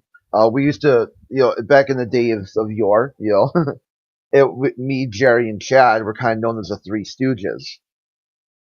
So, what exactly are you looking for in a friendship? What's the top thing that you want in a friendship? Yeah. I guess some kind of intellectual connection over which we can build a friendship, I would say. So what about camaraderie? Is that something you can work with? Yeah, that's great. That's awesome, Okay. actually. So where do you feel like you can't have any sort of camaraderie with Jerry? Because his brain has been reprogrammed to say nonsensical words. Okay, dude, I've known Jerry for years, way before he even met Bev. Okay, Was he different back then? No, it's exactly the same person. Okay. Oh my god, no, but I think he at least some things were. Okay, where did you see it change? What can you identify? It was 2 days ago. Just 2 See, days. it might have been Jerry. You not thought? Because I've been friends with Jerry for a bit myself, probably longer than I've known about you, Peter. No, for sure. That's why Are you allowing for the fact that Jerry could have either taught me or just learned this information from a similar source, right? You know, I can't he could be have sure, just but I'm studied the gonna- foundations of mathematics on his own. Maybe. So he I'm might. gonna ask. He might know tell you that something? a straight line is the shortest distance between 2 points. Can I He ask might you have a learned question? that of his Hey, own. Peter. Can I ask you a question? Peter, I hope this doesn't freak you out here, but I actually introduced Jerry to Bev. Well, I'm starting to dislike you now. I know. I was hoping that wouldn't go that way. You know. Can I ask you a question, Crit? Yeah, certainly. So, like, let's say 10 years ago, or however far you want to go before Jerry met Bev, if you asked Jerry, what does 3D mean? Do you think he would have said horizontal and vertical as the answer? Yeah, or something similar to that, I suppose. You think honestly, before Bev brainwashed him, the answer to what is three-dimensional would have been literally the three words horizontal and vertical? Okay, maybe if you articulate it a different way, what are you expecting? No, but that's my point. Like, that's it. Okay, That's well, let's all he's troubleshoot willing this. to say. What are you expecting someone to say when you I ask don't them? know. I don't know. Something that has three dimensions or the proper answer, but not nonsensical gibberish. That's what Bev did to him. It's not that Jerry used to know what three dimensions were or didn't. Who cares? It's that he now has a mush in his head that Bev rammed into his brain with his nonsensical, annoying rambling. And now Jerry is far gone. It's like it's like a lobotomy. He had a lobotomy done to him by Bev, and now he's a husk. He's a shadow of his former self. Yeah, I think you're totally wrong on that. I've seen no change. Okay, Jerry's exactly the same person from the first day we met till today. Okay, so what do you think the fourth dimension is? How about that? So you got 3 dimensions. Do you think Linked I've with- changed, Cret, since meeting Jerry? No. Could I be the one that's changed? No, Bev. You're no, the he's same. not bothered. He's not bothered about my mind either. See, he's got selective mind. See, he only wants to save certain minds. Isn't that right? Is that part of your religion, Peter? No, my religion calls for me trying to save everybody, but I'm not that good of a person. What are you trying to save them from? I'm trying to save them from Bev right now. Okay, how does that... Okay, so you've constructed this worldview where Bev is some kind of supervillain. Like, yes. Based on what? Exactly. Based on my experiences with Bev. Based on that you want to have a friendship with Jerry, but Jerry didn't give you the exact answer that you were expecting? No, because Jerry had been lobotomized before I even met him. That's not possible, okay? Yes, Bev is like those people in the 1800s that believe that you should lobotomize women to fix their, This is a public premenstrual- display of a nutsacking. Are you sure you're all right with this, Peter? Are you okay? Yes, with you're a this, Cret? Does lobotomizer it not of seem a brains. little bit weird, this? You're a lobotomizer of brains. No, you got it wrong. What they did, it was a lobotomy. They did a hysterectomy. Sure, whatever. But my okay. saying now is Bev is the lobotomizer of human brains. Do you have to have a vagina to have a hysterectomy? Yeah, he was talking about women who were. What are you trying to say about Jerry? I'm just trying to say that Jerry has a brain and it was lobotomized by Bev. Based on a question that you asked him that you didn't get the answer you were expecting. Jerry's vagina is his Okay, business. you sound like a quack, okay? I don't know. I didn't. I'm not disagreeing with Jerry over the answer. My problem is that he didn't give an answer that you can even disagree with because he has been lobotomized. Okay, you keep going back I'm to not this. angry at people with whom I disagree with that are at least logical. For example, Jedi here is an example. I disagree with him on pretty much everything that has to do with the shape of the Earth, but the guy at least speaks with some coherence, and he doesn't argue what a triangle is or what a line is or whatever. We draw very different conclusions from what we say. That's a completely different issue. I can yell at him, he can ban me, whatever, doesn't matter. The thing is, Jerry's brain was lobotomized by Bev. He can't even speak anymore with meaning. And I am not angry at Jerry. I'm angry at Bev. Okay, Bev is I the just symbol This is a of that little kind of creepy, lobotomy Peter. to me. Yes, it is. Because I'm after you, Bev. You are my You're villain even. in the movie that I'm in. Yeah. Okay, dude, I just had a talk with Jerry yesterday about another person, different server. Okay, we had this conflict over, which I think had to do with that they misunderstood that I was, like, I post the news, like daily. It's kind of a little thing I do with a GIF, okay? So they misinterpreted that and thought I was presenting that I was a globalist now. And I said, no, I'm just showing funny things that, zany space news, basically. And it took a while to sort that out, and I asked Jerry for some help. I'm like, hey, well, how should I approach this situation? And he gave me we talked it out, and he gave me a really good tip, and it worked. So how exactly is he lobotomized if he's able to troubleshoot and help out with a problem like that? Well, because maybe the problem is something that he already knew about, he's an expert in, and Bev just lobotomized that part of his brain that's responsible for like logical reasoning about abstract problems. Okay, like which abstract problem? Like geometry.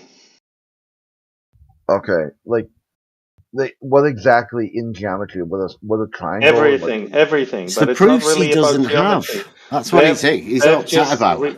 Bev reprogrammed Jerry's brain and probably other people's as well. He has To no the point proof. where they lost any urge to reason about what they say. They just spew the same salad that Bev fed them, and that's Bev, not on them. Okay, dude, that's what I'm saying. I think you've constructed this worldview where Bev is like this adversary, and it doesn't exist. Okay, that's not the way things are. Okay.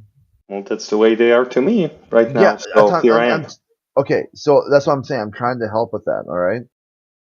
Bev isn't opposing you in anything. There isn't some sort of conflict other than what you've invented. No, it's worse than that. He's not opposing. He's just spewing garbage to sabotage people's brains. Almost everything he says, when you listen and pay attention to the logical connections between the words that he utters, it makes absolutely no sense. Okay, like what? Can you give It's me an like example? white noise. It's like white noise, but instead of frequencies, it's words from a dictionary. This is why you shouldn't go to the globe. Don't ever look for proof of the globe. You know how they used to torture people in You'll some end up like prisons Peter. in modern day? They would play like really loud heavy metal music all day, all night until they went crazy. That's what Bev does to me when he speaks. It's just safer to know that there is no proof, isn't it? It's like you can't walk away though. This is your safe space. Nonsensical noise. Yeah. Okay. So it's not okay. Music, right? It's not meant because it's nonsense. It's interrogation technique because if someone's that's who tired, Brev is. Brev is an operative who's here to turn people's minds into pudding. By talking nonsense. Yes, exactly. And using words that seem sophisticated, like proof, geometry, horizontal, and make people believe that he's conveying some sort of message, but he's not. It's just skillfully mixed salad of words that make no sense together. I've never heard him say anything that made any sense, and that's not true for other people who come here. So Okay, he's hold on. unique in that way. Okay, Bev he's written out logical syllogisms and put them in meme form. Bev, do you got an example you could post real quick? Or like, If you would. It would only destroy his mind more than Okay. it already is. It's not good for him, I'm telling you. This is what you've got to watch out for. I got some saves. I just don't remember what I saved them at. I've got a Modus Polens. Yeah, if you would. Did you say Modus Polens? I like Yeah, that. yeah. Yeah. I take it to heart because it's I beautiful. prefer Modus Toilets. There you go. By Bob the Science Guy. His infamous Modus Polens. So let's go through this, Peter. Where exactly do you think that this goes off the rails and turns into lobotomy? When? Yeah. Where When exactly? Bev opens his mouth. Okay, it's not Bev. It's me and you. Okay. No, you're all right. You seem to Okay. be So okay still. if and only if the Earth is a sphere, check or hold. What? Okay. So check means you're following. Hold. Let's go back and go over it. Antecedent. Yeah, we're minding our P's and Q's. That's the P statement. Yeah. Are you okay with it? Does that sound good to you, Peter? I think Well, the that's what- words he said were if and only if the Earth is a sphere. How could I take issue with these words? It's just Okay, like so that's good. foreplay, That's good. foreplay to That P something, yeah? is good. If and only if Thank- Earth is a sphere. Do you thank you, agree? mate. I mean, what? But that sounds like right? I know you, Yeah. right? Are you with me here? Yeah. Am I Okay, going see- nuts? Okay. There's a really popular game called Zendo, and in Zendo you've got these different shapes, and you have to line up the shapes a certain way. And there's a rule. There's a rule for how the shapes have to be aligned. And as you play the game, you tell the Zendo master, it said, if and only if the construct you've made contains, one triangle and a square or something like there'll be a rule for how. And then Okay, with those- Crit. Just remove so the by save me condition this. for a second and just say if car, and then ask me if that makes sense. Okay, yeah, I know, right? Absurd. Hey, Crit, I'm gonna respect you. So I wrote it down here in Notepad on my PC. The words you said, if and only if the Earth is a sphere. So far, so good. Continue. Okay. So, okay, then the shortest distance between any 2 points in any direction will be a great circle. Hey, can I ask a clarifying question? Yeah, On the surface, right? the surface, yeah. Yes. Well, it Does also it say could the be, surface? it could be the air too, but we'll just go with it. Can we stay on the surface for now, just to Yeah. simplify? Yeah. Yeah. Stay within the argument. Yeah. Agree. Good. Okay. Good. Your statement. Are you building up something, right? So keep building. All right, so then the next part is the modus polens confirms Q affirming P. Yes. Okay, the shortest distance between any 2 points on the Earth is a great circle, confirming Q. If we see that the shortest distance between 2 points is indeed a great circle, then that's really good evidence that the Earth is a sphere. Yeah. Okay, so therefore the Earth is a sphere, affirming P. Yes. So what is it? But in reality, what is the shortest distance between 2 points? A great circle. No, no, a straight line. As straight as a crow. No. When we travel between two different cities, we always take the Great Circle route. If we can. If we can, there are other reasons why sometimes we don't. But if we could, that's exactly what we would do. Would you do the same sort of thing? Would you say that is an affirmation of globe through the modus polens of Bob the Science Guy, right? Yeah, the fact that we travel, that great circles connect points in reality on the planet or the whatever Earth that we live on affirms the statement that it's a sphere-like object. Yeah. Okay, so yeah, but you are traveling in a straight line. That's how you get from point. That's what a great circle is. It's a straight line on a sphere. Okay, so so That's what it is. It's a Yeah, but- geodesic, a straight line on a 3D object like a sphere. Yes. okay, but that's not. I'm giggling because to me it's like I feel like now you're trying to do the lobotomy. You're trying No, to I'm tell not. me I'm just our telling you what a straight line is on a 3D Okay, object, it's just- dude. It's just you need to catch sophistry, up. right? It's No, curved. it's not. Oh, see, Bev, it's not sophistry. It's geometry. It's mathematics. It's not even So- the Earth. Yeah, A this is straight- sophistry within ignorance, right? Oh, you're Of absurd, you Bev. and the Go lobotomize participants. yourself. Why don't you go Because I bet lobotomize there will be yourself? people in here that, right? I'll try and put a few little pieces together. Listen, There'll tell be me. people in here that'll say the stop. Q Crit, statement Crit, answer me a question. is the consequent. No, I'm sorry. I'm talking to Crit. Right, Crit, so Crit, let's work Crit. through that logically. What have we just done? Crit, Yes, can sir. I ask you a question? Yeah. Tell me this. On a sphere, in reality, but it's not the Earth. We're not talking about the Earth. We're just talking about a spherical object that physically exists that we can touch. Okay? If you take 2 points on the sphere and connect them with a shortest distance, what is that? A straight line.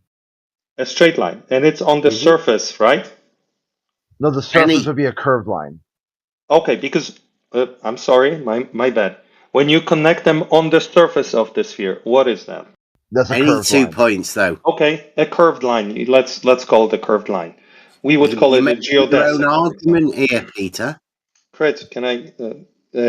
We would call it a geodesic, and it's the equivalent of a straight Making a line on different a argument. Euclidean plane. Are you with me, Crit? Yeah, so you're saying that because the Earth is a sphere, straight lines are now curves. What I'm saying is that because the Earth is a sphere, the shortest distances are geodesic lines. Are no longer straight. So it's a curved line. Yes, because it's a 3D object and the space is curved. It's not a Euclidean plane. Right, so Okay, the but- space is curved. Yeah, that's good. The surface is curved. I may have misspoken. I apologize. The surface is curved. Yeah, but any It's 2 not a points. What Euclidean about plane. if those 2 points I'm were not on a talking to vertical? you. I'm not talking to you. Go lobotomize somebody else. Crit. Because the surface is curved, it's not a Euclidean plane, and the shortest distance is a geodesic, the equivalent of a straight line on a Euclidean plane. Yes, it is curved. It's an arc. Which is not a straight line. If you define a straight line as on a Euclidean plane, then of course not, because Yeah, it's like not a Euclidean plane. level is a straight line. Shut up. Shut up. In a horizontal Shut plane up. or on a Shut up. horizontal plane. Shut up. Crit. Statement like that. Crit, you recognize that surfaces exist in reality that are on spheres, right? You recognize. Okay, so ignore that mindfucker, all right? Ignore him. Spheres exist in reality. They have surfaces. On those surfaces, you can select 2 points. You can connect those points with long distances, medium distances, or shortest distances. And when you connect them with the shortest distance, you get an arc. We call that a geodesic, and it's the equivalent of a straight line on a Euclidean plane. Do you agree, Crit? No, I say that that would be a curved line. The straight is Yeah, I said it's an equivalent. It's not. No, it's exactly. not. It's okay. it's not I'm the sorry. equivalent. Let's say it's not. It's a geodesic. It's what connects 2 points, shortest distance, on something like a surface of a sphere. Agreed? No, because it wouldn't be the shortest distance, would it? On the surface, it wouldn't be. What would be a shorter distance on a surface? Yeah, because when you're going through from point A to point B, how far away are those 2 points? Well, it depends on where you choose those points, my friend. Yeah. Okay. So you got. Can help you out a little bit here, Peter. The reason that the geodesic is equivalent to a straight line in a Euclidean plane is that when you consider the surface as a two-dimensional space, you don't turn when you go from one point to the other. You are going in a straight line in that two-dimensional space. You're not turning left or right. That's fantastic. Yeah, exactly. That's a good one. Thank you, Scott. But that's a good one. So Crit, that works pretty good. Okay, Crit, go ahead. But because I'm sorry, Scott, to cut you off, but I have to work with the iron when it's still soft, right? So the guy is still with me so far. So if I have a surface on a sphere. I have 2 points. I connect them with something we call geodesic, right? Like Scott said, we're not turning, we're going in a straight line. Shortest distance. What's the point of contention here? Yeah, how exactly?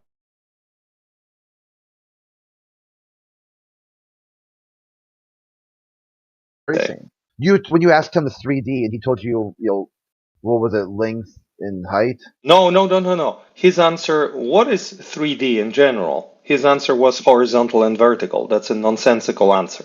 Okay, but that's exactly what you just said. You just turned 3D into 2D so you could make a straight No. line curve. Don't go there. Why are you going to Jerry? Because it's a problem. Because because at the beginning we said we're using a problem-solving framework here, like a troubleshooting. Yeah. But okay. let's talk about your example. You started this with this if and only if business.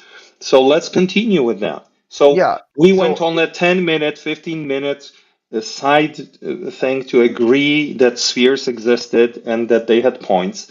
We are finally in agreement, and now you're switching over to another topic. Why? We're making progress. Okay, so this is what was your point? What was the point of your example? Okay, so number one was you had said that Jerry could not be your friend anymore because Bev had lobotomized him. And then you said that he lobotomized him by using very faulty arguments and very faulty. Okay. So then we go, hey, Bev, do you have an example of one of your arguments so we can post it and go through it? You agreed with his argument. You said Bev's argument is sound. It's a sound argument. You like it. You agree with it. That's what it is, yeah. Then as you're explaining why you agree with it. Bob the Science Guy's argument, that one. Oh, yeah. By proxy, if you will. So then as you went through the agreement, you gave exactly the same answer Jerry did. And now, have you lobotomized yourself? No, I'm not saying that Jerry is not able to say anything that makes sense. He's just not able to reason anymore. Yeah, but the thing that the example you gave is what you just said too. Sure, you could as well ask me if 2 + 2 = 4, and I'm sure Jerry would say 4, yes, and I will also say 4. So what's your point? Do you have another example then? Of what? What are we talking? Okay, so if your example is, okay, you can't be friends with Jerry because Bev brain fucked him. He brain fucked him because when you asked Jerry what 2 + 2 is, he said 4. No, dude, you're losing me. I cannot have a conversation with Jerry as much as I would like to in general because he starts mumbling random words. For example, he says all horizontals are parallel, or triangles, or spheres are not two-dimensional, or horizontal and vertical, like randomly, like he's in some kind of trance. Yeah, but you guys horizontals just did. are parallel, spheres are not two-dimensional. No, it's not enough to say horizontals are parallel. Like, where are those horizontals? What are they horizontal to? Like, this is exactly what Bev does. He programs people to say words like all horizontals are parallel. Horizontals to fucking what? That's right. All horizontals are parallel. Well done. Oh, they're not. Horizontals do you live to in a what? world? Do you live in a world where some horizontals aren't parallel? Jesus, I can have a horizontal to the top of the ball, the side of the ball. Can I not? No, this is how proof works, right? Because we know all of the horizontals are parallel to the plane of the horizon. Therefore, we can deduce that all horizontals are parallel to each other. Now, there are geometric proofs that can sustain that, right? But you wouldn't understand that because you haven't got proofs. This is nonsensical. So there is geometric proofs to back the fact that all horizontals are parallel in reality. Horizontals to what? Well, no, not in reality, only in the model. But you see, you can't prove models. Models don't prove facts about reality. Models prove facts about the model. Yeah, but you can't prove that all horizontals are parallel. All horizontals are parallel. All horizontals are parallel. That is a true statement, but it's parallel according to its own model. It's not parallel in reality. What, you don't think horizontals are parallel? Horizontals only exist within reality, though. In reality, there's no such thing as parallels or horizontals. That's a model. No, That's your horizontal own- is a reality-based thing. No, horizontals is a fact of your own reasoning. Parallels are a fact of your own reasoning. In reality doesn't recognize horizontals or parallels. That's all vertical. substantially constructed Horizontal on and the model. vertical are recognized by everybody in reality. Yes. No. The models are recognized by everybody, and it's used and useful for navigating spaces, but it's not recognized in reality. It's just recognized as a model. Vertical and horizontal are recognized as practicalities. Bev is They are just providing a in fantastic reality. example of what I was trying to explain. All practicalities are predictive models. They're not realities. Big difference. You could learn something Yes, from it this is guy, Peter. practical because it has a high success rate when making predictions. But that doesn't mean it's a reality. There's a conflation at play. Right. This So is you great. Thank don't you, think Kilo. you can relate horizontal within reality to a straight line within geometry? It's relatable. Models are relatable because they map reality. But the map That's isn't good, the then. reality. We can itself. relate those proofs from geometry to So the reality but that a we map experience, can't we? isn't the reality itself. It's a fantasy that represents the reality. Big difference. The map. Yes, all models are maps that describe reality. They describe reality, but they aren't reality in and of itself. There's But a like way a of describing. plumb bob is in reality, right? Not a model, a plumb bob. It's a thing you're Like for holding. instance, horizontals are useful in life and to describe things colloquially to levels. people. We do. But They're practical the tools. reality of the horizontal breaks down when it gets related to, for instance, the horizon, which is also colloquially called horizontal. It's not specifically horizontal or parallel to anything. It is. The horizon is horizontal. We can say the horizon is horizontal through the same means that we can say all horizontals are parallel through deductive reasoning. The horizon is not specifically horizontal. For instance, right? If your horizon includes plane of the horizon. If your horizon Yeah, includes we a know, mountain, topographical, then yeah.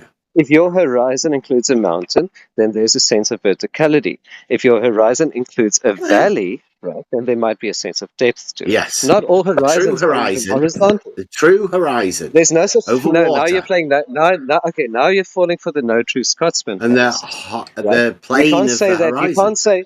You can't say that all horizons that exist, which are topographical, are not true horizons. Because now what you're doing is you're That's why saying the model argument is states within now the you're plane. now you're placing your ideal, which Parallel is to derived. the Now you're plane. placing your ideal, which is derived from the model, above reality, and The that's not plane how it of the works. horizon. Reality always overrides the model, not the other way around. The plane. And the horizon is not a plane. So first of all, you're trying to conflate the But model the of a plane model. with the reality I know of you're the talking horizon. about models, but the model you're thinking of is a geometric Planes are models. Euclidean Planes are model. models. Yeah, Planes are plane is models. that's a Euclidean geometric model. It's mathematical. It's They in your don't exist. mind. Yeah, It belongs in the mathematical realm. They're The completely same as fantastic. squares There's no, and triangles. They and have no spheres. relationship with it. They have zero relationship with the actual horizon, apart from having some predictions about it. Yeah, apart Some from true, when some we can good predictions, place and within logical statements.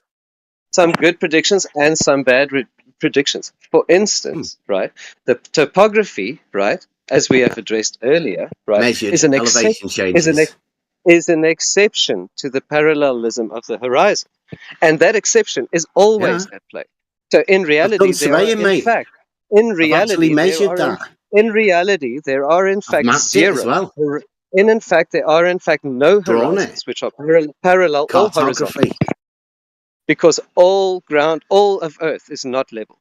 None of it's level. Well, we So know. There are in fact no horizons which are horizontal or parallel. The ones over anything. water, the true horizons, are considered. They don't know. Water is not flat. The U.S. military. The U.S. Water is not military flat. considers the true horizon as the Yeah, horizontal and every wave plane. and every wave is an exception to that rule. the most fundamental problem here In is that the fact, horizon is not the same thing as the have horizontal you ever plane. have you ever witnessed water existing without waves? Because I haven't. Wow, really? Wow, yeah. You need to get out What more. about a body of water contained within a like a long container, like a tube, Is that what you call the ocean? called a water level? Is that what you call the It's a ocean? specific tool Is for that what you call? utilizing Is the that what you think the properties of ocean? Is water. that what you think the ocean is? First of all, if you move the container, the water moves. So it's always an exception to that rule. Second of all, the surface tension of the water makes its edges curve, which is also an exception to the rule. At no point is that water flat. None of it's Meniscus. flat, and none of Nobody it's said ever flat. No. Wait a minute. Calm down. Calm down. And none of it's a plane. None of it's a plane. None of it's ever a plane. None of it is All horizontal. horizontals are None of- parallel to the plane None of of the them. horizon. None of them are. None of it is ever parallel or horizontal to anything else. Well, deductive reasoning will let you know that all horizontals are parallel. In reality, it occurs 0% of the time. None of it ever occurs. Have you ever heard of differential leveling? Yes. Now that's a practice used in reality, right? Yes, it's a practice. It's a prediction model. Yeah, And where there we are, take in fact- a there are, datum in from fact, one point and transfer it Yes. to another point Yes. by means And of a there are, tool in called fact, a there are in level. fact plenty of exceptions to the rule where the leveling produces a bad result and it has to be redone in order to correct for it. Yeah, you have Because to it's check. not. It's you have not to close because it your doesn't- loop. It doesn't. There's because it doesn't checks pro- just like it there does- is within because the geometry to Because the backtrack. model doesn't predict what it proposes model? to predict 100 What model? 100% of the time. It What only model? predicts what it proposes to model? predict when the conditions are. He's on a stutter, guy. What's he going on about? Yeah, dude, you gotta like slow down, have a back and forth, man. Okay, this is What model's he bad. talking about? Geometry, Bev. Geometrical models versus reality. That's what he's trying to explain to you better than I did. That geometry is geometry. You think he is did better perfect than you? Idealized models. Now you're he's trying doing to a better now you're job. trying to win by over talking. You know, you're trying to win by over talking. That's not going to help you. The accuracy and the predictability of these models, right, break down when the conditions aren't met. Simple as that. And that's why they don't represent reality. In fact, there are no circumstances when the conditions are perfectly met. That means that the model is actually never manifest in reality. It never actually occurs. It only makes a loose prediction that is useful for our measurements.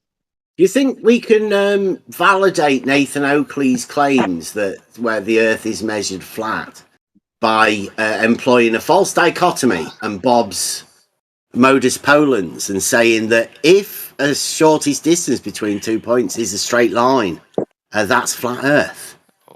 Would that be sort of a valid statement to say? There are no straight lines in the universe. They don't exist. Okay, so if we have a prediction that the shortest distance between 2 points would be a straight line, Shortest that distances sort of what we're talking about? Shortest distances and straight lines are non-existent things. Right. It's all in your head. It's all model. Wow. So Peter, is the is Earth this flat? guy coming because he's been affected by the things that I say, or perhaps like why is this guy saying this? You can't have a shortest distance or a straight line. What would make somebody say such a thing? That's not what he said. It is. It's what he said. What he's trying to say is that reality does not match perfect mathematical geometrical models. Everybody knows that. So Everybody. in reality, do you believe that the shortest distance between 2 points is a straight line? In reality, Bev, to the point that the other guy was making, Kilos, there are no straight lines. Okay.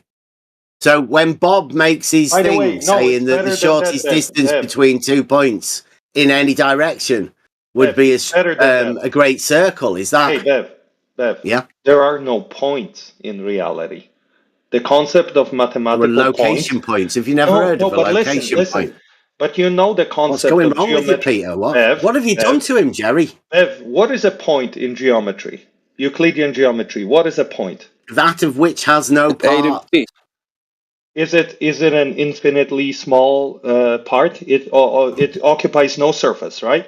The end of a line. No, what is a point in geometry, Bev?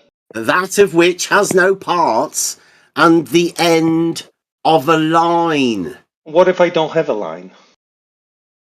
Can I have a point? Well, then, a point is that of which has no parts, Peter. Hello? It has no parts, so it occupies no surface or no volume, correct? It's a nothing. Just sort answer of like my question. Equivocates to the Bible. In the beginning, there was nothing. In the beginning of geometry, there is a point. Okay. That of which has no parts. Okay. Do such objects? Literally nothing. Do such objects exist in reality? No thing. Okay. There you go. There you go. Got a doctor. What have you done to him, I hope Jerry? y'all make To make a correction here, a point is an example of so-called primitive notion, which is basically a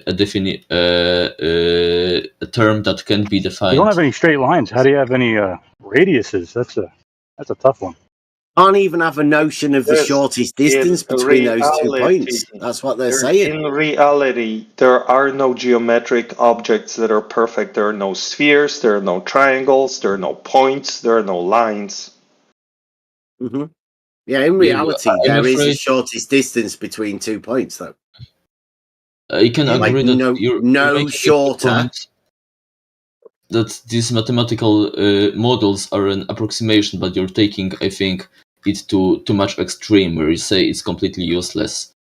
Nobody. Who said it's useless? Your rhetoric sounds. No, I'm not saying. No, that's what That's what Bev. Because I'm dealing with Bev.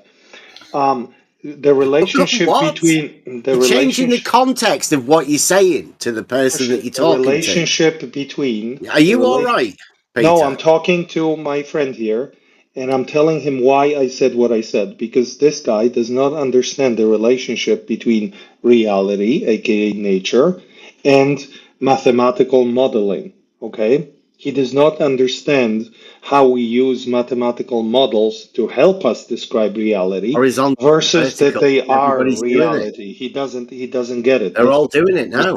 Horizontal, and the other guy, Kilos was trying to explain how mathematical models are very useful, but they don't manifest themselves exactly perfectly in reality. And Bev has no idea because he wouldn't know physics. Horizontal and vertical do relate ideally to reality. That's where we measure shortest distances along. Yeah, you have no idea. You have no idea what we measure. You've never measured shit. Mm-hmm. Yeah, you've never measured being shit. The one with the land surveying You've never done a precise. Don't worry about that. You've never done a precise measurement in a laboratory setting, have you? A land surveying. Surveying, and did you ever come up with the same value twice, or do you take 3 measurements at least? Yeah, we got like really accurate. We prided really ourselves, accurate, but always different. What?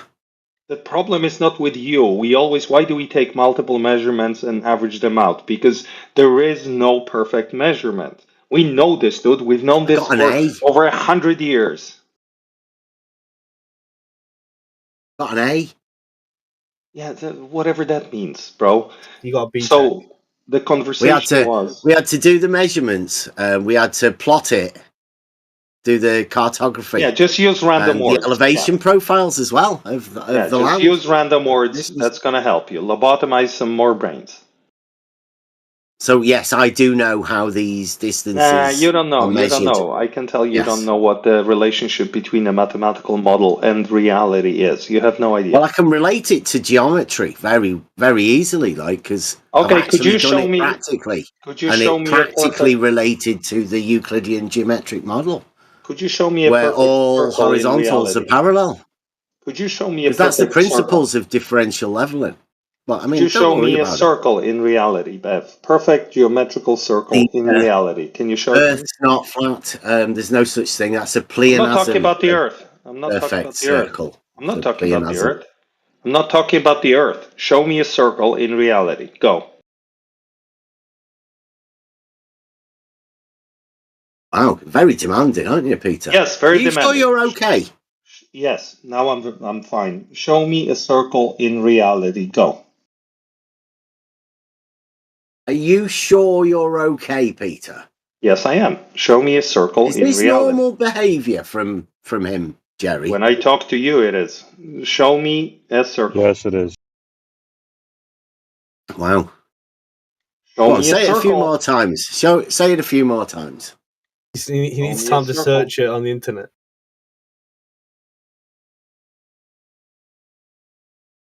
What was that, you? I said Bev needs more time to search it on the internet. Yeah, he can Google it himself.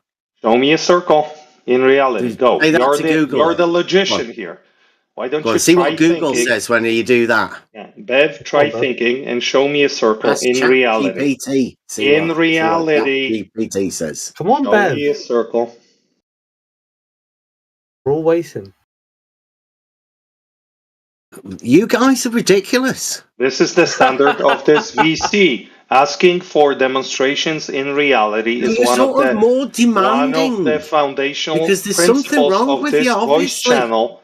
This voice channel don't know demands what a from people circle who is. engage in conversations to show occurrences in reality. Show me a circle in reality or get the fuck out. I know what this is. This is sophistry, isn't it? And Show like me a you just circle don't have the guts in to be able to reality. start Shut up. the process yourself. How can asking a question be sophistry, Bev? Show me Because it's a circle. Like you guys are obsessed. Circle or shut up. It's like Can you show like him a a circle in triangle. reality? Show me a triangle in reality. Yes, a triangle. Show me a triangle in The reality. short, and I'll take a the triangle. shortest distance between 2 points. Shut up. Show me a triangle in reality. Then when you affix one of the points and then just Show rotate me the in other one about reality. a Don't plane. tell me what a triangle is. I know what a Just triangle doing is. it in the picture, right? In your mind, that's where circles No, exist, that's isn't it? geometry. You show me a triangle in reality. That's what we're talking in about. your mind, the one that you're picturing now. No, That's in reality, show me isn't one it? in physical reality. I don't think he can. In nature, I'm perhaps. quoting one of the greats of this voice channel. In nature, when I go outside, in nature, show me a triangle. Now, 3 points. Show me in nature a triangle. Go on. Go on, all right.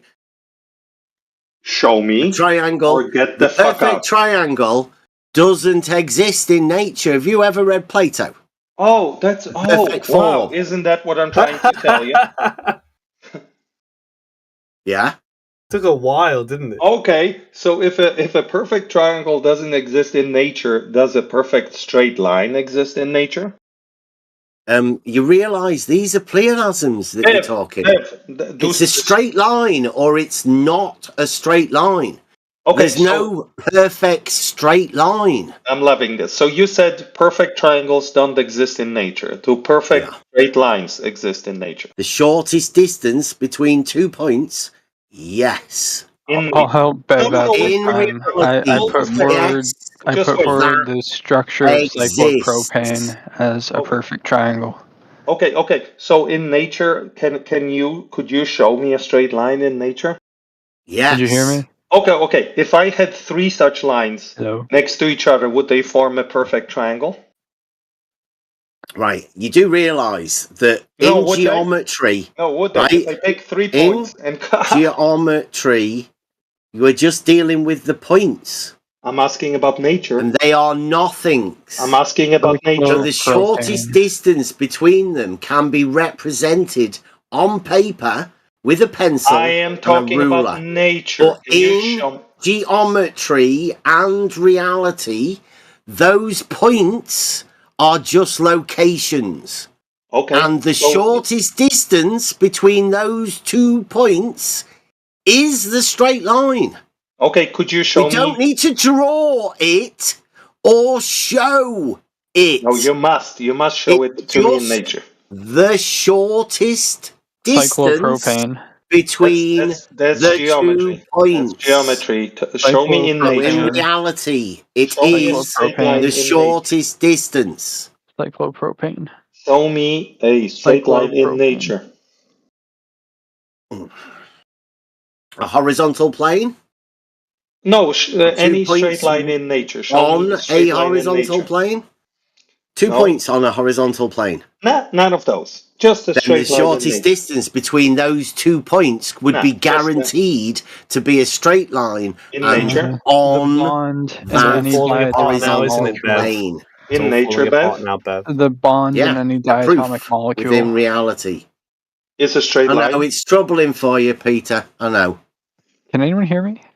Yes, but you're making no sense. Bev, can you show me What's a not straight making line? sense about what I said? I'm asking a question to Bev, and you're mumbling something about I said, bonds. yeah, Doesn't yeah, matter. I'm that's asking an him a example. question, Yeah, and you're well, I'm helping him but I'm out. asking him a question. Bev, show me a straight line in nature. And what you just said is not a straight line, by the way. Bev, show me a straight line in nature. Again, did you not hear me? No, you were making no sense. You didn't answer my question. Show me a straight line in nature. Okay, I'll start again. The shortest distance between 2 points is a straight line. Oh, look at Now, this. what you imagine a straight line to be is obviously something other than what I've just said. No, I because understand you that. No. insist on me showing Yes, you I am insisting on you showing me So it. the measurement. Yes, show me a measurement of a straight line in nature. Thank you. A meter. Show me a meter in nature. A Let's meter. go. Show me. But you don't know what a meter is. No, I do know. A distance. Show me. What about a foot then? Show me. Yeah, show me a foot. Just not About your an foot, inch. please. Not your inch. Just I know what an inch is. Just show me a What about a straight line plank? in nature. What about a plank? Show me. What? Show me something in nature that is a straight line. Let's go. A ruler. You ever seen a ruler? Oh, your ruler is a straight line. Okay. Yeah, a You stand distance. by that statement? Yeah, isn't there the meter, the original meter? Didn't they keep that in volts? Was Do you that think a that straight was line? a straight line? No, absolutely not. You're what? It was not a straight line, no. Right. Oh, so the original meter was flawed. Well, first of all, it didn't contain an infinite number of points. Second of all, they were not aligned with one another. They were out of whack. It was not a straight line. It was an approximation of a straight line, a really precise one, but not a straight line. Is this what you're saving Jerry from? I'm trying to explain to you the relationship between mathematics and reality. I think that's a very useful Yeah, the thing to shortest know when you distance between debate 2 reality. points as a concept. Show me. Show me Straight it line. in nature. Show me it exactly. You seem to be denying the shortest distance between 2 points being a straight I line. deny its So is that existence. because I if you deny its do, you're going to manifestation measure in the nature. Earth flat? No, You I employed don't care this about false the Earth. dichotomy. I don't care about the Earth. I am denying its manifestation This in is nature. just about the shortest distance between 2 points now, right? It's got Yeah, show me. nothing to do with Yeah, any show me. models or anything. Show me or shut up. Show you what? A straight line in nature. The concept of the shortest distance between 2 points Show me being its a manifestation. straight I line. understand the concept. I understand the Platonic concept of a straight line. Now, show me its manifestation in nature. The shortest distance by measuring Show a me. distance that Show you me an can measure example. no shorter than. No shorter than. That's your example. Yes. Yeah. That's You know, like example the of a straight line. you know, like the diameter of a circle. Any circle is called the diameter, and the relationship of that to the circumference has a number that they can't reach. Right? Is that the Show me a straight circle, line that then. you're Are we back talking to about? the circle? I'm willing to We're take an talking about example of a that. circle. Yeah, no, we're talking about that diameter being a straight line. Okay, show me a circle in nature and then show me the diameter. Pi. That's going to be a Would- straight would line. So pi- show me. Would pi be that? Show me. ability to show you that there is a find out. Let's relationship find out. between the straight line being the shortest distance between 2 Oh, points could you measure pi and in reality? they know that you cannot reach the number. You cannot be that exact. They know that. Oh, so you cannot show me a circle in Through reality. knowing that the shortest distance between 2 points, the unit, is a straight line. The unit of is a straight line. The measurement, yes. The measurement dimension, is a straight. the The length, dimension is a straight without line. breadth. Word Yes, fucking the salad. straight line. Word salad. Peter, Bev, try eating a word salad. you're nickname. trying to save people from something, but I think your mind's broken. You're the one with the broken mind, Peter. Am I now? Yes. You're so beyond gone into your delusion that you don't even realize it, Bev. You've read a book on geometry 2 years ago, and you're trying to use that as a prop to become an internet personality. You should better learn how to play guitar or bass and start a YouTube channel, and maybe you'll get laid. But this is not going to get you very far, what you're doing. It's going to just score you points with people who don't know any better, and they fall for your tricks. Your sophistry is terrible, Peter. It's truth. And what I just told you is truth. Learn how to play guitar or bongos or whatever, and start yourself a YouTube channel. Yeah, I think we might start up If you're another going one, to add more saving value Jerry. to this world, then you've been Saving using Jerry from the bullshit your of people horrible, like Peter, your going horrible. round and round with circular bullshit. Time for everybody to see the false dichotomy and, No idea what you're point talking out about. the ridiculousness of You have no people idea like what Peter. you're talking about. You read a book on geometry and probably in Reader's Digest 3 years ago, an article. Geometry's not a book, mate. Yeah. No, it's not a book. You read a book It's a on logical geometry. system. You The way read a to book. order your mind, You read a book Peter, on but geometry. you've got a broken mind. You can't see it. Read my lips. You read a book on geometry, and you've decided you're going to go on a Can't tour read of the your lips, internet. Peter. You've not got your Create camera on. a fan base. Dude, it seems you're saying nuh-uh, which is a flat earther's playbook. Jerry, see what I meant when I said that he may lobotomize your brain? It's true. I know, right? Self-evident. Bev, are we done? Can you please go away?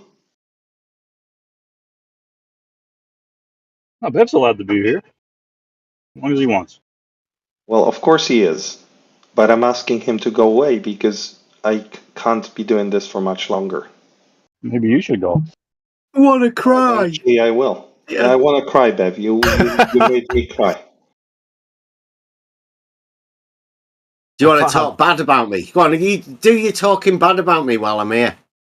Go on, show how I manly talk you bad are. about you when you're not here. When you're here, I'm talking to you.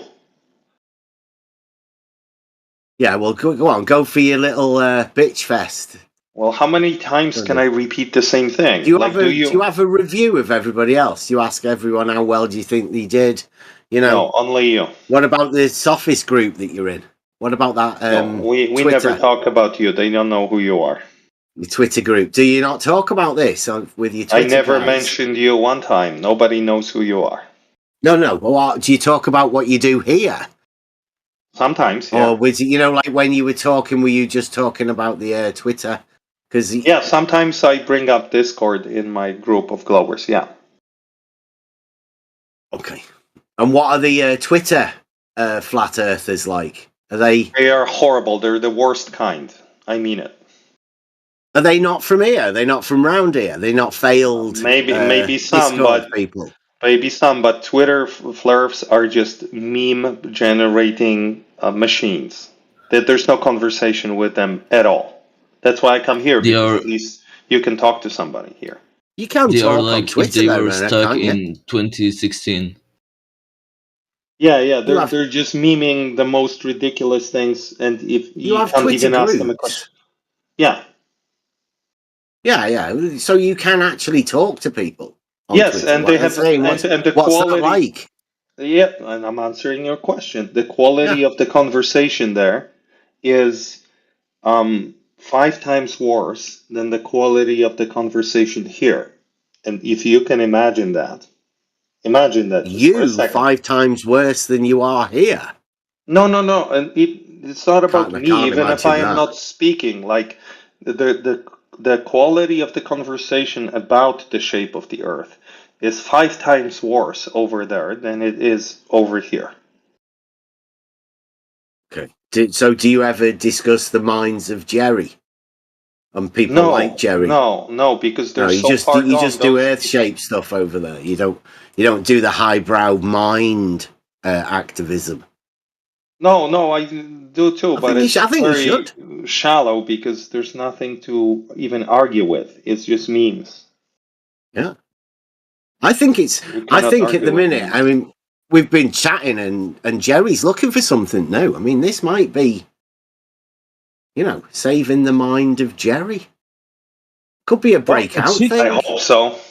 Yeah, Bev, it Saving him seems you from have the a monotony. it seems you have a that, and Peter has a not that. He can't replace your that with another that. It just not what Bev says. Not that. Poor Jerry.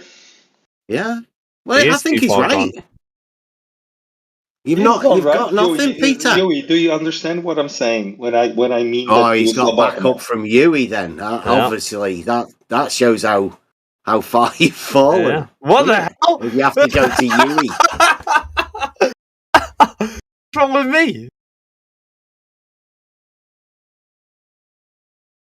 No, I think Jerry's got too far gone. I tried to speak to him the other day about how some things can be a matter of utility, and I felt like I broke through to him, but it didn't work apparently.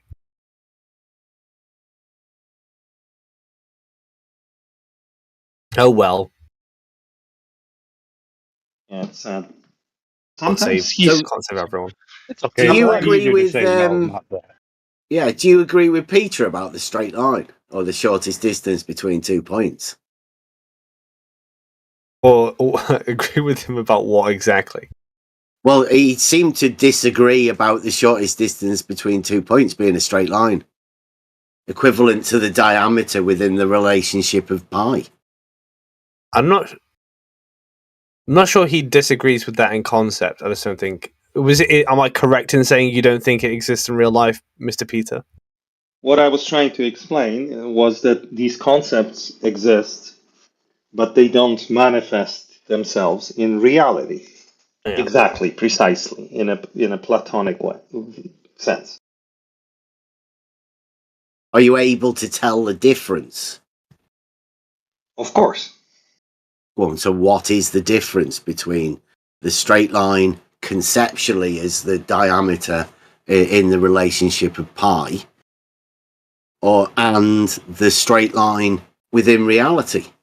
Okay, good question. The difference is that in reality, what we would measure, first of all, we wouldn't be able to measure it perfectly. And even if we did, it would not be a straight line. It would not be a circle. It would not be, therefore, a diameter. That's the difference.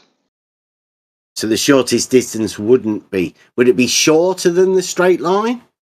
It would be wiggly, if anything. It wouldn't be a straight line. It would have some kinks to it. It would be, there would be an atom sticking out or a particle. It wouldn't even be a straight line in the sense of like a series of points, because they would be sparsely distributed over distance. Like, like there's even Planck's length.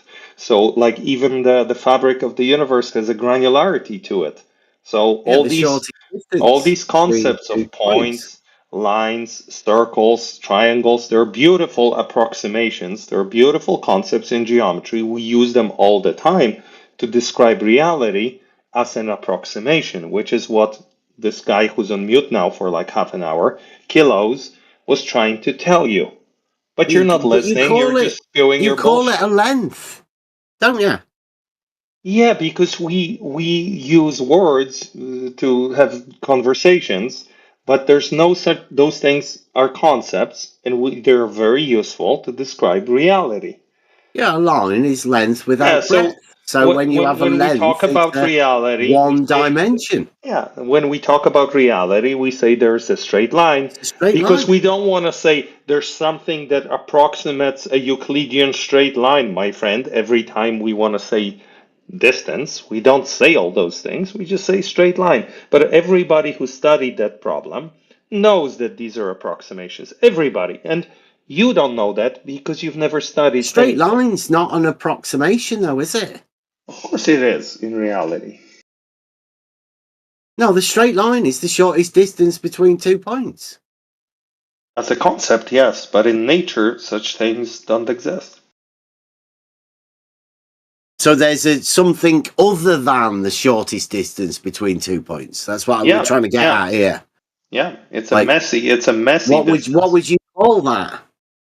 It's a distance. Yeah, shorter than the shortest distance? No, because you can measure the same distance. You would call that the 1,000 shortest times. distance You'll get between 2 different points. values. You get But you different just values. wouldn't call that a straight line. No, you don't even have points. So how can you measure distance between 2 points if you don't have points in nature, Bev? Okay, so what would you call the shortest distance between 2 points in reality? Distance. Yeah, like a number. It would be a Dimension. measured using a number, yeah. D. Yeah. Yeah, length. Yeah, do you know, have you ever heard about the uncertainty principle by Heisenberg? What, uncertainty, not about a straight line? Or what a About straight line points, is? about something that you could call a point. A point is that of which has no parts. No, something that approximates a point, like a particle. You can never measure No its certainty. position. If you cannot measure its position, how could you measure distance between two positions that you cannot measure? Hey, it's you that's got the broken mind here, Peter. Answer my question. If you have two particles and you cannot precisely measure their position, How do you have two particles? how can you show measure me the these distance? two particles? What? Show me these two particles. Oh, look at an electron. You cannot tell its position precisely. Show me. Show me. Okay. He's talking about the quantum mechanics and the Schrödinger equation that you can't calculate exactly the position of a quantum object like a particle. You can only describe it Yeah, as but he a seems wave to be of saying probability the where you will distance between 2 points doesn't exist. That's literally what he's it saying. doesn't exist. It doesn't exist in nature. Read, it's shown there. As much as we can show an electron, it is shown to you in this paper.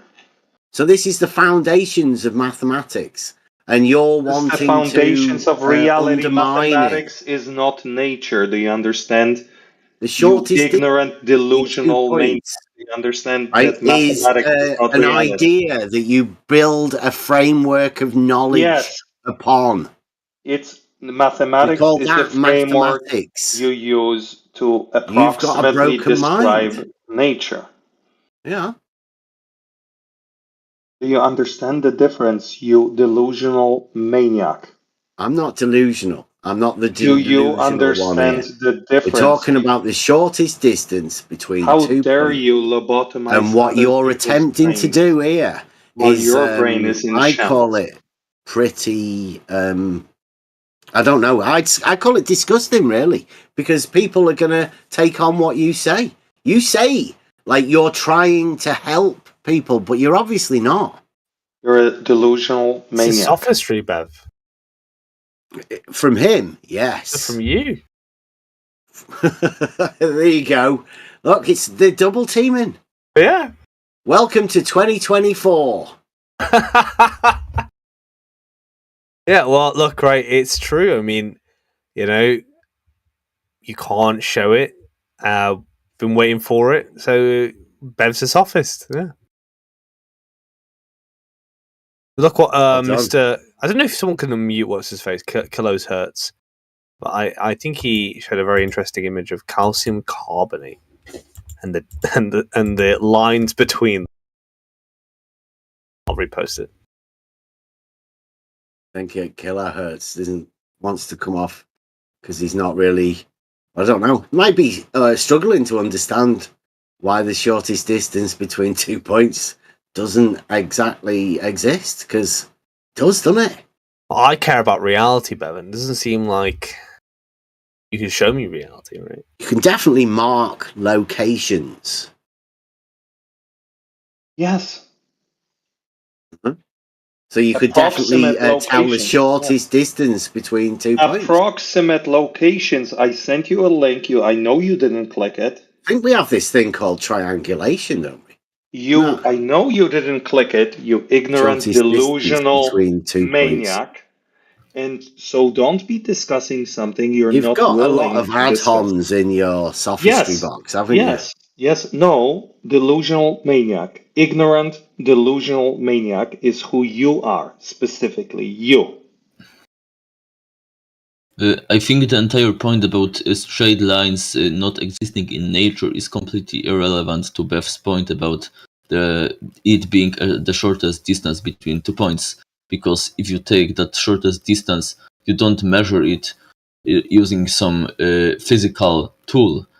It's an abstract object. So if it's abstract in the first place, it will be do perfect. actually measure locations. No, in reality, I've done it. Hey, Collective breathing. Is it the first time you're talking to Bev? I agree, obviously, that the concept of a straight line distance, all that he says, is true. The whole conversation is he translates all that, usually, regularly, to reality and lobotomizes people's brain by using these concepts he read about. He never studied this stuff. He read about it. And he makes absolutely ridiculous word salads using such statements as distance between 2 points is a straight line. When he talks about curved surfaces, for example, the guy doesn't know the meaning of the words he's using. He's trying to bamboozle everybody in this room.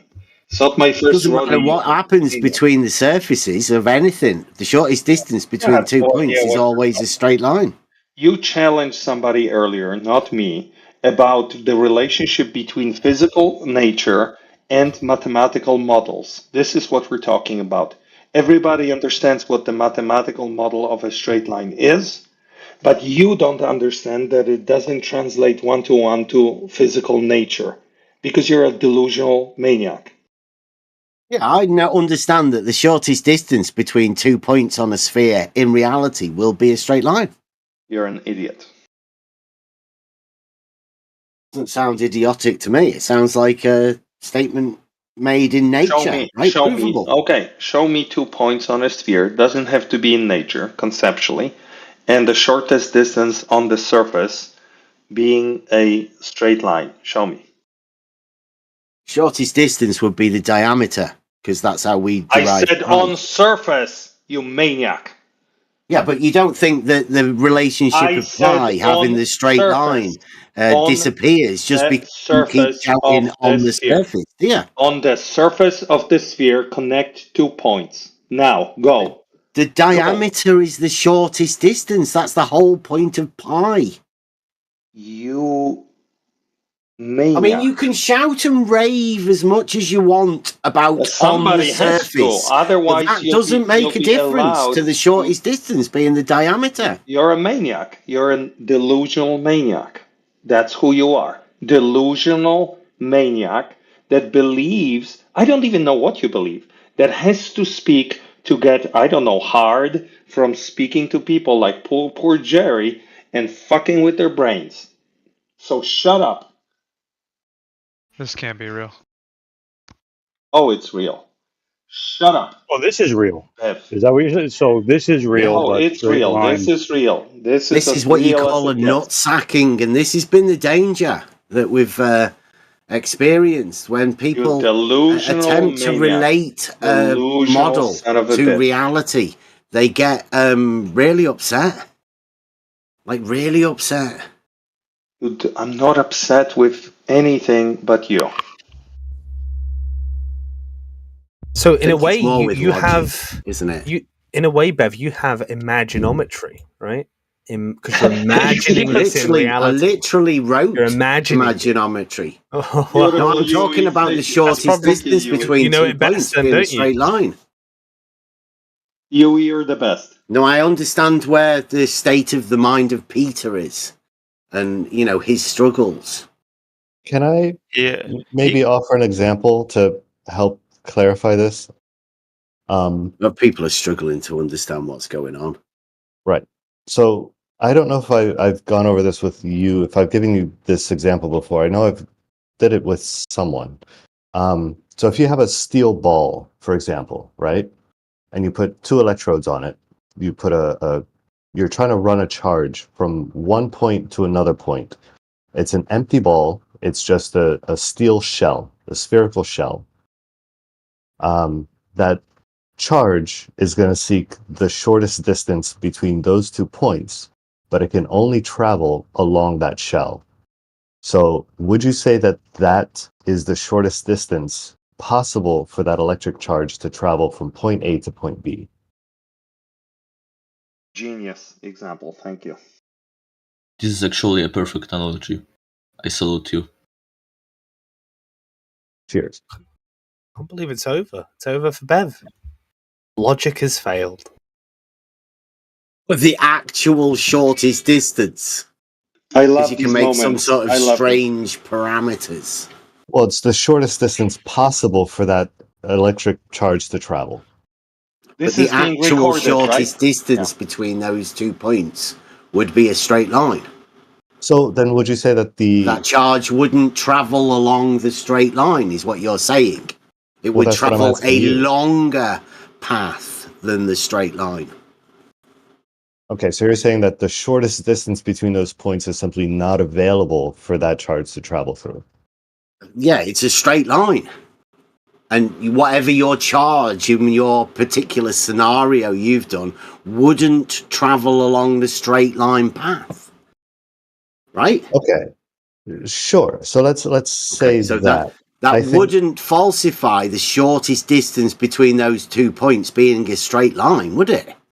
Okay. So let's start there.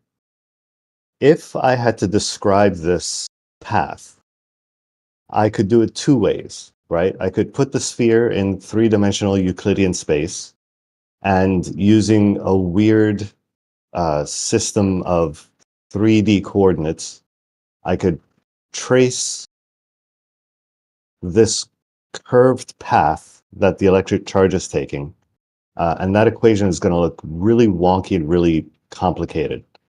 Or I could plot the surface of the sphere as a 2D coordinate system and give a very simple illustration of how that charge gets from point A to point B. How would you plot it on a non-developable surface? What do you mean non-developable? A surface of a sphere is a non-developable surface. What does that mean? It cannot be expressed on a 2-dimensional plane without distortion. So how would you plot it? Why would he have to? Yeah, you can. Because he said he'd plot it. Yeah, you I'm can asking distort it. how he would achieve that plotting Yeah, it of gets a distorted. non-developable surface on a 2-dimensional plane. Right, it gets distorted, and then when you need to put it back on the sphere, that distortion goes away again. That's how maps work with legends and such. But he doesn't have to do any of that to do what he described. Would the shortest distance between 2 points be a straight line? He said he can model the path that the electron That's why you took. can't do it, because Wait, it's a wait. non-developable surface. Why stop saying absurd things? He said he can describe the path of the electron in 2 ways.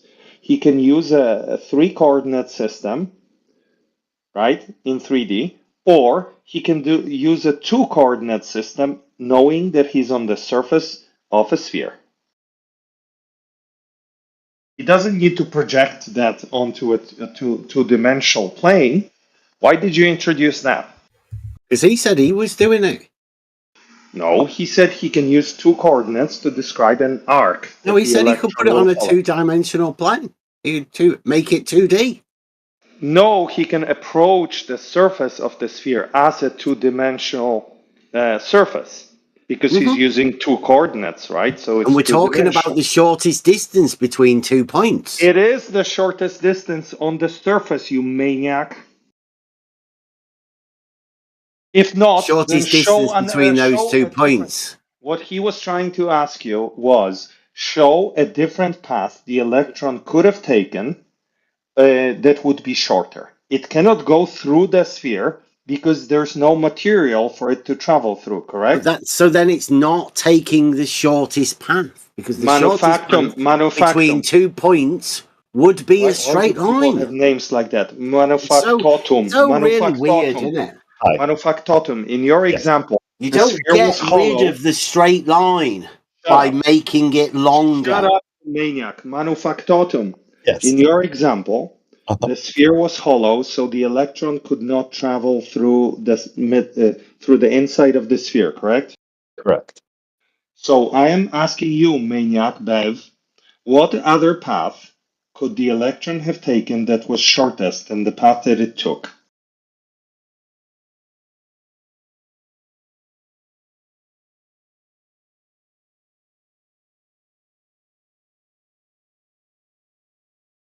Answer the question, you delusional maniac. You really don't know? Yeah, what other path in nature could the electron have taken that was shorter?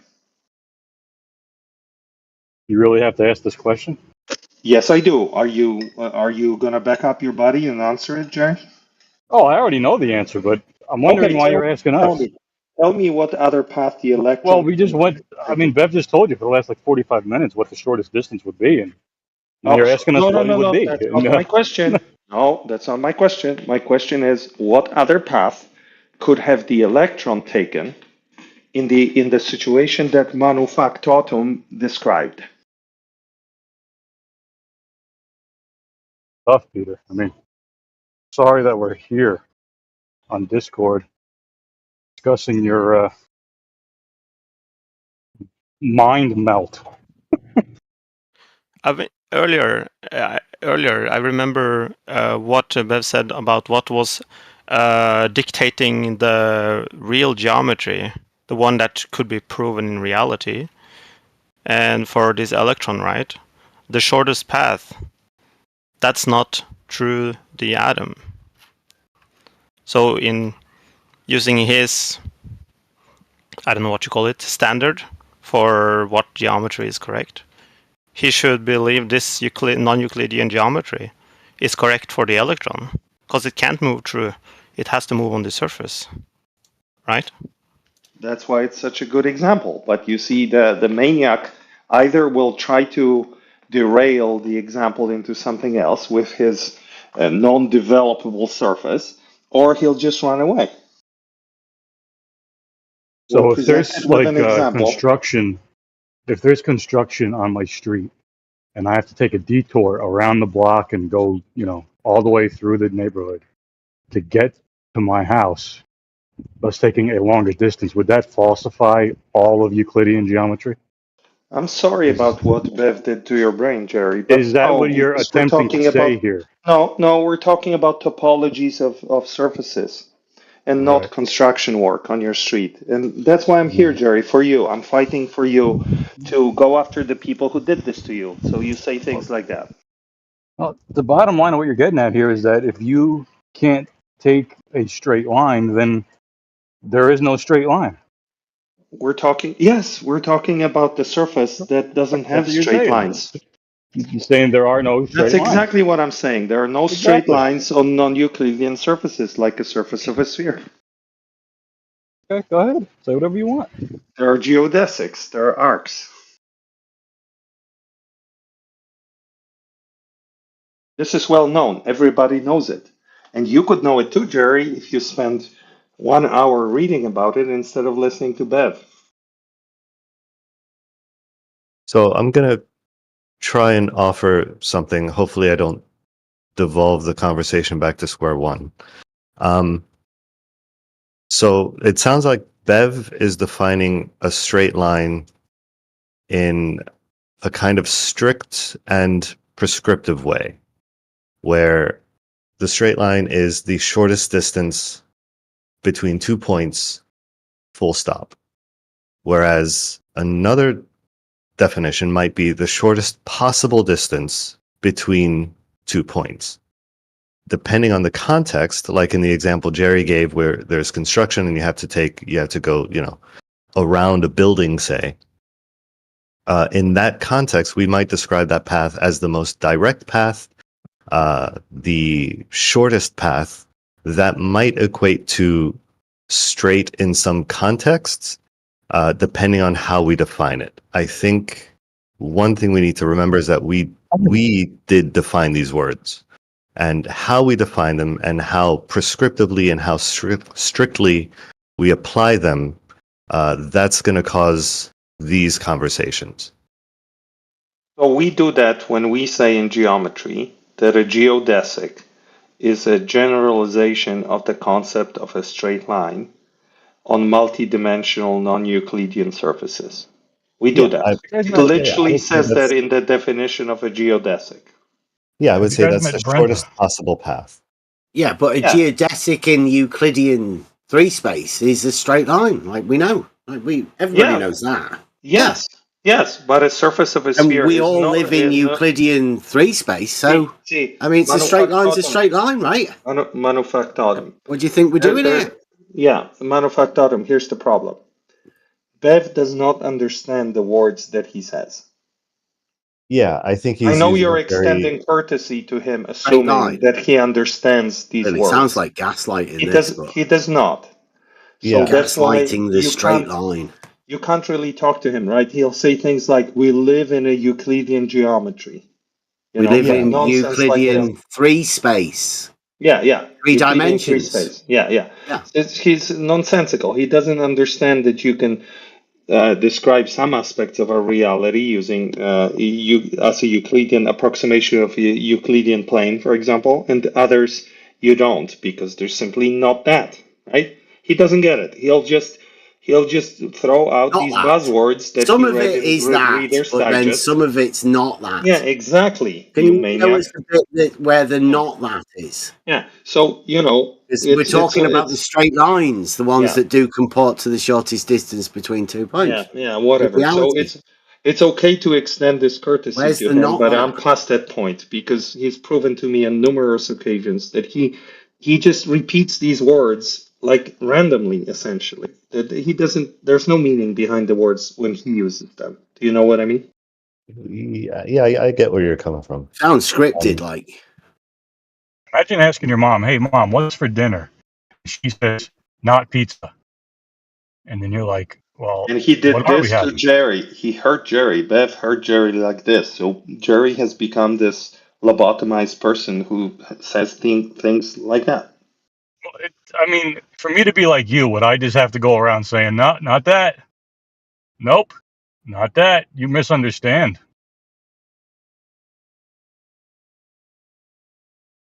I have a question for Bev. How can I ask this? So the sense I'm getting is that you don't think non-Euclidean geometry, let's say, I don't want to say exists in reality, but what would you say non-Euclidean geometry exists in reality? No, I would say that the only existence is of Euclidean, right? Where the shortest distance between 2 points is a straight line. That's Euclidean. And that is real to you, or it exists? Exclusively to reality, Euclidean geometry. So it is the only way we can describe reality, or reality is Euclidean? Yeah, reality is Euclidean in the understanding that we can logic the shortest distance between 2 points for our own understanding. Because were it not to be that, then all sorts of weird things occur. Would you say that... oh, fuck, I lost it. Oh, would you say that math is invented or discovered? I would say it's just a system of logic. And this would include that you geometry. use to comprehend reality. Okay. Mathematics is just an extension of that from a very solid foundation. Right. And this includes geometry. Absolutely. So geometry in the strictest sense isn't reality. It's a way that we understand reality. It's a logical system, geometry. Right. But it's not real in the sense that... Axiomatic system of logic. Mm-hmm. But it's just a way to understand build reality. our mathematical foundations upon. So I would posit... Some of us. Sure. So I would posit that Euclidean geometry isn't... I would posit that non-Euclidean geometry and Euclidean geometry are as real one to the other. I think they both describe aspects of reality in useful ways, and some ways are more usefully expressed in non-Euclidean than Euclidean.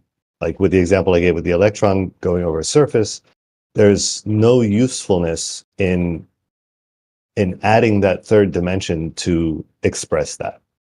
Well, see, I would call Euclidean geometry, which is solid geometry also, I would consider that as being Euclidean. So that would govern the understanding of the straight line within reality and everything. And I would consider non-Euclidean to be not logical, right? Because Euclidean logic, the axiomatic system, being entirely logical, would govern the Euclidean system. So not Euclidean or non-Euclidean would be non-logical, illogic.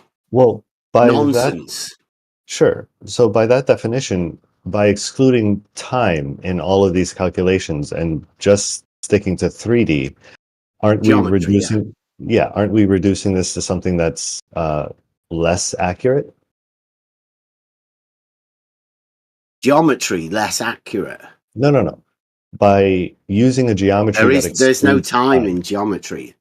That's what I'm saying. By excluding time in our geometric calculations, aren't we no longer representing reality?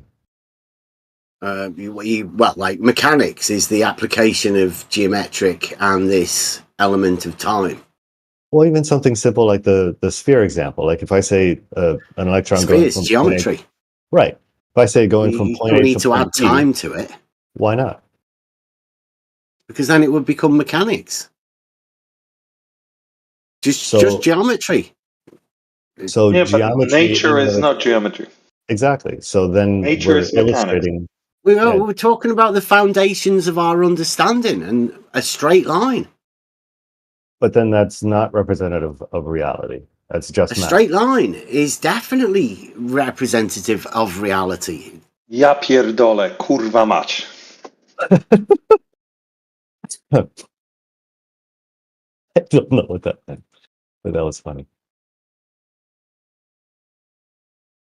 I don't know. I mean, it might be like representative. I find it difficult to understand why you guys have a problem with a straight line. Is it because Bob's made his argument to say that the shortest distance between any 2 points in any direction is a great circle? Is that what's troubling you?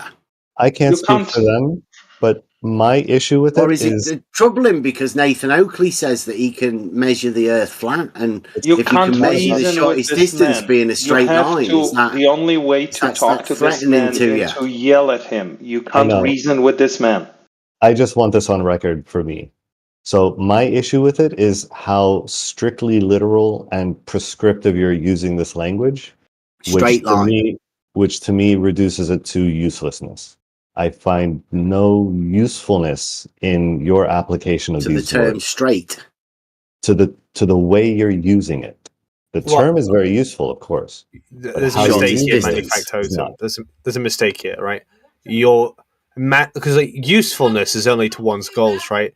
Yes, he might not be able to use this concept in the real world insofar as insofar as trying to find these things as in the purest You're orthodox saying we sense of can't the real use world. the concept However, of straight in reality. you can use it for a I mean, that's descriptor. You can pretty use it bad as a sophistry, guys. you can use Come it on. as a description. However, what Bev wants to do is not use it as a descriptor. He doesn't want to use it to try and see if it exists in How reality in far a have very we orthodox sense.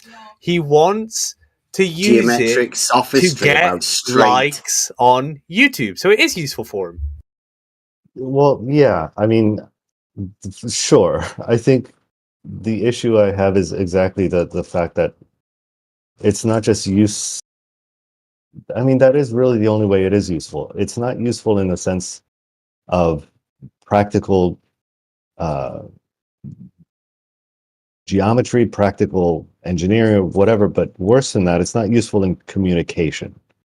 So even if we're just talking about the term ideas, straight being the shortest distance between 2 points isn't useful in engineering. It's not. It's not. You're using it in geometry, in the study of mathematics and geometry. It is very useful. And in natural sciences, which you have no idea about because you didn't read that Reader's Digest yet. Did do land surveying. We use have a certificate concepts for from land geometry to approximate various things to a very precise degree. But nobody talks about this Euclidean, whatever the fuck you made up, when we study reality, nature, because nature is not geometry. Nature is whatever the fuck she is. And we use language of mathematics to approximate 2024. our understanding of nature. Okay? New modern sophistry. Yeah. And the thing, if you just Peter, limited yourself to the study you of think Jerry geometry, got you'd be something wrong with his successful mind? because you're at the level of like a third grader's understanding of geometry. That's great. That's a good start. Just keep it to that and don't talk about natural sciences and we'll be fine. Pivot your YouTube channel to be about geometry and say, kids, here's a triangle. Kids, did you know that the shortest distance between two lines on the Euclidean plane is a straight line? Have a little dinosaur puppet and your channel will be great. But don't talk about natural fucking sciences because you have no idea what you're talking about. Okay? It's the end of Bev. He said the same thing to us when we were talking about level being a straight line and the horizon being horizontal. I wouldn't reference some random schmuck called QE. Talk about real scientists or talk about real mathematicians like Euclid or others. Just pick your battle. If you're going to talk about natural sciences, purchase the Reader's Digest that has the introduction to physics. And maybe there they will explain to you what we mean by using mathematics to approximate nature. But before you do that, don't embarrass yourself anymore. And for Pete's sake, don't lobotomize people like Jerry, okay? Yeah, for Peter's sake. No, yeah. Yeah. Hey, Peter, I just want PT. to ask you a question. Go make a did you- new video on YouTube explaining to kids with a dinosaur puppet what a straight line is, all right? I mean it. Become the new, maths communicator on YouTube. You might get more subscribers. Yeah, and I actually mean it. I'm trying to make fun of you, obviously, but I mean it. Like, go do that. Go do that. And it's not going to be controversial because nothing you say about straight lines or points or triangles or even circles is controversial. So go do it.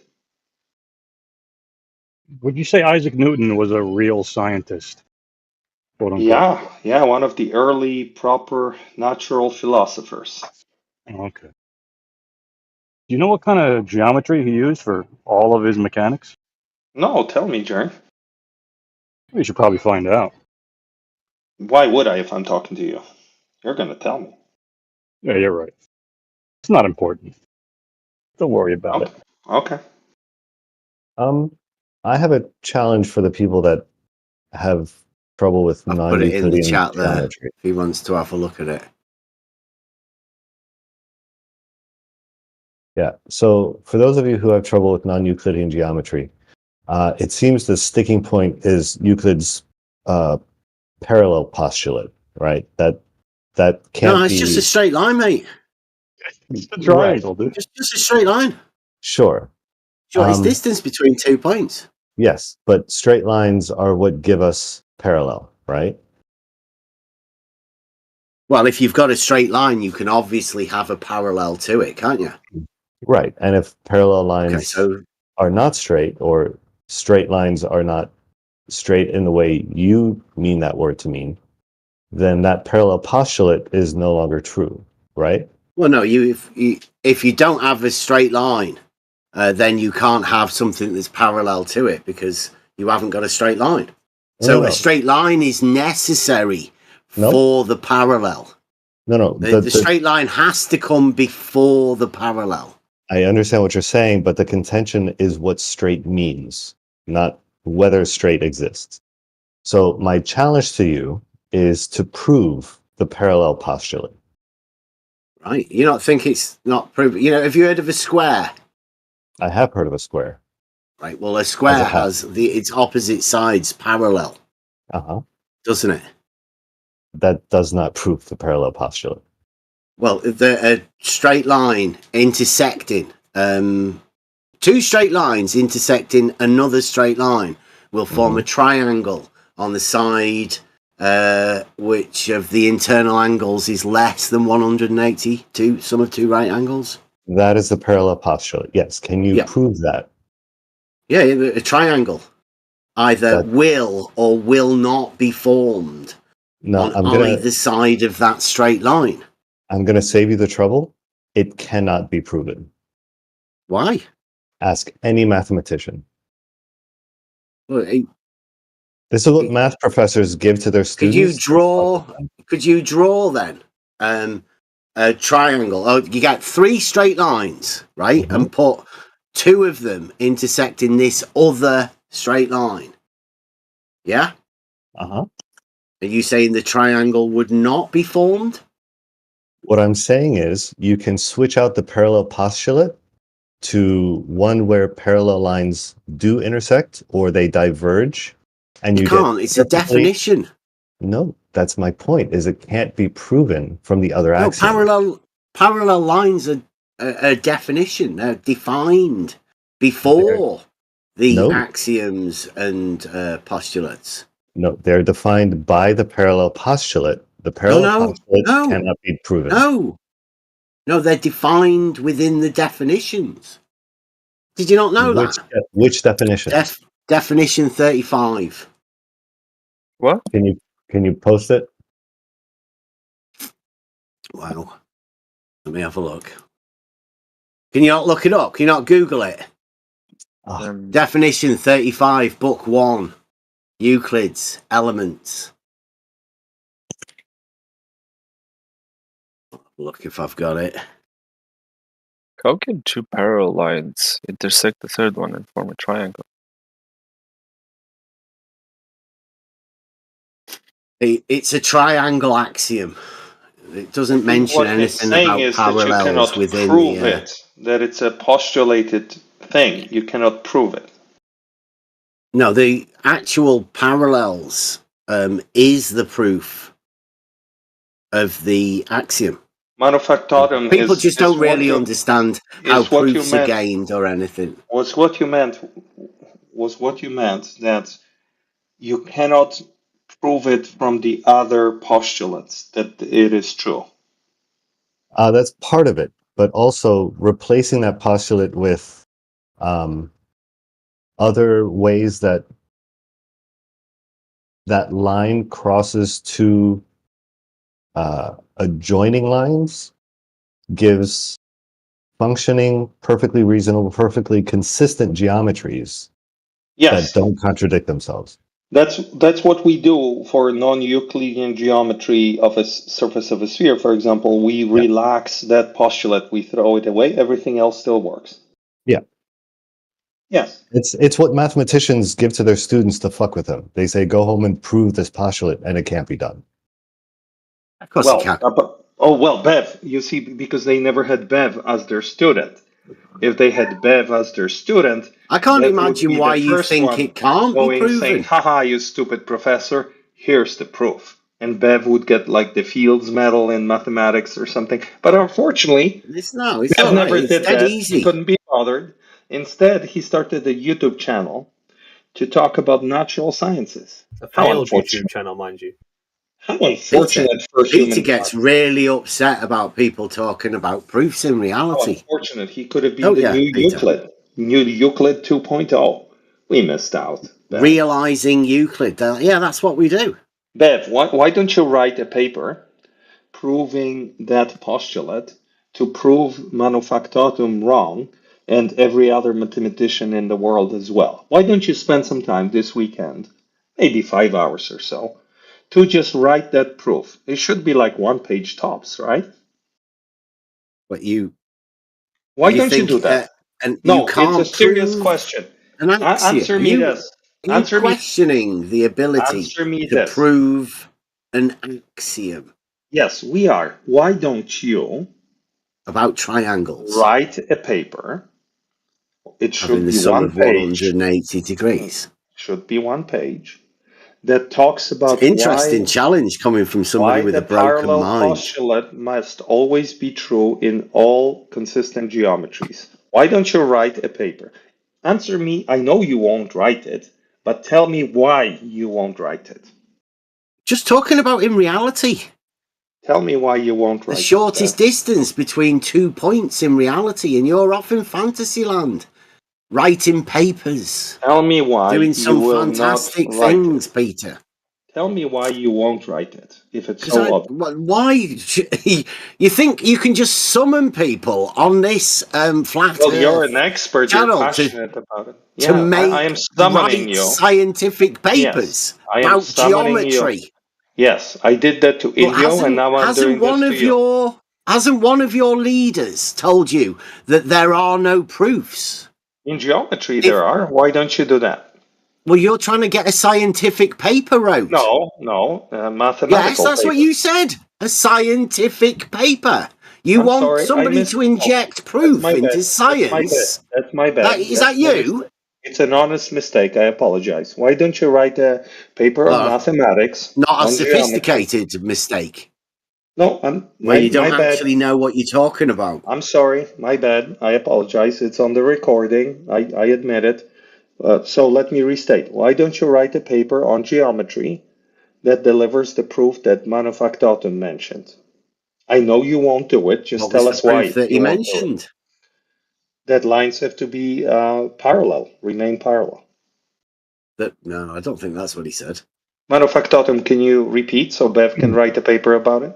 Yeah, basically proving Euclid's parallel postulate, which says that two lines, essentially that two parallel lines cannot intersect and cannot diverge. That's the very it doesn't. simple. I'll read it because you might have misinterpreted it. It says, if a straight line meet two straight lines, so as to make the two interior angles on the same side of it taken together less than two right angles, then these straight lines being continually produced shall at length meet on that side on which are the angles which are less than two right angles. Yes. That's what it states. That's what it states. And then if the right angles are equal, as in all right angles are equal, right? If that occurs, then those lines will not meet by this statement. That's inferred from this. That part's not in the actual text, right? Yeah, that's the bit that you take with parallels, right? The exception for the rule is when there are two right angles, the sum of two right angles on both sides of the line. The interior angles would equal two right angles on both sides. Right. So, So this states that no triangle would be formed. That's by this axiom. So that's what that states. Now, this is assuming Euclidean geometry as we today understand it. but it cannot come from Euclidean geometry cannot come from this unless it's already pre-assumed. So to fix the geometric structure of a space in any number of dimensions without embedding it in another space, you would have to figure the length of every line and every curve you could draw in that geometry, and you would need either the proof of the parallel postulate to do that, or you would have to extend that definition to an absolute geometry, in which case the parallel postulate fails.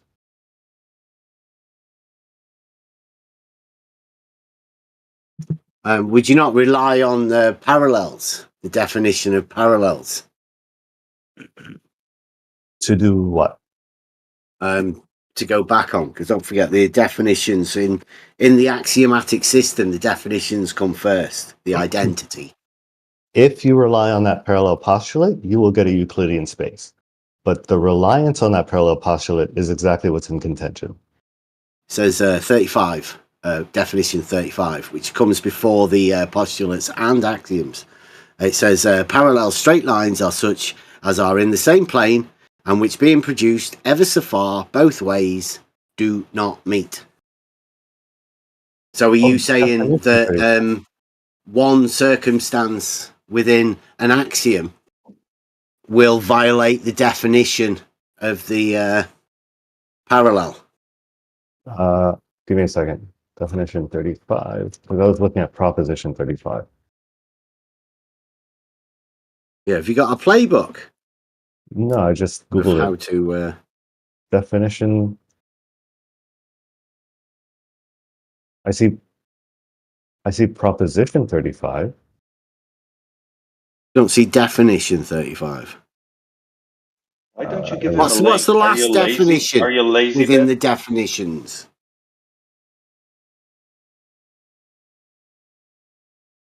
Am I lazy? Yeah, I gave you a link when you asked for something. I gave it to you No, I within think 30 you- seconds. Why don't you do that the same thing for him? Are you Euclidean sabotaging this? geometry is not something that you want to force upon people, you know. Are let you them discover it sabotaging for this? themselves. Are you sabotaging In your fact, own I say, conversation? if you want to Give him study a link. Euclidean Give geometry, him a link, find you an delusional old maniac. 18th Give him a century link.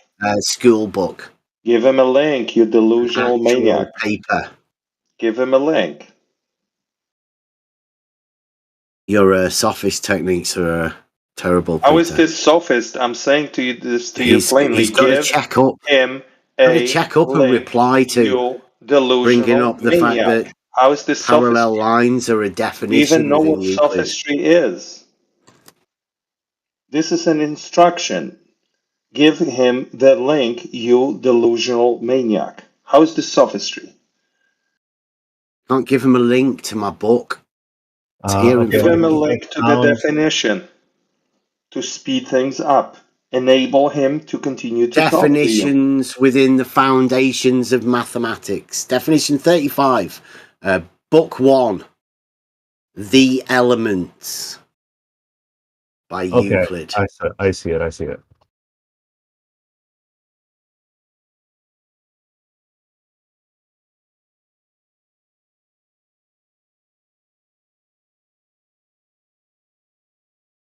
How's your peanut gallery, Peter, supporting you? Do you think he's doing a good job? Oh yeah, he knows way more about geometry than I do. It just shows you how little you know, Bev. So he's better at saying nah to what Bev is saying. Oh, he's better at representing actual geometry than I am. Peter does the ad homs. Doesn't do the actual argument. With 'cause you, he I am. knows fuck all about it. You know what's funny? Geometry is my kryptonite, and I can run circles around you, pun intended. Is that with because geometry. it's purely logic? It's pure No, logic, because isn't that's it? how And that's, little you that's know why about. That's how you little you reel know against about, it. That's how little you know about anything that you talk about. You know absolutely nothing. Like your level of awareness about the topics you bring up is non-existent. You're the personification of the Dunning. Can somebody explain to me what was the premise of the conversation? We don't know. Something about straight line. It straight was lines with Bev. Straight lines. Yeah. Straight lines. Straight lines in reality. Why are straight lines important? Because, like, it's a good question. They're not important. This is like because they lead to proofs, and Peter can't handle when proofs. Bev engages. In reality, anyway, can't relate proofs to Here's reality. the context, my friend. Bev is a person. I think who one of his shows up gurus, Fight the Flat Earth, it was that said and it. says You can't things have like them that. in reality. Just can't have them. You're not Here's allowed what it. Bev does. He says He straight ordained lines, from a shortest high. distance, horizontal, vertical. Horizontals are Part of his parallel, and faith-based gibberish like system, he that. can't have That's all he proofs. does. So you can't talk to him about anything because he just throws out those words. So we're kind of like calling him out on that for like 2 hours now, at least. Are we saying is that it's impossible to have straight lines in reality? We are saying that, but we're also saying it's impossible to have a conversation with Bev. Oh, okay. It's Actually, over, Bev. It's over. Logic is Dictated done. it. I know, yeah. Peter's said it. It's impossible. Can't have it. Logic Yeah. is ended. Yeah. Fight the Flat Earth and all of that is they've reigned supreme. What's your Who gives a You shit can't have about Nathan that? Oakley Not even measuring a topic. straight line and proving flat Earth, can you? Measuring the Earth flat by measuring a straight line. Can I Why would the offer? straight Just call line it impossible. Why would the straight line prove that flat Earth exists? Because Or Bob that's says that essential. the shortest distance between any 2 points is a great circle distance. And obviously, if you set up a false dichotomy that if you can prove it's not a sphere, then it must be flat. So by measuring a shortest distance being a straight line, you falsify Bob's modus ponens and prove flat Earth. Ta-da! Nathan Oakley's setting himself up for it. He isn't aware yet. But Nathan Oakley's going to be crowned the king of flat Earth by measuring a straight line. He thinks it's horizontal that does it, but it's not really. It's just a straight line. You're a delusional maniac. Yeah, but who's Bob? Nobody Bob knows. Who's Bob the science guy? Nobody knows. He's done a Jesse Kozlowski. Let's forget about him. He's a no one. He made a shit argument, and we may as well just forget about him. He lied about measuring the drop of the water level in the lake in his back garden. He put some fancy pattern flashing lights on his auto level. Yeah, before we let's forget about that. Leave him in his observatory. Let's think about King Bev. What we will do with King Bev? Well, hold on. Before we get too sidetracked, I want to offer one last thing to Bev. So let's say we have the option of using two definitions for straight, where one definition Diletheism. I don't have that. No. We're going to choose one, right? So we have the option of two. We have the shortest distance between 2 points, right? And that's our straight line. Or we have the shortest possible distance between 2 points. Now, one of these is going to allow for the shortest distance not possible. What about Euclid's? What about Euclid's? Euclid says a straight line is that which lies evenly between its extreme points. Can I throw that one into the mix as well? I don't think that's going to help, because that's going to be, I think, easier to fit onto non-Euclidean than I think you realize. But let's say that is Euclidean. Let's take the Euclidean one. The shortest distance between 2 points, or the shortest possible distance. I do that because that's a reality term. I use that one because that exists in reality. No. What I'm saying is the shortest distance does not eliminate impossible paths, right? So the shortest direct path could include paths that are not for example, yes. If we include time and we have four-dimensional space, the shortest distance is actually going to be shorter than the one we have access to in 3 dimensions. So excluding... That would be like nothing then, surely. Right, which you would agree, I think. The shortest distance is a chance of being no distance at all. Which, no thing. Imagine that, and not that. which by your definition does not map onto reality, right? The shortest distance be And a point? it's not that. Yeah. Right. So my point Shortest distance is no distance. Not but that. that's by your definition. The shortest distance No, it's now not by allows my for definition. You need 2 points. impossible for us to arrive 2 at points. direct Shortest paths. distance between 2 points. And like the extreme points Euclid uses, that which lies evenly between its extreme points.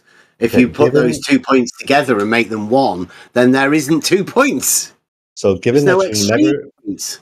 If given they're that the same point, a no thing. Mhm. Given that you never stopped talking while I was explaining, I'm gonna guess that you didn't hear what I was saying. Well, it sounded like you were supporting Nathan Oakley by saying no measurement is a proof of a flat.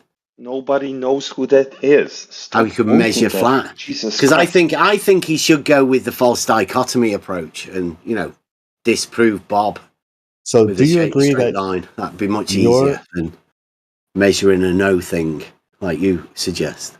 do you agree that your definition of straight allows for impossible paths The shortest distance between 2 points. as opposed to the shortest distance possible? Well, One yeah, of the these shortest distance between 2 points is a bit more descriptive because it tells you the points that you would be using the distance to represent, wouldn't it? but the shortest distance to represent what? The reality of where the points are. But the reality will only allow for possible distances between those points. The shortest. The shortest possible distance would work in reality always.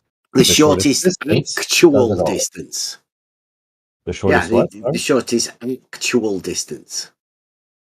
The shortest actual distance? Mm-hmm. Now we need Yeah, to when define we say actual. distance, we mean the actual distance, right? What does The actual mean shortest, in this context? like the measurable, actual, in reality, the shortest distance. I mean, this sophistry, if this is 2024, good luck to you guys in I'm these trying rooms.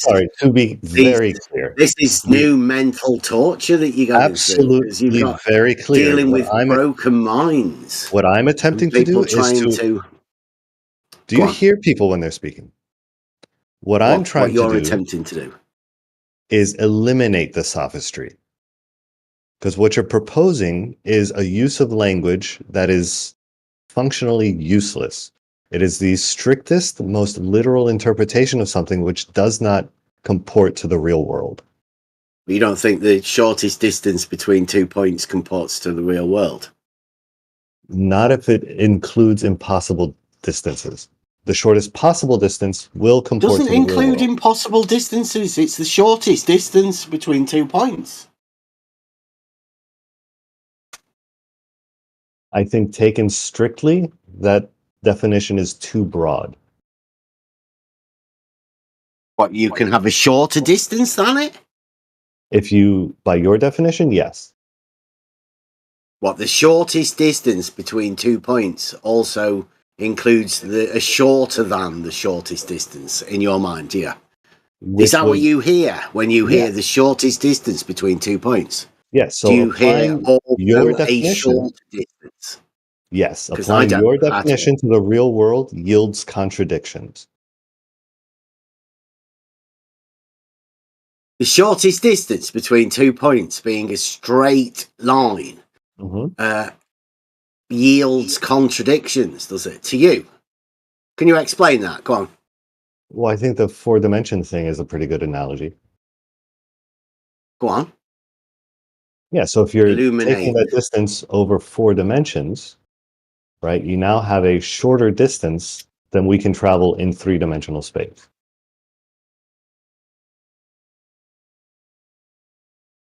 How? Because you could travel in the 4th dimension. So, I mean, I can't really get into Riemann tensors, but essentially, the further you travel in space, the less you travel in time, and vice versa. So if you can travel through time quicker, you can get shorter distances in space. So the shortest distance, including 4 dimensions, gets you a shorter distance than we geometrically could describe in 3.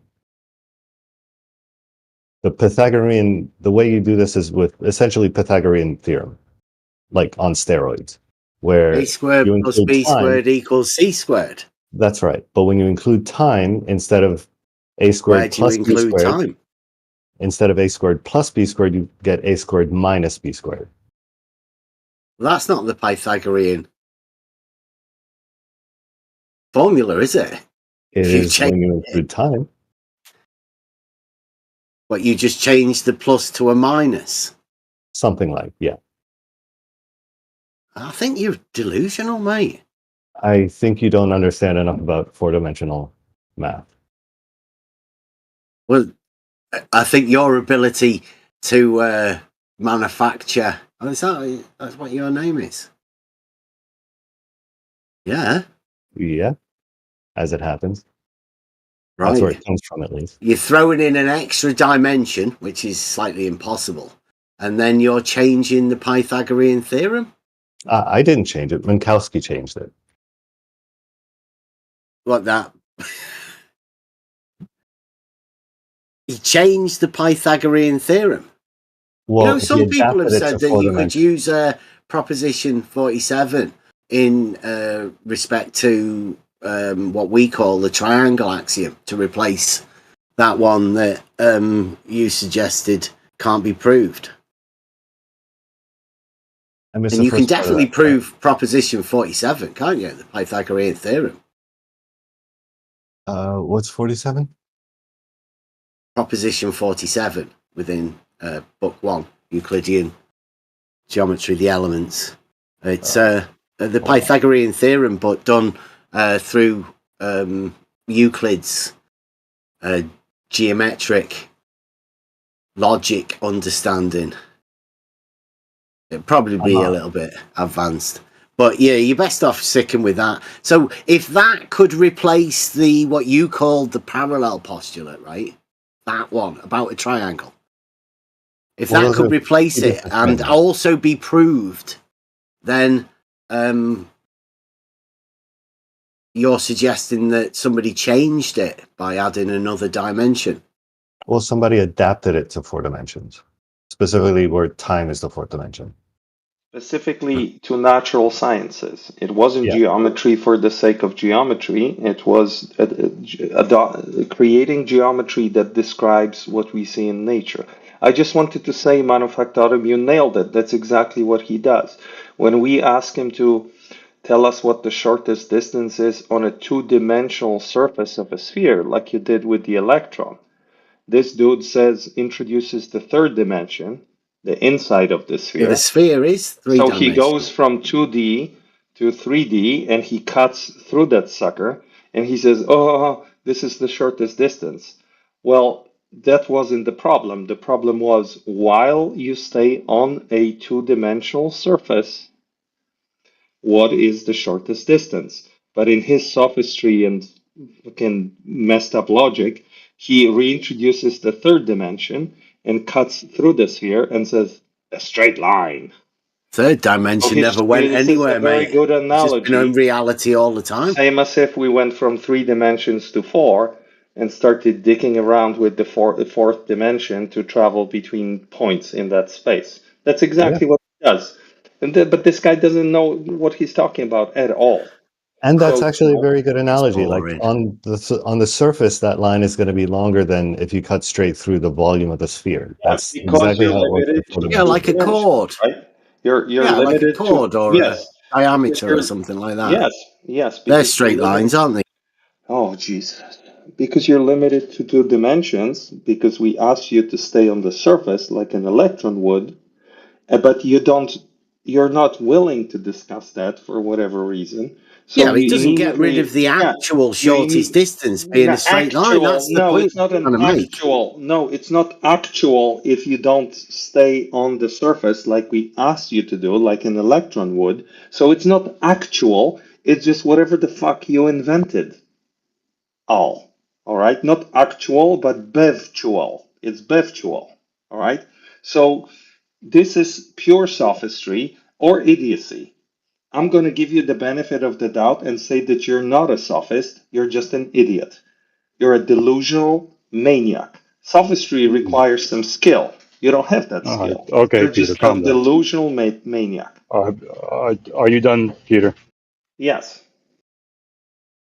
Yo, anyone? This guy sounds like Borat, no? Jak się masz? Yeah, my man. Sounds like Kermit the Frog to me. Dzień dobry. Jak się masz?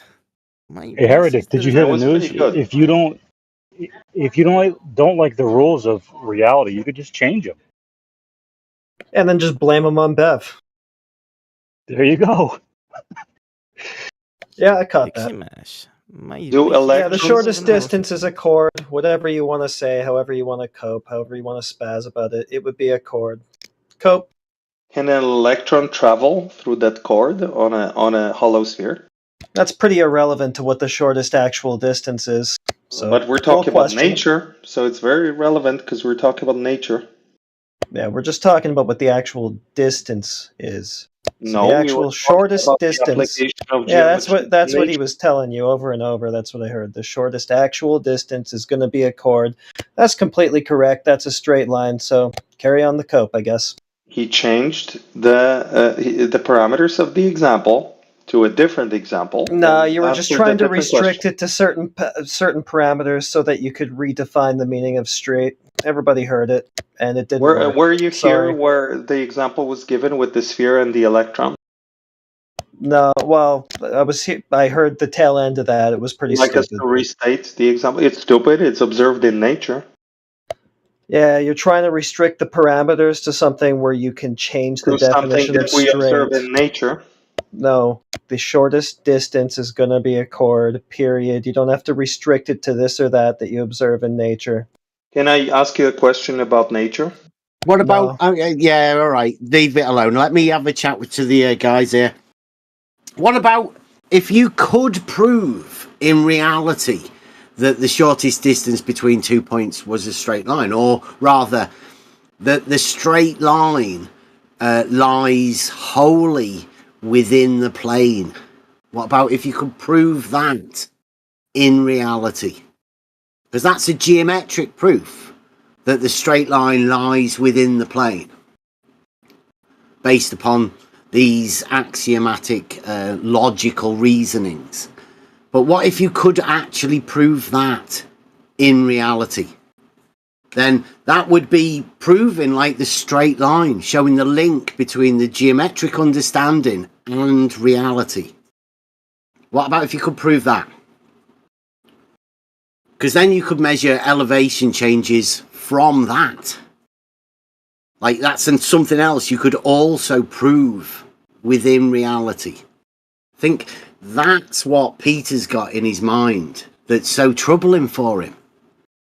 That link between this geometric reasoning about the shortest distance between 2 points and reality, and how to relate that mathematical reasoning to reality and how we live. Okay, fair enough. So if in reality, in nature, if I have a sphere with an electric charge like Manufactorum described, and I would like to predict, knowing the laws of electrostatics, that it will seek the shortest distance to equalize the potential, would I consider the case in which it's going through the middle of the sphere following the chord, or would I consider a case where it remains on the surface, thus following an arc? Which one would be the case in nature, Bev?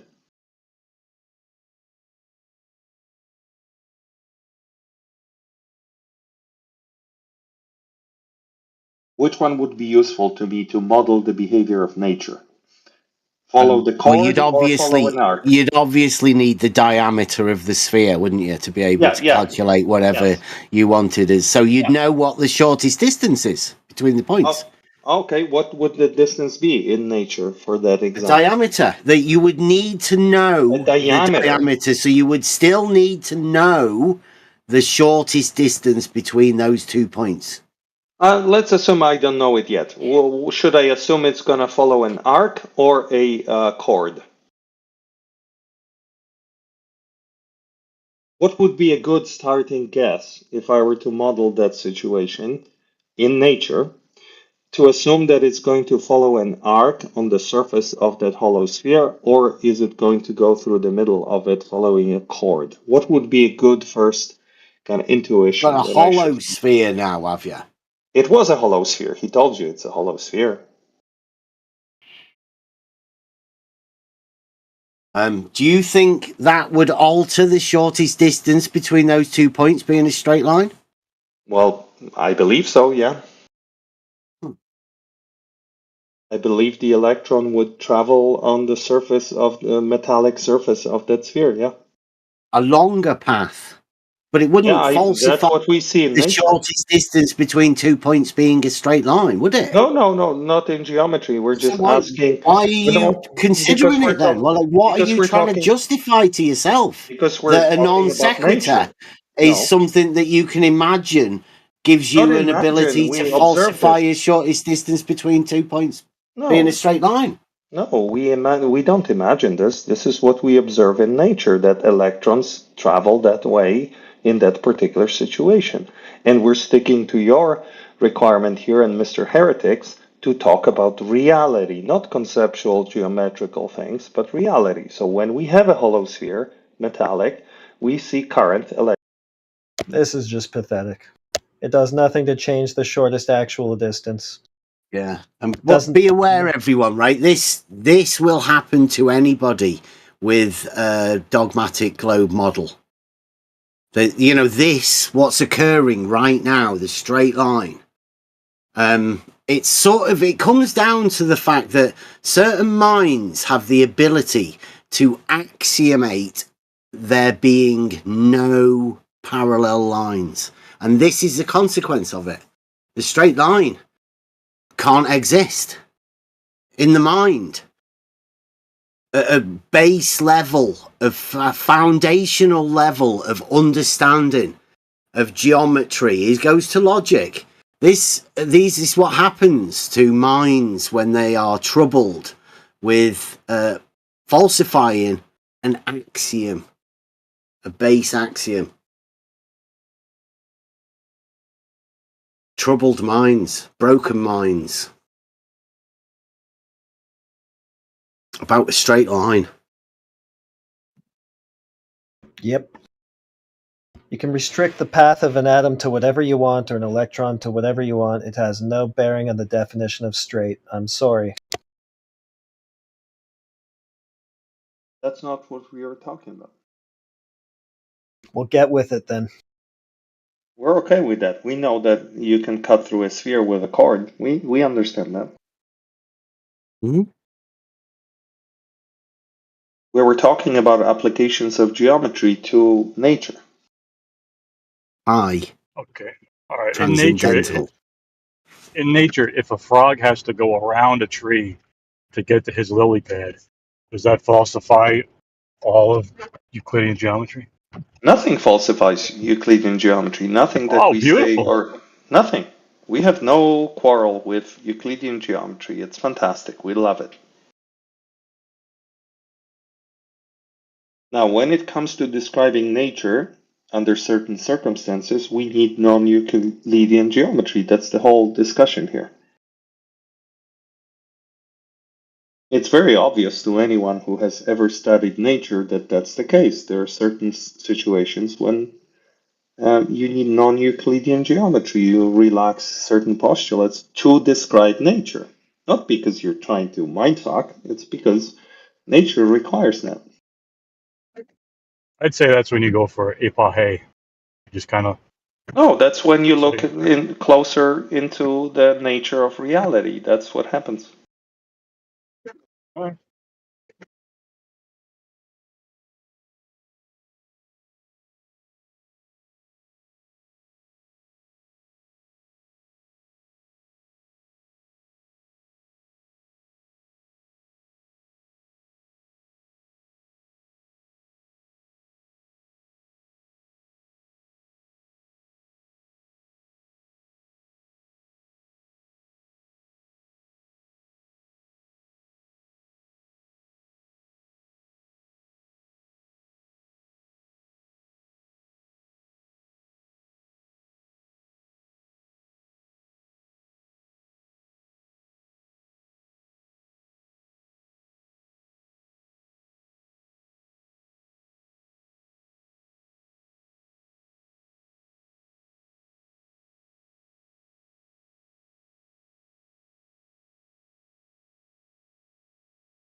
Has it gone quiet?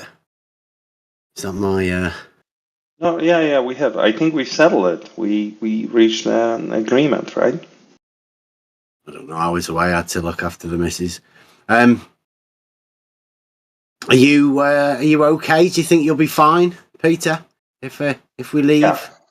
Yeah. I'm gonna be. I'm doing something here. I'm good. Yeah. Thank you. Okay. Thanks, guys. It's been fun. Again, thanks, Peter. Thanks for opening up like that. Yeah. Just be aware, everyone else, if you do have a model, be careful how much you look into it, particularly about geometric reasoning. You may end up like Peter. Yeah, I hope you'll consider the idea you and I gave you to maybe pivot your YouTube channel to be more focused on geometry and educational, triangles, straight lines. Just geometry. Stick to geometry. Leave logic. Nature for later. Yeah. Geometry, logic, reality, practical tests. No. Hell no. No. Nothing to do with that's empirical. what we've been doing. No empirical. Maybe you've not been around for that long, Peter. No. I'm not. Yeah, we've been doing that for years already. You specifically, you don't touch empiricism. We replicate the ancient history of the Flat Earth Society lie. Yeah. Oh Jesus! How many people do you know what Robotham did? How many people do you know that have done what Wallace did? Just stick to geometry is what I'm proposing on your YouTube channel. And practical tests, of course. Yeah. No, hell no. Yeah. Like what? Remember, sitting in a dinghy, doing Robotham. Can you imagine that? I don't know.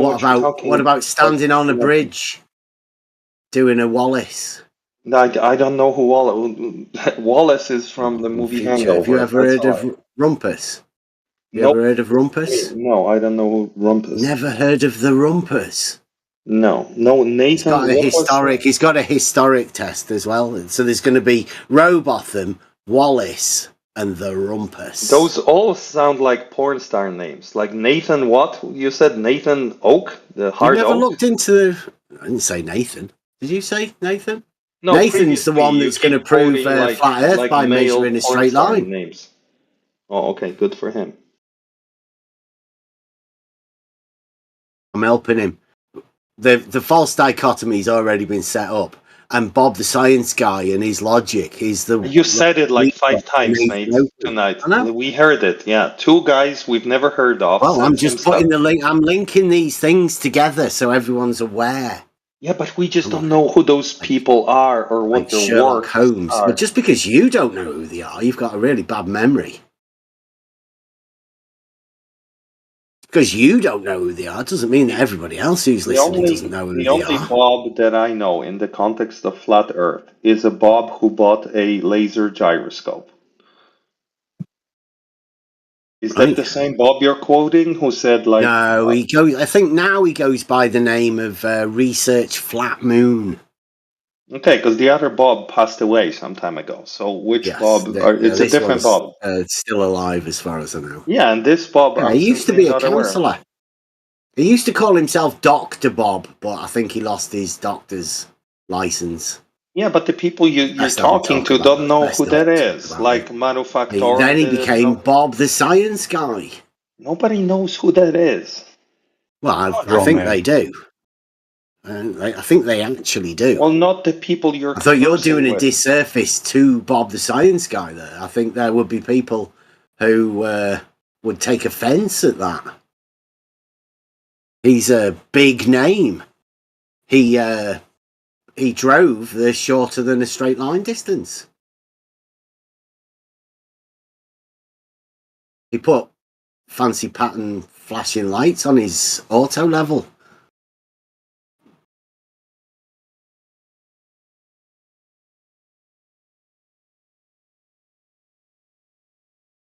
Maybe you should. Yeah, maybe we should say bye now, Bev. Yeah. Maybe you should say sorry to Bob the Science Guy. Yeah, so I'm sorry, Bob the Science Guy. You don't know who you're messing with, do you? I have no idea. I bet you've never even heard of Flat Earth Math. Who? Or Blue Marble Science. No. See? You're new to this. Relatively, yeah. You've never even conceptually heard of Blue Marble Science. You know, there's science. I don't think so. The science of the blue marble. No. What about Flat Earth Math? Have you ever heard of that? The mathematics of Flat Earth? No. No. No? No. I've also I think Bob the Science Guy's he's the leader of all of these. Just for context, Bev, the first time I've ever seen a clip of Neil deGrasse Tyson was after I joined the Flat Earth Arena around 4 months ago. Before that, I was aware of Neil deGrasse Tyson as a celebrity, but I've never seen a clip of him. That's how unique this that guy Flat Earth Arena is. Bashing a beach ball. Yeah, I've no idea. Nobody cares about that shit. Like people who learned physics or anything else, they don't need to know these things. They're not relevant. You were holding a ball the other day. Like, were you not admire him for doing that, getting on stage? Yeah, I have a ball right here. Pointing at a ball? Yeah. But I don't know who that is. I couldn't care less. I spent my entire life not knowing who that person is. They're not relevant people in the space of geometry. So you brought or up somebody that you don't care who it is. Yeah, that's because good. You guys, you keep saying Neil deGrasse Tyson. Why'd you bring him up then? Science, to give you an idea of how delusional you are. You live in your own like universe. You brought him up. I brought him up. I didn't mention him. I brought him up, but I'm just telling you that the people you're quoting, some porn stars, Nathan. I'm not quoting. The Oak, Bob the Science Guy, some robotic guy. They're not relevant people. Nobody cares. Nobody needs to know who they are to understand how nature behaves, or at least deepen their understanding. Shortest distance between 2 points in a straight line. Nobody needs to be told that, really, do they? Well, that didn't come from any of those people. You'd be mad to argue against it anyway, wouldn't you? Why would I argue about something that's obvious? Don't know. I couldn't imagine why you'd want to argue about the shortest That's why I would never 2 points being a straight line. Of course it is. On a Euclidean plane, yeah, absolutely. In reality. In reality, on the Euclidean plane, or an approximation of it, the shortest distance is approximately an approximate straight line. Yeah, the actual distance. The actual shortest distance. The actual is an actual straight line.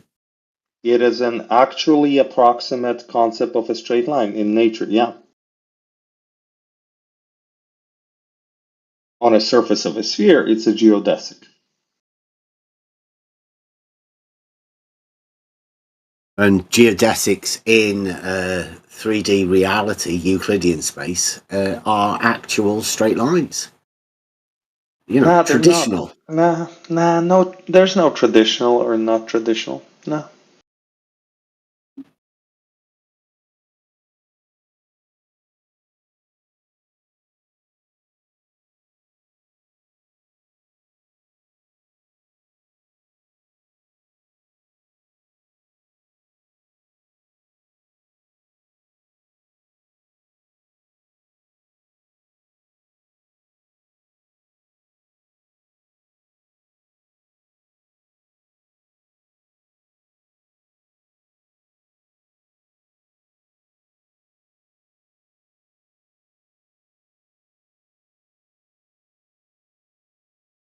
Looks like a bunch of curved lines, some straight lines.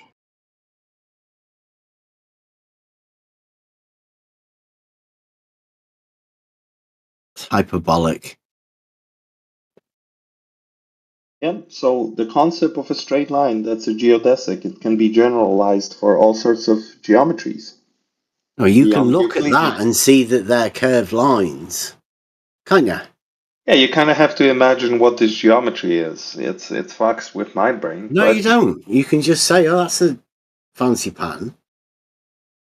There's no different geometry. There are different geometries. You know that, right, Bev? Not just Euclidean. That's not different geometry, though. That's Euclidean. It's a hyperbolic geometry. No, that's just some lines. Okay, I'm reading. In mathematics, hyperbolic geometry is a non-Euclidean geometry. The parallel postulate of Euclidean geometry is replaced with, for any given line R and point P, not on R, in the plane containing both line R and point P, there are at least, I have to click to read more, Yeah, at least two distinct get lines rid of parallel lines, P though, does it? that do not intersect R. That doesn't get rid of parallel lines in reality. Doesn't get rid of the shortest distance between 2 points in reality being a straight line, does it? You could just read that in a hyperbolic geometry, which is a concept. But we're talking about reality, Peter. We were talking both about nature and geometry. We're talking about reality, yes, Peter. Oh, I'm talking about geometry, not nature. Geometry. Well, we're talking about in reality, you can relate a geometry to reality. Now, Yes, you that can. geometry that you relate to reality is Euclidean geometry, and that's because No, not Euclidean only. geometry is the only geometry to make it into three-dimensional reality. No, that's not true. Well, obviously. Nature is more sophisticated than that, unfortunately for you, Bev. It's not unfortunate for me. Reality is what it is. It is because your incredulity comes from the fact that you cannot believe that nature could be more sophisticated than your primitive understanding of it. I believe that we explain everything to be is explained through Euclidean reasoning. Yes, you're and you're talking wrong, of because not that.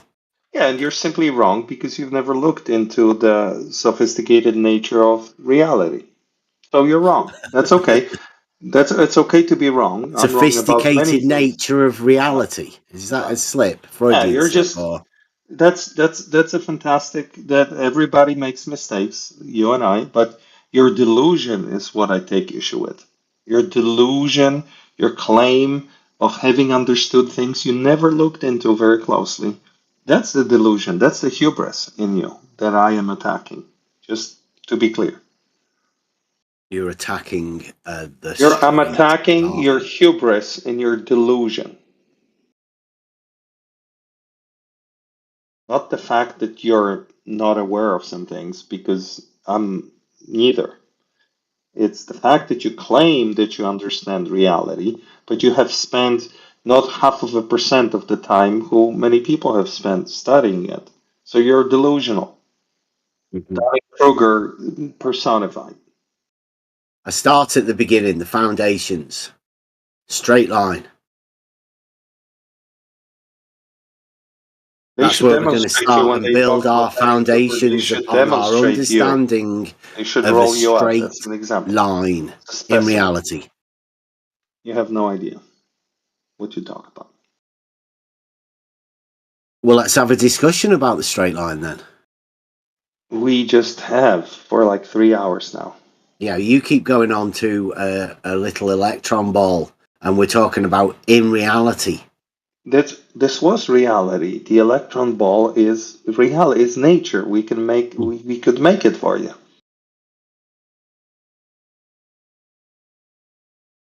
You have no idea. You have no idea about the relationship between geometry and nature and which types of geometries are useful In which scenarios? That's what Manufactorum was trying to tell you.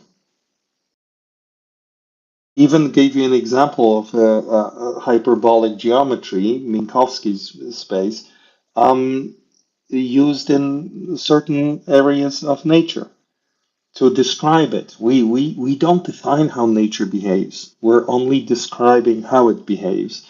And we use the best mathematics and geometries that we have. We even create new ones to be able to describe nature. Yeah, Minkowski space is on a two-dimensional XY grid, isn't it? What? Minkowski space is described on a two-dimensional Space-time has two dimensions. Grid. No. Yes, Minkowski space. No. Yes. He places all 3 dimensions of reality into one and places that upon the x-axis, is it?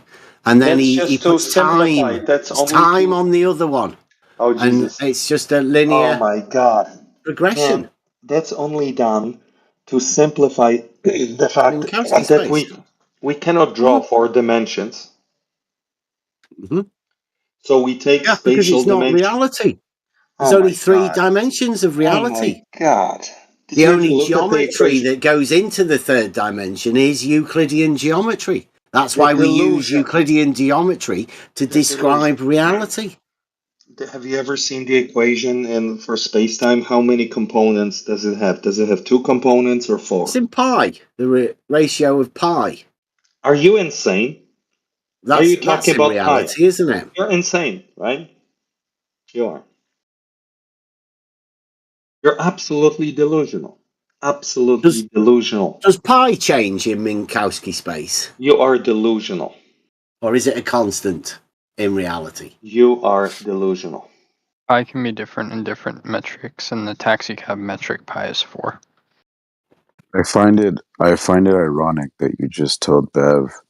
Did you say 4? That he's delusional, even though that you just made a claim right before that about how many ways to calculate space-time. That's funny to me. 4. He is delusional. Pi is 4. Pi is 4, he said. Yeah, he said pi could go to 4. Are you sure you can even conceptualize that? That's a Brenderism, that. The only sort of person I've ever heard say that is people like Brenda. Who said that? You've been taught from Brenda. Scott Preston. Speak up. Was that Scott?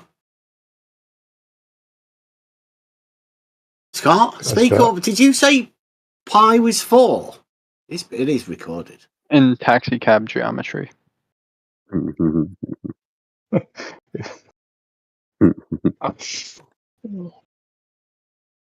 What's funny is you, Bev, you have never, ever, ever spent any significant amount of time trying to study the things you claim to understand. Ever. So that's delusion. How would you know how much time I can tell. Spent I can tell. Studying because you're what? using words like you're operating at a level, I literally mean it, of a person who got a Reader's Digest, read about something, and now they claim to be a world expert on the subject. I don't think I've ever read a Reader's Digest.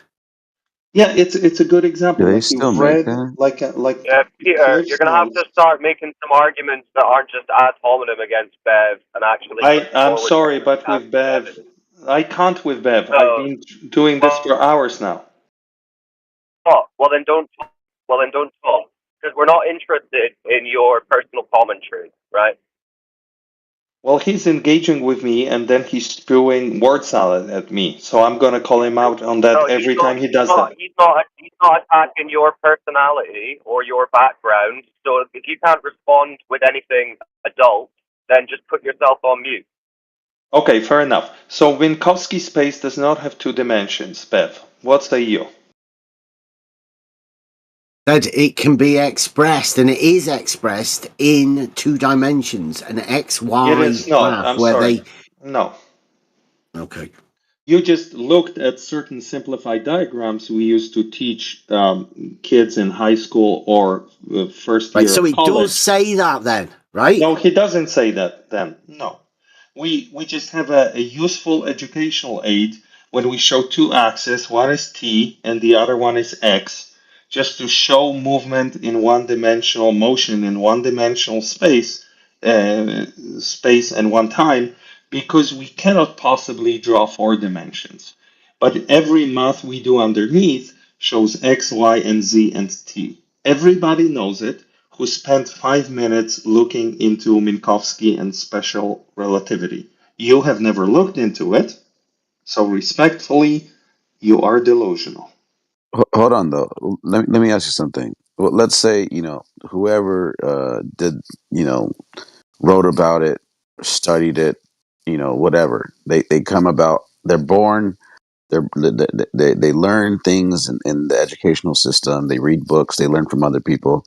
Now, the fact that they wrote something that's based upon somebody else's findings, or maybe it was even their own, in their own observations and understandings, or at least what they thought they understood, does that still make them accurate? Because they're talking about something that is theorized and then mathematically formulated, but never truly like measured or seen. Talking about a straight line here. I get your question, yes. Yeah, go ahead. So, yes, geometries exist in abstractions. Some of them are useful to describe aspects of nature, some are not. Some are purely mathematical constructs. So, in that sense, they are real because they exist in human brains, and humans can reason about them consistently as constructs, as concepts. So, all geometries are valid that way if they are mathematically consistent. Okay, good. Then some geometries find application in our attempt to approximately describe the behavior of nature. Okay? And you may agree or disagree if our observations are correct, yada yada. There's no problem disputing that, hey, I don't think this is a proper application of a geometry to nature. Where I find an issue here, and I get carried away sometimes, I recognize that, is that Bev does not understand any of this. He's never studied that, but he claims to be able to rule over that entire domain of mathematics, geometry, and natural sciences. No. And this is a why simple, basic understanding of a straight line. He's simply, respectfully, a delusional person. Because only a delusional person would claim to rule over a certain domain that they have never even studied. Yeah, have a look in the chat. There's a tangent vector. Oh, it certainly looks like a Euclidean sphere with a tangent plane, a Euclidean plane on top of it, doesn't it? It doesn't look like it's... That's a very nice picture. I like it. Yeah. What about it? Why did you post it? That's how you imagine it, right? That's how I imagine a tangent plane to a sphere, yeah. Yeah, Euclidean or Minkowski space. Euclidean. Both, right? Well, there's no time here. Manufactotum told you there is no time. No, there's no time, so there are only 3 spatial dimensions. Read that. Read it. In practice, one need not be concerned with the tangent spaces. The vector space structure of Minkowski space allows for the conical identification of vectors in tangent spaces at points. Okay, so it may look Euclidean, but it's really Minkowski as well, right? But that's very similar. Yes, this is not the application of Minkowski space to space-time. This is just a generic case. Fantastic. I love it. No issue. Yeah, that's how you can imagine. It's just reality, right? Shortest distance between 2 points would be a straight line, wouldn't it? Actually, in space-time, the shortest distance is a straight line, yeah. Mm-hmm. Exactly. Between a 4-dimensional, in a 4-dimensional space-time, yeah. Just in reality. Yeah, the shortest distance between any 2 points in any direction is a straight line. Yes, and this is why. Fantastic. We are in agreement. In special relativity, the shortest distance between 2 points in 4-dimensional spacetime is a line connecting those points. A straight line in reality. Yes, it's a straight line. yes. Hold on. That's why it's special relativity, where the surface is not curved. In general relativity, however, we have some problems because spacetime is now curving and we use a different geometry. That's Einstein, why Bob said about if and only if the Earth's a sphere, then the shortest distance between any 2 points in any direction will be a great circle. Hey, you know what's just funny? said it was a straight line. You know what's funny, Bev? To your point, when Einstein wrote special relativity, no, but check this out. I want to hear what you have to say about this. When he wrote special relativity in 1905, when he published it, he almost immediately conceptualized general relativity. But it took him 9 or 10 years of studying mathematics and different geometries by Riemann, understanding them, in order to be able to use that mathematical language to describe general relativity. 9 years of intense study of mathematics and geometry it took Einstein. How many years did you spend studying geometries, Beth? Just doing the straight line in reality. Zero. The answer is about 0. 5 so far now. 5. Like study, Riemann geometry as well? No, Riemannian just space? practical. Practical. Oh, okay. geometry. Okay.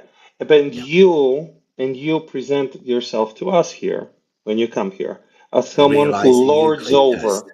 Right. So Einstein. Peter, I've already told you, address the argument. Address the I'm argument. addressing not the act- argument. His No, argument you're gonna attack Bev personally. That's not addressing the argument. Well, the argument from this person is that he claims to know more than people who spend decades studying He geometry. didn't say, I know more than you, therefore this is true. He made a specific point. Address the point or shut the fuck up. Okay, the point was that spacetime has 2 dimensions. This is an absurd point. That's me addressing his point. Nobody ever said that ever, that spacetime has 2 dimensions. What else can I say? Well, if that's you responding to his point, that's all you need to say. You don't need to say, Bev thinks he's this and Bev thinks he's that. This is not my first rodeo. And then shut the fuck up. And then he tells me straight line is the shortest distance, which is absurd. How am I supposed to talk to him? What? How is a straight line? How is the straight line being the shortest distance absurd? How is this relevant to the conversation? It's not relevant. He's pointing out. Okay, I think you guys are maybe talking past each other. He's pointing one thing out. You're pointing out another. But I think you're just missing what he's saying. To be honest, I get what he's saying. This is not the first time I'm talking to him. He does that all the time. That's why I'm attacking him personally. I have to call him out. No, I've had my tangles with him too, but I'm actually on his side on this one because you're stuck in the math and the studies of all this space time and bending and warping and all these dimensions. You're stuck in that head. You're in that ideology, in that mind, and all he's saying is that this time you called him a retard the other day. He is because he gets very weird because he's weird like that this time. Well, because I get what he's saying. He's being simple about it. So not a retard. Okay, so look at. You're gonna retract that statement? No, he's still retarded. Sometimes he is because he sticks to something very. So sometimes not. Just whenever you deem it necessary. No. So let me give you an example. He's not. We know that when we say okay, the Earth is flat, we know that there's change of elevation, but he won't say like he won't just agree to the sentiment. It's like saying we know the difference between a straight line and a not straight line. This is why I agree with them because fundamentally. Yes, I see. This is why I'm agreeing with Bev because I get what he's saying. Just even when he says the Earth isn't flat, Bev, I agree to that. You're right. There's elevation change. There's topography. There's highs. There's lows. But the sentiment is like but it's not a ball. It's not a curved earth. And then Bev goes deeper though. So that's what I'm like, dude, you're retarded, man. Say we can prove it. I That's know, what we I know, say. I know. So in on this case, it's the You same call us thing. retards. It's the same thing. What he's doing right now to him now. But I agree with him. Just like I agree with him on the other day, even when he was against me, I agreed with him. Like, dude, I know what you're saying. I get it. But like, so right now, the difference is this guy, he's not telling Bev, I know what you mean. Like he's not. He's actually arguing with Bev that no, it's different than what Bev is saying. But I would say no. Actually, Bev was right yesterday against me, and right now today too. He's right. The shortest distance is a straight line. But then but the way he takes a position where he won't fall away from that. So for instance, like yeah, that's why it's troubling to him, because Nathan has said he can measure the Earth flat. And this measurement of a straight line, if you go along with the false dichotomy, you set up for that. You can measure the Earth flat by measuring a straight line. How would it be troubling? Sorry. How would that be troubling to me if I use the same argument to argue for a globe? It's not troubling, it's music to my ears. What this guy that you quote, that I have no idea who that is, Nathan, said, it's music to my ears. This is how I used to torture you guys with my proof for the globe, right? Before I stopped caring about that. You have a proof for the measuring a straight line. He doesn't mean measuring a straight line, because Nathan doesn't really know what he means anyway. He's just stating it with confidence. Sure. But can I speak to Apocryphon? I'm telling him how he can save it. Yeah, he can save it just by measuring the shortest distance between 2 points. So Apocryphon, you see, that's literally how you measure the Earth. I can't hear you. I know you weren't here earlier when we were talking. We didn't introduce anything related to relativity, anything controversial. We just said this. Sure, the shortest distance between 2 points in nature, when the situation approximates a Euclidean plane, is something we could call a straight line approximately. No issue with that. Then we said, in the same nature, there exist circumstances when we have surfaces that are curved. And it's not about the Earth. We didn't talk about the Earth. We gave an example of a hollow metallic sphere, and where there's an electric charge, an electron, that wants to get from point A to B to equalize the potential. Okay? And we know from observing nature that electrons always take the shortest path. Right. Straight and line. We said, well, no, this was why we talked about it. Because the electron cannot go through the surface, it cannot follow a straight line, a chord line that Bev was arguing. The electron has to remain on the surface of the hollow sphere. So it will follow an arc between point A and B. Therefore, in nature, there are situations where things move on curved surfaces, and these are non-Euclidean, and the equivalent of a straight line is a geodesic. It's straight but curved. Okay, I get what you're saying. Yeah, that's all we were saying. Let me give you an example. Okay, you take a basketball and you put a drop of water on the top of it, and it's going to fall down the side of it. It's going to take a straight path, maybe, hopefully, I don't know. It could veer off. There's wind. Who knows? Typically though, they'll just fall straight down, like a tear going down your cheek. It's not going straight. Yes. It's not going straight, but it's going. Yes, I know. I know. See, that's why I'm saying.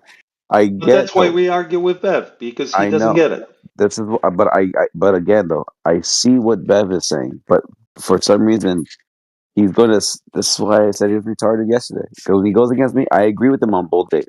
I get what he's saying, but he's not. He doesn't bend, or he's not flexible with what you're saying. So, like right now, I know. I get what you're saying too. Okay, it's been 3 hours of this. Can you empathize with me that it's been 3 hours of just us trying to agree that and it's a fantastic example you gave with the ball and the water droplet, that on a surface of a sphere, which is non-Euclidean, the shortest distance between 2 points is an arc. And it's not even, how can this be controversial? Right. Yeah, we're not talking about the Earth. We didn't even mention the Earth. And this guy will run circles around you saying absurd, and I'm sorry, I have to be honest, absurd things, horizontals, verticals, straight lines. He mixes up a bunch of things. He introduces the number pi I out know. of nowhere. I know And, how he is. you know, so somebody has to call him out because he fucks with people's brains. It doesn't even have to do with flat earth.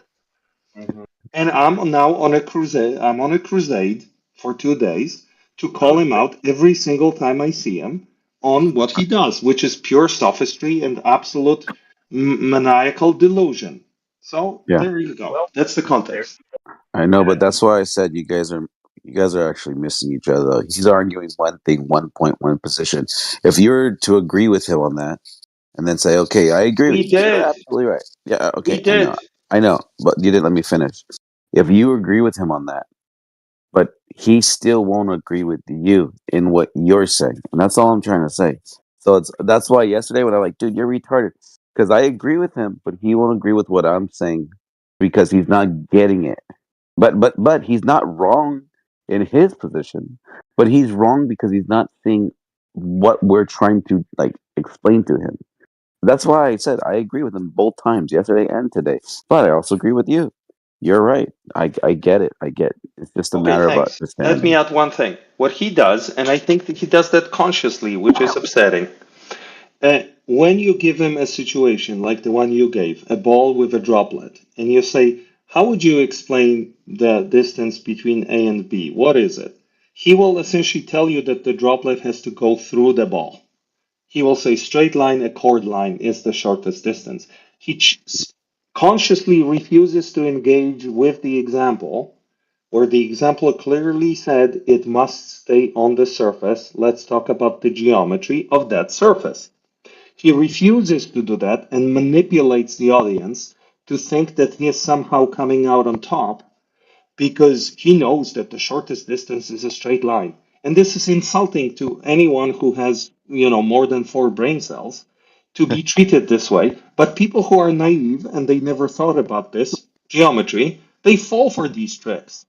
Yeah. So No, he is lobotomizing their brains. but I will say this though.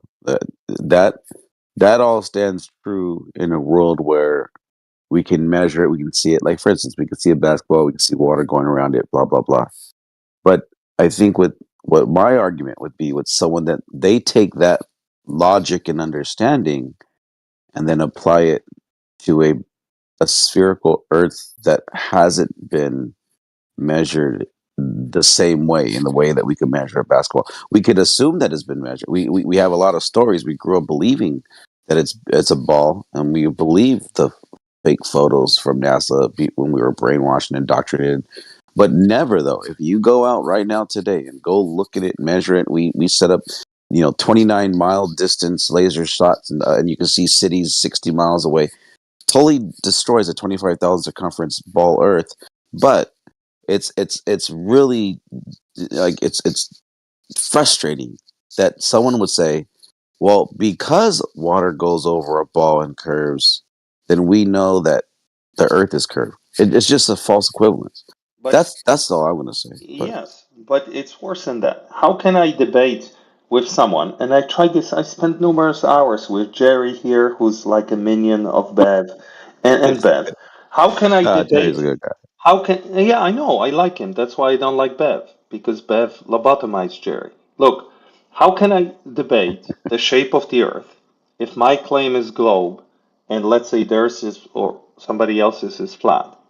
If I first have not established an agreement with that person regarding pure geometry of spheres, why would I even attempt to argue for spherical triangles, measurements on Earth that I believe support globe? But I can't argue that with a person who denies that a spherical triangle is even a concept that exists in nature on balls, right? And literally, I spent hours in the past and I got banned from this VC for talking about spherical triangles as a concept. I was called names. I was told I'm a sophist. I was told that I'm making shit up. Whereas you just described a spherical triangle by describing a geodesic, and all we need to do is connect 3 of those on that ball with 3 droplets, and we have a spherical triangle. So you see my point? I think that's kind of that's what's the word I'm looking for? That doesn't, what, oxymoron? A spherical triangle? No, maybe that's not the right word. But a triangle, by definition, there's no, it's 180 degrees regardless. Like, no matter how you want to plane. Right. But that's what I'm saying. So when whoever created that spherical triangle word, I just really wish they would have called it, like, I don't know, I'm ahead of you. I called it previously. I called it Jerry because Jerry wouldn't give me a better name. I did every time I said spherical triangle, Jerry would freak out, and I stopped saying that. And I said, "What should I call it?" He had no ideas, so I said, "Let's call it Jerry." Just to. I think I freaked out. Yeah, you did. Every time I said spherical triangle, you freaked out for like 30 minutes. We couldn't move on with the conversation. I really wish they did change it because it's that's why I call it Jerry. Jerry sounds good to me. Yeah, Jerry. Yeah, let's just call it Jerry. That's fine. Jerry, you okay with that? But I was even told he was okay. He liked it back then. I was even told that this I'm making up, the Jerrys don't exist in nature. And here I am holding a ball, picking 3 points, connecting them with arcs, and I'm looking at a Jerry. And what I would propose is that if we observe Jerrys when we measure the surface of the Earth, that is evidence for globe. If we do not observe Jerrys, but we observe regular triangles, then it's evidence for Earth's flatness.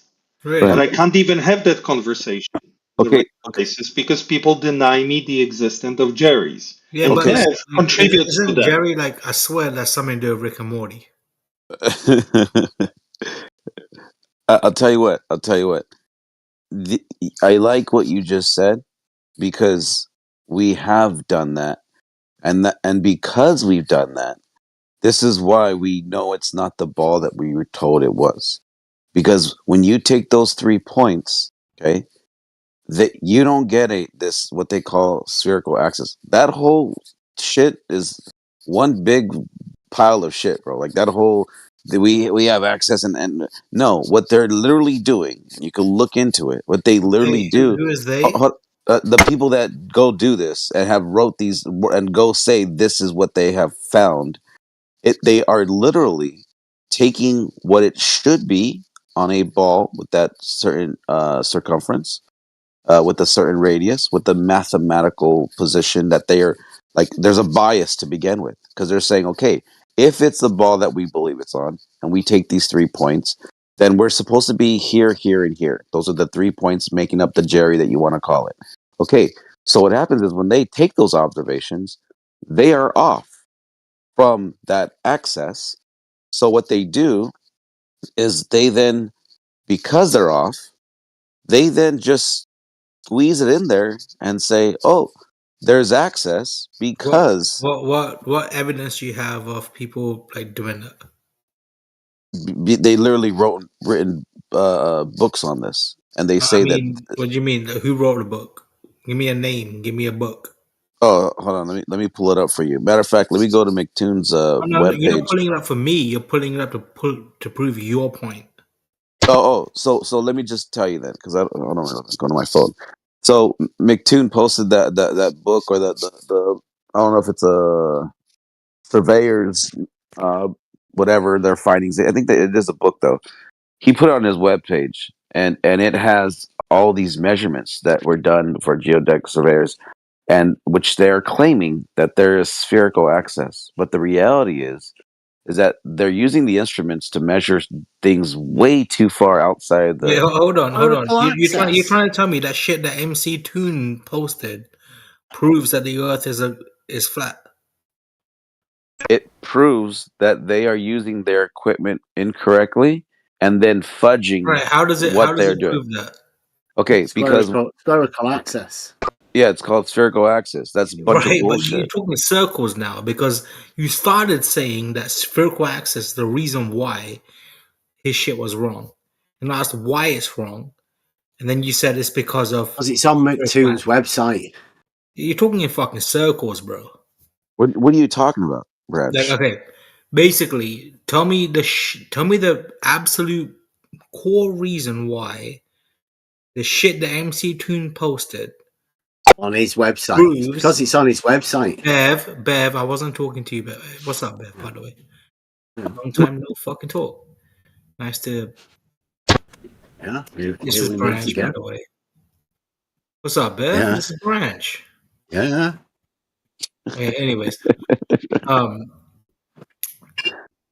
You lost your train of thought. give me one essence of proof that shows that the shit that MC Toons posted proves a flat Earth. It's because it's on his website. What do you think? Got it. Because it's on his website. Okay. Okay. Once again, you asked a question. Give me some actual proof. Don't. Okay. No. But hold on. I want you to think about what you just asked me. You asked me.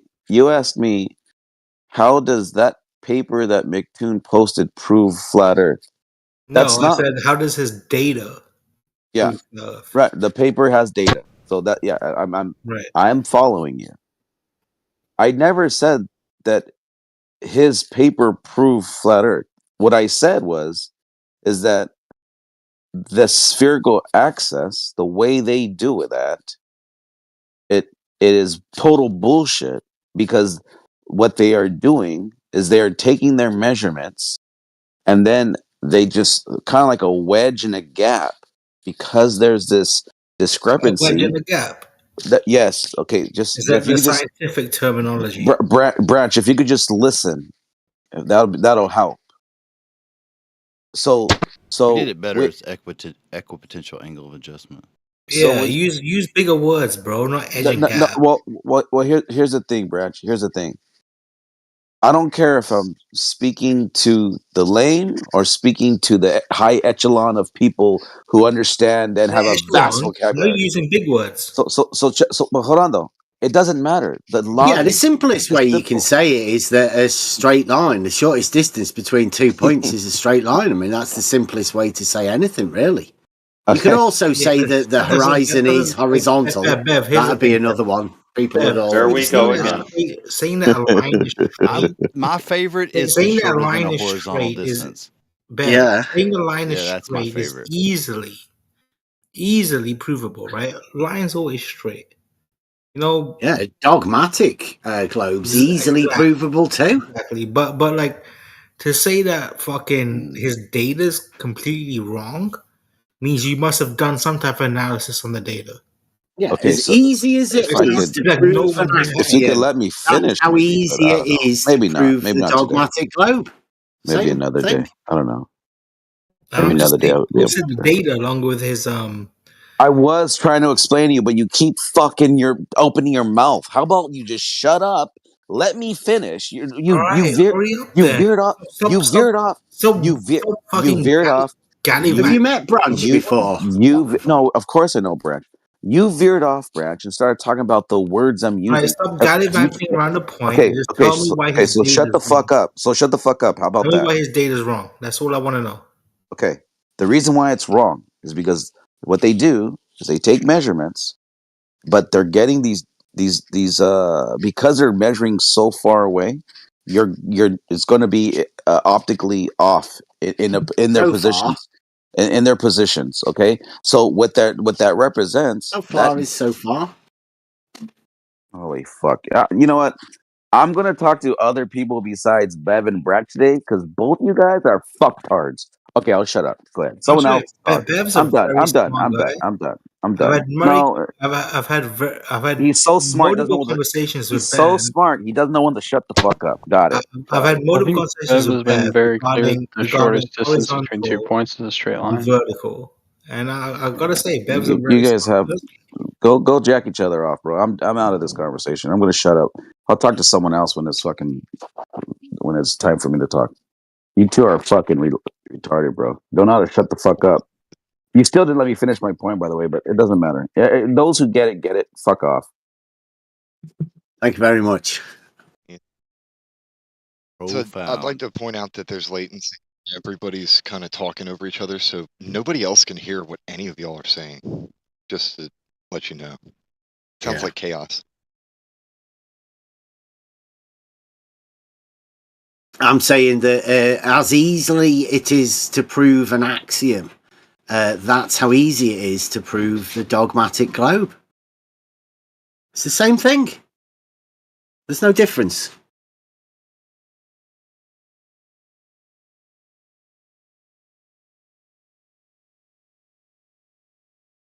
And it just starts, really, with the shortest distance between 2 points being a straight line. And the discussion that leads from that. I mean, it may sound fundamental, but you wait till you get into it. We call it advanced simplicity, and you can't get much more simpler than a shortest distance between 2 points, can you? Yeah, sophists are going to tell you that, you know, minds are destroyed. Well, they might just be. They might already be destroyed.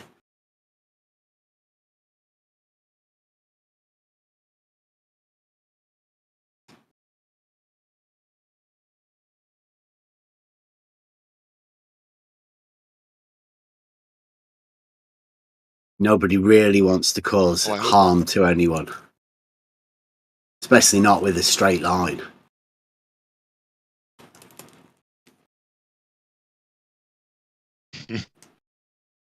Well, I hope all is well with everybody, and everybody has a good morning. Or afternoon, I guess, depending on where you are.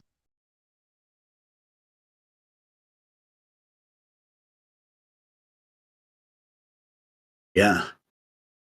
Yeah, I'd say, Peter, there's no need for you to be as attacking as you are to people.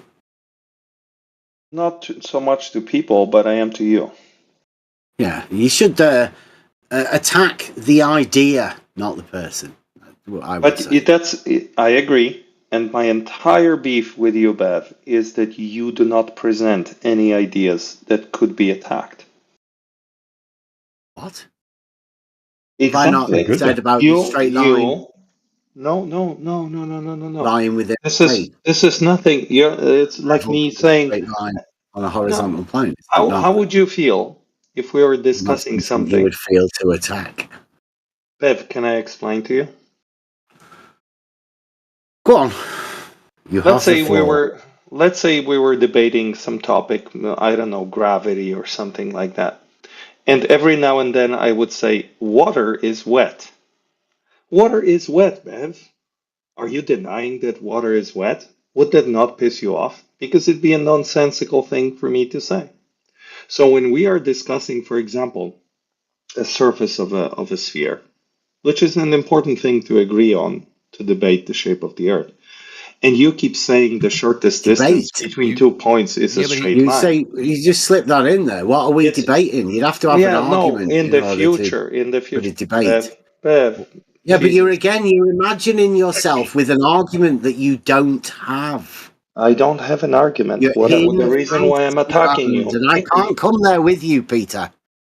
Yeah, but the reason why I am attacking he was saying you. water's wet. That's he's got the predication wrong. You make absurd statements that are not relevant or pertinent to a conversation. You made a ridiculous statement. It was an example. Water is Maybe wet. it was a bad example. I apologize. Bad example. You guys gonna kiss and make up now? Yeah, we are. So, Bev, the reason why I attack you is because you have a track record of saying things that are absurd in the context. In a context of a conversation. You say things that are simply absurd. And I think you do that on purpose to mess with people's brains. What do you think is absurd? To say that the shortest distance between 2 points is a straight line. That's not absurd. No, on its own, it is not. But in the context of a conversation, it's clearly absurd. Why? Apocryphon just gave you an example of a ball. Why is stating something that is not absurd? No, how do you make that absurd? Please explain. I will. For example, let's say you're talking to a person named Apocryphon, and he told you about a ball and a droplet of water tracing a path down the surface of the ball. And he then asks you, what would you call that shortest distance between the top and the bottom of the ball? And instead of answering that question, you have a track record of saying the shortest distance between 2 points is a straight line. That is absurd It is. to say. But No, it's you not see, absurd. It's yeah, like it is on that's its a own. statement of Yeah. fact. Yeah, it is a statement of a different fact than the situation being discussed. And that's what makes it absurd. It's like if we're talking about this and I suddenly say cars have wheels. Yes, cars have wheels, but it's not applicable. It's not pertinent to this conversation. Let's say you have a sphere here and you have an Elon Musk level boring machine and you drill through this sphere. Is the shortest distance between the 2 points still a straight line? Yes. Yes, but that's not what we're talking about. And that's why this example is absurd. Yeah, I know, but that's what makes it absurd, right? It's not applicable to this situation, but Bev refuses to engage in any conversations. He just repeats from the same booklet of trivial statements, such as straight line connects 2 points, horizontals are parallel. And I'm calling him out on him. I cannot have a conversation with him. I cannot have a conversation because you're not having. You are the person who's not having the conversation. Okay. But this is really a bunch of. It's kind of like ad hom in a way because it's all to the person, which is not sequitur to the ground itself. Yes, I'm just because trying on to say 2 days. that I'm pointing out both of you guys in general because this conversation could have been like I think handled in a personal like one-on-one combo, but now it's like. Let's air some dirty laundry or something. I'm just No, he wants. This is his safe space. This is where he wants to have the conversation. He doesn't want to have it private. I told you, Bev, 2 days ago. He I wants this started a public. crusade, a personal crusade against you. Everywhere I see you, when you spew the same bullshit that you always do, I will About call you straight out lines. on it every single time. Yeah, If you want to have a real public, conversation, not sack I him. won't He do wants it. to show everyone what happens. Every time. Did you every say that time you had a proof before, Every time you do this, Peter? Bev, and this is, you always do it. And every time you do this, I will call you out on it. Peter, did you say you had a proof before? Yeah. Or was it a slip up? Yes? Yeah. Oh. All right, let's hear it. There are many proofs in mathematics and geometry. Well, specifically, you said a globe proof. No, I do not. Oh, okay. Must have been a slip of the tongue then. If I said so, Completely then faith. it It's was. faith-based, isn't it? It's like religifying the globe. No, natural sciences are evidence. Zero proof, 100% faith. No, I'm just using the word proof in a very strict meaning. And in that strict meaning, in natural sciences, there is no proof. Entirely faith-based. No. Evidence-based, empirical evidence-based.